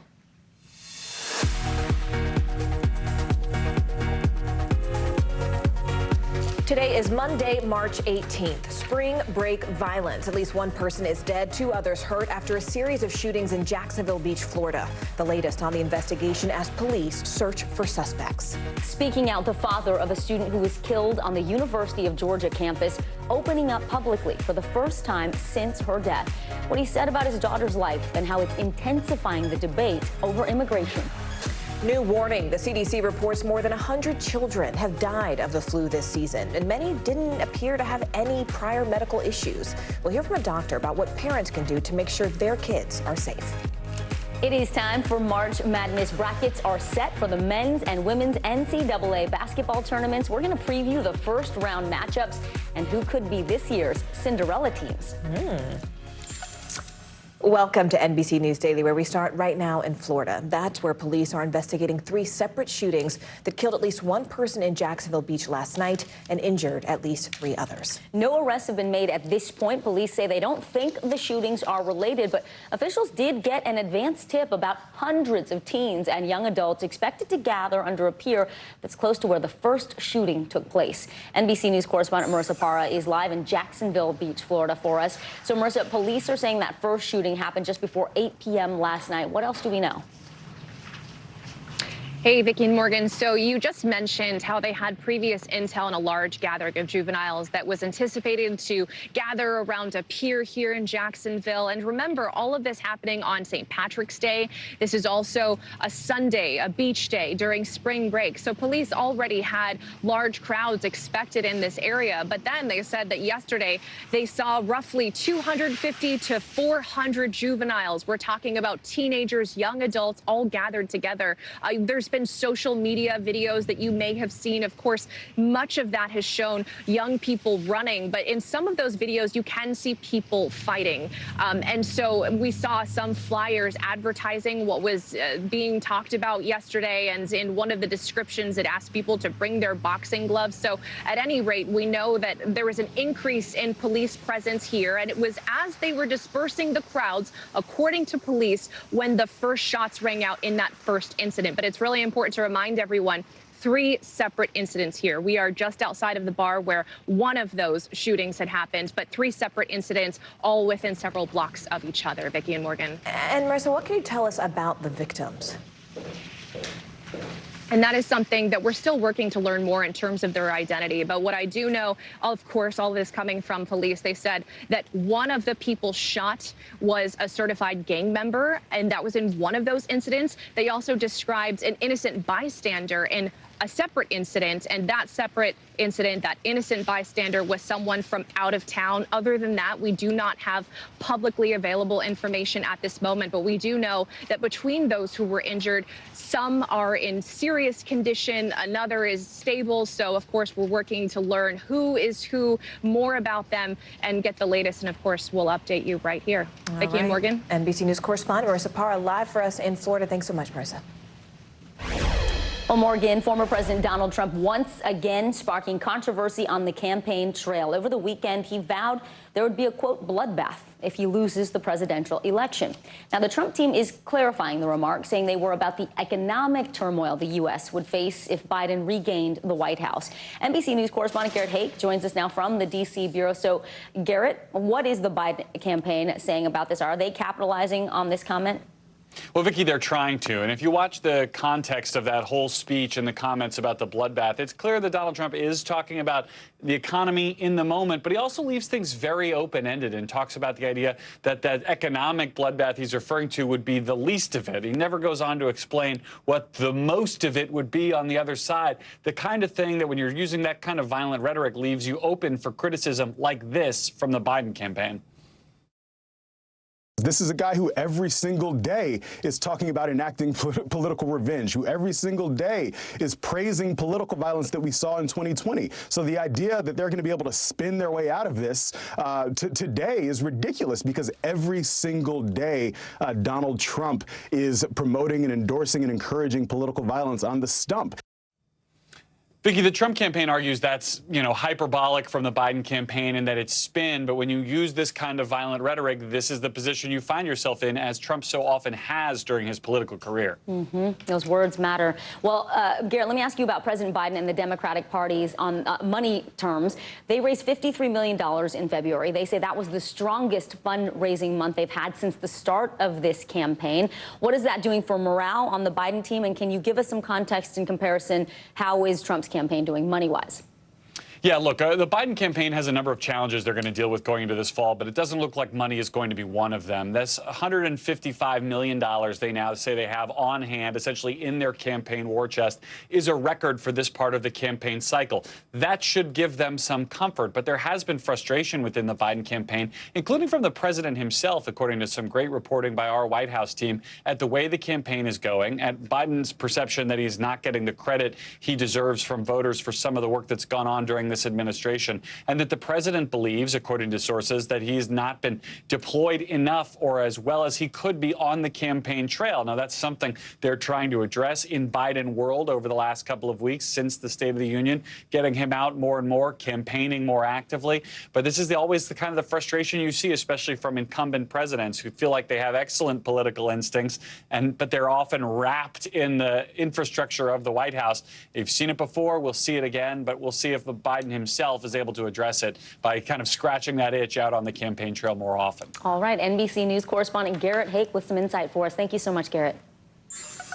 Well, meanwhile, Vicki, Target is joining the growing list of retailers changing their self-checkout policies. Now, those counters will be limited to 10 items or less. Our NBC News senior business correspondent Christine Romans spoke to some shoppers about how this change actually impacts their customer experience. Take a look.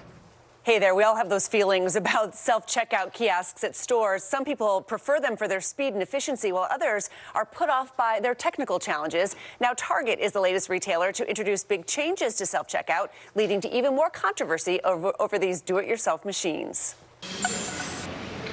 Whether you love it, I did not have to talk to a single person, or loathe it. Can we just all boycott self-checkout? Like, I'm so sick of it. There are big changes in the self-checkout aisle. Target now limiting purchases to 10 items or less in self-checkout. The new policy already in effect at most stores nationwide. Why? Target says its pilot tests found the restriction made self-checkout twice as fast and improved the customer experience. It comes as the do-it-yourself option meant to get you out of the store quicker and reduce face-to-face interactions continues to cause technical hurdles for some consumers. I stood there for almost 10 minutes. Help is on the way. Help is on the way. We found mixed reaction to Target's new policy. The line goes quicker, but also I feel like it's not very convenient for some people that are buying a lot of stuff.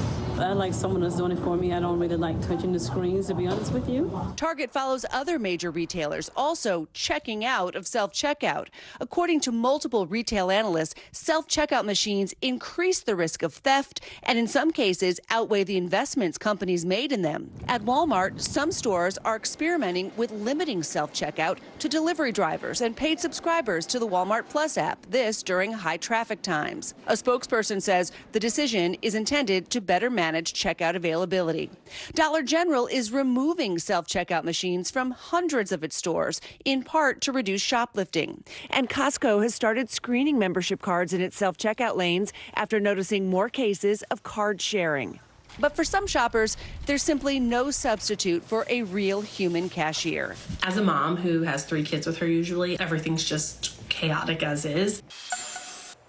With concerns, confusion, and the reported increase in theft, why are stores keeping self-checkouts? According to one survey from last year, 2/3 of shoppers say they would choose self-checkout over a human-run counter. Back to you.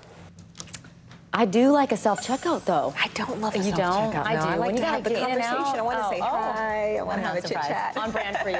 All right, we're going to turn to our CNBC Money Minute. A new report from the Wall Street Journal says federal authorities are investigating Meta for its alleged role in drug sales. Prosecutors are looking into whether the company's platforms like Facebook facilitate and profit from the illegal drug market. Yeah, some big allegations there. CNBC technology reporter Kate Rooney joins us with more. Kate, what exactly are we learning from this investigation, and has Meta weighed in on this yet? Hi, guys. That's right. So prosecutors reportedly sent subpoenas last year as part of a criminal grand jury probe, and the FDA has also been helping with that investigation. Meta told the Wall Street Journal the sale of illicit drugs is against its policies, and it works to find and remove that kind of content from its platforms. It's important to remember that investigations don't always result in charges. FedEx and Amazon, meanwhile, reportedly discussing a partnership last spring, several years after FedEx ended its delivery contracts with the online retail giant. According to the Wall Street Journal, the companies discussed the possibility of the shipping company accepting Amazon returns, similar to Amazon's current arrangement with FedEx rival UPS. And Sports Illustrated has a new publisher. The iconic magazine said today it struck a deal with digital media company Minute Media to operate the magazine for at least another 10 years. That includes continuing the print edition. The announcement comes after months of uncertainty for the publication, which published its first issue 70 years ago today. That is great news. As an old school magazine reader, I like to have the paper, the print edition. Yeah, I remember like Delia's would come to you'd get the Delia's magazine and the Teen Vogue. Oh, yeah. No, Delia's. Okay. Yeah, I know. Bring us way back. I went too far back. All right, CNBC technology reporter Kate Rooney, thank you so much, Kate. More than 100 children died after getting the flu this year, according to the CDC. Next, the symptoms parents should look out for. You're watching NBC News Daily.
Nearly a dozen hours after the eye roared ashore. There is some late-breaking news. All right, Good morning. Thanks for joining us. I'm Joe Fryer. I'm Savannah Sellers. The latest developments in the war between Israel and Hamas. If you do have points or you have miles, is now a good time to use them. The first woman on a lunar mission. What was it like to get that news? Morning News Now, streaming weekdays at 7. The Centers for Disease Control now urging more Americans to get their flu vaccine. It's not too late. The CDC reporting 29 million cases of flu so far this season, resulting in 20,000 deaths. As of March 9th, 116 of those deaths were pediatric cases. One doctor with a government agency says that nearly 90% of the children who died were not fully vaccinated, and more than half of them were healthy with no medical issues before they got sick. NBC News medical contributor Dr. Natalie Azar joins us now. So, Dr. Azar, let's talk about this. The head of the CDC flu surveillance team called the death numbers among children sobering. So walk us through this season. Yeah, you know, I think that term sobering is definitely related to the fact that, again, we're seeing year after year, Vicki, that the majority of children who are dying are unvaccinated, greater than 90%, which just speaks to how beneficial and effective the flu vaccine is in everyone, but particularly in this pediatric group. You know, another sobering statistic is that greater than 50% of children who die have no other underlying medical conditions that would otherwise, you know, place them at a higher risk for complications. And as a parent, I know that that is incredibly worrisome, you know, to us. And we wonder, what can we do besides actually getting our children vaccinated to make sure that that doesn't happen to our children?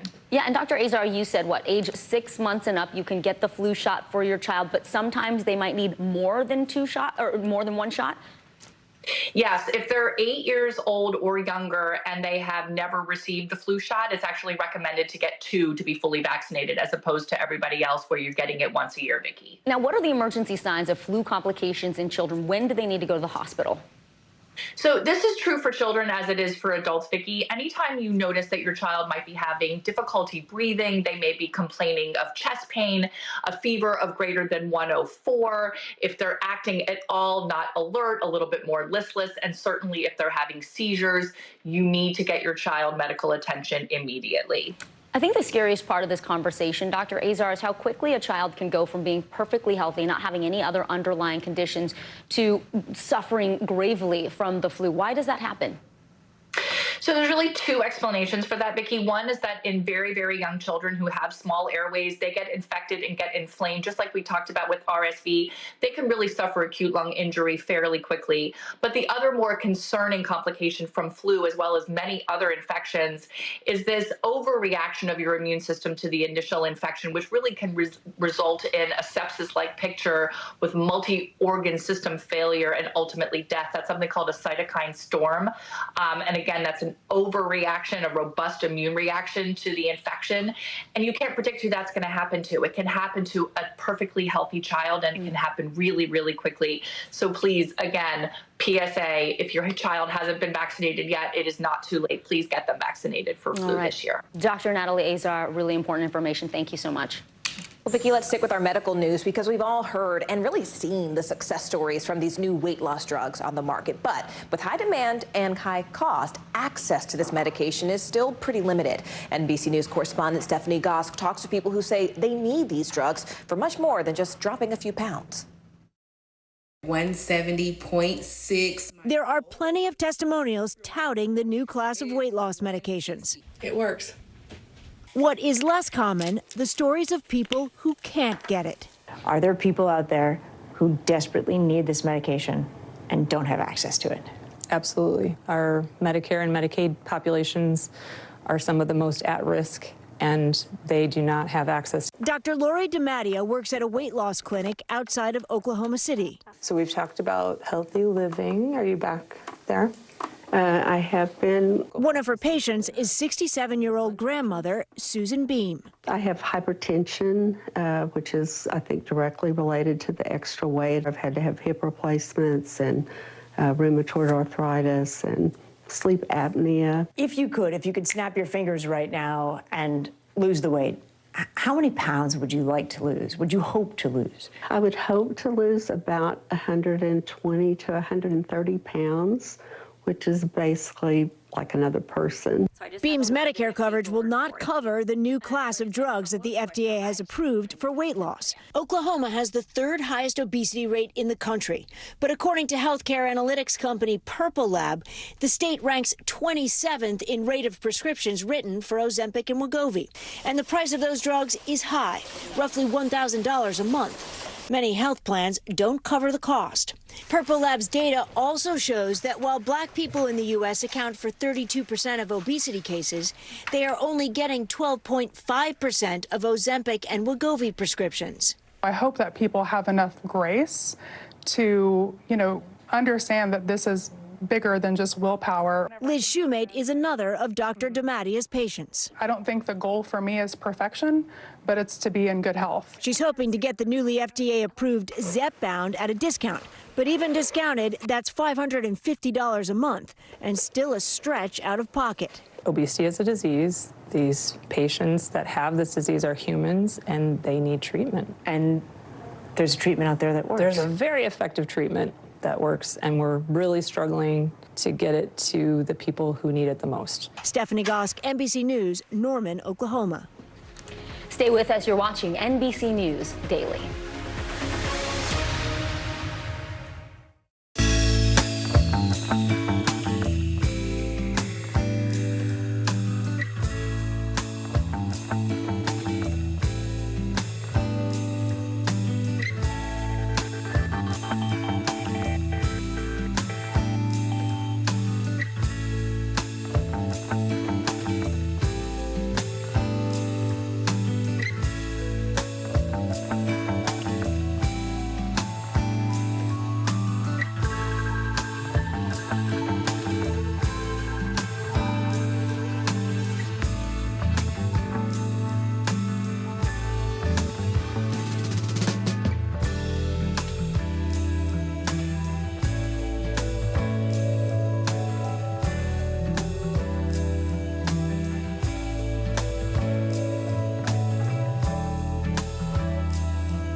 After the eye roared ashore.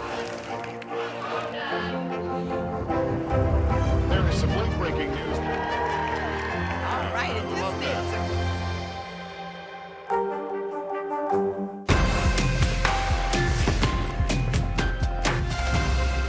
The fire has grown leaps and bounds. What you see behind me is typical. How you doing? Pretty bad.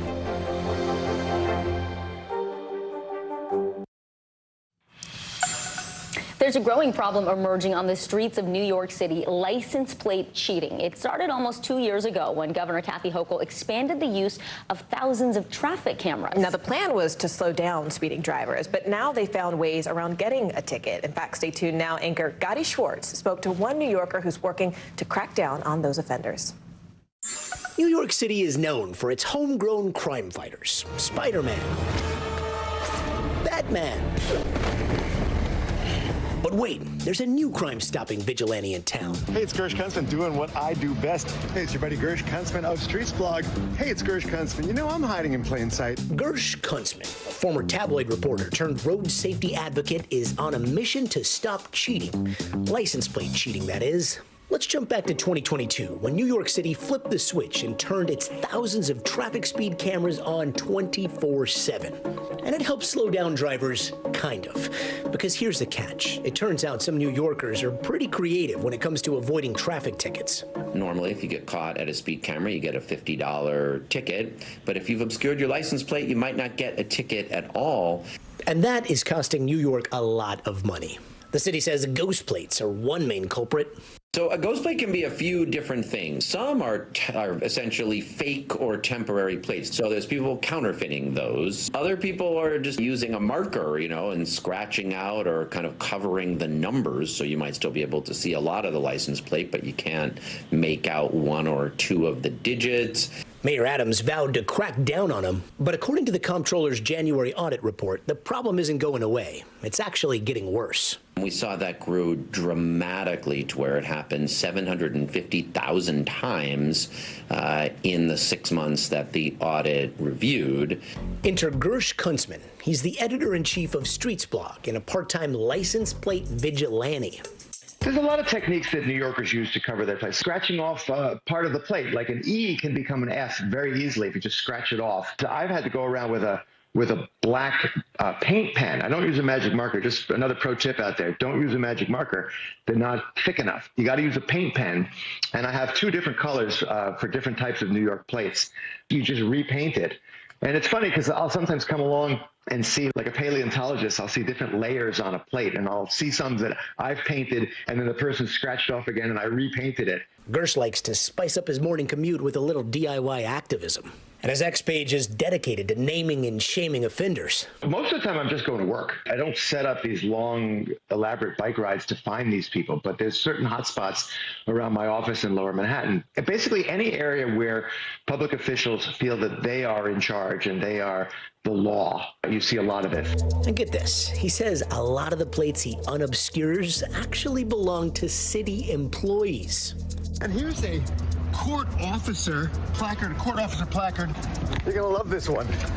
He's covered his plate with a little sticker. The goal of the Twitter account really was just to shame the NYPD and other public officials into seeing, like, hey, we know what you're doing. Like, I know. So, like, stop doing this. The NYPD responded saying that all vehicles on NYC streets are subject to the laws governing the road, including NYPD employees and public officials, and that officers who are in violation are subject to discipline.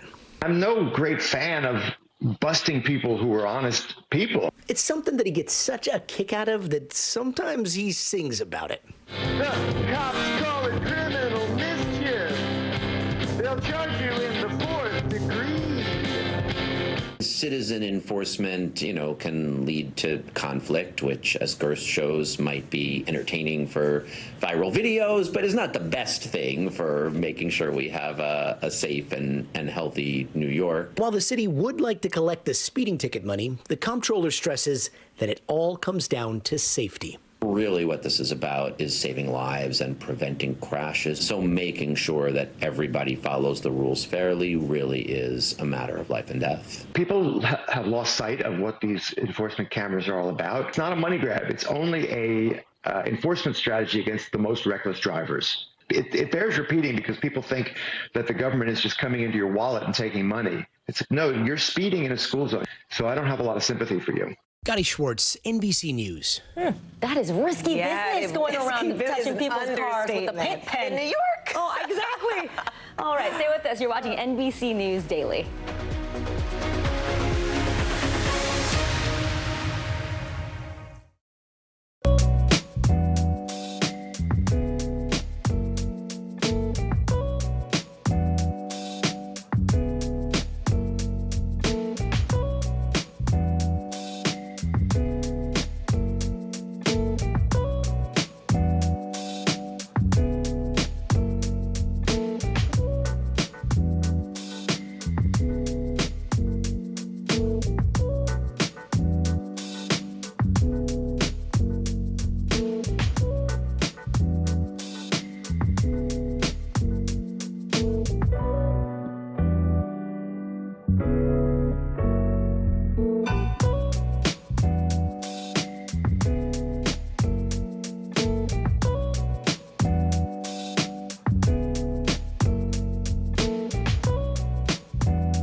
NBC News mobile app. Get connected to your favorite news shows. For the top stories, breaking news, and live video, download the NBC News mobile app now.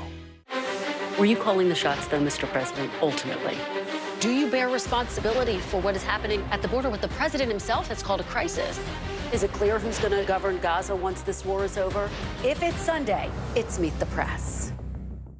News for the generation of now is NBC News Now.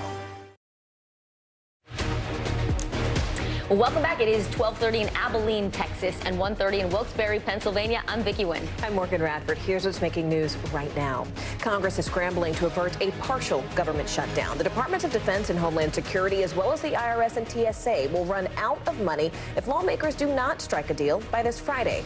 Right now, negotiators are trying to really hammer out the final details on 6 different bills with just a few days left. Disagreements over immigration at the U.S. border with Mexico, they're just one reason these talks have stalled.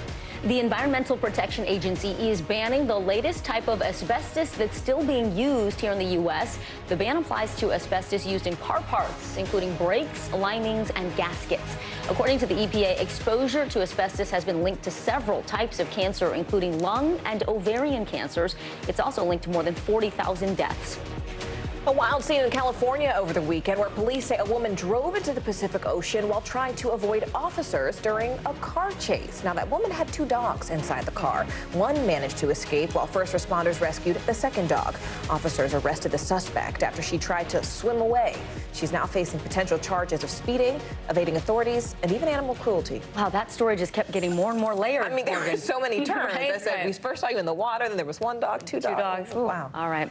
Our turn. Okay, well, we're going to talk now about the father of Laken Riley, the 22-year-old nursing student who was killed on the University of Georgia's campus last month. He's speaking out for the first time in an exclusive interview with NBC News. Yeah, police say they charged a Venezuelan man who entered the U.S. illegally with her killing. Since then, it's become a flashpoint in the country's political debate over immigration policies. Let's go and bring in NBC News correspondent Priscilla Thompson, who's there in Athens on UGA's campus. Priscilla, you brought us this exclusive interview. What did Riley's father say, not only about her death and the way that it's been politicized recently, but also the way that she lived, her legacy?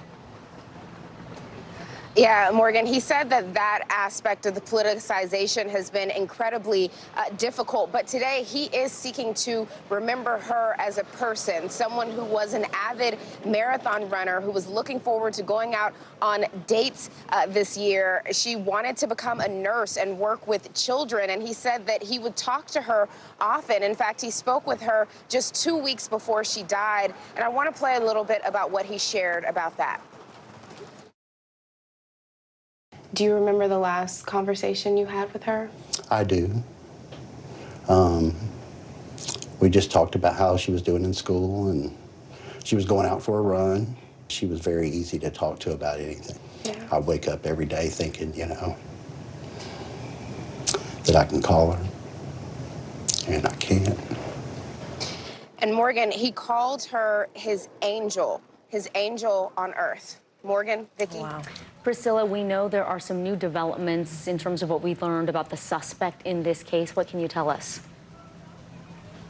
That's right. While he has not yet pled in this case, we are now learning that he is requesting a trial by jury according to court documents, and that trial likely to be incredibly painful for the family of Laken Riley, who are also preparing. But, you know, her father said that while this is heartbreaking for their family, it is also incredibly heartbreaking, he's sure, for the family of the suspect, and that if he were to see the suspect's mother in court, that he would give her a hug because he believes that's what his daughter would have done. Vicki, Morgan.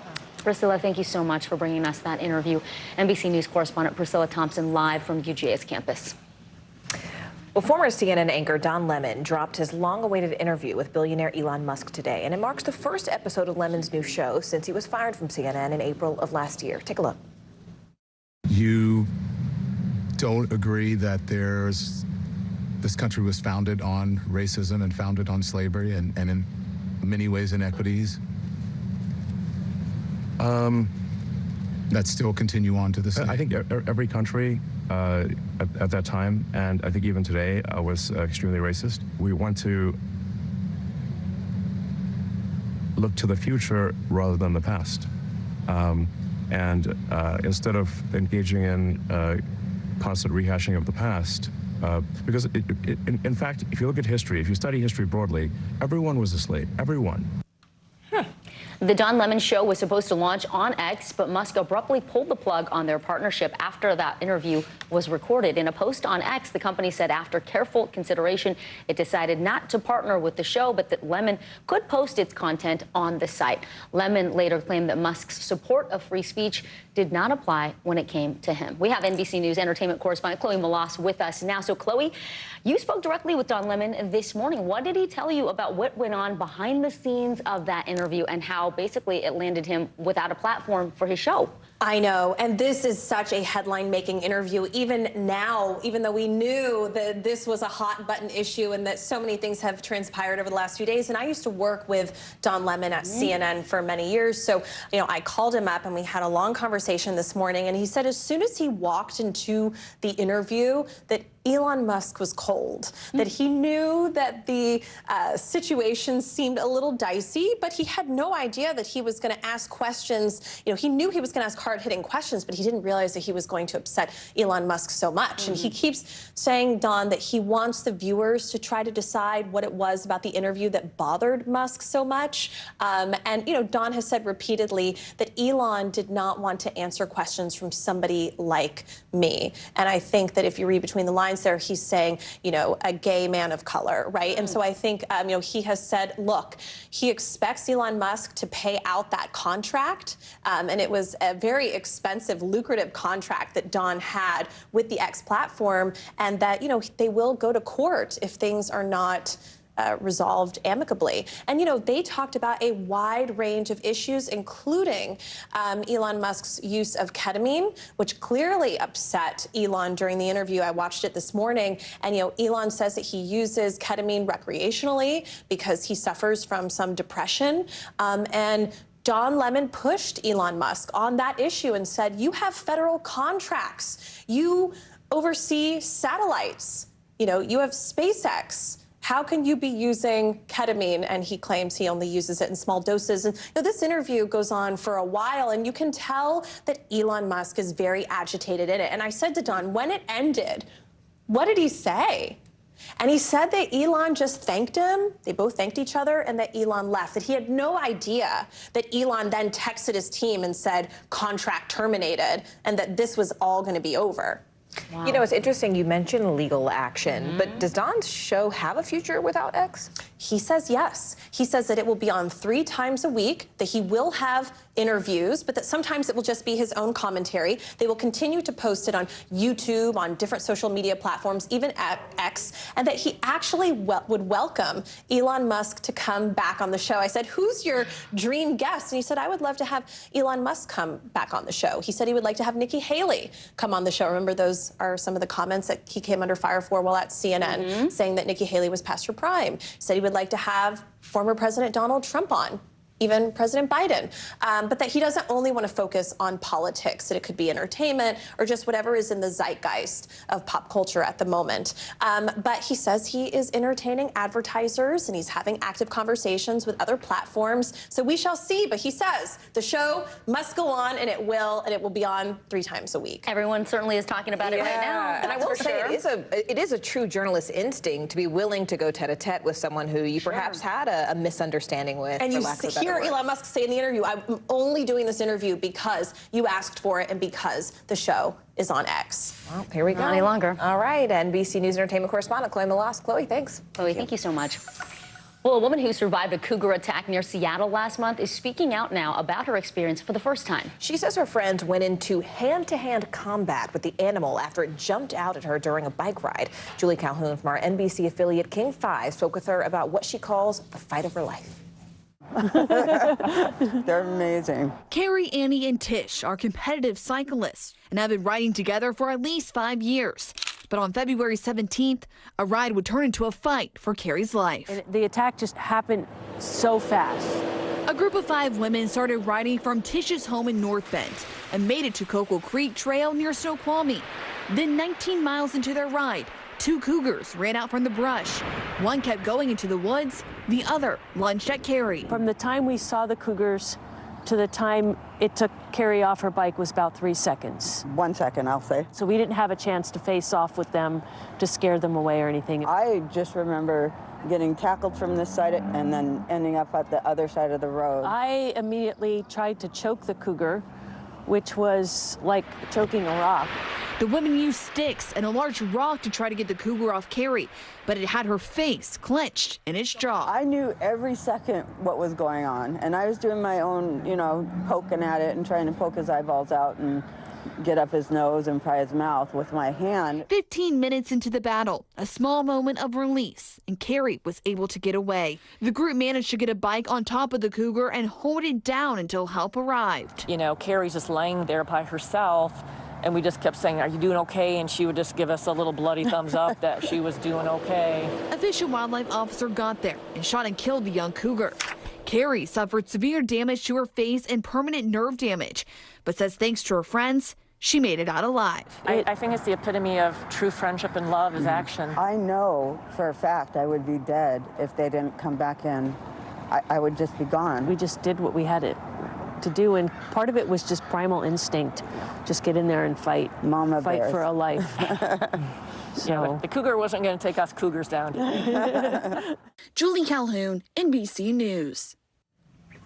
So get your brackets ready because we are just days away from, guess, the official start of March Madness. Several teams are facing off in the next couple of days in a last-ditch effort to get into the tournament before round one games tip off on Thursday. No one better than our very own numbers guy, Steve Kornacki, here to break down what to expect. Steve, it's great to see you. So on the men's side, UConn looking to defend its championship title. What can we expect from all the men's teams in that first round? Yeah, and UConn enters this tournament as the favorite to win it all. They are the #1 overall seed. They're going to be playing in the East region, and they could become the first team since Florida almost 20 years ago if they do this to repeat as national champions. Some other things, though, everybody's looking at the bracket this week. They got to fill it out maybe for their office pools and trying to find out what are the upsets to look for in the first round. So we put this together here. This is by seed in the first round, the history of the men's tournament, the modern history. What are the percentage chances of each seed winning in the first round? A couple jump out here. The number 12 beating the number 5 happens 35% of the time, almost every year. At least 112 will beat a 5. You can see the 16 beating the 1 if you're tempted to do that. It has happened. It's only happened 2 times since 1985, 1.3% of the time. So where maybe on this bracket could you look for a few upsets? I'll throw a few out at you. Maybe they're all wrong. But how about Vermont against Duke? Vermont in this tournament, it seems like every year they're close. About 20 years ago, they pulled one upset. Can they do it again? They get Duke in this one. I also like right down here, McNeese over Gonzaga. This Gonzaga team maybe not as strong as we're used to from them. Samford over Kansas. And I got to mention St. Peter's. 2 years ago, they made an improbable run, and they're back. So, Steve, I have to ask, I know you're our numbers guy. I know you're a data guy, but are you a personal basketball fan? Yeah, I am. I hope that's coming through a little bit here. I was like, you're really good if not. That's the dangerous part, too, because, the numbers say one thing, and sometimes your heart says something else. Right. So. I love it. All right. I hope we catch some of that enthusiasm. Steve Kornacki, thanks for breaking it down. We appreciate it. Just the best, Steve. Thank you. Yeah. Well, breaking barriers in the space race, we talked to Black astronauts about discrimination and other challenges they faced. Their stories of resilience told in a new documentary. More NBC News Daily right after this.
Mornings are full of possibility and energy. And how you get set for the day ahead matters. Take charge of those first hours. It's about getting caught up. And really, it's about getting ahead. And that's what drives us every morning. Because every day deserves the best start. This is where it all begins. Kristen Welker hosts Meet the Press every Sunday on NBC. A new space race documentary focusing on the untold stories of Black astronauts. The film not only looks at the challenges they face, but also the missions they've accomplished. Morning News Now anchor Joe Fryer has more. Growing up, I loved the space program, but nobody doing that stuff looked like me. They're the astronauts and scientists who broke barriers in space and the civil rights movement. Now their stories are told in the National Geographic documentary, The Space Race, directed by Lisa Cortez and Diego Hurtado de Mendoza. Knowing your history is extremely important. And for us, just having the opportunity to pair something that everyone thinks they know. And then you watch a film like ours, and I think you're gonna discover that you didn't know all of the story. A few years ago, there was the movie Hidden Figures, which I think taught a lot of people about Black female mathematicians who worked for NASA. And many people didn't know that story. I guess that's really just the tip of the iceberg, though, right? There are a lot of hidden figures. There is more to the picture beyond the frame. And sometimes the frame cuts out important contributors to progress. To pull this thread, to pull an invisible thread is, I think, what is really exciting for us in telling these stories. Like the story of Ed Dwight, who in the 1960s was training to become the first Black astronaut, but never made it to space, a dream derailed by discrimination. It wasn't until 1983 that Guy Bluford became the first African American to reach space, paving the way for nearly 20 more, including Leland Melvin, who's an executive producer on the documentary. This has been an awakening for me, understanding these pioneers that were never talked about or never heard of. Melvin went on 2 missions in 2008 and 2009, helping to build the International Space Station. You have spent more than 500 hours in space, right? Mm-hmm. How do you describe that to people? Joe, I think the biggest thing about traveling in space is that you're trained to do all of these technical things, right? But when you get the moment to look out the window, or when you're breaking bread with people you used to fight against, you have this other overview effect that you can almost not even describe it. You feel connected to the planet, you feel connected to the cosmos. But as the documentary shows, that also comes with challenges. Find the defendant guilty. In 2021, when the police officer who killed George Floyd was on trial, astronaut Victor Glover was in space. He says it was an overwhelming and emotional time for him, and that also impacted Melvin. When I think back on this really tough time in our country, I think about what I was feeling down here on Earth, and I felt numb. I can only imagine what my brother Victor Glover was feeling up there. What do you hope people who see this documentary take away from it? The first thing I hope is that they learn their history, and that's all people. I've been talking to everyone that's seen it, from white, Black, Asian, whatever color and culture you want to see, have seen the movie, and they said, the first thing they say is, I never knew. And then the second thing they said is, wow, what perseverance, what resilience, what ability to rise above your circumstances. When you hear those responses, how does that make you feel?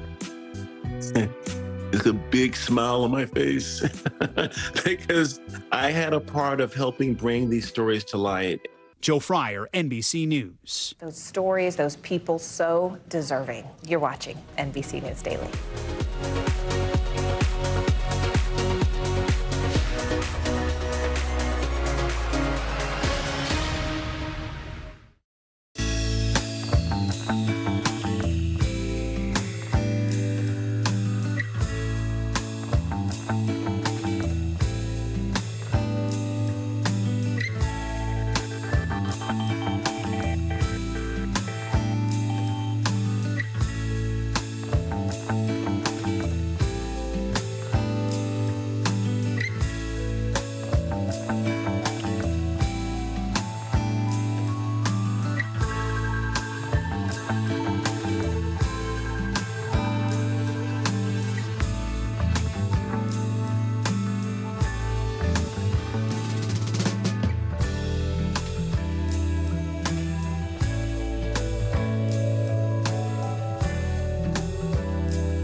Hey, I'm Hallie. It's good to be with you tonight.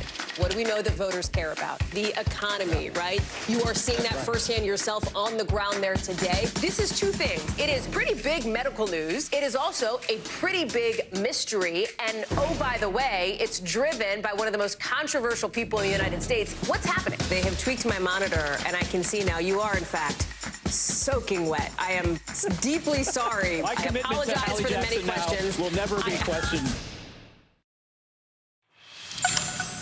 Whether it's her Golden Globe-winning performance as a Philadelphia detective in The Mayor of Easttown or her new role as a dictator in the HBO miniseries The Regime, actress Kate Winslet is known for fully becoming the character. Man, she is so good pretty much in everything, incredible. right? Oh, today, co-host Willie Geist sat down with the Academy Award winner to talk all about her latest transformation. In The Regime, Winslet plays Chancellor Elena Vernon, a vaguely European leader whose grasp on power and reality are slipping away. Be better at being normal. Good, let's start. I play a slightly larger-than-life, absurd, sometimes repulsive, sometimes oddly lovable, challenging female dictator. But then there's this other really fantastic, unexpected dynamic, which is that she finds herself totally falling in love with a very unlikely ex-soldier who is employed to take care of her and only her. And these two people become obsessed with one another, and it's quite funny. This mustard will help.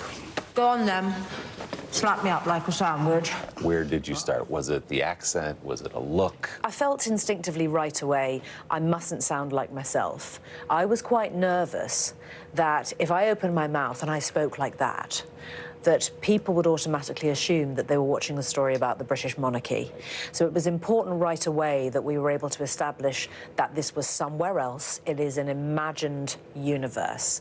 This is a character clearly has got mother issues, abandonment issues, serious father issues, and she's a leader, you know, and she wants to look poised. But of course, it's all a mask. So for me to kind of peek behind the curtain as to, okay, why does she keep saying, and I'm marvelous, aren't I? Let's go. Yes, let's go. Good, good, quick, quick, happy, happy. How do I look should not be a rhetorical question No, that you answer yourself, yes. right? How do I look? I look marvelous. For Winslet, The Regime was not just a juicy role, but a joyful return to her first love, playing with friends on a set. You do have a wonderful way with half-wits, don't you? Coming out the other side of COVID, I hadn't realized quite how much I had, well, not just missed being in a collaborative group of actors like that, but emotionally, I really needed it. Maybe a reminder of why you started acting, to be around people like that. That's it. That's exactly it. Born into a family of often struggling actors about 50 miles outside of London, Winslet was drawn to the family business. Roles in local theater turned into a part on the BBC series Dark Season. Then, as someone once said, never listen to what people tell you, only what you tell yourself. And at 17 years old, a breakout lead in the 1994 film Heavenly Creatures. I am actually from England, Miss Stewart. Of course. Her introduction to a life in the movies. You look at the call sheet, your pickup time might be, 3:50 a.m. or 4:10 a.m. It's like having a secret. I have my little coffee in my thermos, I'm running my lines. Who else gets to do this? In 1997, the rising star quickly became a global celebrity when she played Rose alongside Leonardo DiCaprio's Jack in one of the biggest movies in Hollywood history. I will never let go, Jack. Winslet had just turned 22 when Titanic hit theaters, turning her life upside down overnight. Obviously, when Titanic comes out in 1997, everything changes for Yeah. you. What was that moment like in your life as that became a phenomenon? Actually, in its most acute phase of Titanicness, it was really not much fun because I didn't have kind of an infrastructure, I guess, that went hand in hand with being a famous person. Also, when you are given opportunities like that when you're young and you're a girl, you just shut up and be grateful. So there was a lot of kind of, yeah, thank you so much, thank you. And so I felt like I really had to sort of stand up for myself. Winslet lives with her husband and children in a quiet corner of England, as a new generation of actors benefits from her experience. I watch wonderful actresses now. They have a voice, they play incredible roles, they don't have to explain it. That equal level of ownership to the guys, they have it. All right, incredible interview. That was today co-host Willie Geist reporting. I'm Morgan Radford. I'm Vicki Wynn. You're watching NBC News Daily, and stay with us. You can watch us free 24/7 on our streaming network, NBC News Now. Do it wherever you stream. All those places on your screen. The news continues after this.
People really don't know what's going to happen. Nearly a dozen hours after the eye roared ashore.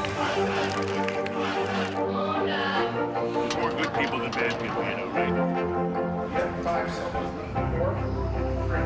There is some late-breaking news 4 hours into the Iowa caucuses by the hand delivered.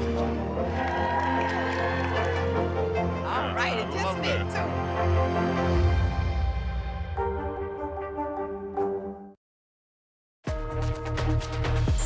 Hello, everyone. I'm Kate Snow. And I'm Ellison Barbers. And Clay Esamoah is off. NBC News Daily starts right now.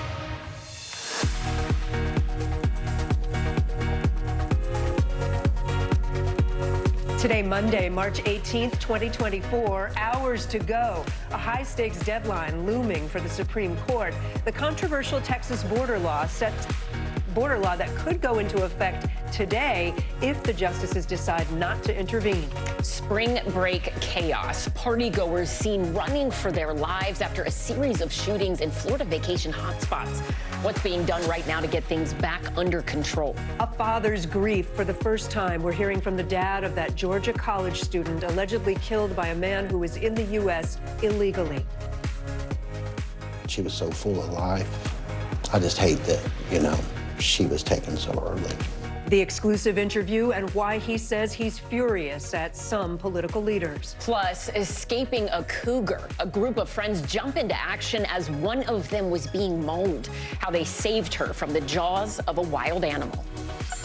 That is an incredible story coming up. Thank you for having me back. I was out sick all last week. I'm going to apologize in advance if I cough. I can't help it.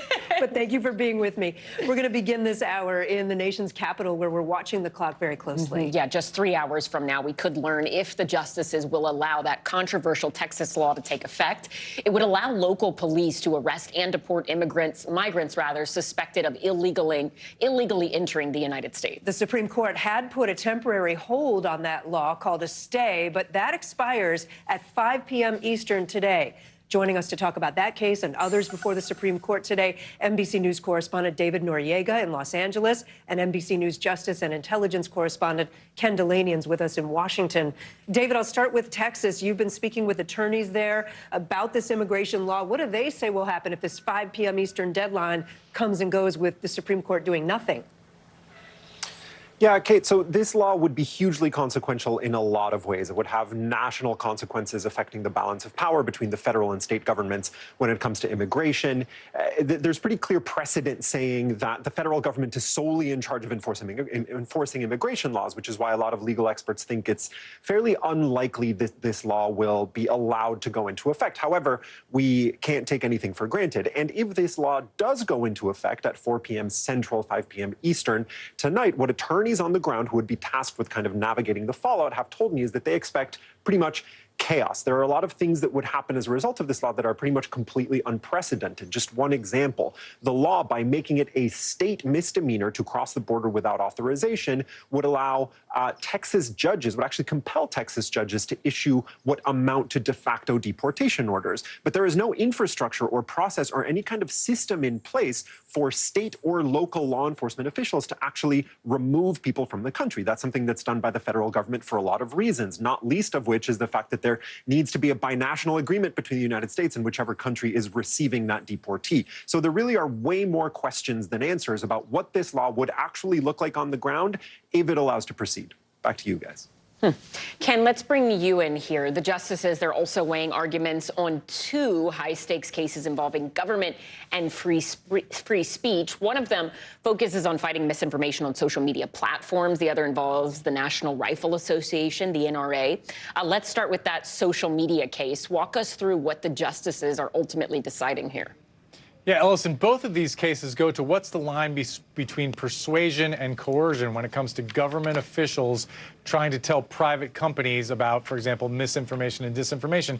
In the social media case, a very conservative judge in Louisiana issued a ruling that said that government officials had been acting unconstitutionally, violating the First Amendment when they were flagging disinformation to Facebook, YouTube, and other companies. And that includes the FBI going and telling them about foreign disinformation campaigns. They said that that was censoring conservatives, this judge said, under the guise of regulating disinformation. In the oral arguments today, a majority of Supreme Court justices appeared to be skeptical of that idea. They said that there had to be a place for the U.S. government to talk to these platforms about harmful content. Obviously, we'll have to wait and see what the ruling is. But as of right now, the consensus seems to be that they are skeptical of that idea. And Ken, just quickly, the NRA, what is that case particularly about? That's a case about a New York regulator telling companies under her purview to stop doing business with the NRA, and the question of whether she went too far and was coercive and violated the First Amendment based on the NRA's political views. She claims she was just talking about reputational risk, but the other side in that case says actually it was intimidation and it had an effect on those companies. They stopped doing business with the National Rifle Association. Ken Delaney and David Noriega, thank you. One person is dead, at least 3 others are hurt after a violent night for spring breakers in Florida. Police say 3 separate shootings happened within just an hour of each other in Jacksonville Beach. You can see people running there as the chaos unfolded in one of those incidents. No one has been arrested in any of the cases. NBC News correspondent Marissa Parra has more from Jacksonville Beach. Hey, kind of a dreary day here in Jacksonville, particularly along Jacksonville Beach. But what I can tell you is, although the crime scene tape may be down, we have heard concern from people who live here about what happened yesterday. So we'll start with what we know so far. 3 separate incidents, all within an hour or so of each other, within blocks of each other. One of them happening outside of the bar you see behind me. This is a very popular bar within Jacksonville Beach. And so our understanding from police, who gave an update this morning, they said that they had intel that gave them a heads up there would be a large gathering of juveniles descending outside of a pier here in Jacksonville Beach. They said they saw roughly 250 to 400 young adults, teenagers descending on one area, and they said that they saw fighting among them. I want to give you a chance to listen to some of what we heard this morning. Once again, this is multiple suspects and multiple scenes. We have multiple shell casings from pistol and rifle caliber weapons down on the ground. 2 of these firearms have been recovered. Now, remember, that was just the first incident. There were 2 others that happened within 30 minutes. And so in total, when you look at the big picture here, remember, 3 people injured, 1 person killed. Of course, we're still working to learn more about the victims, but our understanding from that update from police this morning is that one of the people who was shot was a known gang member. Another person who was shot was a bystander from out of town. And so, of course, as we're working to learn more about what exactly happened, how are those victims doing? Remember the big picture context here. This was also a weekend, aside from this gathering of juveniles, aside from the intel that they had. This was also St. Patrick's Day celebrations happening, as well as a Sunday beach day during a known time for spring break. So certainly a lot of uncertainty and a lot of fear from people who live here, and a lot of questions on what should be happening for spring break and keeping things safe here. And I will add on one final note here regarding a curfew. Our understanding is that the area of Jacksonville says they are aware of this curfew that's in place in Miami Beach, and they haven't made a decision yet, but that they are open to the idea. Back to you. We're following some breaking news on the campaign trail. Former President Donald Trump has been unable to secure a bond for the $464 million fraud judgment against him. That's according to his lawyers in a court filing today. Trump and his company need to post a bond for the full amount by next week to stop the state from being able to collect while he appeals. His legal team calls that a, quote, practical impossibility. The new developments come as the former president is taking heat for a dire prediction he made at a rally this weekend. He warned of a, quote, bloodbath in the auto industry if he loses to President Biden in November. NBC News correspondent Vaughn Hilliard is following all of this for us. He joins us now from Scottsdale, Arizona. So, Vaughn, let's start with the breaking news about the bond needed in Mr. Trump's fraud judgment. What does that mean practically for the former president? Right, Ellison. Well, Donald Trump's campaign team is focused over the next 7.5 months on key battleground states like Ohio, like here in Arizona. Donald Trump, his family, in the Trump organization, the family business, are almost solely focused over the next 7 days on being able to put up that bond for more than $450 million, because the courts have ordered that, despite him having appealed to the New York appellate court, the actual judge Engoron's decision in this case, that he must still put up that collateral collateral for that $450+ million.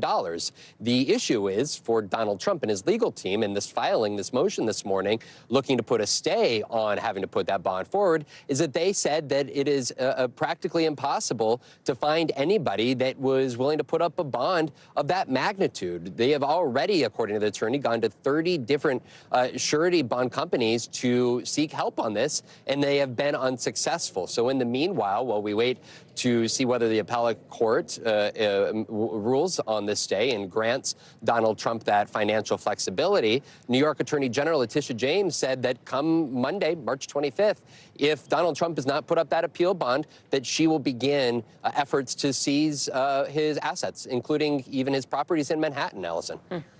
All right, and Vaughn, really quickly before we let you go, can you just give us a bit of a context on that comment that we mentioned in the intro, Trump referring to a quote-unquote bloodbath? Right. Right. Well, he was talking in a rally here this weekend about the auto industry, suggesting that imported cars through the Biden administration would lead to, in his words, a bloodbath in America. There was folks, including the Biden campaign, that suggested this was dire, dark rhetoric, not clearly in direct reference to the auto industry. But this is a rally, and this is the type of campaign messaging that we have seen from Donald Trump, talking about the stakes of what he calls the final battle this November 2024 election. This is going to be an intense 7 months ahead here for the Biden and Trump campaigns, Allison. Vaughn Hilliard, thank you. Time now for today's CNBC Money Minute. Apple is in talks to collaborate with Google. And a well-known craft store is filing for bankruptcy. CNBC's Julia Borsten joins us now. Hey, Julia. Hi, Kate and Ellison. Well, Apple's reportedly in talks to license Google's Gemini AI engine to power some features on the iPhone. Bloomberg reports the tech giant also recently held discussions with OpenAI about the possibility of using ChatGPT. An AI deal would give Gemini a major edge, as Apple has more than 2 billion devices in active use. Craft store Joann Fabrics filed for Chapter 11 bankruptcy as it tries to reorganize its finances. The company said in a release today it will keep its stores and website open for business as usual. The filing comes after Joann revealed in its latest earnings that it is more than $1 billion in debt.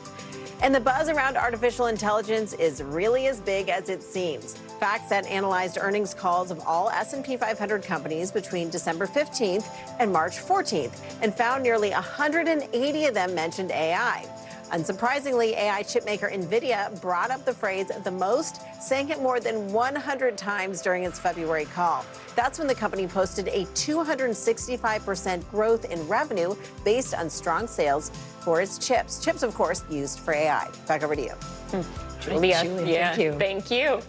Well, coming up, the big changes coming to the self-checkout line at one of the most popular retail stores in America. Plus, how a group of women were able to save their friend from the jaws of a wild animal. You're watching NBC News Daily.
News lives in the now. It's coming at us every second. News is more now than ever. Just outside of the Israeli military headquarters. Now is raw. This tunnel just goes on and on. Now is real. We get to see democracy in action for the very first time in the 2024 race. Now is constant. You gotta see this. Future is now. News for the generation of now is NBC News Now. Dozens of American citizens are now back on U.S. soil after escaping gang violence in Haiti. The State Department says a charter flight carrying more than 30 U.S. citizens landed in Miami on Sunday. Now, this comes as the Haitian government is expanding a curfew as it wrestles with gangs over control of the country. Our Gabe Gutierrez covered the story extensively from the region, and now he's back at his post at the White House. Gabe, what do we know about these Americans who were able to get out of Haiti, and are there still U.S. citizens stuck there? Certainly, Kate. There's a lot of U.S. citizens that are still stuck there. The State Department has said that more than 200 have registered with the State Department and that they're now in Haiti. And, Kate, this comes as the violence continues to escalate there. Just over the weekend, we've heard reports of more violence between gangs in Port-au-Prince and the Haitian National Police. The state broadcaster has even been knocked off the air after gangs overtook that neighborhood. So the White House says that, and the State Department says that they still plan to evacuate more citizens from Haiti, but the ones they've already taken out were from the northern part of the country, which hasn't seen as much violence as Port-au-Prince has, Kate. And Gabe, the Haitian government and aid agencies I know have reported looting of aid supplies over the weekend, and humanitarian conditions just keep getting worse. What is the Biden administration planning to do? Are they getting more involved? Well, there have been Marines that have gone to that region, to the U.S. Embassy in Port-au-Prince, to try and beef up security. But the White House has been walking a very fine line here, saying that it will work with Caribbean nations in order to try and stabilize Haiti, and that Kenya will lead a multinational security force. But there are still a lot of questions about how that might play out, Kate. And the White House says it will not send American troops into Haiti. Kate? All right, Gabe Gutierrez for us. Gabe, thank you. Vladimir Putin is marking 10 years since Russia annexed Crimea today as he speaks fresh off of his election victory. The 71-year-old Russian leader faced no real opposition in his landslide victory and will stay in office for another 6 years. But not all Russian citizens are happy with Putin's leadership. The election was met with various acts of protest, from some people lighting explosives to others pouring dye into ballot boxes. NBC News correspondent Matt Bodner is following the latest for us. Matt, our colleague Keir Simmons in Moscow right now asked Putin about his political opposition or lack thereof. What did he have to say? Thank you, Ellison. What was a strong question from Keir Simmons, essentially asking President Putin, how can you call this a democracy when you have a Wall Street Journal reporter in prison? That would be, of course, Evan Gershkovich. Alexei Navalny, your leading opposition figure, died during the campaign. And Boris Nadezhdin, the opposition figure with perhaps the most realistic chance of at least standing in this election, was barred for running. Putin was essentially dismissive of all of this. He completely ignored the question of Evan Gershkovich, said that Boris Nadezhdin was essentially just a bad politician, but also insinuated that he was trying to forge signatures to sponsor his candidacy. So doubling down on previous insinuations from the Kremlin about that candidate.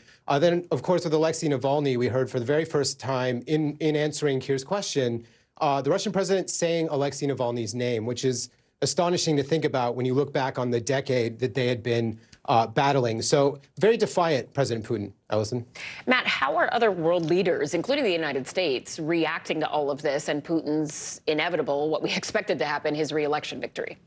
Sure. Well, I'd say that the reaction has been predictable so far. If you look at the list of countries that have congratulated or recognized President Putin on his win, we're looking at essentially the usual suspects of Russian allies, North Korea, Iran, China as well. And we have seen essentially nothing but condemnation from Western governments, not going so far as to not recognize President Putin, of course, but cast a lot of doubt on this election, on its legitimacy, pointing at the, frankly, absurd numbers that the Kremlin has claimed, record-setting turnout and votes for Putin. Ellison. Matt Bodner in our International Bureau. Thank you so much. Coming up, the dangers of being prescribed too much medication, especially if you're older. You're watching NBC News Daily.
What's the message that you're trying to get out to young people? Know what is in the drug supply. We've got important news this hour about your money. Mental health, big picture, why is it so tough right now? News for the generation of now is NBC News Now.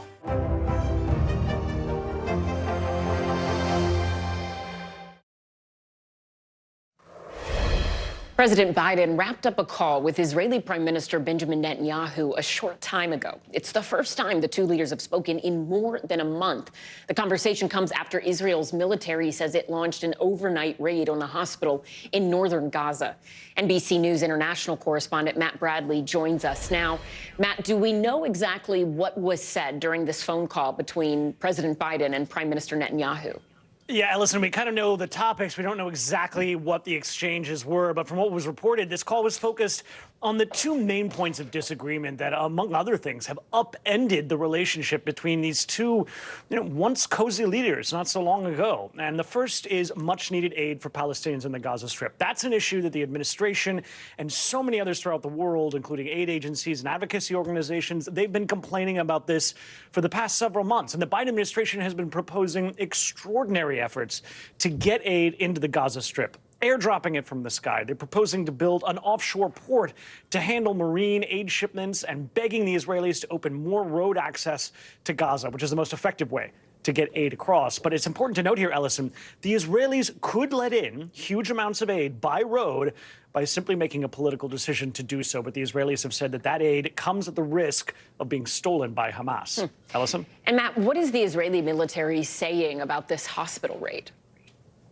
Yeah, well, we just heard from an Israeli spokesman, Daniel Hagari. He's saying from the military, he's saying that this was a high-precision operation in limited areas of Shifa Hospital based on intelligence information indicating the use of the hospital by senior Hamas terrorists to command attacks. Now, the Israelis released drone footage of what they said were troops under attack as they raided that hospital overnight. Now, Ellison, also important to note here, the Israelis have raided hospitals in Gaza several times. This is actually the second raid in al-Shifa, and this sparks controversy because hospitals are supposed to be protected from combat under international law. Ellison? Fascinating stuff. Matt Bradley, amazing reporting. Thank you so much. Well, increasing questions today about Princess Kate as she remains out of the public eye. The Princess of Wales has not been seen since Christmas Day due to a planned abdominal surgery, the palace says. NBC News international correspondent Molly Hunter says that is raising some serious concerns. This week, Prince William will be back out and about at royal engagements, while his wife Kate, the Princess of Wales, remains out of sight, upset, according to friends who spoke with the Sunday Times, by the way the last week has played out. As parents of 3 young children who are not immune to hearing some of the things that are going around in the media and social media, I think they're finding that very hard. And despite the increased royal load, the Sunday Times reports that those close to William say the Wales family bubble is his top priority. Over the weekend, on their official Instagram page, the Prince and Princess of Wales wished everyone a happy St. Patrick's Day. The parade, an event the Princess of Wales has attended in the past, stunning in green, but of course, no sign of her this year as she recovers. In the new reporting, the paper also suggests we may not see Kate until mid-April. In terms of resuming public duties, that definitely won't be until after the children go back after their school holidays, and that's on April the 17th. And when we do, that might be a chance for Kate to address her recovery period in public. The Sunday Times spoke with numerous friends of Kate in recent weeks and reports that she's been fully aware of the feeding frenzy around that picture and won't be pressured to respond. One source telling the paper she is not a show pony. But the next opportunity for a photo taken by Kate, like all her children's birthdays, may be little Louis's 6th birthday on April 23rd. No word yet on whether or not that will be taken by his mom or by a professional photographer. In an interview yesterday with the BBC, Princess Diana's brother Charles Spencer compared the public attention on his late sister with the current scrutiny swirling around Kate. And if we look at what's happening now around the current Princess of Wales, do you think the dangers of that online, almost sort of conspiracy world are more potent than the press intrusion that you have fought against? No, I think it was more dangerous back in the day. Do you worry, though, about what's happened to the truth? I do worry about what happened to the truth. Molly Hunter, NBC News. Coming up, the new Starbucks drink that some people have a grande problem with. You're watching NBC News Daily. I have a grande problem with that. We are also streaming free 24/7 on NBC News Now. You can watch us wherever you stream live, including all the places you see right there on your screen. The news continues right after this.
Were you calling the shots, though, Mr. President, ultimately?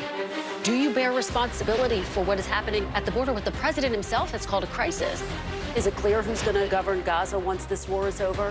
If it's Sunday, it's Meet the Press.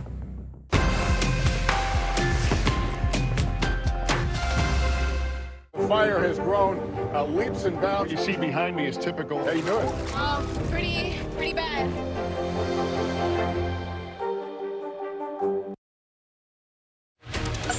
Bottom of the hour now. Here's some of the stories making headlines on NBC News Daily. As part of Women's History Month today, President Joe Biden signs an executive order aimed at strengthening women's health care. In a speech before signing the order, the president called it the most comprehensive set of executive actions ever taken to improve women's health. The order includes more than 20 actions and commitments from federal agencies, including $200 million for research.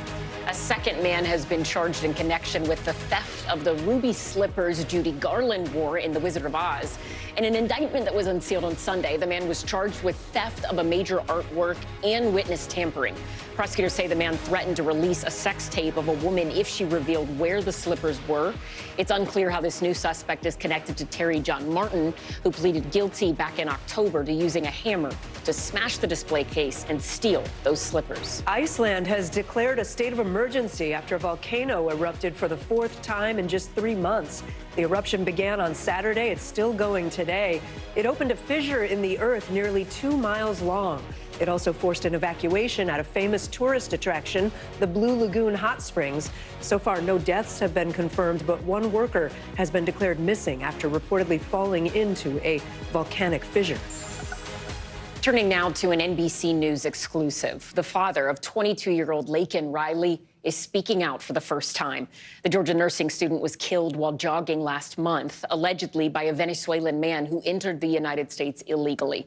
NBC News correspondent Priscilla Thompson sat down with Laken's father, and she joins us now from Athens, Georgia. Priscilla, talk us about this interview you had. How did Mr. Riley address his daughter's death and also her legacy?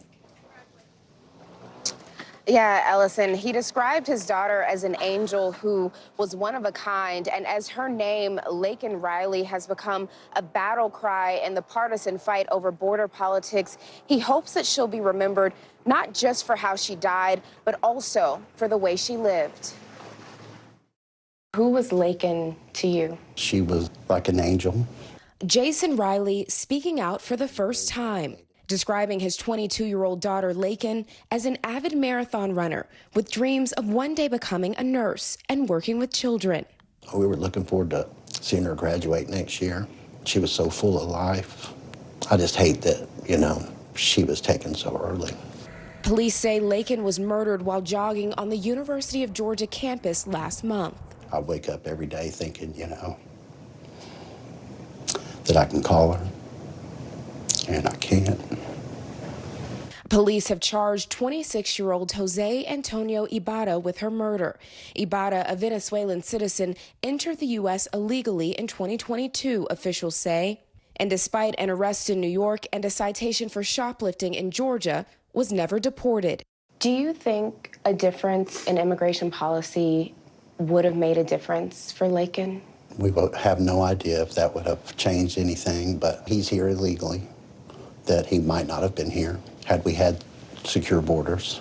Laken's murder has become a flashpoint in the partisan debate over immigration. Former President Trump meeting with Laken's mom and stepdad earlier this month, just days after this tense exchange at the State of the Union. Georgia Representative Marjorie Taylor Greene imploring President Biden to say Laken Riley's name. Laken Riley, an innocent young woman who was killed by an illegal. I feel like she's being used somewhat politically. How do you feel about that? It makes me angry. She was much better than that. She should be raised up for the person that she is. An angel on earth, her heartbroken father says, now gone far too soon. What gives you strength? Knowing that she's looking down on me. It has made me so much stronger.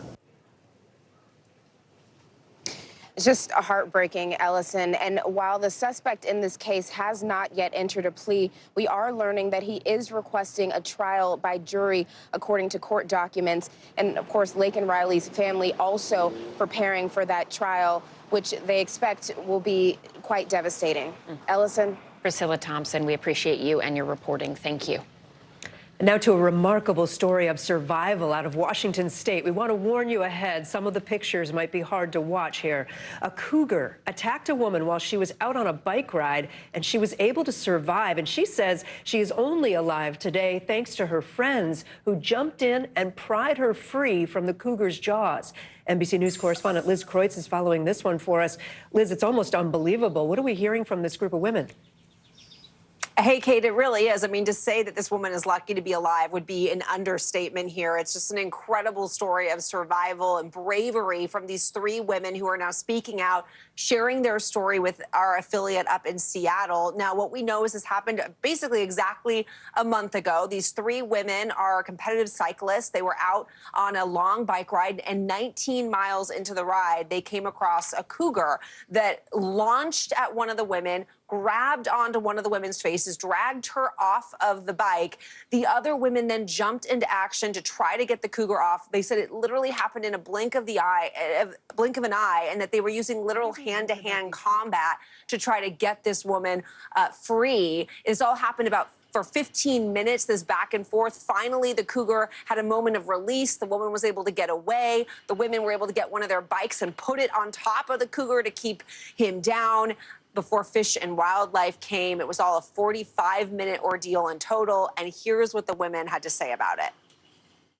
I just remember getting tackled from this side and then ending up at the other side of the road. I immediately tried to choke the cougar, which was like choking a rock. You know, Carrie's just laying there by herself, and we just kept saying, "Are you doing okay?" And she would just give us a little bloody thumbs up that she was doing okay. I think it's the epitome of true friendship and love is action. I know for a fact I would be dead if they didn't come back in.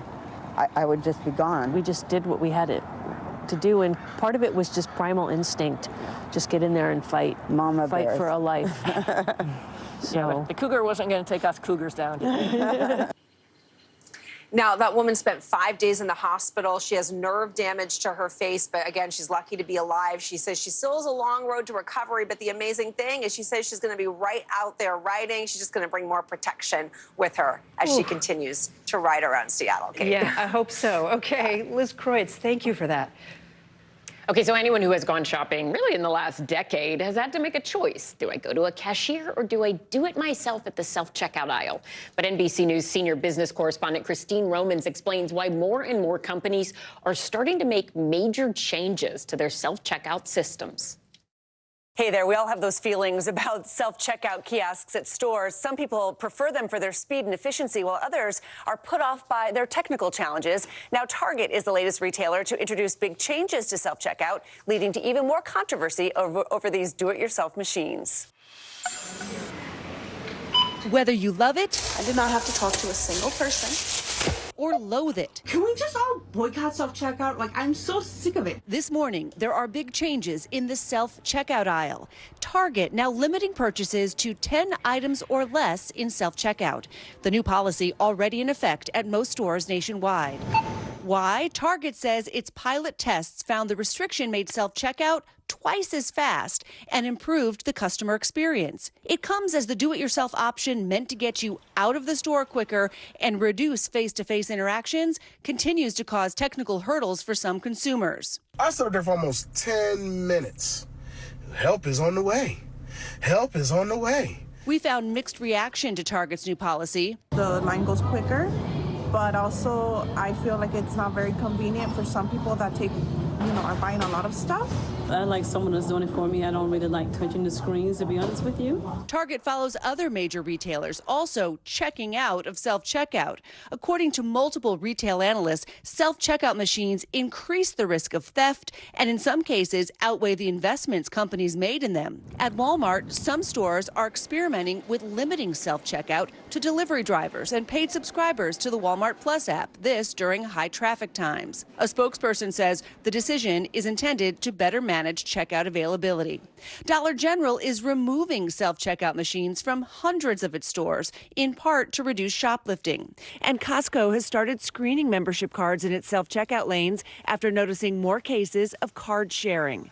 But for some shoppers, there's simply no substitute for a real human cashier. As a mom who has 3 kids with her usually, everything's just chaotic as is. With concerns, confusion, and the reported increase in theft, why are stores keeping self-checkouts? According to one survey from last year, 2/3 of shoppers say they would choose self-checkout over a human-run counter. Back to you. 2/3? That's fascinating. That actually really surprises me. I'm on the other side of that. I like humans. See, I have like a love-hate relationship. Yeah. We were talking about. I'm going to have a little bit. I want to do it myself. If not, I might need help. Same. If I have 3 items, I'm in and out. But otherwise, just human. Help me, please. Change it. It's time to get your pens ready, or maybe your pencils, to fill out the annual March Madness bracket. Have you done it? No, not yet. You have time. I do. Well, tip-off for the men's and women's college basketball tournament is tomorrow. Yeah, so nearly 70 teams in each tournament will square off in a win-or-go-home format, but only one will be crowned champion. NBC News correspondent Jesse Kirsch gets us set for the big dance. There are probably a lot of college basketball fans booking flights and hotels today because we now know who's in and where every school will be playing. Between women and men, we're talking about 136 teams now getting ready for the big dance.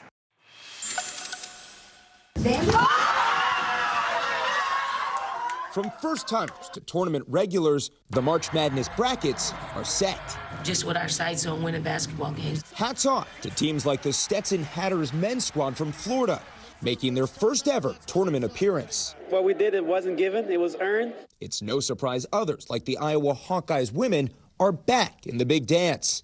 The one seed led by superstar Caitlin Clark, who's not only having a record-breaking season, but has been helping the women's game surge in popularity. If we want to reach our goals in March, we're going to have to find ways to win that aren't always pretty. We don't even know who's playing in the national championships yet. But ticket resale site TickPick says as of last night, its cheapest ticket for the women's title game was $419, more than double the minimum price to see the men play. Beyond star power, the brackets also have plenty of underdogs, including America's 2022 favorites, the St. Peter's Peacocks, who became the first men's 15 seed to reach the Elite Eight. And even before the madness officially begins, March's conference tournaments already producing upsets and buzzer beaters. On Sunday, Duquesne beat VCU in the Atlantic 10 Tournament Championship, clinching a men's tournament spot for the first time in almost 50 years. But the party started a little too early when confetti began falling mid-game. But now every team is back to square one.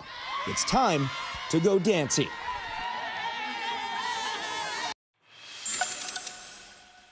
Make sure you lock in your bracket picks before the first round. That's on Thursday for the men and Friday for the women. And the question here in Cleveland is, will we be seeing Caitlin Clark play for a national championship right there next month? Back to you. Coming up, a growing number of older Americans are being prescribed more medication. Why some doctors fear it could actually threaten their health. You're watching NBC News Daily.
News for the generation of now is NBC News Now. Live from studio. Mornings are full of possibility and energy. And how you get set for the day ahead matters. This is where it all begins. Take charge of those first hours. It's about getting caught up. And really, it's about getting ahead. And that's what drives us every morning. Because every day deserves the best start. This is where it all begins. In today's Daily Health, we're talking about the dangers of taking too much medication. About 40% of Americans 66 years old and older regularly take 5 or more prescriptions. That's according to the Journal of the American Medical Association. And experts say being prescribed several different medications can lead to a higher risk of serious side effects. Joining us now to talk about it, Dr. Karen Ochita. She's a geriatrician at Weill Cornell Medicine and New York Presbyterian Hospital here in New York. It's good to have you with us. Thank you. Thank you. So this has got a name, right? Polypharmacy, when people are taking multiple different prescriptions. Talk about how that happens. So polypharmacy can happen in several ways. The main way is something we call the prescribing cascade. Somebody has a new symptom, a new condition, a new feeling. They go to their medical provider, and then all of a sudden, another medication is prescribed for that symptom. Right. Instead of thinking about, wait, could that symptom, nausea, fatigue, dizziness, could that actually be traced back to a different medication? Like a side effect. Exactly, like a side effect of a recent medication or something that's interacting together. So what are the dangers of taking too much prescription medications? And then also if someone is taking over the counter and it's causing side effects as well, what are the risks there? So the risks are similar because the more medications you're on, the more likely you are to have a potential interaction between those medications, whether they're prescription ones or ones that you've picked up over the counter. So we define polypharmacy as typically 5 or more medications. And that definition includes both your prescriptions and over-the-counter medications. You know, and sometimes it's hard to go off some of these because they're really important to your health. But is there a way to trim back potentially the number of medications you're on? I think the important thing is at least knowing, like getting a handle and being proactive on what's on the list and do I still need to be on it. So the most proactive thing that an older adult can do or one of their caregivers can do is just to make that list. Even if it's just on paper, what's the name of the medication, how often do you take it, what's your dose, and then what's the purpose of it? And if you can't name, or your doctor or someone can't tell you what is the purpose of that medication, then you can really have a conversation and question, do I still need to be on this? Maybe it was something that was started rationally a while back, but that you don't need anymore. How should we talk to particularly our parents or grandparents about how they can be advocates for themselves when they're in the doctor's office? I'm someone that I think I often, in my 30s even, go to the doctor and then I'm like, oh, I didn't think to ask another question because they know more than me. Sure. How do you make sure that your parent or grandparent is making sure that they are feeling comfortable to advocate and speak up and get some of those answers? So that can be hard because sometimes the doctor's visits are really fast. You don't have a lot of time, but I think writing your questions down ahead of time and then having that medication list ready and then just feeling empowered to say, here's what I'm feeling. Is it possible that this is a medication side effect or a medication interaction? And if you're a caregiver or it's someone you care about, any other tips on how to handle that discussion? I think having this shared list, empowering your older adult to ask that question or asking for them. Sometimes now there's MyChart, there's telehealth, there's ways to communicate with the doctor ahead of time. I have caregivers who will email me ahead of time and say, can you make sure that you address this during the visit? And that can help the doctor structure the visit and make sure they're giving the person time to address their agenda. Okay. Any other just general, quick, don't forget this advice for people who are having conversations with their parents or if they're doing it on their own and about to take this next step to have the conversation? How do you start it? I think first, don't trust the medication list in the computer. Everyone has electronic health records, but those are only as accurate as what the person tells us. I've noticed brings that, on their list. Yeah. So it might have the medication name, but maybe the person's taking it twice a day and I have in my computer once a day and I need to reconcile that and make sure it's accurate. Great advice. Yeah, I went to my doctor recently and she said, are you still on this? And I was like, that was 10 years ago, right? Yeah. So sometimes the records aren't between doctors too, are not shared. Yeah. Doctor, thank you so much, Dr. Karen Ochita. Good to see you. Appreciate it. Stay with us because there is a lot of news ahead, and we will be right back. Be right back. You're watching NBC News Daily.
NBC News Daily is #1 for afternoon news across all of television. I'm Morgan Radford. I'm Vicki Wynn. I'm Kate Snow. And I'm Zinklea Samwat. What's happening around the world? Israel's military is building up there along the border. And what matters here at home? New numbers are out today showing more encouraging signs for our economy. Let's zero in on exercise. We know we're supposed to be doing it. What does it do for our health? What needs to change for social media to be a safer place? NBC News Daily, weekdays from 12 to 4 on NBC News Now. We're back with a rare view of the Pope. Yeah, 87-year-old Pope Francis, the spiritual leader of the world's more than, 1 billion Catholics, sharing his life story in a new memoir that comes out tomorrow. Here's NBC News correspondent Ann Thompson. This is Pope Francis' personal look at history, how the human suffering caused by wars and economic crises shaped his life and worldview. History repeats itself, and what happened then is happening now too, he writes in his book Life. For any war to truly end, forgiveness is necessary. Otherwise, what will follow is not justice, but revenge. But it's his own history as head of the Catholic Church that is most captivating. At 87 years old, with a litany of health problems, Francis insists he is not giving up his job. Fortunately, I have never thought of resigning, despite moments of difficulty. Like the rest of the world, he was stunned by Pope Benedict XVI's resignation over a decade ago. Grazie, buonanotte. For a moment, I was paralyzed. I could hardly believe what I was hearing. This was news I had never expected to receive in my lifetime. A month later, he would be elected Pope. Buonasera. Something Francis says he didn't understand until the final day of the conclave, when a fellow cardinal asked him about a false rumor that he only had one lung. David Gibson of Fordham Center on Religion and Culture is a former journalist who covered Francis. He's as surprised to find himself Pope as anybody else. And he wants people to know that he's had the ordinary experiences of everyone else. As leader of the Jesuits in Buenos Aires, Francis details how he hid young men during Argentina's dirty war in the 70s, and how he worked to free 2 priests abducted by the military, men he says he was wrongly accused and cleared of handing over. He takes on critics who say he's destroying the papacy by being so accessible. I am a pastor, and a pastor must be among his people. He defends his decision to allow priests to bless same-sex couples, saying God loves everyone. But the sacrament of marriage is only for a man and a woman. Leave well enough alone, he writes. He also shows his human side, revealing he was once engaged. And as a seminarian, a beautiful, clever woman made his head spin for a week.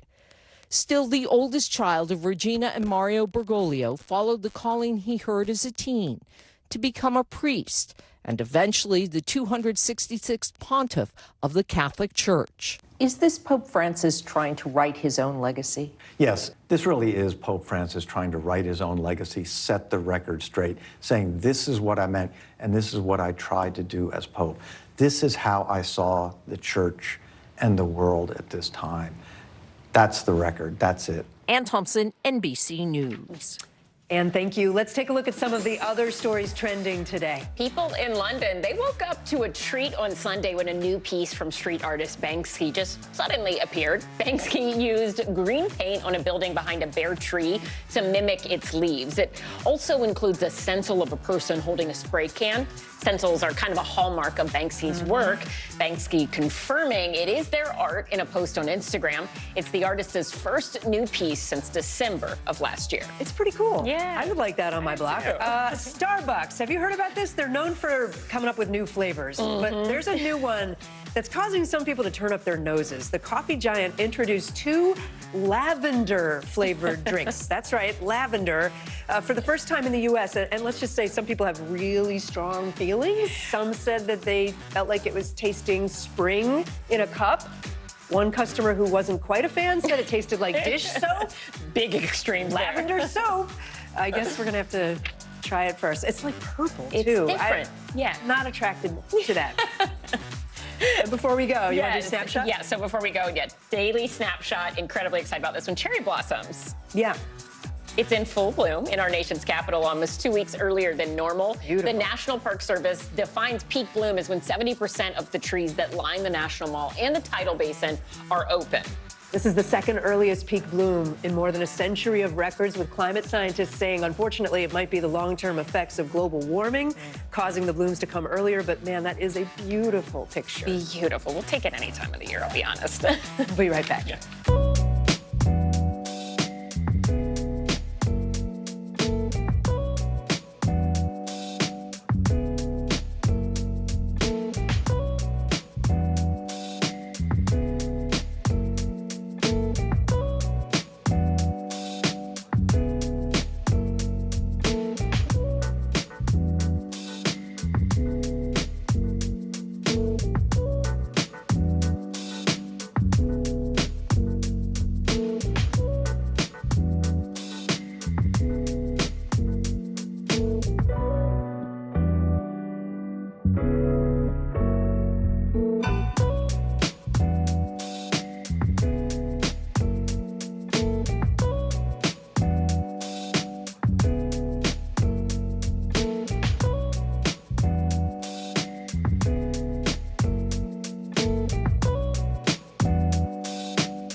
People really don't know what's going to happen. Nearly a dozen hours after the eye roared ashore.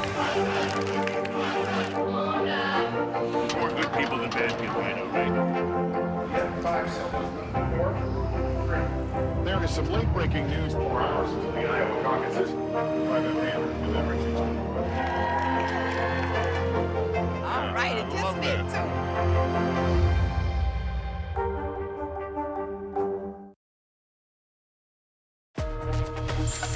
Hello, everyone. I'm Kate Snow. And I'm Ellison Barbers, and Clay Esamoah is off today. NBC News Daily starts right now.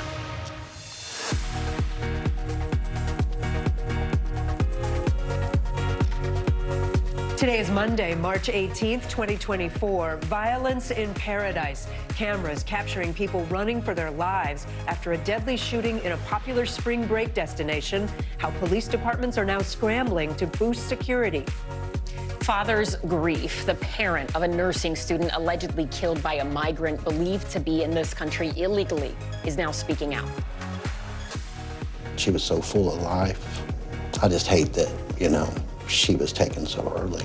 His exclusive interview with NBC News and why he says he's outraged at some political leaders. Fight for their lives. A group of cyclists share their terrifying encounter with a cougar, how their quick thinking helped their friend survive. And sheer madness. Get those brackets ready. March Madness is set.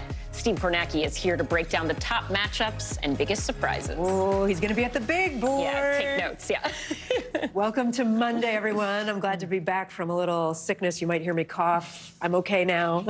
We're glad to have you back. Yes, glad to be back. We begin this hour in Florida, where police are investigating a string of shootings now in popular spring break areas. Investigators say one man died and at least 3 others were hurt after gunfire rang out in 3 separate incidents in Jacksonville Beach. You can see people there running on the beach as chaos unfolded in just one of those shootings. So far, no arrests have been made. NBC News correspondent Marissa Parra is following the latest for us from Jacksonville Beach. Marissa, what do we know about the shootings and the people who were involved? I mean, this is a terrifying thing. Hey, Kate and Ellison, you can imagine just how scary it was. Remember, this is, of course, a Sunday day at the beach in Jacksonville Beach, but then, of course, St. Patrick's Day celebration. So certainly didn't go the way a lot of people here expected it to go. So let's start first with the victims, the people who were shot. So far, no identities have been released, but my understanding from listening to updates from police, Jacksonville Beach police specifically this morning, they said one of the people who had been shot was believed to be a known gang member. Another person who was shot was an innocent bystander from out of town. And so as we're sort of piecing together, again, 3 separate incidents all happening within 45 minutes of each other, just blocks away. In fact, one of them happened outside of what's called Sneakers Bar. This is a really popular place around here. So our piecing this together, one of the updates that stuck out to me was Jacksonville Beach police said that they had gotten intel about a large gathering of juveniles that was expected yesterday. This was supposed to happen sometime yesterday afternoon around 2 p.m. What they ended up seeing was about 250 to 400 juveniles. We're talking about young teenagers, late teenagers, young adults, all gathered together, and they saw fighting. They saw people boxing each other. And so we're still trying to get a sense of the timeline. We've reached out to police, but our understanding from what they've said is that as they were dispersing the crowds, that is when those first shots rang out in that first incident. And remember, those other 2 happened shortly after. So naturally, there's a lot of concern about safety here. I want you to listen to what police said when they were asked about exactly that. We are statistically safe, a safe city. Our challenge is for 25,000 residents, we have to police a population much bigger on any given day of the week, any day of the year. Statistically, even with that huge influx, we are very safe. So I will end here by saying, again, 3 people injured, 1 person killed, and so far, no arrests. Ellison, Kate? All right, Marissa Parra for us. Marissa, thank you. A controversial immigration law could take effect in Texas if the Supreme Court does not act. The state law would let local police arrest and deport migrants who are suspected of entering the U.S. illegally. It has been temporarily blocked by a Supreme Court order for 2 weeks, but that pause is due to expire later today. And at the same time, the Supreme Court also weighing arguments in 2 high-stakes cases involving the government and free speech. NBC News correspondent David Noriega is in Los Angeles, and also with us is NBC News Justice and Intelligence correspondent Ken Delaney. He is in Washington, D.C. David, let's start with you. There's been a lot of back and forth over this Texas law. What happens if the Supreme Court doesn't act? Yeah, Ellison, if the court doesn't act, then it will be effectively allowing this law to go into effect. That will be very consequential on a number of levels. Just on the ground in Texas, what it means is there will probably be a scramble to figure out how to actually navigate the consequences of this law being in effect. So up until this point, crossing the border illegally is a crime only under federal law. What this law does is it makes it a crime under state law that empowers state and local level law enforcement, prosecutors, judges, etc., to arrest, prosecute, and even order the deportation of people who are suspected of crossing the border illegally. A lot of lawyers on the ground who I've been talking to think that there's just a lot of confusion about what this would actually look like. The one example they often point to is that this law allows judges, actually compels judges, to order the deportation of people by the state of Texas, but there is no system, no infrastructure in place for state-level authorities to actually execute deportations. Deportations are always carried out by federal authorities for a lot of reasons. So how would that actually physically be carried out? Nobody really knows the answer. And there are many other questions like that that currently have no clear answer. Ellison, Kate? And Ken, let me go to you and look at these other cases that are before the court today. One of them focuses on the government's role in fighting misinformation on social media platforms. The other one involves the National Rifle Association. Can you walk us through what's at stake in both of these? Hugely consequential, Kate. The court is being asked to decide where the line is between government persuasion and government coercion. And right now, we have a federal judge in Louisiana that has ruled that government officials violated the Constitution when they went to Facebook and YouTube and other social media platforms to flag disinformation and harmful content and violent rhetoric. And basically, a lot of that communication has now stopped as this case works its way through the court. Today, during oral arguments, a majority of justices seemed skeptical of the idea that the government cannot do that at all. And they said that many of them said there had to be a place for the government to be able to come to Facebook and YouTube and flag disinformation, particularly as an election looms. We expect a ruling on that in June, Kate. Ken Delaney and David Noriega, thank you both. Vladimir Putin is marking 10 years since Russia annexed Crimea today, and he's speaking out fresh off his election victory. The 71-year-old Russian leader faced virtually no opposition in his landslide victory, and he will stay in office for another 6 years. But the election was met with various acts of protest, from some people lighting explosives to others pouring dye into ballot boxes. NBC News chief international correspondent Keir Simmons is with us now from Moscow. Keir, you asked Mr. Putin about his political opposition or lack thereof. What did he say? Well, that's right. And actually tonight, Kate, President Putin is at a rally in Red Square celebrating his victory with Russian flags waving. You're right. I did ask him about that because, of course, while there were three so-called opponents on the ballot, what wasn't on the ballot was any chance to vote for anyone who was against President Putin's war in Ukraine or against the jailing of journalists or against the jailing of opposition figures. Take a listen. Mr. President, journalist Evan Gershkovich spent this election in prison. Boris Nadezhdin, who opposes your war in Ukraine, wasn't allowed to stand against you. And Alexei Navalny died in one of your prisons during your campaign. Mr. President, is this what you call democracy? That's life. He is perished. That is always a sad event. Well, we've had other instances where people died in prison. Has nothing like that ever happened in the United States? It has happened, and not just once.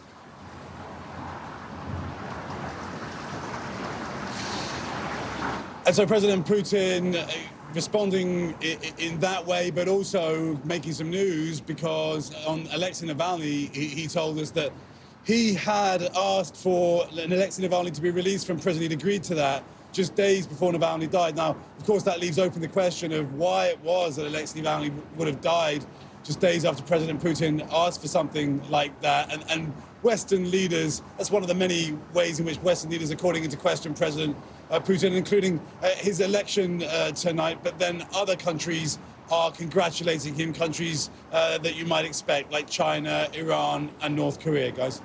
Keir Simmons for us in Moscow tonight. Keir, thank you so much. It is time now for today's CNBC Money Minute. Meta is under federal investigation. And a popular animated franchise topping the box office. Courtney Reagan joins us now. Hi, Courtney. Hi, Kate Nelson. Good to see you. Well, federal prosecutors are looking into Meta for its role in illegal drug sales. This is according to the Wall Street Journal, which reviewed the subpoenas Virginia prosecutors sent last year. Part of a probe looking into whether Facebook and Instagram allowed and profited from illegal drug sales. Meta told the Journal the sale of illicit drugs is against its policy, and it works to find and remove that kind of content from its platforms. Well, FedEx and Amazon reportedly discussed a partnership last spring, several years after FedEx ended its delivery contracts with the online retail giant. According to the Wall Street Journal, the companies discussed the possibility of FedEx accepting Amazon returns, similar to Amazon's current arrangement with rival UPS. And movie franchises once again powered the box office this weekend as the fourth installment of Universal's Kung Fu Panda won for a second weekend in a row, earning $30 million. Universal, of course, is owned by the parent company of Comcast, which is our parent company. And while another franchise film, Dune Part 2, came in second, bringing in just over $29 million. So not too far behind. Yeah. I've not had the opportunity to see either of those. It's been a long time since I went to the theater. Back over to you. See, I go like weekly. I want to see Dune Part 2. I have not seen Kung Fu Panda 4 or 1, 2, 3, apparently. Missed that memo, but I'll add it to my to-do list. You could start at number one. That's a good one. That's a good one. Courtney, thank you. Coming up, former President Trump says that he cannot post the $460 million bond in a civil fraud case in New York. So what happens if he does not pay up? Plus, the father of a nursing student allegedly killed by a migrant in the U.S. illegally is speaking out for the very first time. How he's remembering his daughter. You're watching NBC News Daily.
The NBC News mobile app. Get connected to your favorite news shows. For the top stories, breaking news, and live video, download the NBC News mobile app now.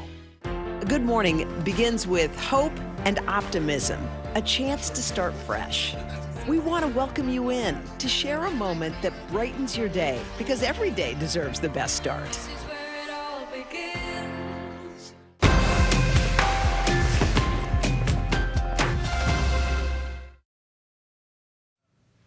An NBC News exclusive this hour. The father of 22-year-old Laken Riley is speaking out for the very first time. Riley was the Georgia nursing student killed last month while she was jogging, allegedly by a Venezuelan man who entered the United States illegally. NBC News correspondent Priscilla Thompson has this report. Who was Laken to you? She was like an angel. Jason Riley speaking out for the first time. describing his 22-year-old daughter, Laken, as an avid marathon runner with dreams of one day becoming a nurse and working with children. We were looking forward to seeing her graduate next year. She was so full of life. I just hate that, she was taken so early. Police say Laken was murdered while jogging on the University of Georgia campus last month. I wake up every day thinking,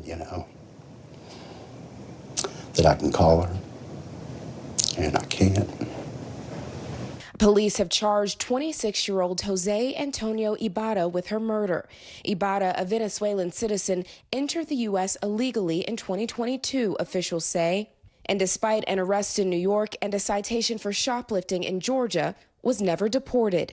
Do you think a difference in immigration policy would have made a difference for Laken? We have no idea if that would have changed anything, but he's here illegally, that he might not have been here had we had secure borders.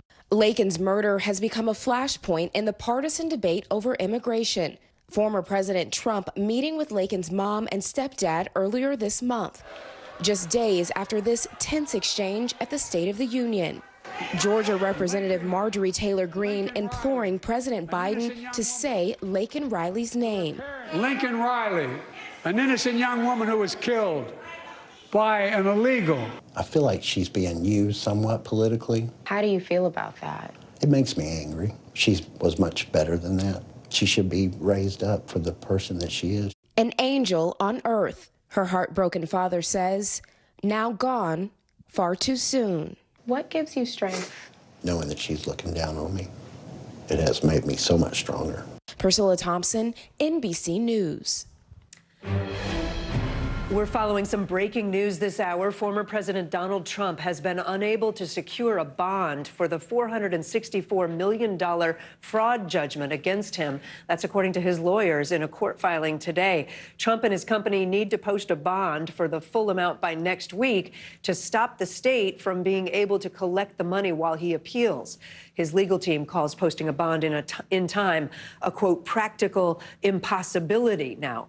The new developments come as the former president is taking heat for a prediction he made at a rally this weekend. He warned of a, quote, bloodbath if the auto industry if he loses to President Biden in November. NBC News correspondent Vaughn Hilliard is following all of this for us. He joins me now from Scottsdale, Arizona. Nice and warm out there. Vaughn, let's start with the breaking news about the bond that was needed for Mr. Trump's fraud judgment in New York. What does this mean practically that he doesn't have the bond? Right. This is the difficult, if I may, Kate, for his political operation. They love to be focused on key political states like Ohio and here in Arizona. But there's a reality for Donald Trump and his family business. And that is the fact that they've got to somehow come up with more than $450 million by this next Monday, either in the form of a cash or an appeals bond. And in a letter from his attorney just this morning to the judge of the appellate court, making the case that they've gone to 30 different surety bond companies and have been unable to get to more than $450 million bond. And so for Donald Trump, this is a difficult reality. They have put this motion forward to try to put a stay on having to execute that bond. But in the meanwhile, if we get to Monday and the appellate court has not ruled on that stay, New York Attorney General Letitia James, Kate, has already made it clear that she intends to go forward and begin seizing his assets, which could include key properties of his in Manhattan. Let's turn to those comments that Mr. Trump made over the weekend that we mentioned. Vaughn, put it into context for us. He was talking about a bloodbath. What was he talking about, and what has the response been? Right. I would like to give folks the chance to actually listen to the full comment that included bloodbath in its entirety at that rally in Ohio this weekend. Take a listen. We're going to put a 100% tariff on every single car that comes across the line, and you're not going to be able to sell those cars. If I get elected, now, if I don't get elected, it's going to be a bloodbath for the whole, that's going to be the least of it. It's going to be a bloodbath for the country. That'll be the least of it. So Donald Trump makes the case that he was talking about the auto industry and that America would be going through a bloodbath as a result of a decline in the auto industry. Of course, the Biden campaign has made the case that you have to look at his speech in its totality. And in that very same speech, Donald Trump made the case that if he is not elected president in November, that there will never be another election and that democracy would come to an end. Donald Trump is talking about November in very grave, dark terms even. He has suggested that this November is the, quote, final battle for the democracy. And so for Donald Trump, we should expect that sort of rhetoric here to continue as he not only is focused on his political, but also on the fact that his Trump organization, the family business, is doing what they can to just be able to post that appeal bond, Kate. All right, Vaughn Hilliard for us. Vaughn, thank you. Still to come, a group of cyclists fight off an attack from a cougar. You're watching NBC News Daily.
Hey, I'm Hallie. It's good to be with you tonight.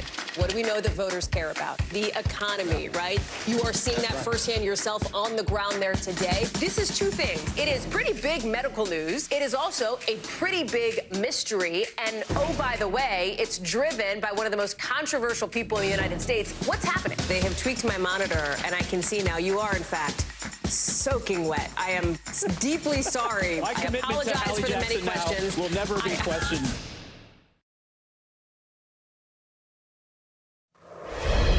President Biden wrapped up a call with Israeli Prime Minister Benjamin Netanyahu a short time ago. It's the first time the two leaders have spoken in more than a month.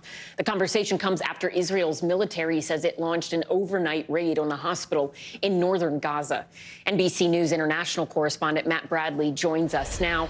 Matt, do we know exactly what was said during this phone call between President Biden and Prime Minister Netanyahu?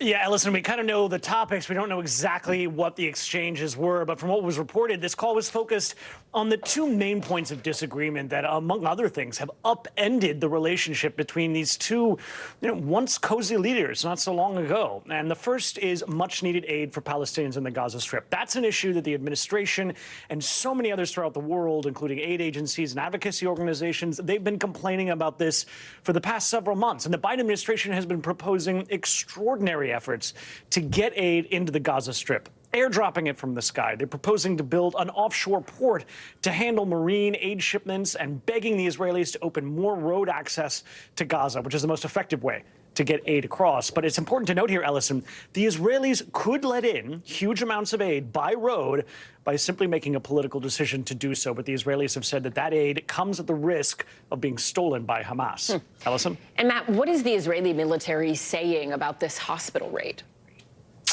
Yeah, well, we just heard from an Israeli spokesman, Daniel Hagari. He's saying from the military, he's saying that this was a high-precision operation in limited areas of Shifa Hospital based on intelligence information indicating the use of the hospital by senior Hamas terrorists to command attacks. Now, the Israelis released drone footage of what they said were troops under attack as they raided that hospital overnight. Now, Ellison, also important to note here, the Israelis have raided hospitals in Gaza several times. This is actually the second raid in al-Shifa, and this sparks controversy because hospitals are supposed to be protected from combat under international law. Ellison? Fascinating stuff. Matt Bradley, amazing reporting. Thank you so much. Well, increasing questions today about Princess Kate as she remains out of the public eye. The Princess of Wales has not been seen since Christmas Day due to a planned abdominal surgery, the palace says. NBC News international correspondent Molly Hunter says that is raising some serious concerns. This week, Prince William will be back out and about at royal engagements, while his wife Kate, the Princess of Wales, remains out of sight, upset, according to friends who spoke with the Sunday Times, by the way the last week has played out. As parents of 3 young children who are not immune to hearing some of the things that are going around in the media and social media, I think they're finding that very hard. And despite the increased royal load, the Sunday Times reports that those close to William say the Wales family bubble is his top priority. Over the weekend, on their official Instagram page, the Prince and Princess of Wales wished everyone a happy St. Patrick's Day. The parade, an event the Princess of Wales has attended in the past, stunning in green, but of course, no sign of her this year as she recovers. In the new reporting, the paper also suggests we may not see Kate until mid-April. In terms of resuming public duties, that definitely won't be until after the children go back after their school holidays, and that's on April the 17th. And when we do, that might be a chance for Kate to address her recovery period in public. The Sunday Times spoke with numerous friends of Kate in recent weeks and reports that she's been fully aware of the feeding frenzy around that picture and won't be pressured to respond. One source telling the paper she is not a show pony.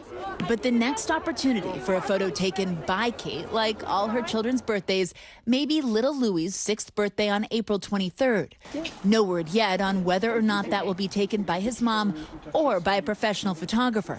In an interview yesterday with the BBC, Princess Diana's brother Charles Spencer compared the public attention on his late sister with the current scrutiny swirling around Kate. And if we look at what's happening now around the current Princess of Wales, do you think the dangers of that online, almost sort of conspiracy world are more potent than the press intrusion that you have fought against? No, I think it was more dangerous back in the day. Do you worry, though, about what's happened to the truth? I do worry about what happened to the truth. Molly Hunter, NBC News. Coming up, the new Starbucks drink that some people have a grande problem with. You're watching NBC News Daily. I have a grande problem with that. We are also streaming free 24/7 on NBC News Now. You can watch us wherever you stream live, including all the places you see right there on your screen. The news continues right after this.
inside Iran, from Israel, from Florida, from Lewiston, Maine. Part of our continued reporting. This is what a country at war looks like. Women, children.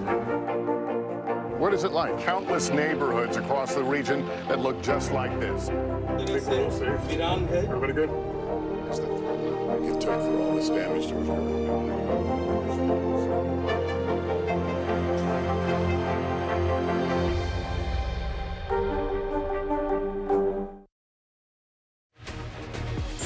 Bottom of the hour now. Here are some of the stories making headlines on NBC News Daily. This morning, North Korea fired multiple short-range ballistic missiles in their first missile test in about a month. It comes as U.S. Secretary of State Antony Blinken visits South Korea for a democracy summit. And days after, South Korea and the United States wrapped up large military drills. The missiles flew about 200 miles before crashing in the waters between the Korean peninsula and Japan. The largest wildfire in Texas history is now 100% contained. The Smokehouse Creek fire started about 3 weeks ago in the Texas Panhandle. The fire grew to over 1 million acres, killing 2 people and hundreds of cattle. Fire officials believe the fire was sparked by power lines. Utility company Xcel Energy admitted that some of their equipment may have played a role. And Iceland has declared a state of emergency after a volcano erupted for the 4th time in just 3 months. The eruption began on Saturday and is still going today. It opened a fissure in the earth nearly 2 miles long. It also forced an evacuation at a famous tourist attraction, the Blue Lagoon Hot Springs. So far, no deaths have been confirmed, but 1 worker has been declared missing after reportedly falling into a volcanic fissure. Now to a remarkable story of survival out of Washington State. We do want to warn you, some of the pictures are hard to watch. Yeah, a woman, she was able to survive being attacked by a cougar while she was riding her bike. And she says she's only alive today because of her friends who jumped in and pried her free from the cougar's jaws. NBC News correspondent Liz Kreutz is following this story for us. Liz, I mean, this is almost, I don't even ride bikes, but this is like a worst nightmare of mine to have this wild animal come out. What are we hearing from these women? Hey, guys, totally. This is absolutely terrifying. These women are so brave and just remarkable. This happened a month ago. They are now sharing their story for the first time, and truly they are lucky to be alive, especially this one woman who was actually attacked by this cougar. Now, the women are longtime friends. They've been cycling together for 5 years. They're competitive cyclists. They were 19 miles into their ride outside of Seattle when they say 2 cougars came out of the brush. One of the cougars went back into the woods. The other one lunged at one of these women, grabbed her by the face, dragged her off the bike. She is aware of all of this as it's happening while her friends jump into action, literally hand-to-hand combat to try to get this cougar off of her. 15 minutes of this before the cougar finally had a moment of release and she was able to get free. The friends were able to hold the cougar down then with one of their bikes as they waited for Fish and Wildlife to arrive. Here's what they had to say about it. I just remember getting tackled from this side and then ending up at the other side of the road. I immediately tried to choke the cougar, which was like choking a rock. You know, Carrie's just laying there by herself, and we just kept saying, "Are you doing okay?" And she would just give us a little bloody thumbs up that she was doing okay. I think it's the epitome of true friendship and love is action. I know for a fact I would be dead if they didn't come back in. I would just be gone. We just did what we had to do, and part of it was just primal instinct. Just get in there and fight. Mama fight bears. for a life. So the cougar wasn't going to take us cougars down. Now, the woman has severe damage to her face, nerve damage, and she's still in recovery. But remarkably enough, she says it's not enough to stop her from getting back on her bike and going out cycling again. She says she's going to do it, just bring more protection with her next time, guys. Wow. Liz Kreutz, thank you.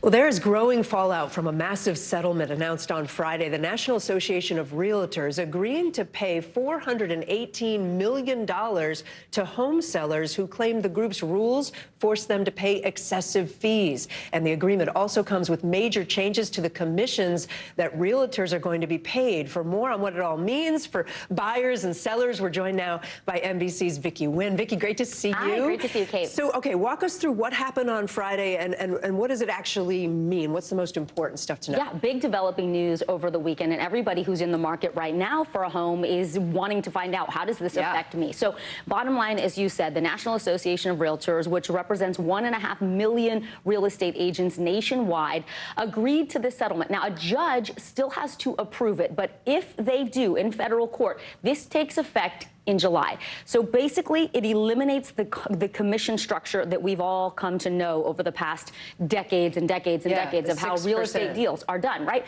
5 to 6%. If you are looking to sell your home, you hire a listing agent, they charge you that 5 to 6%. Now, look, can you negotiate? Sure, in some markets you can, but that sort of has become the default.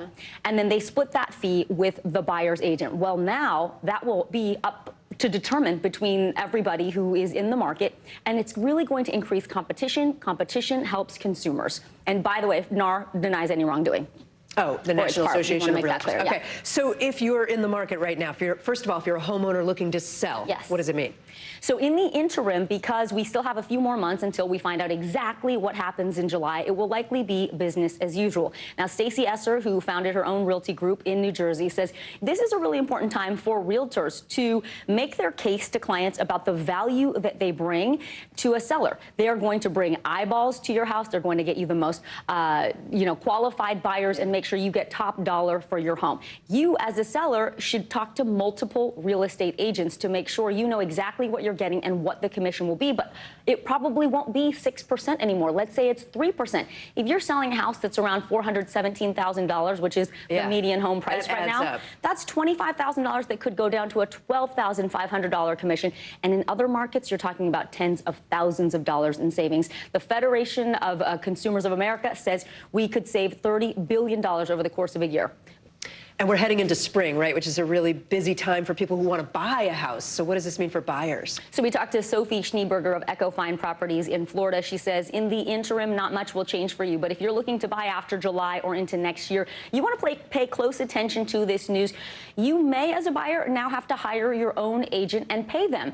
The good news, though, is if you're on your own, you know the market very well, and you're able to go to open houses, and you might want to just have that agent to represent you when it comes time to make the offer or to deal with the paperwork, you might be able to negotiate a flat fee, but that is something that may change. There still could be cooperation with sellers' agents and buyers' agents so that buyers don't have to pay something, but this is also a significant change that people want to be aware of. All right, Vicki Nguyen, thanks so much. Now an update to a story we brought you last week. Former CNN anchor Don Lemon has published his hour-long interview with Elon Musk. It's the first episode of what was supposed to be a new show as part of a commercial partnership with X. Musk canceled that partnership last week, shortly after this interview was conducted. NBC News entertainment correspondent Chloe Malas joins us now. She spoke directly with Don Lemon earlier today. So, Chloe, now that this interview is public, what moments stood out to you? Hey there, Ellison. One of the moments that people are talking about today is the part of the interview in which Don Lemon questioned Elon Musk point blank about his use of ketamine. His alleged drug use has been reported by the Wall Street Journal. Elon Musk has federal contracts. He has satellites. And Don Lemon asked him, are you under the influence of anything? And he talked about his ketamine use. Take a listen. I mean, it's pretty private to ask somebody about a medical prescription, you know. If you're literally a chemical state in your brain that you can't just think yourself out of, then ketamine is helpful for getting you out of a depressive mind state. So Elon Musk says that he suffers from depression and that he uses it sparingly. Also, another headline out of the interview between Don Lemon and Elon Musk is Elon Musk talking about this alleged rise of hate speech on X and what he is and isn't doing about it. Moderation is a propaganda word for censorship.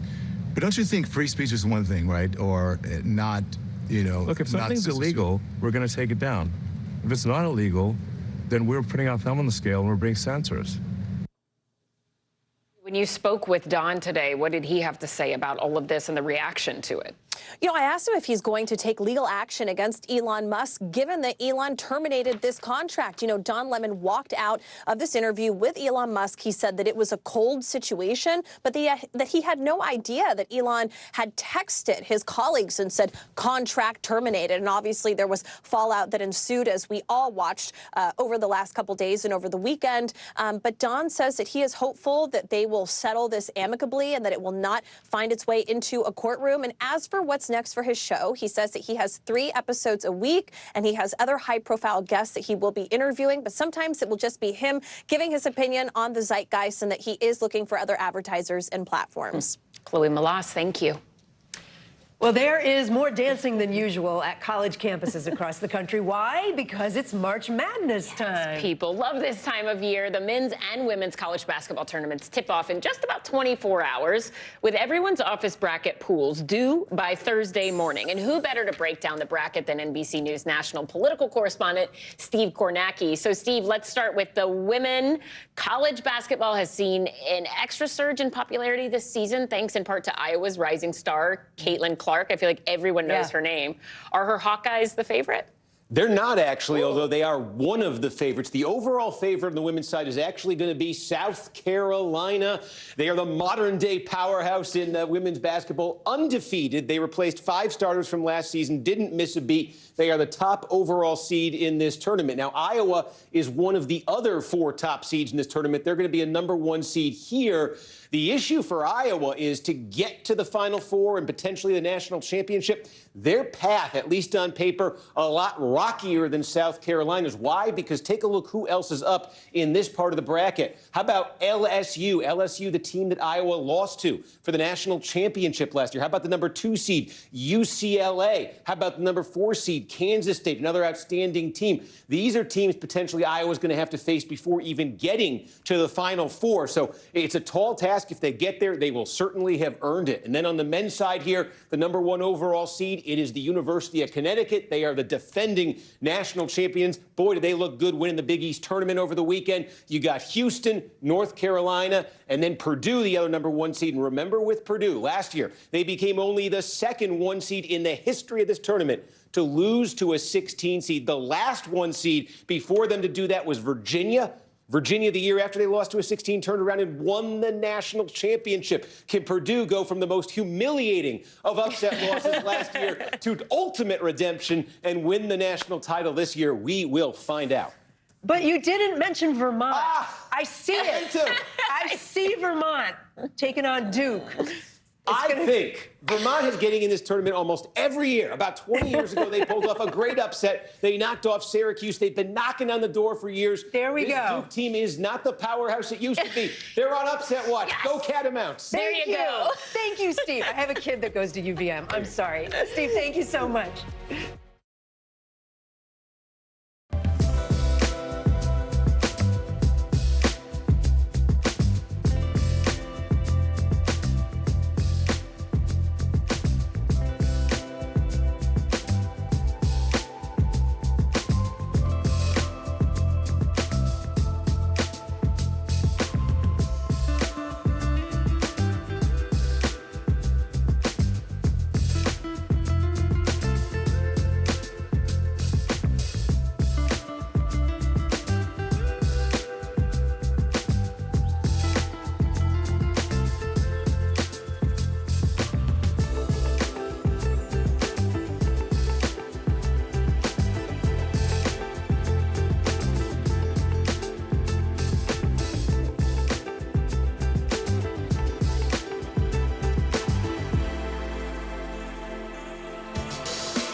Kristen Welker hosts Meet the Press every Sunday on NBC. What's the message that you're trying to get out to young people? Know what is in the drug supply. We've got important news this hour about your money. Mental health, big picture, why is it so tough right now? News for the generation of now is NBC News Now. Good morning. Thanks for joining us. I'm Joe Fryer. And I'm Savannah Sellers. The latest developments in the war between Israel and Hamas. If you do have points or you have miles, is now a good time to use them. The first woman on a lunar mission. What was it like to get that news? Morning News Now, streaming weekdays at 7. Olympic gold medalist Bode Miller has a new film out now called The Paradise Paradox. It's an eye-opening documentary that is putting a spotlight on the mental health crisis facing towns that have been built around ski resorts. Today, co-hosts Craig Melvin and Laura Jarrett sat down with Miller to talk about his efforts to raise awareness. Let's start off with Craig. Six-time Olympic medalist Bode Miller has spent much of his life on and in the mountains. From childhood to his record-setting alpine skiing career, even now, with his children and wife, Morgan. Look at you guys! The Millers have made beautiful memories in beautiful places. But now, Bode's latest project, The Paradise Paradox, is taking a look at the pain hiding within these picturesque landscapes. You can be in the most beautiful place in the world and not be sure if you want to wake up the next morning. Miller is the executive producer of the documentary, which uncovers a startling mental health crisis taking over mountain towns all over the country.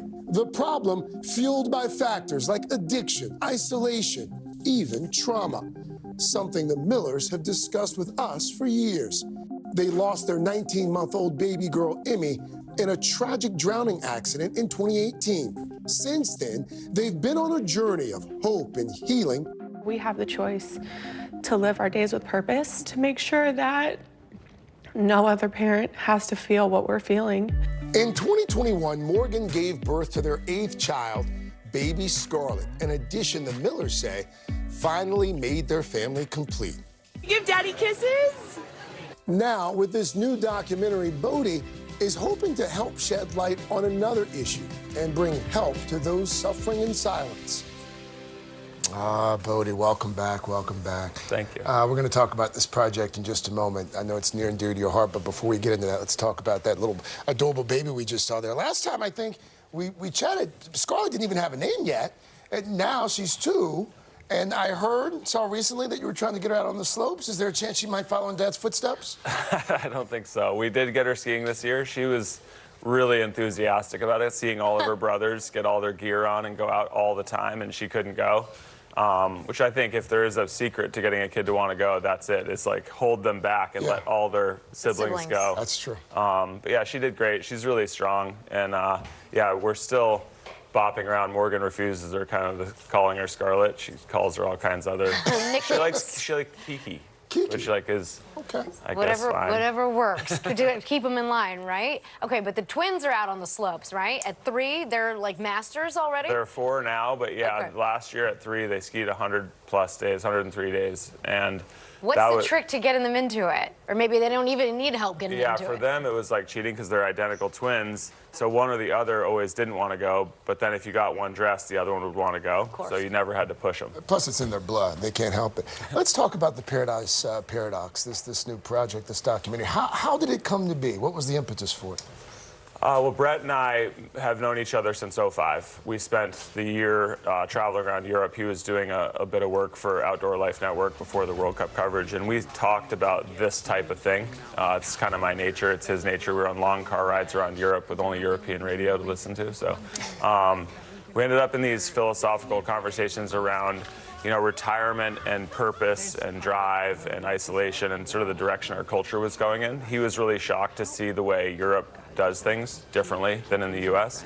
And we did Weight of Gold. I don't know if you guys saw that, but that was kind of a good way to highlight it because it was Olympians, but that created some separation for the normal people, like, oh, this is some weird thing that happens with Olympians or whatever.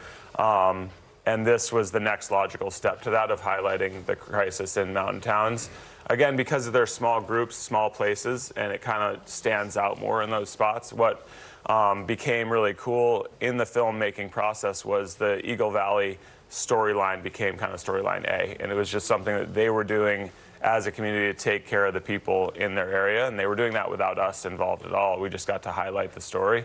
That was really kind of a nice turn to see something positive, people really taking accountability and trying to solve this, because we wanted the film to be solution-based. And, you know, it's a sad topic. It's painful to watch and listen to some of the stories, but the fact is we have to address it. It can't be something that's in the shadows anymore. Yeah. And so true. Yeah, really true. His new documentary, The Paradise Paradox, is available to stream now on Amazon Prime Video and Outside Watch. Definitely check that out. You are watching NBC News Daily.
Kristen Welker hosts Meet the Press every Sunday on NBC.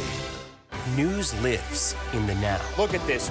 You can't even see anything anymore. Let's break down what we know. You gotta see this. News for the generation of now is NBC News Now. From inside Iran, from Israel, from Florida. Part of our continued reporting. It is safe. Everybody good? Women, children,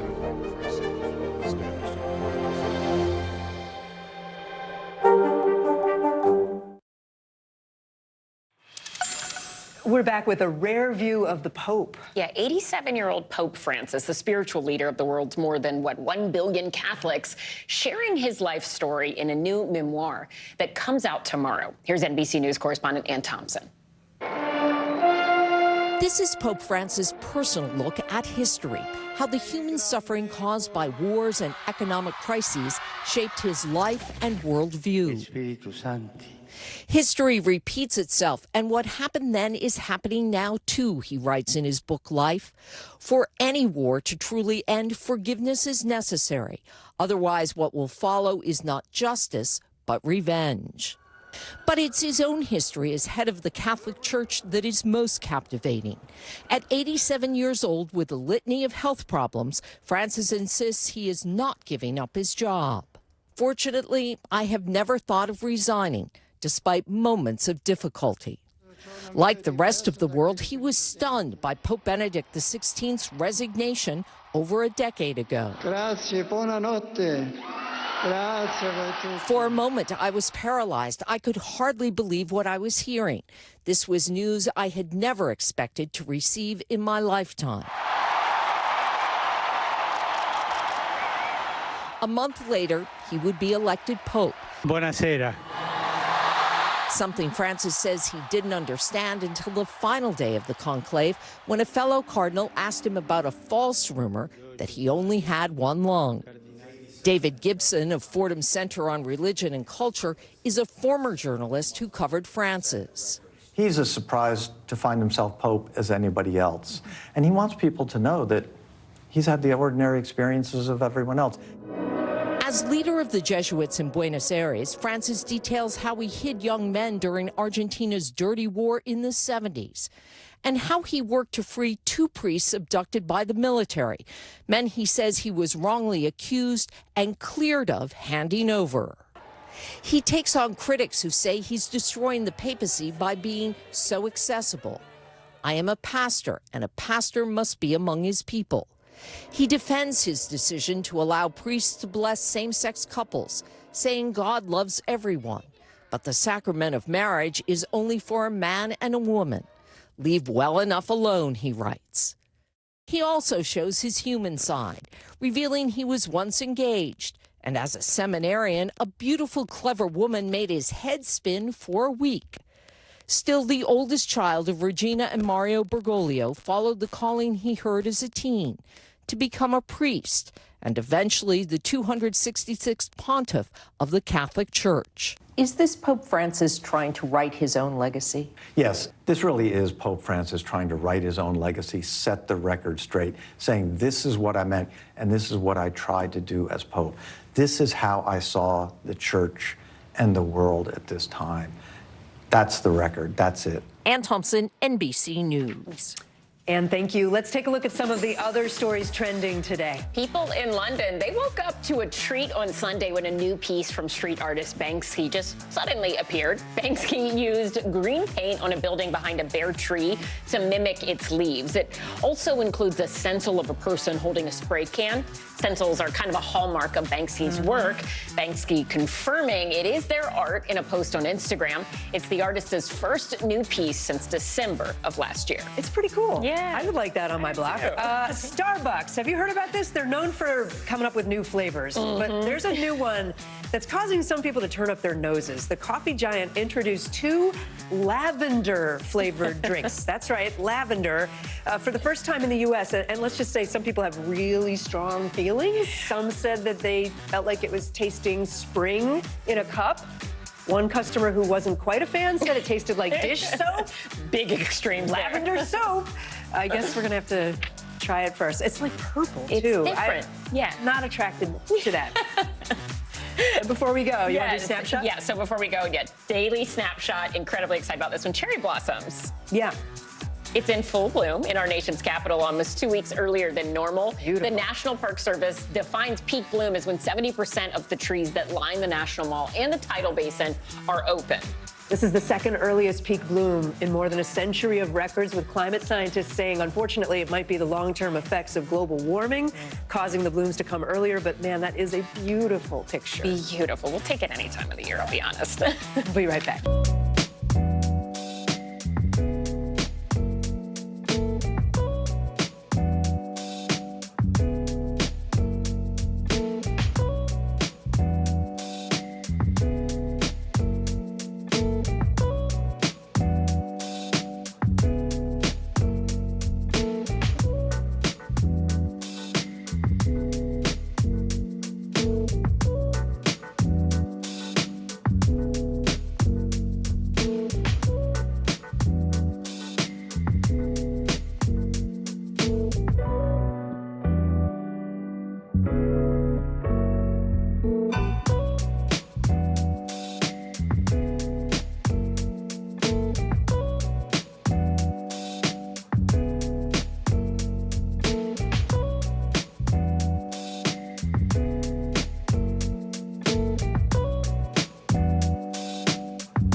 NBC News Daily is #1 for afternoon news across all of television. I'm Morgan Radford. I'm Vicki Wynn. I'm Kate Snow. And I'm Zinklea Samwat. What's happening around the world? Israel's military is building up there along the border. And what matters here at home? New numbers are out today showing more encouraging signs for our economy. Let's zero in on exercise. We know we're supposed to be doing it. What does it do for our health? What needs to change for social media to be a safer place? NBC News Daily, weekdays from 12 to 4 on NBC News Now.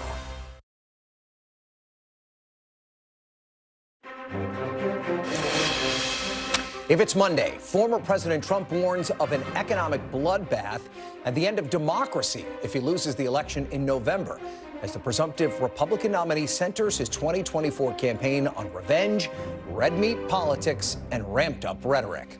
Plus, President Biden speaks with Israeli Prime Minister Benjamin Netanyahu for the first time in more than a month, expressing deep concerns with Israel's military plans for southern Gaza and inviting Israeli officials to Washington to discuss a shift in strategy.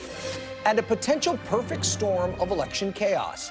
NBC News gets an exclusive look at how deepfakes and artificial intelligence could fuel a dangerous surge in misinformation and disrupt the 2024 presidential election. We'll take you inside the deepfake dilemma and how the U.S. is preparing.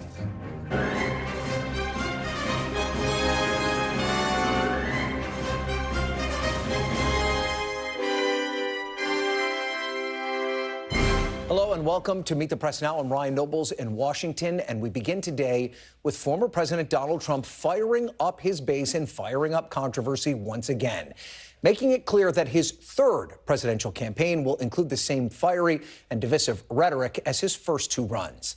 On the campaign trail in Ohio this weekend, Mr. Trump lashed out at many of his favorite targets, but it was a remark he made while talking about Chinese car manufacturers that has generated significant reaction. We're going to put a 100% tariff on every single car that comes across the line, and you're not going to be able to sell those cars if I get elected. Now, if I don't get elected, it's going to be a bloodbath for the whole. That's going to be the least of it. It's going to be a bloodbath for the country. That'll be the least of it. Now, the Biden campaign denounced those remarks as a call for political violence. The former president and his campaign pushed back, saying that he was just talking about the impact of Biden's policies on the American auto industry. Here's what Louisiana Republican Senator Bill Cassidy had to say about the finger pointing on Meet the Press. The general tone of the speech is why many Americans continue to wonder, should President Trump be president? That kind of rhetoric, it's always on the edge, maybe doesn't cross, maybe does, depending upon your perspective. He's running against Biden, so Biden's going to say it's about political violence. His defenders want to defend him, and so they're going to say it's about economic disaster. There's always just that little bit of tension there, which allows a dispute about the interpretation as opposed to the kind of general sort of, is this the person we want to have in office? And the former president's warnings of a bloodbath were just the tip of the iceberg in a weekend of inflammatory rhetoric. The far-right outlet Newsmax noting that Trump's praising of some of the individuals who stormed the Capitol on January 6th as hostages and patriots, calling for the lawmakers who investigated the January 6th attack, including Republican Liz Cheney, to be put in jail, maligning some migrants as, quote, animals and not people, and predicting the end of democracy if he loses in November. If this election isn't won, I'm not sure that you'll ever have another election in this country. Does that make sense? I don't think you're going to have another election in this country. If we don't win this election, I don't think you're going to have another election, or certainly not an election that's meaningful. I actually say that the date, remember this, November 5th, I believe it's going to be the most important date in the history of our country. Now, rhetoric like that, indignant, vengeful, and in some ways anti-democratic, has been a calling card for Trump since his first campaign for the presidency. Think back to 2016. He won even after calling for his opponent to be imprisoned and falsely claiming the election was going to be rigged before it even happened. Then, of course, we all saw what happened in 2020 when he took his conspiracy theories about election fraud to dangerous new levels. Now, here we are, 8 years after that first campaign and asking a similar question we asked then. Regardless of what you think about Donald Trump's rhetoric, does it turn out voters or does it turn off voters? Well, that's the question it should come down to in a democracy. Joining me now to talk about all this is NBC's Garrett Haake, who's, of course, been covering all things Donald Trump for us. So let's first talk about these the remarks we heard over the weekend. Obviously, there's been a lot of back and forth about these bloodbath remarks. He says he's only referring to the auto industry. What do you think his supporters heard? Well, it's the ultimate political Rorschach test, and this is what Trump is very good at. He kind of puts these comments out here, wraps them in inflammatory rhetoric, and leaves it to the audience to decide what they want to hear. I don't know that the audience there in Ohio was especially dialed into the finer points of Chinese automaker, policies and the trade war. I think there's a little bit of both. There's this spoiling for a fight, and also I'm going to protect you, and the sort of strongman language that comes wrapped in that. But again, this is the way that Trump tries to reach different audiences with different messages using the same words. He could be more careful with his rhetoric if he doesn't want to invite these comparisons, but I think that's part of the messaging strategy here. And we hear some of his defenders saying we shouldn't take him literally. He's not seriously talking about this. A lot of them said the same things leading up to January 6th. We saw how that turned out.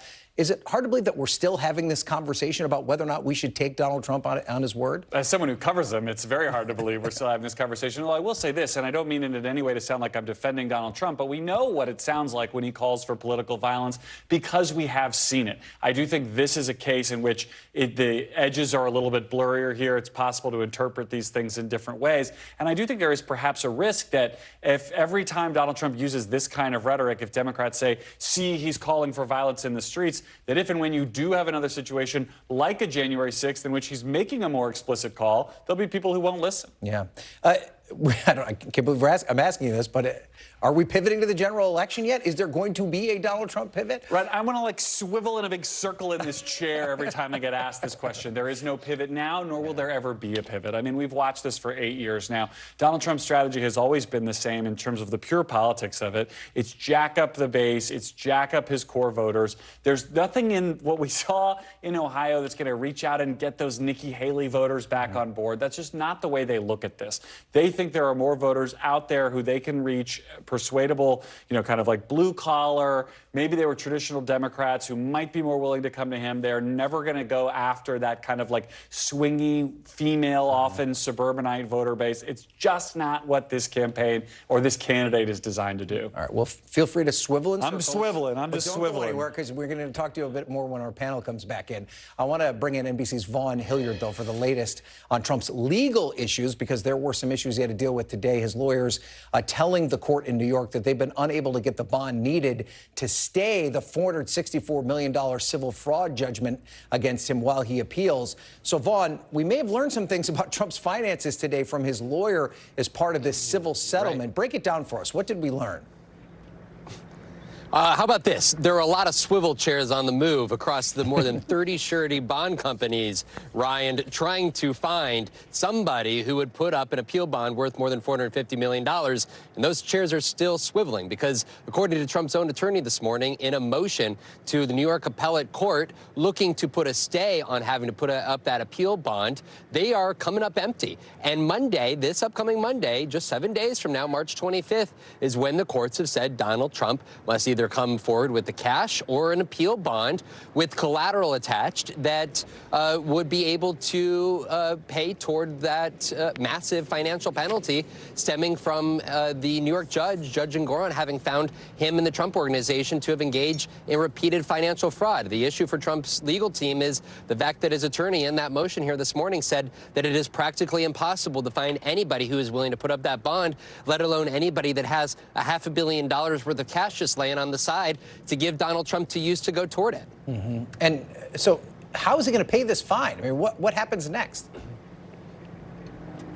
This is going to be the difficulty here. Right now, Trump is hoping and praying that the courts issue a stay. Of course, he has already appealed the actual decision, the actual conclusion reached by Judge Engoron to the appellate court, which we anticipate will be heard, and is asking for some reprieve. But up until then, if there is no bond that is put forward, New York Attorney General Letitia James has said that come Monday, she'll begin going through the process through the New York courts, state courts, to begin seizing his assets, which could likely include major Trump Organization properties in Manhattan. So for Donald Trump, yes, there's a lot politically on the line over the next 7 months, including in places like here in Arizona. But the top of his mind, at least over the next week, is how he's going to be able to put up either the cash or find somebody to help with an appeal bond in order to just save the Trump Organization, his family business.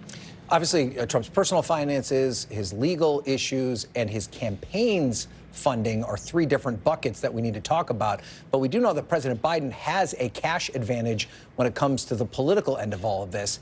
Does this filing, though, put that cash gap in real context? Does it help us to understand how financially behind he is, the Biden campaign?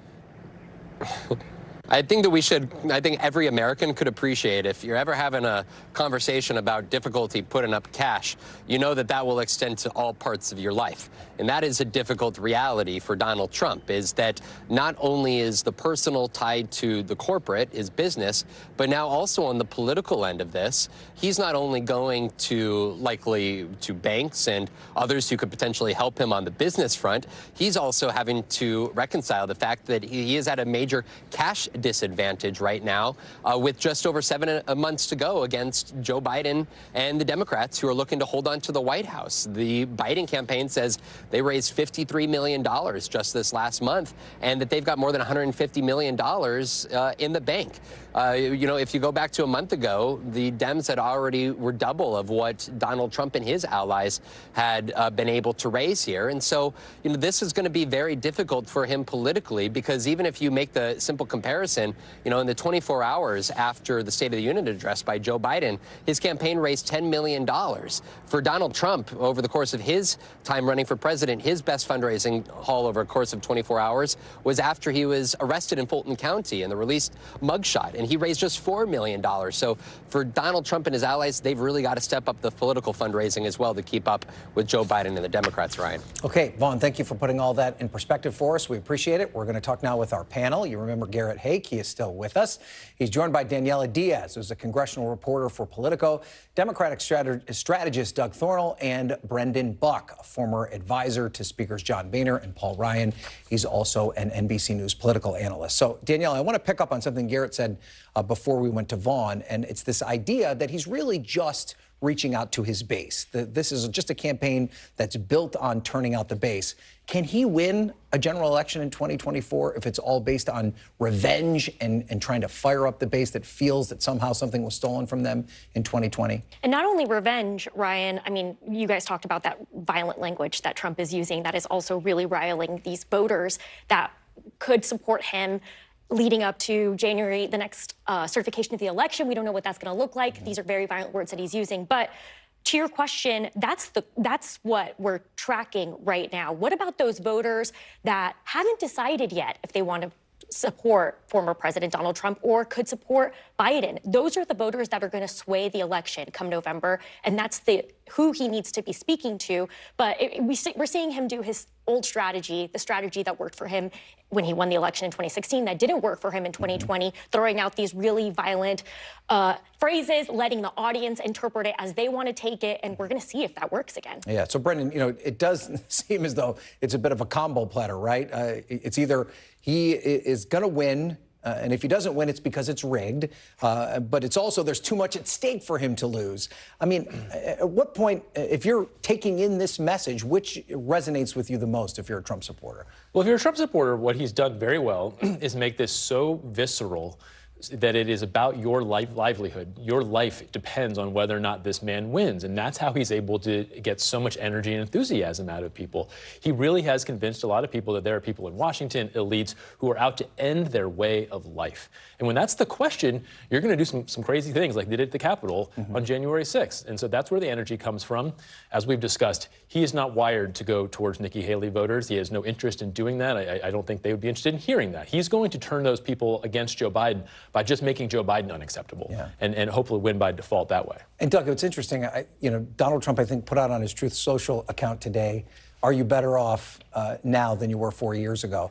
I think all of us remember what was happening March of 2020 and what the circumstances were like. We were at the beginning of the coronavirus pandemic. The economy was tanking at that point. Donald Trump was giving these press conferences where he was going in all different directions. Is this something that the Biden team needs to lean into, this question of whether or not you're better off than you were 4 years ago? Absolutely. Look, for my family, I lost a family member to COVID about 4 years ago today, around this time. So 100%. You remember where you were 4 years ago when he was talking about encouraging people to drink Clorox or bleach or whatever it was. He was running a totally hectic, crazy response to the coronavirus. The economy had shut down. He provided no confidence to the American people that he could manage a big crisis like this. And look, he lost. And we asked this question of whether or not this is going to work. It worked in 2016, but in 2018, in 2020, in 2022, it hasn't worked for Trump. So this is going to be an incredibly close election. I don't want Democrats to think that, at some point there's going to be a mass exodus from Trump to Biden. It's going to be really close. We live in a very divided country. But when Trump goes out there with a lot of these ugly, divisive words, I think it reinforces this notion that he lacks the character to be president. Again, he doesn't have the mental acuity. If these were mistakes in what he was trying to say, you got a question about, is he really up to being president again if he can't say basic things on the stump anymore? So, yeah, 100%. Biden should lean into, are you better off today than you were 4 years ago? Because the economy is better than it was 4 years ago. So let me expand on that a little bit. Because the Biden campaign quickly jumped on these bloodbath comments. They put out a quick digital ad. They're trying to amplify it as much as possible. Is that the strategy it seems as though Trump's comments are somewhat baked into our political conversation already. Do they need to work harder at making those policy distinctions, showing the things the Biden administration has done that would be different from the way the Trump administration handled it? So they've got to be careful about chasing every shiny object with Trump, or you're just going to be going in a lot of different directions. But I know their team, and they're very disciplined. It doesn't surprise me that they put out a video on social media. That's not where they're putting their money on advertising. One of the things one of the biggest mistakes Trump has made was when he said a week ago that he was going to cut or put on the table cutting Social Security and Medicare, which is a real issue that has resonance with voters that both candidates need. And the Biden campaign was quick to respond to that and go up on the offensive there. So they're going to do certain things. Biden campaign will do certain things on social media and when they raise money. But when they're actually putting their money into their advertising and what he's saying on the stump, they're going to lean into the economy. They're going to lean into a future-focused message. And that's where they should be. It doesn't seem, Garrett, though, that the Trump campaign's running away from this, right? Obviously, he continues to say these things on the stump. But I want to show you this poll, too, specifically on January 6th, that shows a significant drop in Republicans who think Joe Biden was legitimately elected. I mean, look at these numbers. They've actually gone down. And also the number of Republicans who thinks he bears responsibility for January 6th. And they also think the punishments for the rioters weren't harsh enough. It doesn't seem as though Donald Trump his campaign is hurting it at all by the more he kind of pumps this divisive rhetoric into the ether. No, and I think Republican elected officials have fallen in line. I mean, look no further than Mitch McConnell, who was kind of the last man standing in what might be considered the Republican resistance to Trump among elected officials, giving his, albeit tepid, endorsement the other day. Someone who stood on the floor of the Senate and said Donald Trump was responsible for what happened on January 6th. And I think what you're seeing here is, as Brendan alluded to, the idea that Donald Trump's whole campaign is about making Joe Biden unacceptable. And if even Donald Trump and Mitch McConnell can hold hands and say that Donald Trump is somehow better for the country than is Joe Biden, that's going to kind of permeate the discourse and the sort of background music for all of this campaign. And I think you see it in numbers like that, where the rest of the Republican field or the rest of the Republican electorate is, at least to some degree, willing to kind of hold their nose and look the other way about some of this odious conduct by the former president. Now, it's lost on us a little bit that this event in Ohio that Trump was at was actually him stumping for a Senate candidate whose name we haven't even mentioned yet. But this was a primary that's tomorrow in Ohio. There is a very competitive Republican primary. The Trump-backed Senate candidate, Bernie Moreno, that's who Trump was there to support. This is what he said yesterday. Let's play a bit of that.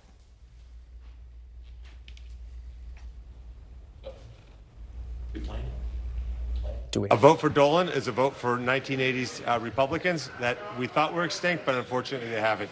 But on Tuesday, we'll make it finally extinct here in Ohio. The reality is Matt Dolan is called the base election deniers and conspiracy theorist. He refuses to endorse President Trump even today. A year ago, he said he might not even make that endorsement.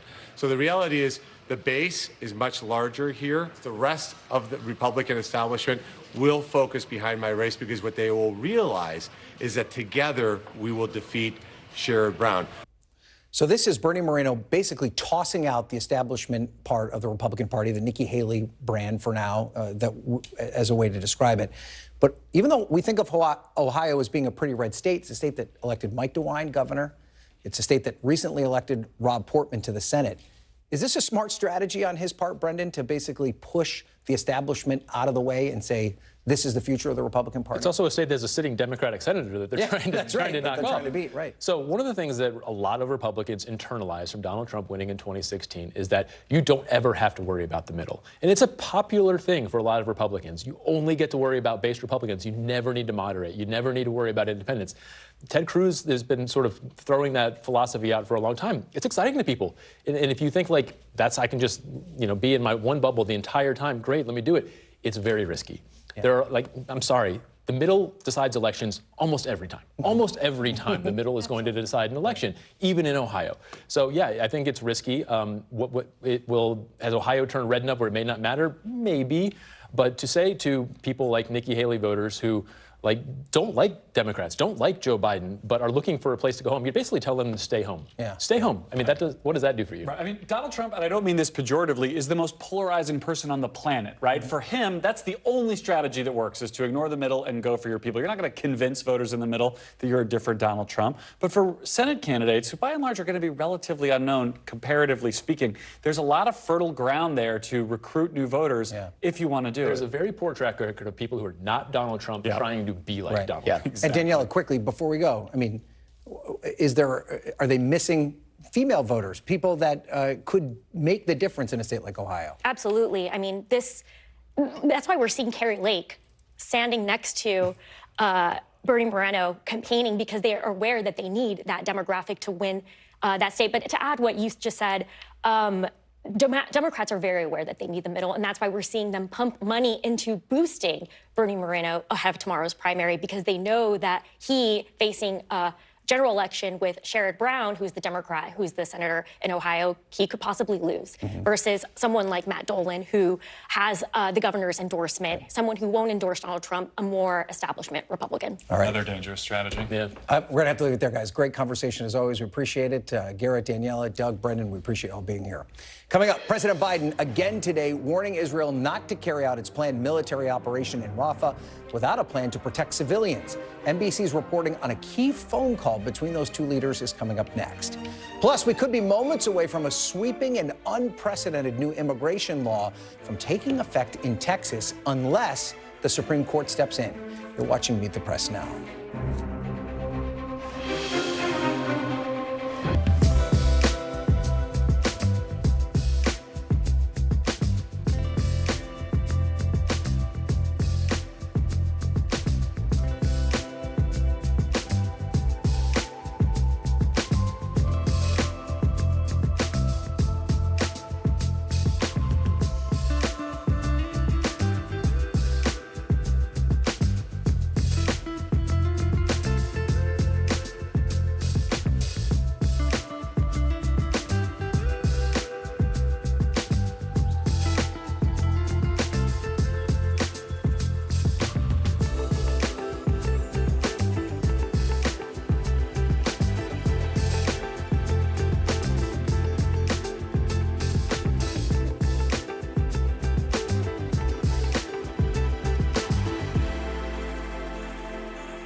still to come on the Channel 2 News. Well, the waters are certainly receding now. Still too close to call. Lester Holt reporting from the Ground Zero, as it's being referred to. It is, in fact, a taste of freedom. The Haitian people know a little something about resiliency. What's the biggest risk right now? Some of the troops who have been proud. I want to welcome you to the first presidential debate. In fact, we've been told we can't go any farther. You with some resilient folks. Let me get a hint.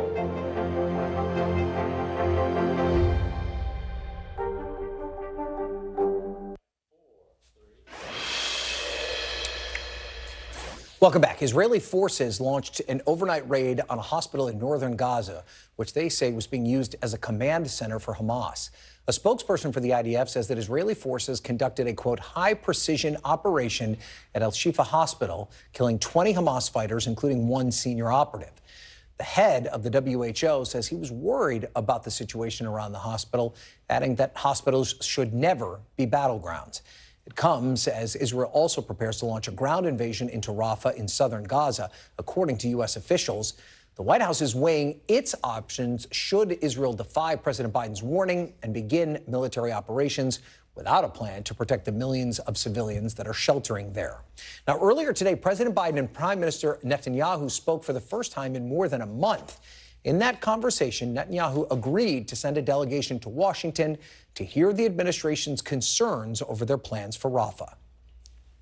We've arrived at a point where each side has been making clear to the other its perspective, its view, and now we really need to get down to brass tacks and have the chance for a delegation from each side on an integrated basis, everyone sitting around the same table, talking through the way forward. Our view is that there are ways for Israel to prevail in this conflict, to secure its long-term future, to end the terror threat from Gaza, and not smash into Rafah. That's what we're going to present in this integrated way when this team comes. We'll have it back and forth, and we'll let you know how that unfolds as we go forward. Joining me now is NBC News White House correspondent Ali Rafa. So, Ali, what more do we know about this phone call between the two leaders? Was it tense at all? And what more do we know about the Israeli delegation that will come to Washington? Yeah, Ryan. Well, we learned much more about this call from National Security Advisor Jake Sullivan, as you just heard him speak there. He was specifically asked about the tone of this call between President Biden and Prime Minister Netanyahu. Sullivan describing the tone as very, quote, businesslike, saying that it didn't end abruptly or in an angry fashion. He said that it ended quite normally after both of these leaders were able to go through their lists of concerns and what they wanted to talk about on this call. The biggest news out of this call is what you mentioned in the intro there. The president asking and Prime Minister Netanyahu agreeing to send this delegation of officials to Washington to talk about what Sullivan says are options by the United States for Israel to continue pursuing the eradication of Hamas in Rafah while still protecting civilians there. Sullivan saying that the president on the call told Netanyahu that a ground invasion of Rafah without a robust plan for evacuating and protecting the more than 1 million civilians that have been sheltering there would be a, quote, mistake. And he said that it would only hurt Israel on the world stage, among other consequences. The big question now, though, Ryan, is will Israel and will Prime Minister Netanyahu heed the advice that U.S. officials will presumably give the Israelis during this delegation meeting that he says is going to take place in the coming days, Ryan? And what about ceasefire talks? How optimistic did Jake Sullivan sound on that front?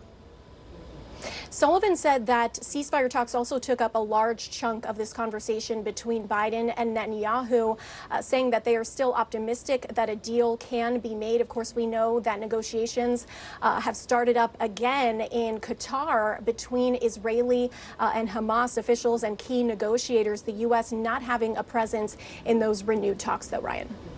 And let's turn quickly to 2024. We do have some new reporting about the president growing increasingly angry and anxious about the state of his re-election campaign. What more can you tell us about that? And could it lead to a shift in strategy? Yeah, this is some new reporting by my colleagues over the weekend about these behind-the-scenes frustrations and angers that the president has had after his re-election effort has kicked off. And some of those, according to sources that told our team, are focused around really how his Bidenomics and economic agenda hasn't been able to really resonate with voters across the country. He's also frustrated by aides who are trying to create more of a protective bubble around the president to be able to avoid any flubs or gaffes. And you've seen the president even say publicly that he thinks that one-on-one contact, that one-on-one talking that he's able to do with voters is his greatest political strength. So that is reportedly frustrating for the president. And another one of his concerns is really just the political fallout here domestically that we've seen from the Israel-Hamas war, as it continues to be a political vulnerability for President Biden during this re-election effort, Ryan. Okay, Ali Rafa on the North Lawn for us. Ali, thank you for that. We appreciate it. Turning now to an issue we know will be a big part of this presidential election, and that's immigration. The Supreme Court could rule any moment on a controversial Texas law that would effectively allow the state to enforce immigration laws. If the High Court doesn't act, SB 4, which was signed into law by Texas Governor Greg Abbott last year, would go into effect at 5 p.m. Eastern Time. It would give local and state law enforcement the authority to arrest people illegally crossing the border and allow judges to return migrants to Mexico if convicted. The law is the latest clash between Texas and the Biden administration over immigration enforcement on the U.S.-Mexico border. The White House has denounced the law as dangerous, and the Department of Justice has asked the courts to block it, arguing the federal government, not the states, have exclusive authority over the nation's immigration laws, and that SB 4 would hamper the government's ability to enforce them. Joining me now is NBC Homeland Security correspondent Julia Ainsley. Julia, I know you're furiously checking your inbox just to see if there's been an update on this, but unless you can correct me if I'm wrong, we're almost to 4:30 or past 4:30. This is set to go into effect at 5 p.m. Eastern. Any ruling yet from the courts, and what could this mean? Not as of this minute. And of course, we could break news with you right here if we do see something. But yes, if this expires, because the Supreme Court set up a stay that was to expire today, then SB 4 could go into effect, and then Texas state police, local police could start arresting anyone they suspect might be a migrant. Now, if that sounds like it might raise some concerns to you, raise the concerns of a lot of advocacy groups who say, look, this leads to a lot of racial profiling. And then aside from that, for the federal government, that's taking a huge authority that the federal government and the executive branch have had really since these immigration laws were put in place. To be able to place that in the hands of states, not only is that not their authority, but it's also not something that these people have been trained to do. If an immigrant has an asylum case now and they go before a federal judge who's appointed by the Justice Department, that person only hears immigration cases. They know whether or not someone meets the bar for asylum. A magistrate judge in the state of Texas has never had that training. So a lot of problems here if this does go into effect. And it is surprising we haven't had a ruling yet because the Supreme Court set its own deadline here. And typically, they have been sympathetic to the federal government in these issues on immigration and have sided with the Biden administration in the past. I mean, there's also must be a resources issue here, right? If you just start arresting all of these people, where do they go? Who pays to feed and clothe them? And then also detain them if all of a sudden we're going to see a huge jump in arrests. Right. If you start detaining all of them, what does that mean for someone who might be a real threat to society in Texas that otherwise should be behind bars? What do you do? How do local police departments try to allocate their resources when anyone they stop at a traffic stop would then have to be asked for some kind of proof that they're in the country legally? Also, how do you really validate all those documents? As we've charted, it's very easy to have documents that aren't actually valid that show you're in the United States. Are these people in the position to really check whether or not someone's legally allowed to be here, and how do they make those decisions in a snap judgment situation? I mean, does the court have to say something by 5 o'clock? I mean, they don't. Well, basically, it will go into effect. Their stay expires at 5 o'clock, which is why we're all expecting that they're going to say something at this point, either to extend the stay, to start setting up a schedule for, for oral arguments for where this thing is going to go next. They don't have to. If they don't, their stay expires. Right. And then finally, this is obviously the latest in an ongoing battle between the Biden administration and the Abbott administration, which other Republican governors have kind of participated in. What's the next step? What could happen after this? Well, I mean, we know that they're already, they've tried to put up the buoys, which the Supreme Court also said should be there. The razor wire, the Supreme Court put a stay on that. But all of these cases really have to come down to the merits of the case. We've had these temporary stays put in place, but the Supreme Court needs to weigh in on whether or not Abbott can continue down this path. And if they do allow him, I think it's a blueprint for a lot of other border states, particularly those run by Republicans, to try to follow suit. But I will say that even though we have a conservative bench, we've seen over and over again, particularly in June, that they did say the Biden administration had the authority on their immigration priorities. All right, well, Julia, when we get this news, come back. I will. And we'll update our viewers. Thank you so much for being here. We appreciate it. And up next, NBC News exclusive reporting on how artificial intelligence and misinformation could threaten to derail the 2024 election and how U.S. officials are preparing. You're watching Meet the Press now.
Inside Iran, from Israel, from Florida, from Lewiston, Maine. Part of our continued reporting. This is what a country in war looks like. Women, children. What is it like? Countless neighborhoods across the region that look just like this. Everybody good?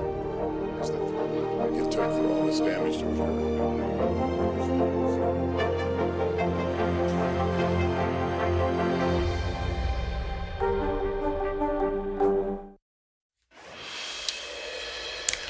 Welcome back. Is the U.S. prepared to counter the threat that AI technology and deepfakes in particular could pose to a 2024 election? A group of experts conducted a war game exercise to find out what they learned, and it was alarming. NBC News has exclusive reporting on that war game exercise, which was put together by dozens of former senior U.S. and state officials and tech executives. They ran through various scenarios to game out what could happen if deepfakes try to disrupt the 2024 election. Miles Taylor, who was one of the organizers and a former DHS official, told NBC News that it was, quote, jarring for folks in the room to see how quickly just a handful of these types of threats could spiral out of control and really dominate the election cycle. NBC News global security reporter Dan DeLuce helped break that story. He joins me now. You said before you came on, Dan, that we're going to scare all our viewers here today, but there's a reason why. Explain how the deepfake dilemma worked. No, it really is dismaying to go through all this. And so what they did is they said, okay, imagine it's a week before the election, and there's all these sort of rumors and falsehoods flying around. And these government officials from the state and the federal government try to figure out what's true.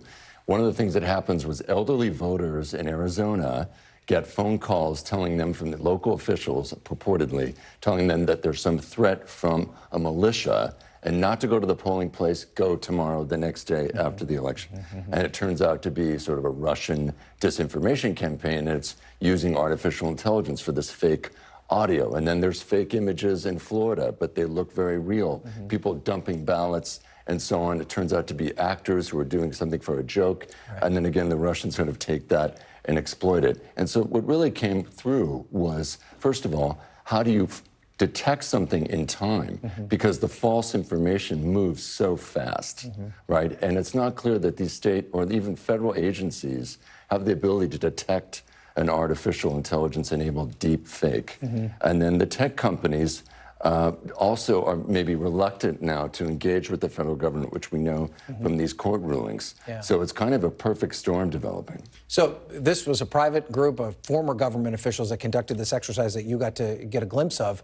Do we think current government officials are doing similar exercises? Is there any sort of plan in place to deal with this? They're definitely aware of this threat, and they're definitely trying to prepare, and they are gaming it out. What made this different is you had tech executives in the room. And that's not what's happening here in Washington, right? The federal agencies are not really communicating with the tech companies and the social media platforms because of all these lawsuits that have happened and all these accusations of suppressing free speech if they even communicate. So that's a big concern. And the federal government also feels that if they say too much publicly in these situations, they'll be accused of tilting the scales in favor of Biden's reelection, and they want to appear neutral. So the pressure then is on the state officials and the local officials, and they're really not equipped in many ways to detect all this. Yeah, I mean, that's part of the issue too, right? Because we have a decentralized election system here in the United States. Basically, the states run their own elections, and they kind of all contribute to this big federal election. As you rightly point out, it's enough for them just to do the election itself, let alone police all the action around it. That's right. Is it possible for them to police this? I think it's really difficult. This is totally new, right? So our system is not built for this. It's not built to anticipate political violence or massive disinformation. So when you have a hurricane, the federal government knows exactly what to do. State governments know what to do. There's a central chain of command. There's a whole playbook, right? There is not a playbook for this. So people are trying to figure out what to do. And one of the issues is these state governments have all these new inexperienced officials running elections. And of course, this is something that only happens every 2 or 4 years, right? So it's not like a public health system that's always kind of improving and gaining knowledge. Right. Well, fascinating report, Dan. Alarming, to say the least, but thank you for bringing it to our attention. And now, from deep fakes to deep concerns about who's on the ballot this November. There's a group of voters dubbed double haters. These are Americans who don't support either President Biden or the presumptive Republican nominee, Donald Trump. NBC News correspondent Shaq Brewster has more on this key voter bloc from the battleground state of Wisconsin. Excuse me there. How are you? I'm from NBC News. Can I ask you a quick question? First thing that comes to mind. Oh, boy. What do you think when you see these two options? Not great. In battleground Wisconsin, the choice these swing voters face in November is one they prefer not to make. Are you excited about these being your options? Quite honestly, no. I can't say that I'm happy about either option. What's the word that you think when you see these two candidates running for president? Oh, hell no. They're the so-called double haters. Why is it them two again? It happened 4 years ago. And they could decide the election by holding their nose and voting for one of the major party candidates, choosing not to vote at all, or... I'd like to have more choices. Well, funny you say that, because asking you shall receive. Well, look at that. Does it change at all if I do that and give you a third option? Depending on who that is. Coca-Cola or Pepsi? Maybe we do need a third option. Support for third-party candidates is one of the biggest wild cards this election. In a February poll, 21% of voters backed third-party candidates, with independent Robert F. Kennedy grabbing 15%. For context, in 1992, Ross Perot snagged 19% of the vote in what's considered one of the more successful third-party bids. And the options may grow. The group No Labels is vowing to field a unity ticket, pairing a Democrat with a Republican. If somebody steps up to the plate other than these two, I would consider it. But the challenges are massive, getting on the ballot in all 50 states, fundraising, and navigating hot-button issues like abortion.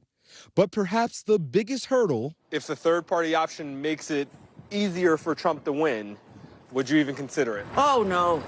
Absolutely not. No. I believe it would be disruptive. Perot was blamed for taking votes away from George H.W. Bush and giving the presidency to Bill Clinton. Just as Ralph Nader is still attacked for shifting liberal votes away from Al Gore in 2000. Just doesn't get any closer than this. But for many of these double haters, they want to have the choice to vote with their heart. Could you see yourself voting for a third party in this election? Absolutely, I could. Shaquille Brewster, NBC News, Wauwatosa, Wisconsin. And after the break, NBC News gets a direct answer from Russian President Vladimir Putin about Alexei Navalny's mysterious death in a Russian prison. The reporter who spoke to Putin just hours after his victory in the Russian presidential election joins me next. You're watching Meet the Press now.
News lives in the now. The front lines are still very active. This is like quicksand, and officials say an entire town is cut off. This close to actually understand why people had to jump in the ocean. News for the generation of now is NBC News Now.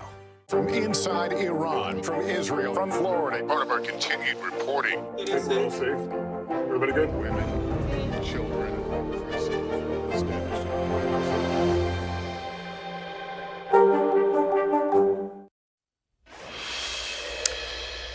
Welcome back. Vladimir Putin is further cementing his grip on power in Russia, claiming a landslide victory in the country's presidential election. As polls closed in Russia, state-run exit polls projected Putin won 87% of the vote, though we should note that Putin did not face any credible opposition as he continues to crack down on dissent. In a speech following the election, Putin hailed the result, saying it was a sign of Russia's trust and hope in him. NBC News chief international correspondent Keir Simmons pressed the Russian president about the legitimacy of the election. And for the first time, President Putin publicly addressed the death of opposition leader Alexei Navalny, even referencing him by name. Take a listen. Mr. President, journalist Evan Gershkovich spent this election in prison. Boris Nadezhdin, who opposes your war in Ukraine, wasn't allowed to stand against you. And Alexei Navalny died in one of your prisons during your campaign. Mr. President, is this what you call democracy? That's life.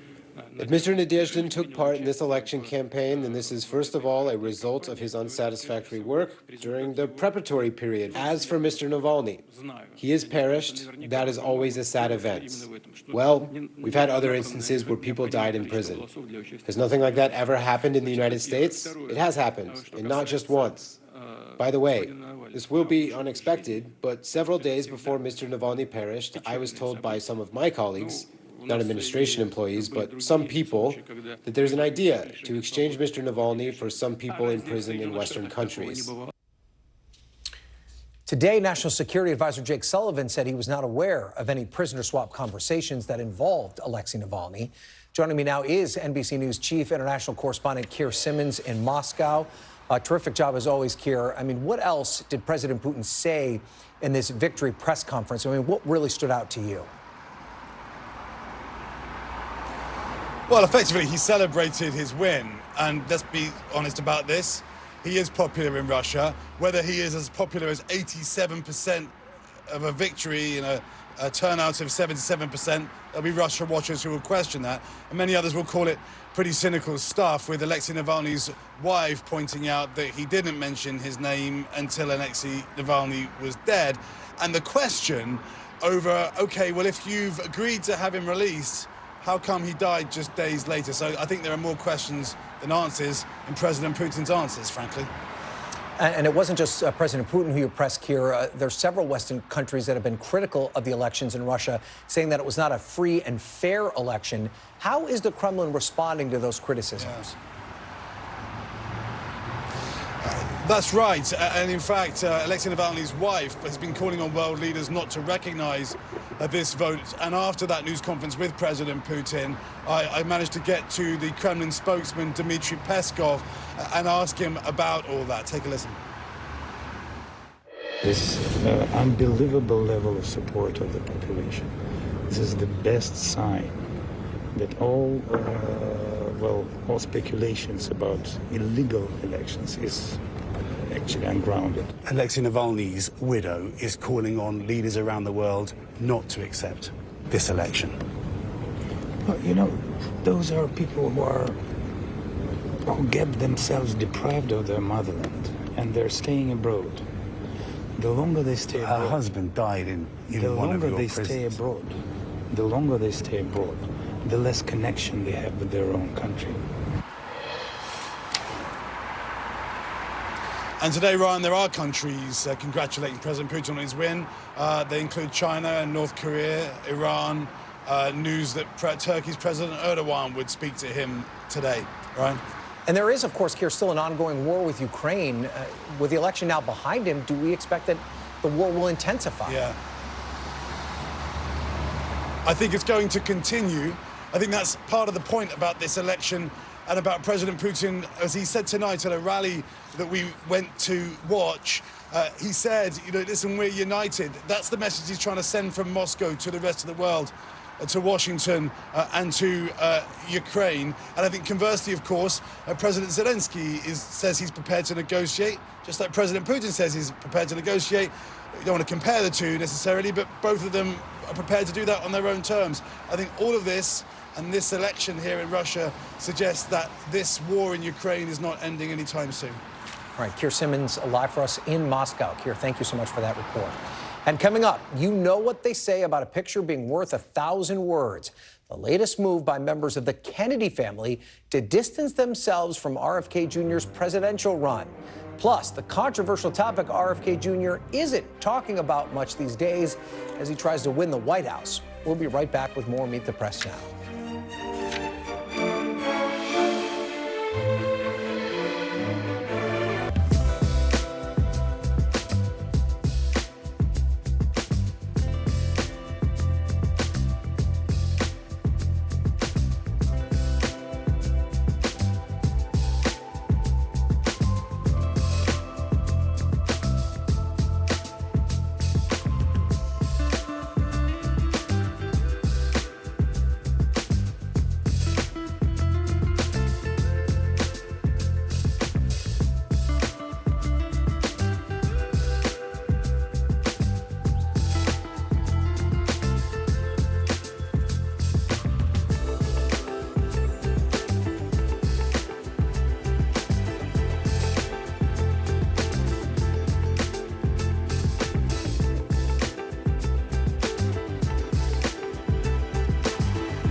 morning. Thanks for joining us. I'm Joe Fryer. And I'm Savannah Sellers. The latest developments in the war between Israel and Hamas. If you do have points or you have miles, is now a good time to use them. The first woman on a lunar mission. What was it like to get that news? Morning News Now, streaming weekdays at 7. What is going to happen now? Going back and forth because Go ahead. This is it.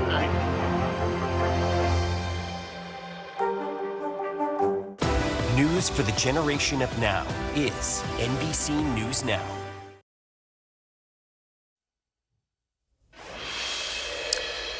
Welcome back. As Robert F. Kennedy Jr. runs an independent presidential campaign seeking to unseat President Biden, a number of Kennedy's family members are literally standing with Biden. Carrie Kennedy, one of RFK Jr.'s sisters, posted this picture of the extended Kennedy family at the White House yesterday on St. Patrick's Day, along with the message, "President Biden, you make the world better." When Kennedy decided to run as an independent, several of his siblings denounced his candidacy as, quote, perilous for our country. Members of his family have been publicly critical of him in the past, especially on his controversial views related to vaccines. NBC News campaign embed Alex Tabbitt has more.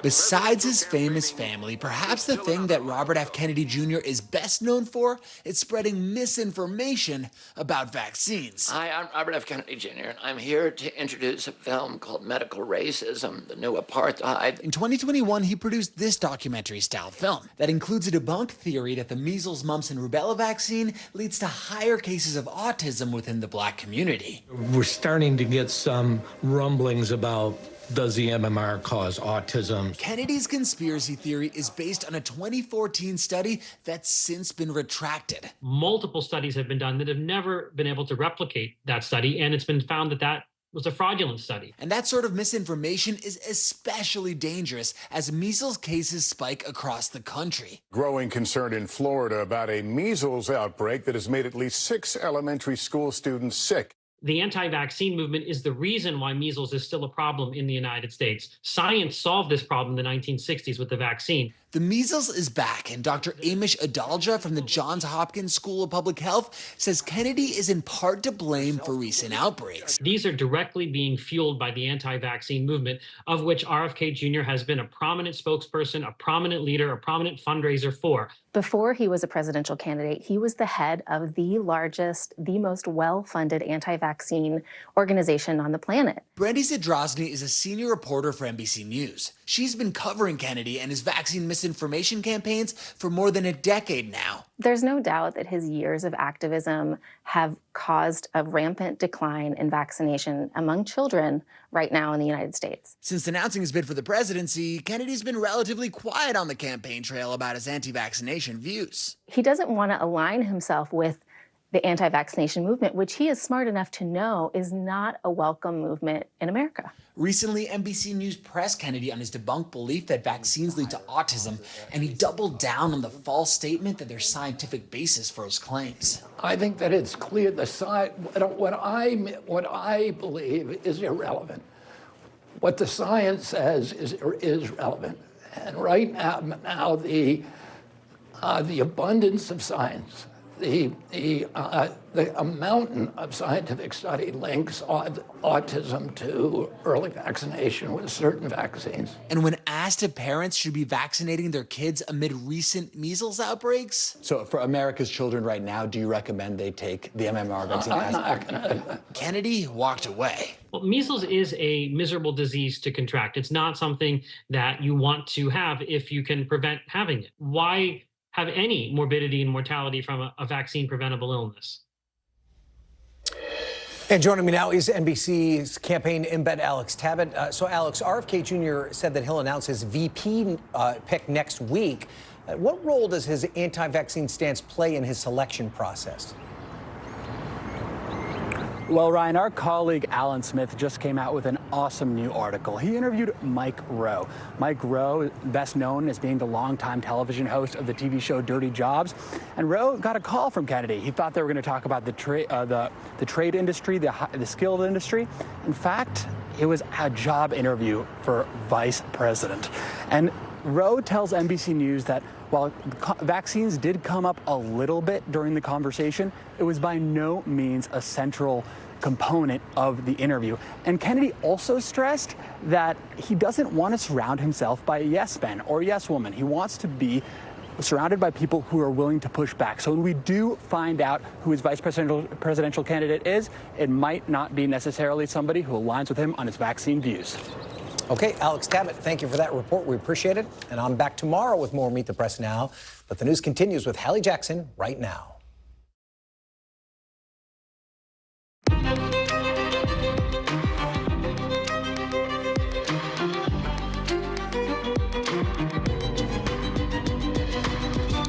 Coming on the air with those deadly spring break brawls in Florida, up and down the coast, shootings, sending people running, one holiday hotspot trying to crack down. We're live in Jacksonville, bracing for what could be ahead tonight. We're also live in Georgia with NBC's exclusive interview with the father of the nursing student killed on campus, whose name in death has become a kind of political symbol of the immigration crisis in this country. More on that and on the Supreme Court's immigration decision that could come literally any second. Then, why Caitlyn Jenner's out on Long Island today talking trans bans and what it means for states coast to coast. Plus, new details on this huge eruption you're about to see in Iceland, how long it'll keep tourists out of the Blue Lagoon.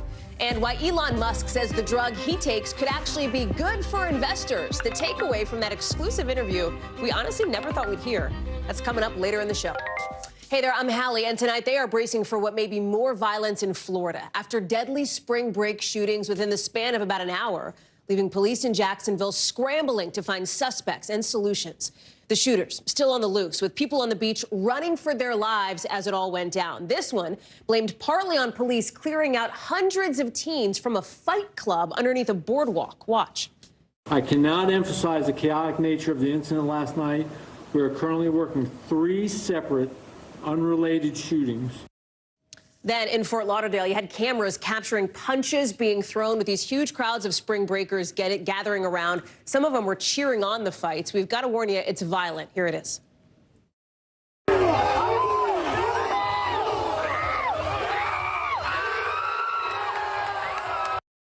And then in Smyrna Beach, new body cam video shows a teenager being chased into the Atlantic Ocean, essentially, after he was seen waving a gun at people on shore. Hey! Drop the gun! Drop the gun! Now, that standoff with police ended peacefully, although with an arrest on multiple gun charges. All of what you just saw, a very big difference from what we're seeing on Miami Beach, which made a big push to keep spring breakers away. That 3-day curfew now over. Look at this. You can see in some of this video how empty it was, relatively empty in what would typically be the state's top spring break destination. NBC's Marissa Parra is following all of this for us live from Jacksonville. So let's start with the shootings in the city where you are. Police had this fight club thing on the radar ahead of time, but things still got violent. What is the expectation for tonight?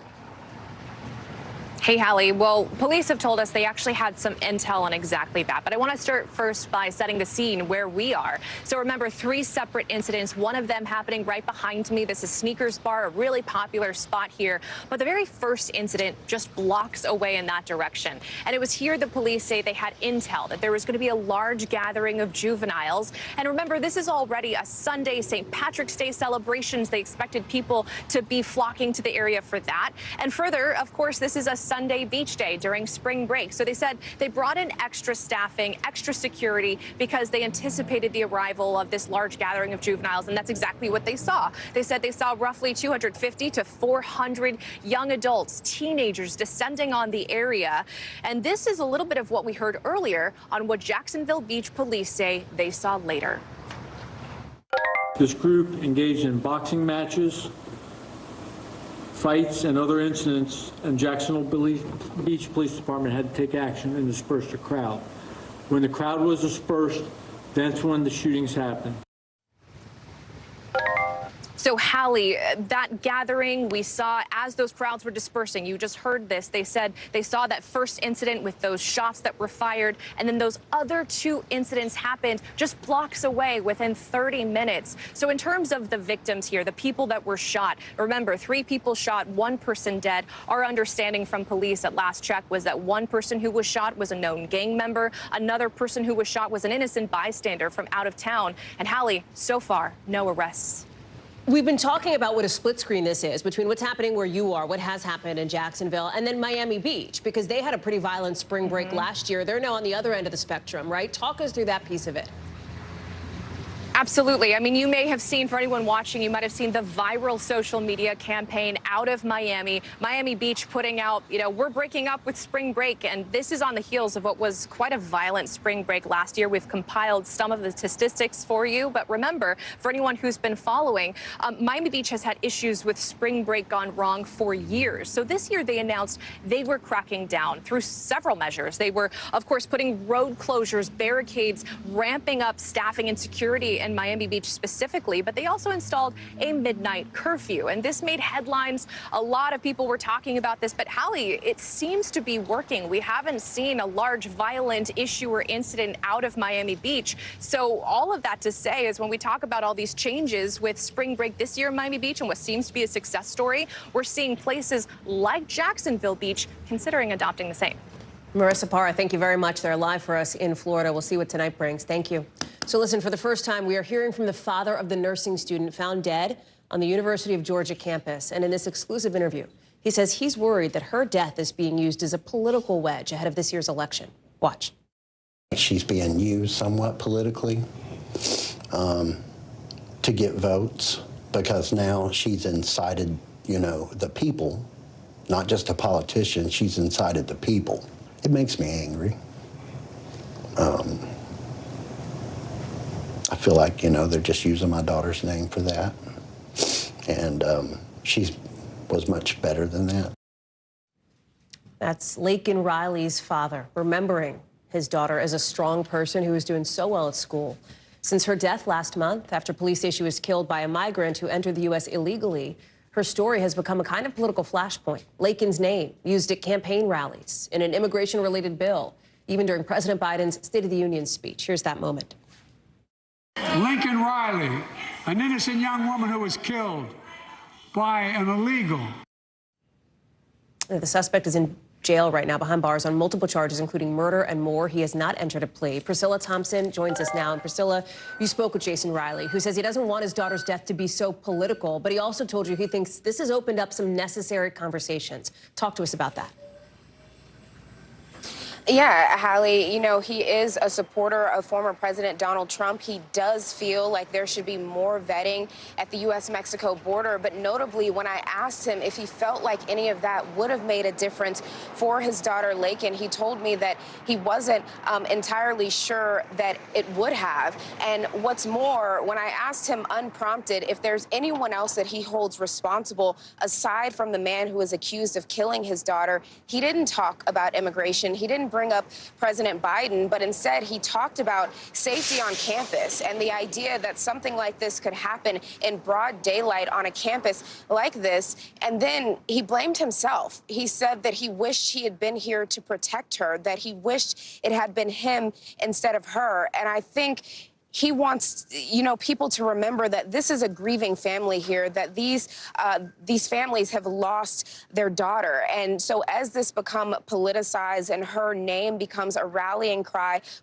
in the partisan fight over border policy, they have received a lot of angry and mean-spirited messages as they are trying to grieve. And so that is really his message, that they are grieving and that they want to talk about who she was.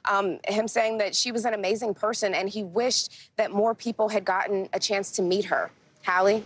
Tell us more about that piece of it, because this family is now dealing with not only their personal nightmare that they've been living through over the course of the last several weeks, but also being at the center of what has become a national firestorm here. How does Jason Riley want Laken to be remembered? Yeah, he wants her to be remembered as a unique, one-of-a-kind person, an avid runner, a nursing student who wanted to help children. She was looking forward to going out on dates this year, he told me. And he also told me he loved to talk to her, just talking to her on the phone. The last time he spoke to her was 2 weeks ago, and I want to play his description of that conversation. We just talked about how she was doing in school, and she was going out for a run. And we would just talk about anything, really. She was like, I'd call her an old soul, because she was very easy to talk to about anything. She was an absolute angel and just didn't have any enemies at all. And apologies, I said he spoke to her 2 weeks ago. He spoke to her last 2 weeks before she died. But again, you heard him there, an angel, a one-of-a-kind person, and someone who he says will be truly missed. Hallie? Priscilla Thompson, thank you very much. We'll be looking for your full report tonight on NBC Nightly News with Lester Holt, 6:30 Eastern. We've got to get now to some breaking news into us in literally, I think, the last 90 seconds to 3 minutes here. The Supreme Court extending the stay, meaning they're continuing to press the pause button for now on this really consequential immigration law in Texas that was supposed to go into effect at 5 o'clock tonight. We're talking about SB 4, which would essentially upend decades of legal precedent that gives the federal government the official authority on immigration. Instead, this law would make illegally crossing the border a crime under Texas law, which means that the state of Texas, would get to arrest, prosecute, even deport people suspected of illegally entering the United States. This would have a big impact on a couple of different fronts. First, what legal experts in Texas say could be widespread chaos, a lot of uncertainty. This kind of thing has never been done before at the state level. You also have, second front, bigger national consequences, because it brings into question what exactly is the balance of power between the states and the federal government. Maybe this opens the door for laws like this one in Texas to happen in other border states as well. David Noriega is joining us now. But the bottom line, David, is we're just learning now from the Supreme Court, truly in the last 2 minutes, the stay is extended, which in like normal human speak means that nothing changes at the moment for now. That's correct. Some of the legal experts that I've consulted in kind of trying to wrap my head around this have said that the court often is sort of biased in favor of preserving the status quo, particularly with cases that are as potentially consequential as this one, as you pointed out. And that's exactly what they've done. Things remain the same. The law is on pause. The Supreme Court still needs to decide whether to block the law permanently while the constitutional challenges to the law continue to be adjudicated in the lower courts. But basically right now we're sort of in a freeze. We're waiting to see what happens. I think a lot of people in Texas, specifically a lot of the lawyers that I've been talking to, are breathing a bit of a sigh of relief just because their whole reality isn't going to be sort of turned upside down in the next few hours. But there is still a lot that hangs in the balance here. Hallie. So talk through what the national implications would be, because there is no timeline now on if or when the Supreme Court could pick this back up. This is indefinite, right? Meaning just like TBD time-wise. Yeah, exactly. I think in the short term, the national implications are just that we continue with this sort of high stakes political showdown between Texas and the Biden administration. This law is a part of that broader fight that includes the razor wire in the Rio Grande, everything that's been happening in Eagle Pass. This is part of that larger story. As you and I have talked about before, Hallie, the border is, among many other things, a stage for political theater, and this law is an act in that ongoing play. Now, there are more sort of material, serious consequences that could come to pass if the law does, in fact, succeed, if the law is allowed to continue. You mentioned potentially border states passing similar legislation. I don't think it's even limited to border states. Any state could theoretically pass a law that says on that a federal its issue. criminal justice system, exactly, that its criminal justice system can detain, prosecute anybody that they suspect of illegally crossing the border or illegally being in the United States. That opens such a huge Pandora's box of questions that I don't even know where to begin to unpack it. I mean, one thing that lawyers in Texas are talking about a lot that I find really interesting is this law has this provision that allows Texas judges to order people deported to Mexico. Now, what I'm asking is, what if that person is Venezuelan? You can't just deport a Venezuelan person to Mexico without having first agreement from Mexico that they will receive that Venezuelan person. How physically will that happen? The expectation is that DPS or some other Texas or local law enforcement agency will literally sort of march that person up to the port of entry and order them to cross the bridge, right? Like order them to cross the port of entry back into Mexico. But they have to pass through a Mexican immigration official. What is going to happen there? It's completely unprecedented. Nobody really understands exactly how it's going to be implemented on the ground. Hallie. David Noriega live for us there in LA. David, I'm going to give you a chance to make a couple phone calls. We'll talk again as we parse through this developing news here from the Supreme Court. It's fascinating. We're glad to have you on it for us tonight. Thanks. Overseas now, and Russian President Vladimir Putin taking a, well, I guess you could call it a victory lap today for an election he was going to win anyway at a big concert in Moscow, marking 10 years since Russia annexed Crimea, and reiterating his threat to take more of Ukraine's territory in the east, a region that he calls New Russia. Regarding New Russia and Donbass, people who lived there during the Russian Spring expressed their will to return to their family as well. Their way to the homeland was much more grave and tragic. But in the end, we did it. It is a big event in the history of our country. But you see those three guys on stage with him? Those are the token opposition candidates that Putin crushed, again, inevitably, in this election. Keir Simmons is joining us now from Moscow. And Keir, you had a chance to actually question Putin right after he declared victory, right? That's right. NBC News was the first news organization, the first international news organization to ask a question of President Putin since those election results. Look, Ali, we've talked about this before, right? President Putin is popular in Russia. Is he as popular as 87% of the vote on a 77% turnout? I think there will be many Russia watchers who will question that. And one of the issues was that on the ballot, and this was the question I effectively asked him, on the ballot was nobody who was opposed to the war, no one who was opposed to the jailing of journalists or to the jailing of his political opponents. Take a listen.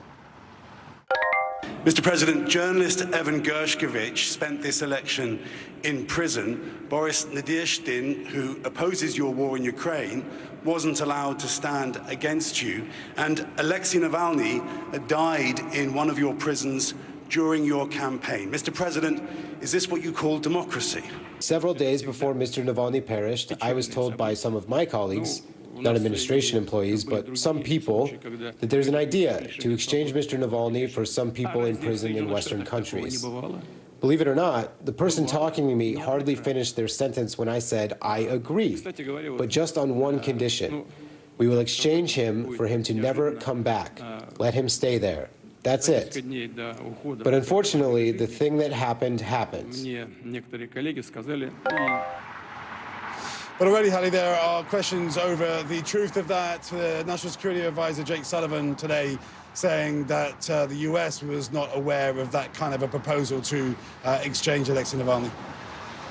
What stood out to you, Keir, as somebody who's traveled to Moscow often, as somebody who knows Russia well, somebody who has talked, this is not your first time interacting with Vladimir Putin.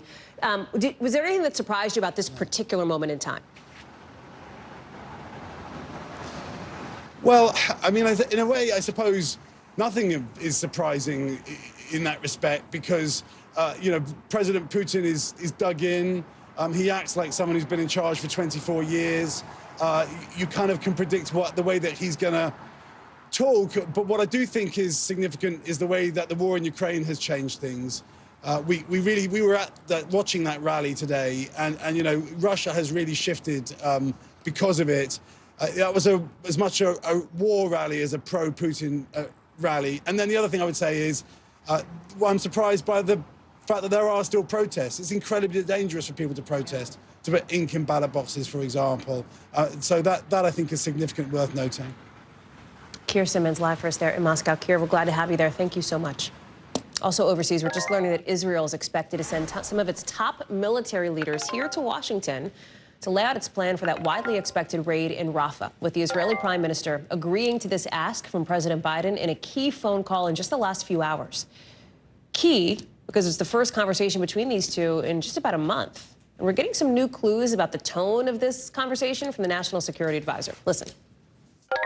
It did not end abruptly. It was very businesslike. Each of them recognized that we are at a critical moment in this conflict, and they have a different perspective on this operation in Rafah. It's coming as behind closed doors. Our team reports President Biden is getting angrier and more anxious about the political fallout that his handling of the war could have on his re-election campaign. I want to bring in Ali Rafa, who's posted up just outside the White House for us. And Ali, you know, the White House has been grappling with how to respond if Israel goes against the president's warnings to not enter Rafah without a plan to get the million civilians sheltering there out safely. So today's conversation, significant, the first one in a while. How much did it actually move the ball on that front? Yeah, Hallie, we've continuously talked about how this is a very delicate dance for the president and the White House, but I think it bears repeating just how delicate this conversation and this relationship between the president and Prime Minister Netanyahu has been and will continue to be, as we continue to see the president and U.S. officials continue to reinforce the U.S. support for their longstanding ally in Israel and not appear to show any cracks within that relationship to the public. So we are still awaiting a formal readout from the White House about exactly what was discussed on this call, but we did learn a lot more about this conversation between the two leaders from National Security Advisor Jake Sullivan. You talked about how he mentioned how he described it as business-like. He said that it was seemingly like a normal phone call between these two leaders, like the 19 they have had previously, where after they finished talking about their points, their concerns, they moved on to other topics. But the biggest piece of news out of this phone call today was the president asking and Netanyahu agreeing to send an Israeli delegation here to Washington to hear options that Sullivan says the U.S. has for Israel to continue its effort to eliminate Hamas, but without doing that while using a ground invasion of Gaza, where Netanyahu says the last remaining Hamas leaders are still sheltering among the more than 1 million innocent Palestinians that have been sheltering in that area. The president, Sullivan, saying that the president on this call told Netanyahu that doing that without a robust plan to protect those civilians would be a mistake. He said that it would further isolate Israel on the world stage, among other consequences. The big question now, though, Hallie, is whether the Israelis are going to heed this advice that Sullivan says the U.S. has for this Israeli delegation. There is a political backdrop domestically here with the White House team, I know, having some new reporting about that piece of it, right? Absolutely. We have some new reporting about these behind-the-scenes frustrations and angers that the president has had as his re-election effort kicks off. Sources telling our team that he's been frustrated by how long it's taking for his economic message to resonate with voters, by his team trying to create this protective bubble around him to try to minimize the chances of him having a gaffe or a flub. But most importantly, one of those concerns is something that we have seen more and more spill into public view, and that is the political fallout here at home in the U.S. from the Israel-Hamas war and how much of a political vulnerability that's become for President Biden. You see those repeated protests and interruptions at nearly every single one of his public events. And when you factor that in with the Michigan primary late last month, where over 100,000 voters voted uncommitted, many of them in protest to his handling of the Israel-Hamas war, those activists involved in that effort are warning that this effort could be much more widespread across much more critical states that the president just narrowly beat Trump in 2020, Hallie. Ali Rafa live for us there at the White House, not far from where we're sitting here in Washington. Thanks, Ali. The State Department says about 1,000 Americans have reached out asking how they can get out of Haiti.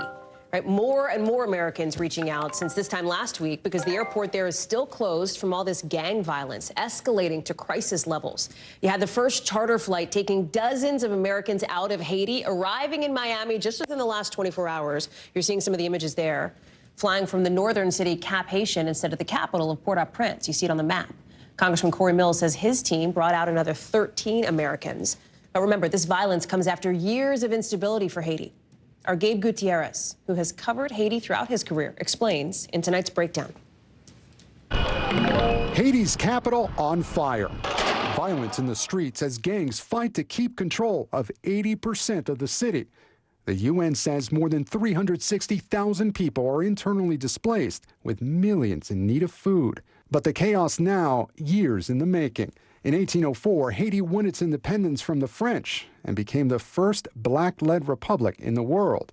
But in exchange for freedom, France made it pay reparations. It put Haiti into a cycle of debt and dependency. In 1915, after several Haitian presidents were assassinated or ousted, the U.S. occupied Haiti.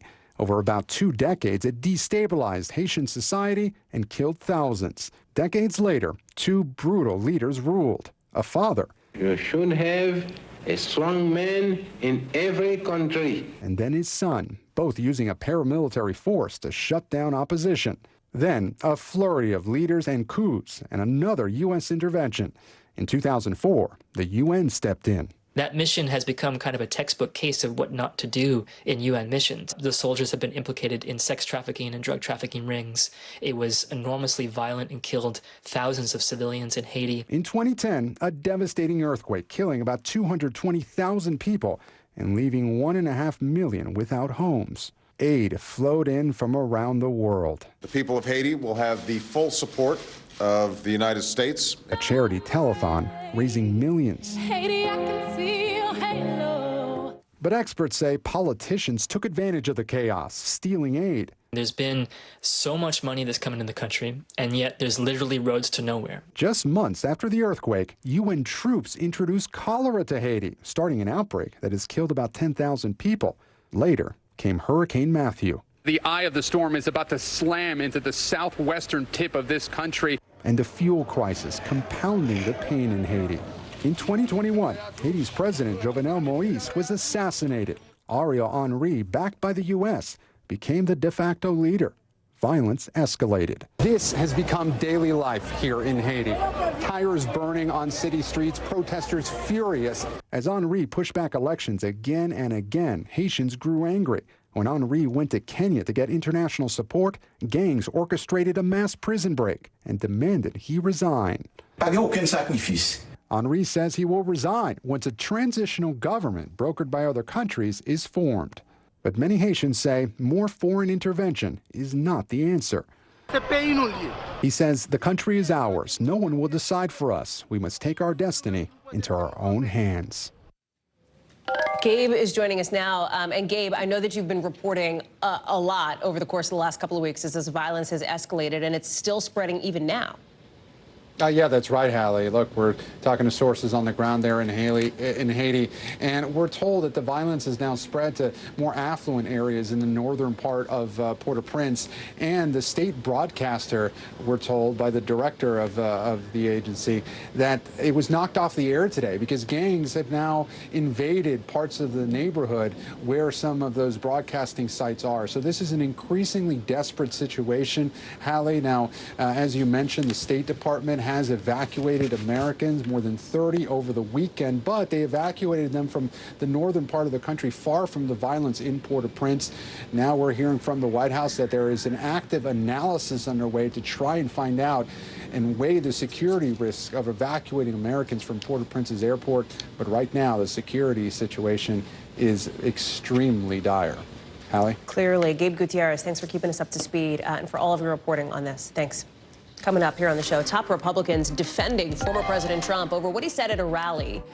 What Mr. Trump says he meant when he warned of a bloodbath if he loses again come November. Plus, new police body cam video of the college student missing in Tennessee. We'll tell you what officials think happened during the exchange you're seeing just about here.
I'm Hallie. It's good to be with you tonight.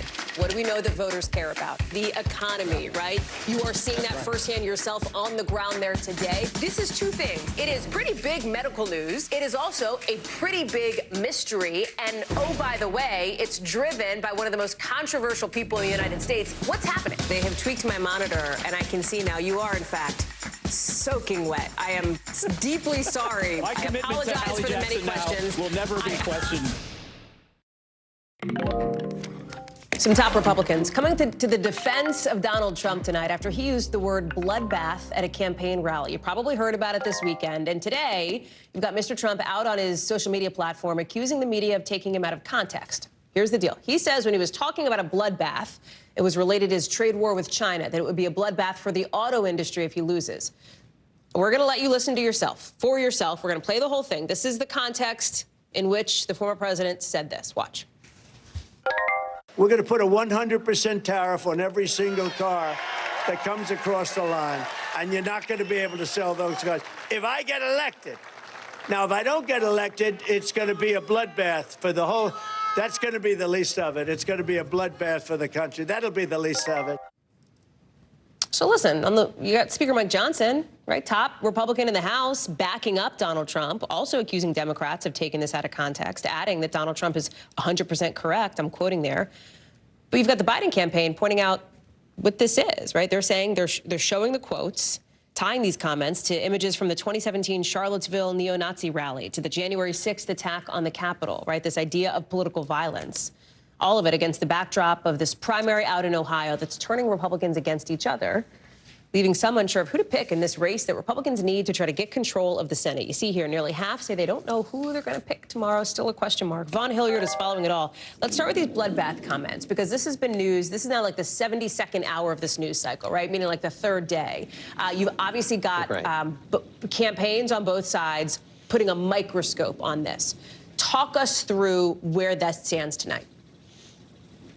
Right. Democrats and even the Joe Biden campaign, Hallie, have suggested that you've got to look at the totality of Donald Trump's speech at that rally in Dayton, Ohio, and the fact that he also stood at attention with his hand on his heart as an edited version of the Star-Spangled Banner played with January 6 defendants singing it. He's called them patriots, suggested last week that all of the January 6 defendants currently held should be released. And on the flip side, Donald Trump and his team have suggested that his bloodbath comments were taken out of context and that he was talking about that the importing of Chinese-made vehicles would lead to the bloodbath of the American auto industry, which gets at another conversation, another debate over the Biden and Trump administration's handling of the American auto workforce. And when you look at during the Trump years, you have a reality that the number of auto workers remained about even, about 45,000 jobs over the course of the 4 years of administration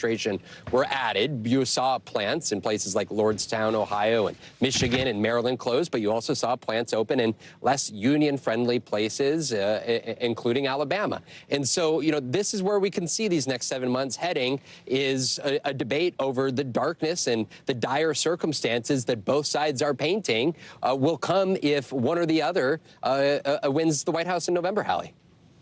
So that's the national picture, right? When you look at the race for the White House, there's also the race for the Senate seat for Ohio, right? And I say that and people probably go, oh, God, like, are we really going to talk about that now this far out from November? It is a big deal because in this primary, there's a question mark of which candidate could potentially unseat the popular Democrat, Senator Brown, who's in that seat now. Republicans, if they want to get control of the Senate, they would need this seat. We've seen some of the rhetoric bleed into this race too, right? Absolutely. And, you know, this is where we get down to these Donald Trump endorsed candidates. You know, if you look at places like here in Arizona, they've got a Senate seat up for grabs, and Kari Lake, who is the Trump endorsed candidate, is going to most likely be their nominee. But if you look at a place like Ohio, it's actually a much more competitive primary for the GOP than other places around the country. And you mentioned Bernie Moreno. He's the top of the list, at least according to polling, but narrowly. And Donald Trump campaigned alongside him on Saturday in Ohio. Ohio told Ohio voters to go with him here. And if Moreno wins, it would really kind of set up a clean slate of Trump-backed Senate candidates in this redefined GOP in the image of Donald Trump. But, you know, there were some complications for Moreno and his campaign this last week when the AP put out a story that detailed that back in 2008, I want to just let you look at part of this article. It said, quote, Moreno, who has shifted from a public supporter of LGBTQ rights to a hardline opponent, is confronting questions about the existence of a 2008 profile seeking, quote, men for one-on-one sex on a casual sexual encounters website called Adult Friend Finder. Now, an intern who worked for Bernie Moreno at the time came out in a public statement and said that he was the one who used Bernie Moreno's work email address to create the account. Moreno and his family have vehemently denied the claim that he had set this up at the same time. And as you said it, in a very competitive three-way race here. This is a lot of outstanding questions here as we approach the polls closing a little less than 24 hours from now, Hallie. Vaughn Hilliard, thank you very much. To New York State, where Caitlyn Jenner is there to show her support for a new countywide sports ban on some transgender athletes. It's believed to be the first of its kind in the whole country. The ban, in an order by the Nassau County Executive on Long Island, specifically prevents athletes who were assigned male at birth from competing on women and girls teams in any of the 100 sports facilities the county runs. Jenner, of course, a former Olympian and a contributor on Fox News, known to point to her experience in sports as her reasoning for backing bans like these, talked about it. Watch. When it comes to athletics, participation, with the biological sex, you have to compete in the biological sex that you were born. This is critical to protecting the integrity of competition in women's sports. The New York Attorney General, she's putting in place a cease and desist order over this ban. And what's happening in Nassau County, if you're thinking, well, this is just Long Island, there are some real implications, not just on trans athletes there, but potentially some real questions on whether this might lead to more bans like it in other parts of the country. Look at this map we're about to show you. Idaho, first state to pass a ban on trans girls and women's, preventing them from competing in female sports just 4 years ago. In those 4 years, nearly 24 other states, you see them in yellow, have followed suit. I want to bring in Antonia Hilton, who's following all of this for us. Tell us more about this particular ban. And Caitlyn Jenner, what was her role here? Was it really just to kind of get a spotlight on this issue for the Nassau County folks who support it? Hey, Allie. Well, effectively, yes. You know, Caitlyn Jenner has spoken out on these issues in the past. And in many ways, she's been seen by organizations involved in this kind of legislation or these policies as a real ally, because she herself is, of course, a very prominent, famous transgender woman and former famous athlete. And so she lends this kind of credibility to this conversation that perhaps wouldn't be there without someone like her present. But what we're going to see happen in this case is, you know, it's going to affect girls and women who want to compete or are parts of these leagues in the county. And these 100 different locations, you know, to give you a visual, it's going to include things like baseball and softball fields, basketball courts, and pools. And already there's one roller derby team that is planning to sue or already suing the county executive because they say they have a member on their team who is going to be affected by this. That's just one person, which gives you a sense of just how small this community and how small the population of people who are often targeted by these bills really is. But it shows you there's really a legal fight ahead too here, Hallie. So then zoom out, right? If we're talking about this small community, bigger picture here, talk us through how this fits into some of the anti-LGBTQ plus bills that we've seen across the country.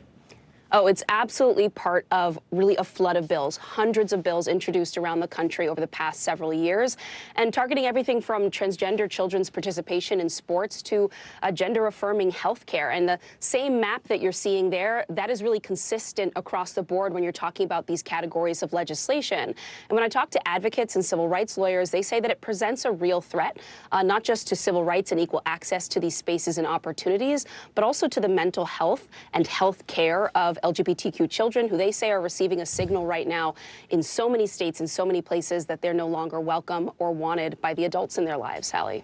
Antonia Hilton, thank you very much for that. Let's get you over to the 5 things our team thinks you should know about tonight. Number 1, police in Nashville releasing some body cam footage showing a pretty short exchange with Riley Strain, that University of Missouri student who went missing. This is from the night he disappeared.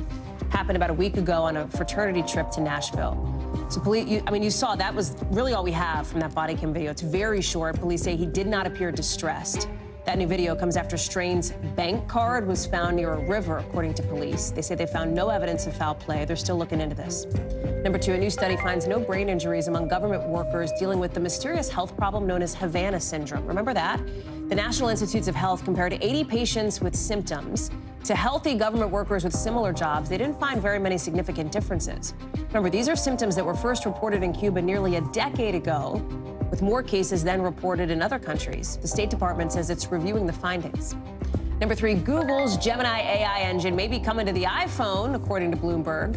Apparently, both of those two big tech companies are in active negotiations. A deal could be announced this summer. Bloomberg says Apple also recently had talks with OpenAI about using its model. No response to our request for comment from either Google or Apple. Number 4, a second man now charged in connection with the theft of a pair of ruby slippers from the Wizard of Oz. Remember? These are the slippers stolen from the Judy Garland Museum in 2005. Nobody knew where they were until the FBI found them in 2018. Now a second arrest. Number 5, a recall for cashews from Trader Joe's because they may have salmonella. They're sold in like a dozen states. No reports of anybody getting sick, but obviously go return them if you got them. When we come back, a lot more to get to, including a 4th volcanic eruption in just a few months, threatening Iceland's most popular tourist attraction. Why scientists say this scene you're looking at right there, wow, why that may be only the beginning. Plus, what led up to a woman driving into the ocean to get away from police.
People really don't know what's going to happen. Nearly a dozen hours after the eye roared ashore. More good people than bad people, you know, right? Yeah, 5 seconds. There is some late-breaking news 4 hours into the Iowa caucuses. Private man with everything. All right, it just me too.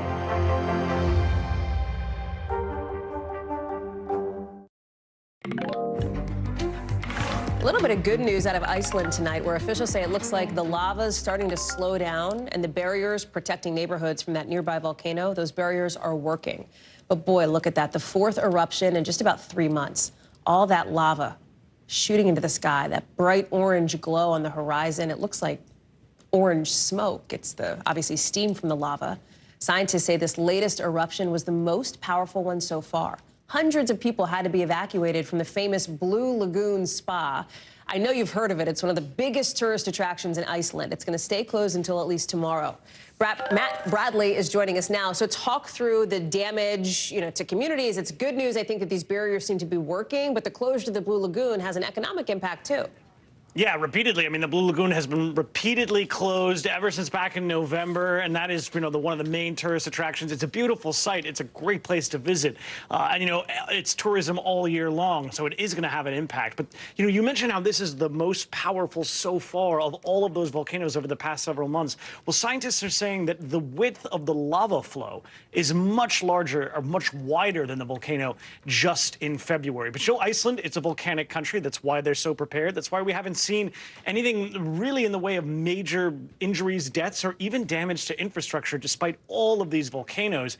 And this is, supposedly the biggest set of eruptions we've seen continuously in this peninsula for the last 800 years, just to give you a sense of how unusual this level of volcanic activity is. So, all these rescue workers, they've had time to hone their skills over all of these months of volcanoes.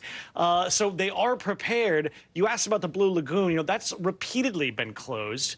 But lava now is actually flowing towards it. But as you mentioned, they do have these barriers, which somehow, I don't know how you do this, they block the flaming river of fire that is coming in through these barriers. I mean, I don't understand how that works on an engineering level, but they've been effective ever since the beginning. And again, despite the fact that this has been happening repeatedly over the past several months, we still haven't seen any real injuries. But as you mentioned, Blue Lagoon, 700,000 tourists every year.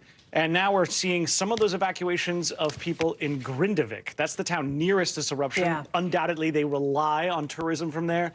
But that's only a few households because most of the people who live there, they haven't even gone back yet after the last eruption. Hallie? Wow, Matt Bradley, thank you very much for staying on top of that one. Appreciate it. NBC News covers hundreds of stories every day, and because it can be tough to read or watch or listen to them all, our bureau teams have done it for you. This is what they tell us is going down in their regions in a segment we call The Local. Out of our Western Bureau, a woman driving into the ocean trying to get away from police in California. She was reportedly speeding, refused to pull over, so she just, I guess, kept pulling in. That's her car in the water there. Police say she tried to swim away before eventually surrendering. Her 2 dogs were in the car, but fortunately they're okay. They're in the custody of animal control. She could face multiple charges now. There's those pups. They're doing all right. Out of our D.C. Bureau here, cherry blossom season coming early this year. Trees hitting peak bloom like 2 weeks ahead of where they typically would. It's the second earliest peak bloom ever recorded. Officials say it's because of the warm weather. It means at least 70% of the trees in the area have blossomed. They're probably going to stay at peak for another week, but if you know D.C., you know that any gust of wind will blow those blossoms right off. So get here, get your pictures in, get your Instagrams taken. Do it now. And out of our Southern Bureau, a 9-year-old from Arkansas finding a really rare bug in her backyard, a grasshopper that is pink. A little pink grasshopper. You know the odds of seeing one of these? It's like 1% of all grasshoppers. She named this little pink grasshopper Millie. She's going to keep it in a plastic container at home for the time being. Look at that.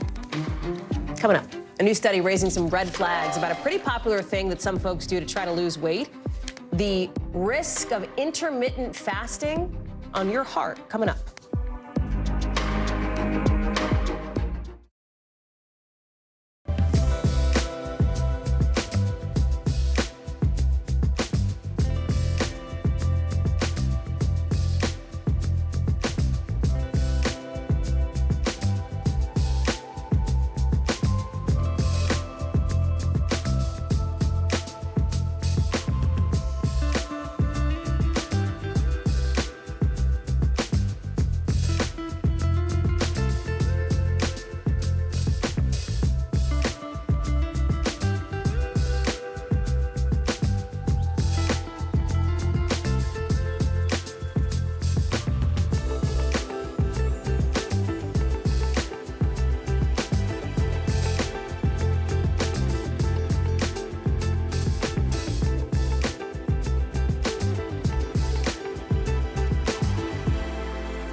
Now is raw. How hard is it to see it like this? Our house is no longer here, but we are here. Now is real. Let's break down what we know and then the big questions still outstanding. News for the generation of now is NBC News Now. Good morning. Thanks for joining us. I'm Joe Fryer. And I'm Savannah Sellers. The latest developments in the war between Israel and Hamas. If you do have points or you have miles, is now a good time to use them. The first woman on a lunar mission. What was it like to get that news? Morning News Now, streaming weekdays at 7. Good morning, and thanks for joining us. I'm Joe Fryer. And I'm Savannah Sellers. We're going to get started with breaking news. The record number of migrant crossings. The latest developments in the war between Israel and Hamas. A closer look at the good news we got about the economy. If you do have points or you have miles, is now a good time to use them. A lot of people spend a lot of time sitting. 20 minutes of exercise might be able to help out. How does it feel to be an out college athlete? Freeing. The first woman on a lunar mission. What was it like to get that news? Morning News Now, streaming weekdays at 7. In just the last hour or so, we've got this new study around something that you might have heard of, you might have done, you might be doing yourself, called intermittent fasting, IF. And it finds that it may nearly double the risk of dying from a heart issue. So remember, this is a kind of diet where you only eat like at certain times a day or within a certain time window. This study examined its impact on 20,000 Americans, the whole thing, raising some red flags about what's become a pretty popular way for some folks to try to lose weight. Now, the authors of this study say that fasting for 16 hours or more every day, in their words, significantly increased the risk of some kind of a heart disease-related death. I want to bring in our medical contributor, Dr. Kavita Patel, for NBC News here.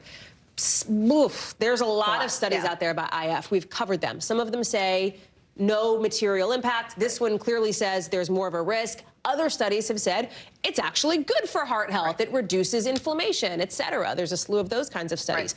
How are we supposed to think? Not a person without a medical degree, what are we supposed to do? Yeah, Hallie, so the most important thing to kind of put in context is it's a presentation at the American Heart Association. That doesn't diminish, but it's not a peer-reviewed journal article quite yet, and there are a lot of caveats to it. The most important caveat is that this was self-reported data on 20,000 people. That's important, but it was based on... Because that's a lot of people. It's a lot of people, self-reported on about 2 days of their diet kind of pattern. So I'm not saying that they didn't always follow like an 18-hour off eating and an 6-hour or 16-hour off and an 8-hour eating window, but and by that you mean people would say I'm only going to eat from 11 to 7 today, and I'm not self-reported. Right. So anytime it's self-reported, you have to take it with a grain of salt. And then number two, we don't know about what these people ate. So for all we know, people were eating pretty bad food, and it doesn't matter when you eat bad food; it's bad for you. So we need to look at the quality of the food and other factors that affect diet. Okay, but can we make an assessment as medical professionals, which I'm not one, but can there be an assessment made on intermittent fasting? Does it work? Is it good, or is it problematic? Right. So I think for all people, intermittent fasting should be done with personalization. So if I were to walk out and say to every patient who needs to either have a better diet, needs to modify their heart risk factors, you should do intermittent fasting, I would be negligent as a medical doctor. What I should say is, how can we help you eat better? Because, Hallie, if it helps you to eat better by only eating in an 8-hour window, and you're going to get more fruits and vegetables, it's what you eat, not necessarily when you eat. There are several probably smaller groups of people, certain ethnicities perhaps, certain genetic subtypes, where the time you eat matters. But for the most part, the majority of people, what you eat matters. It's what you put in, and that's what really matters. Do you think there's been enough studies, enough research done on IF to be able to make some of those clear assessments here? I think there's been enough studies to show that there is no one diet that can solve them all. And I think that what we should do is not get so stuck on the type of diet, but start talking about food. And food deserts are real. People can't afford healthy food. People don't know how to make affordable food for their families. That's a much better conversation than, is it 16 hours on or 8 hours off, 2 days on, 5 days off. And I've seen some dangerous eating patterns when people get stuck with those habits and they're neglecting calories. I've seen people actually eating too little, and this is one pearl. The people in that 20,000 found that they had less muscle mass. That just tells you they're probably not getting the right amounts of protein and macronutrients, which is very important. So important, so interesting. Dr. Patel, come back anytime because we will have that conversation, as you know. Thank you. Still to come, some questions about Elon Musk's drug use coming up in a new interview. Why he's saying investors probably think it's a good thing.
We're talking possibly 1 trillion galaxies. Yes. That is a number that is just so hard to compute. Whether it's the moon, whether it's Mars, it feels like we're on the cusp of something big.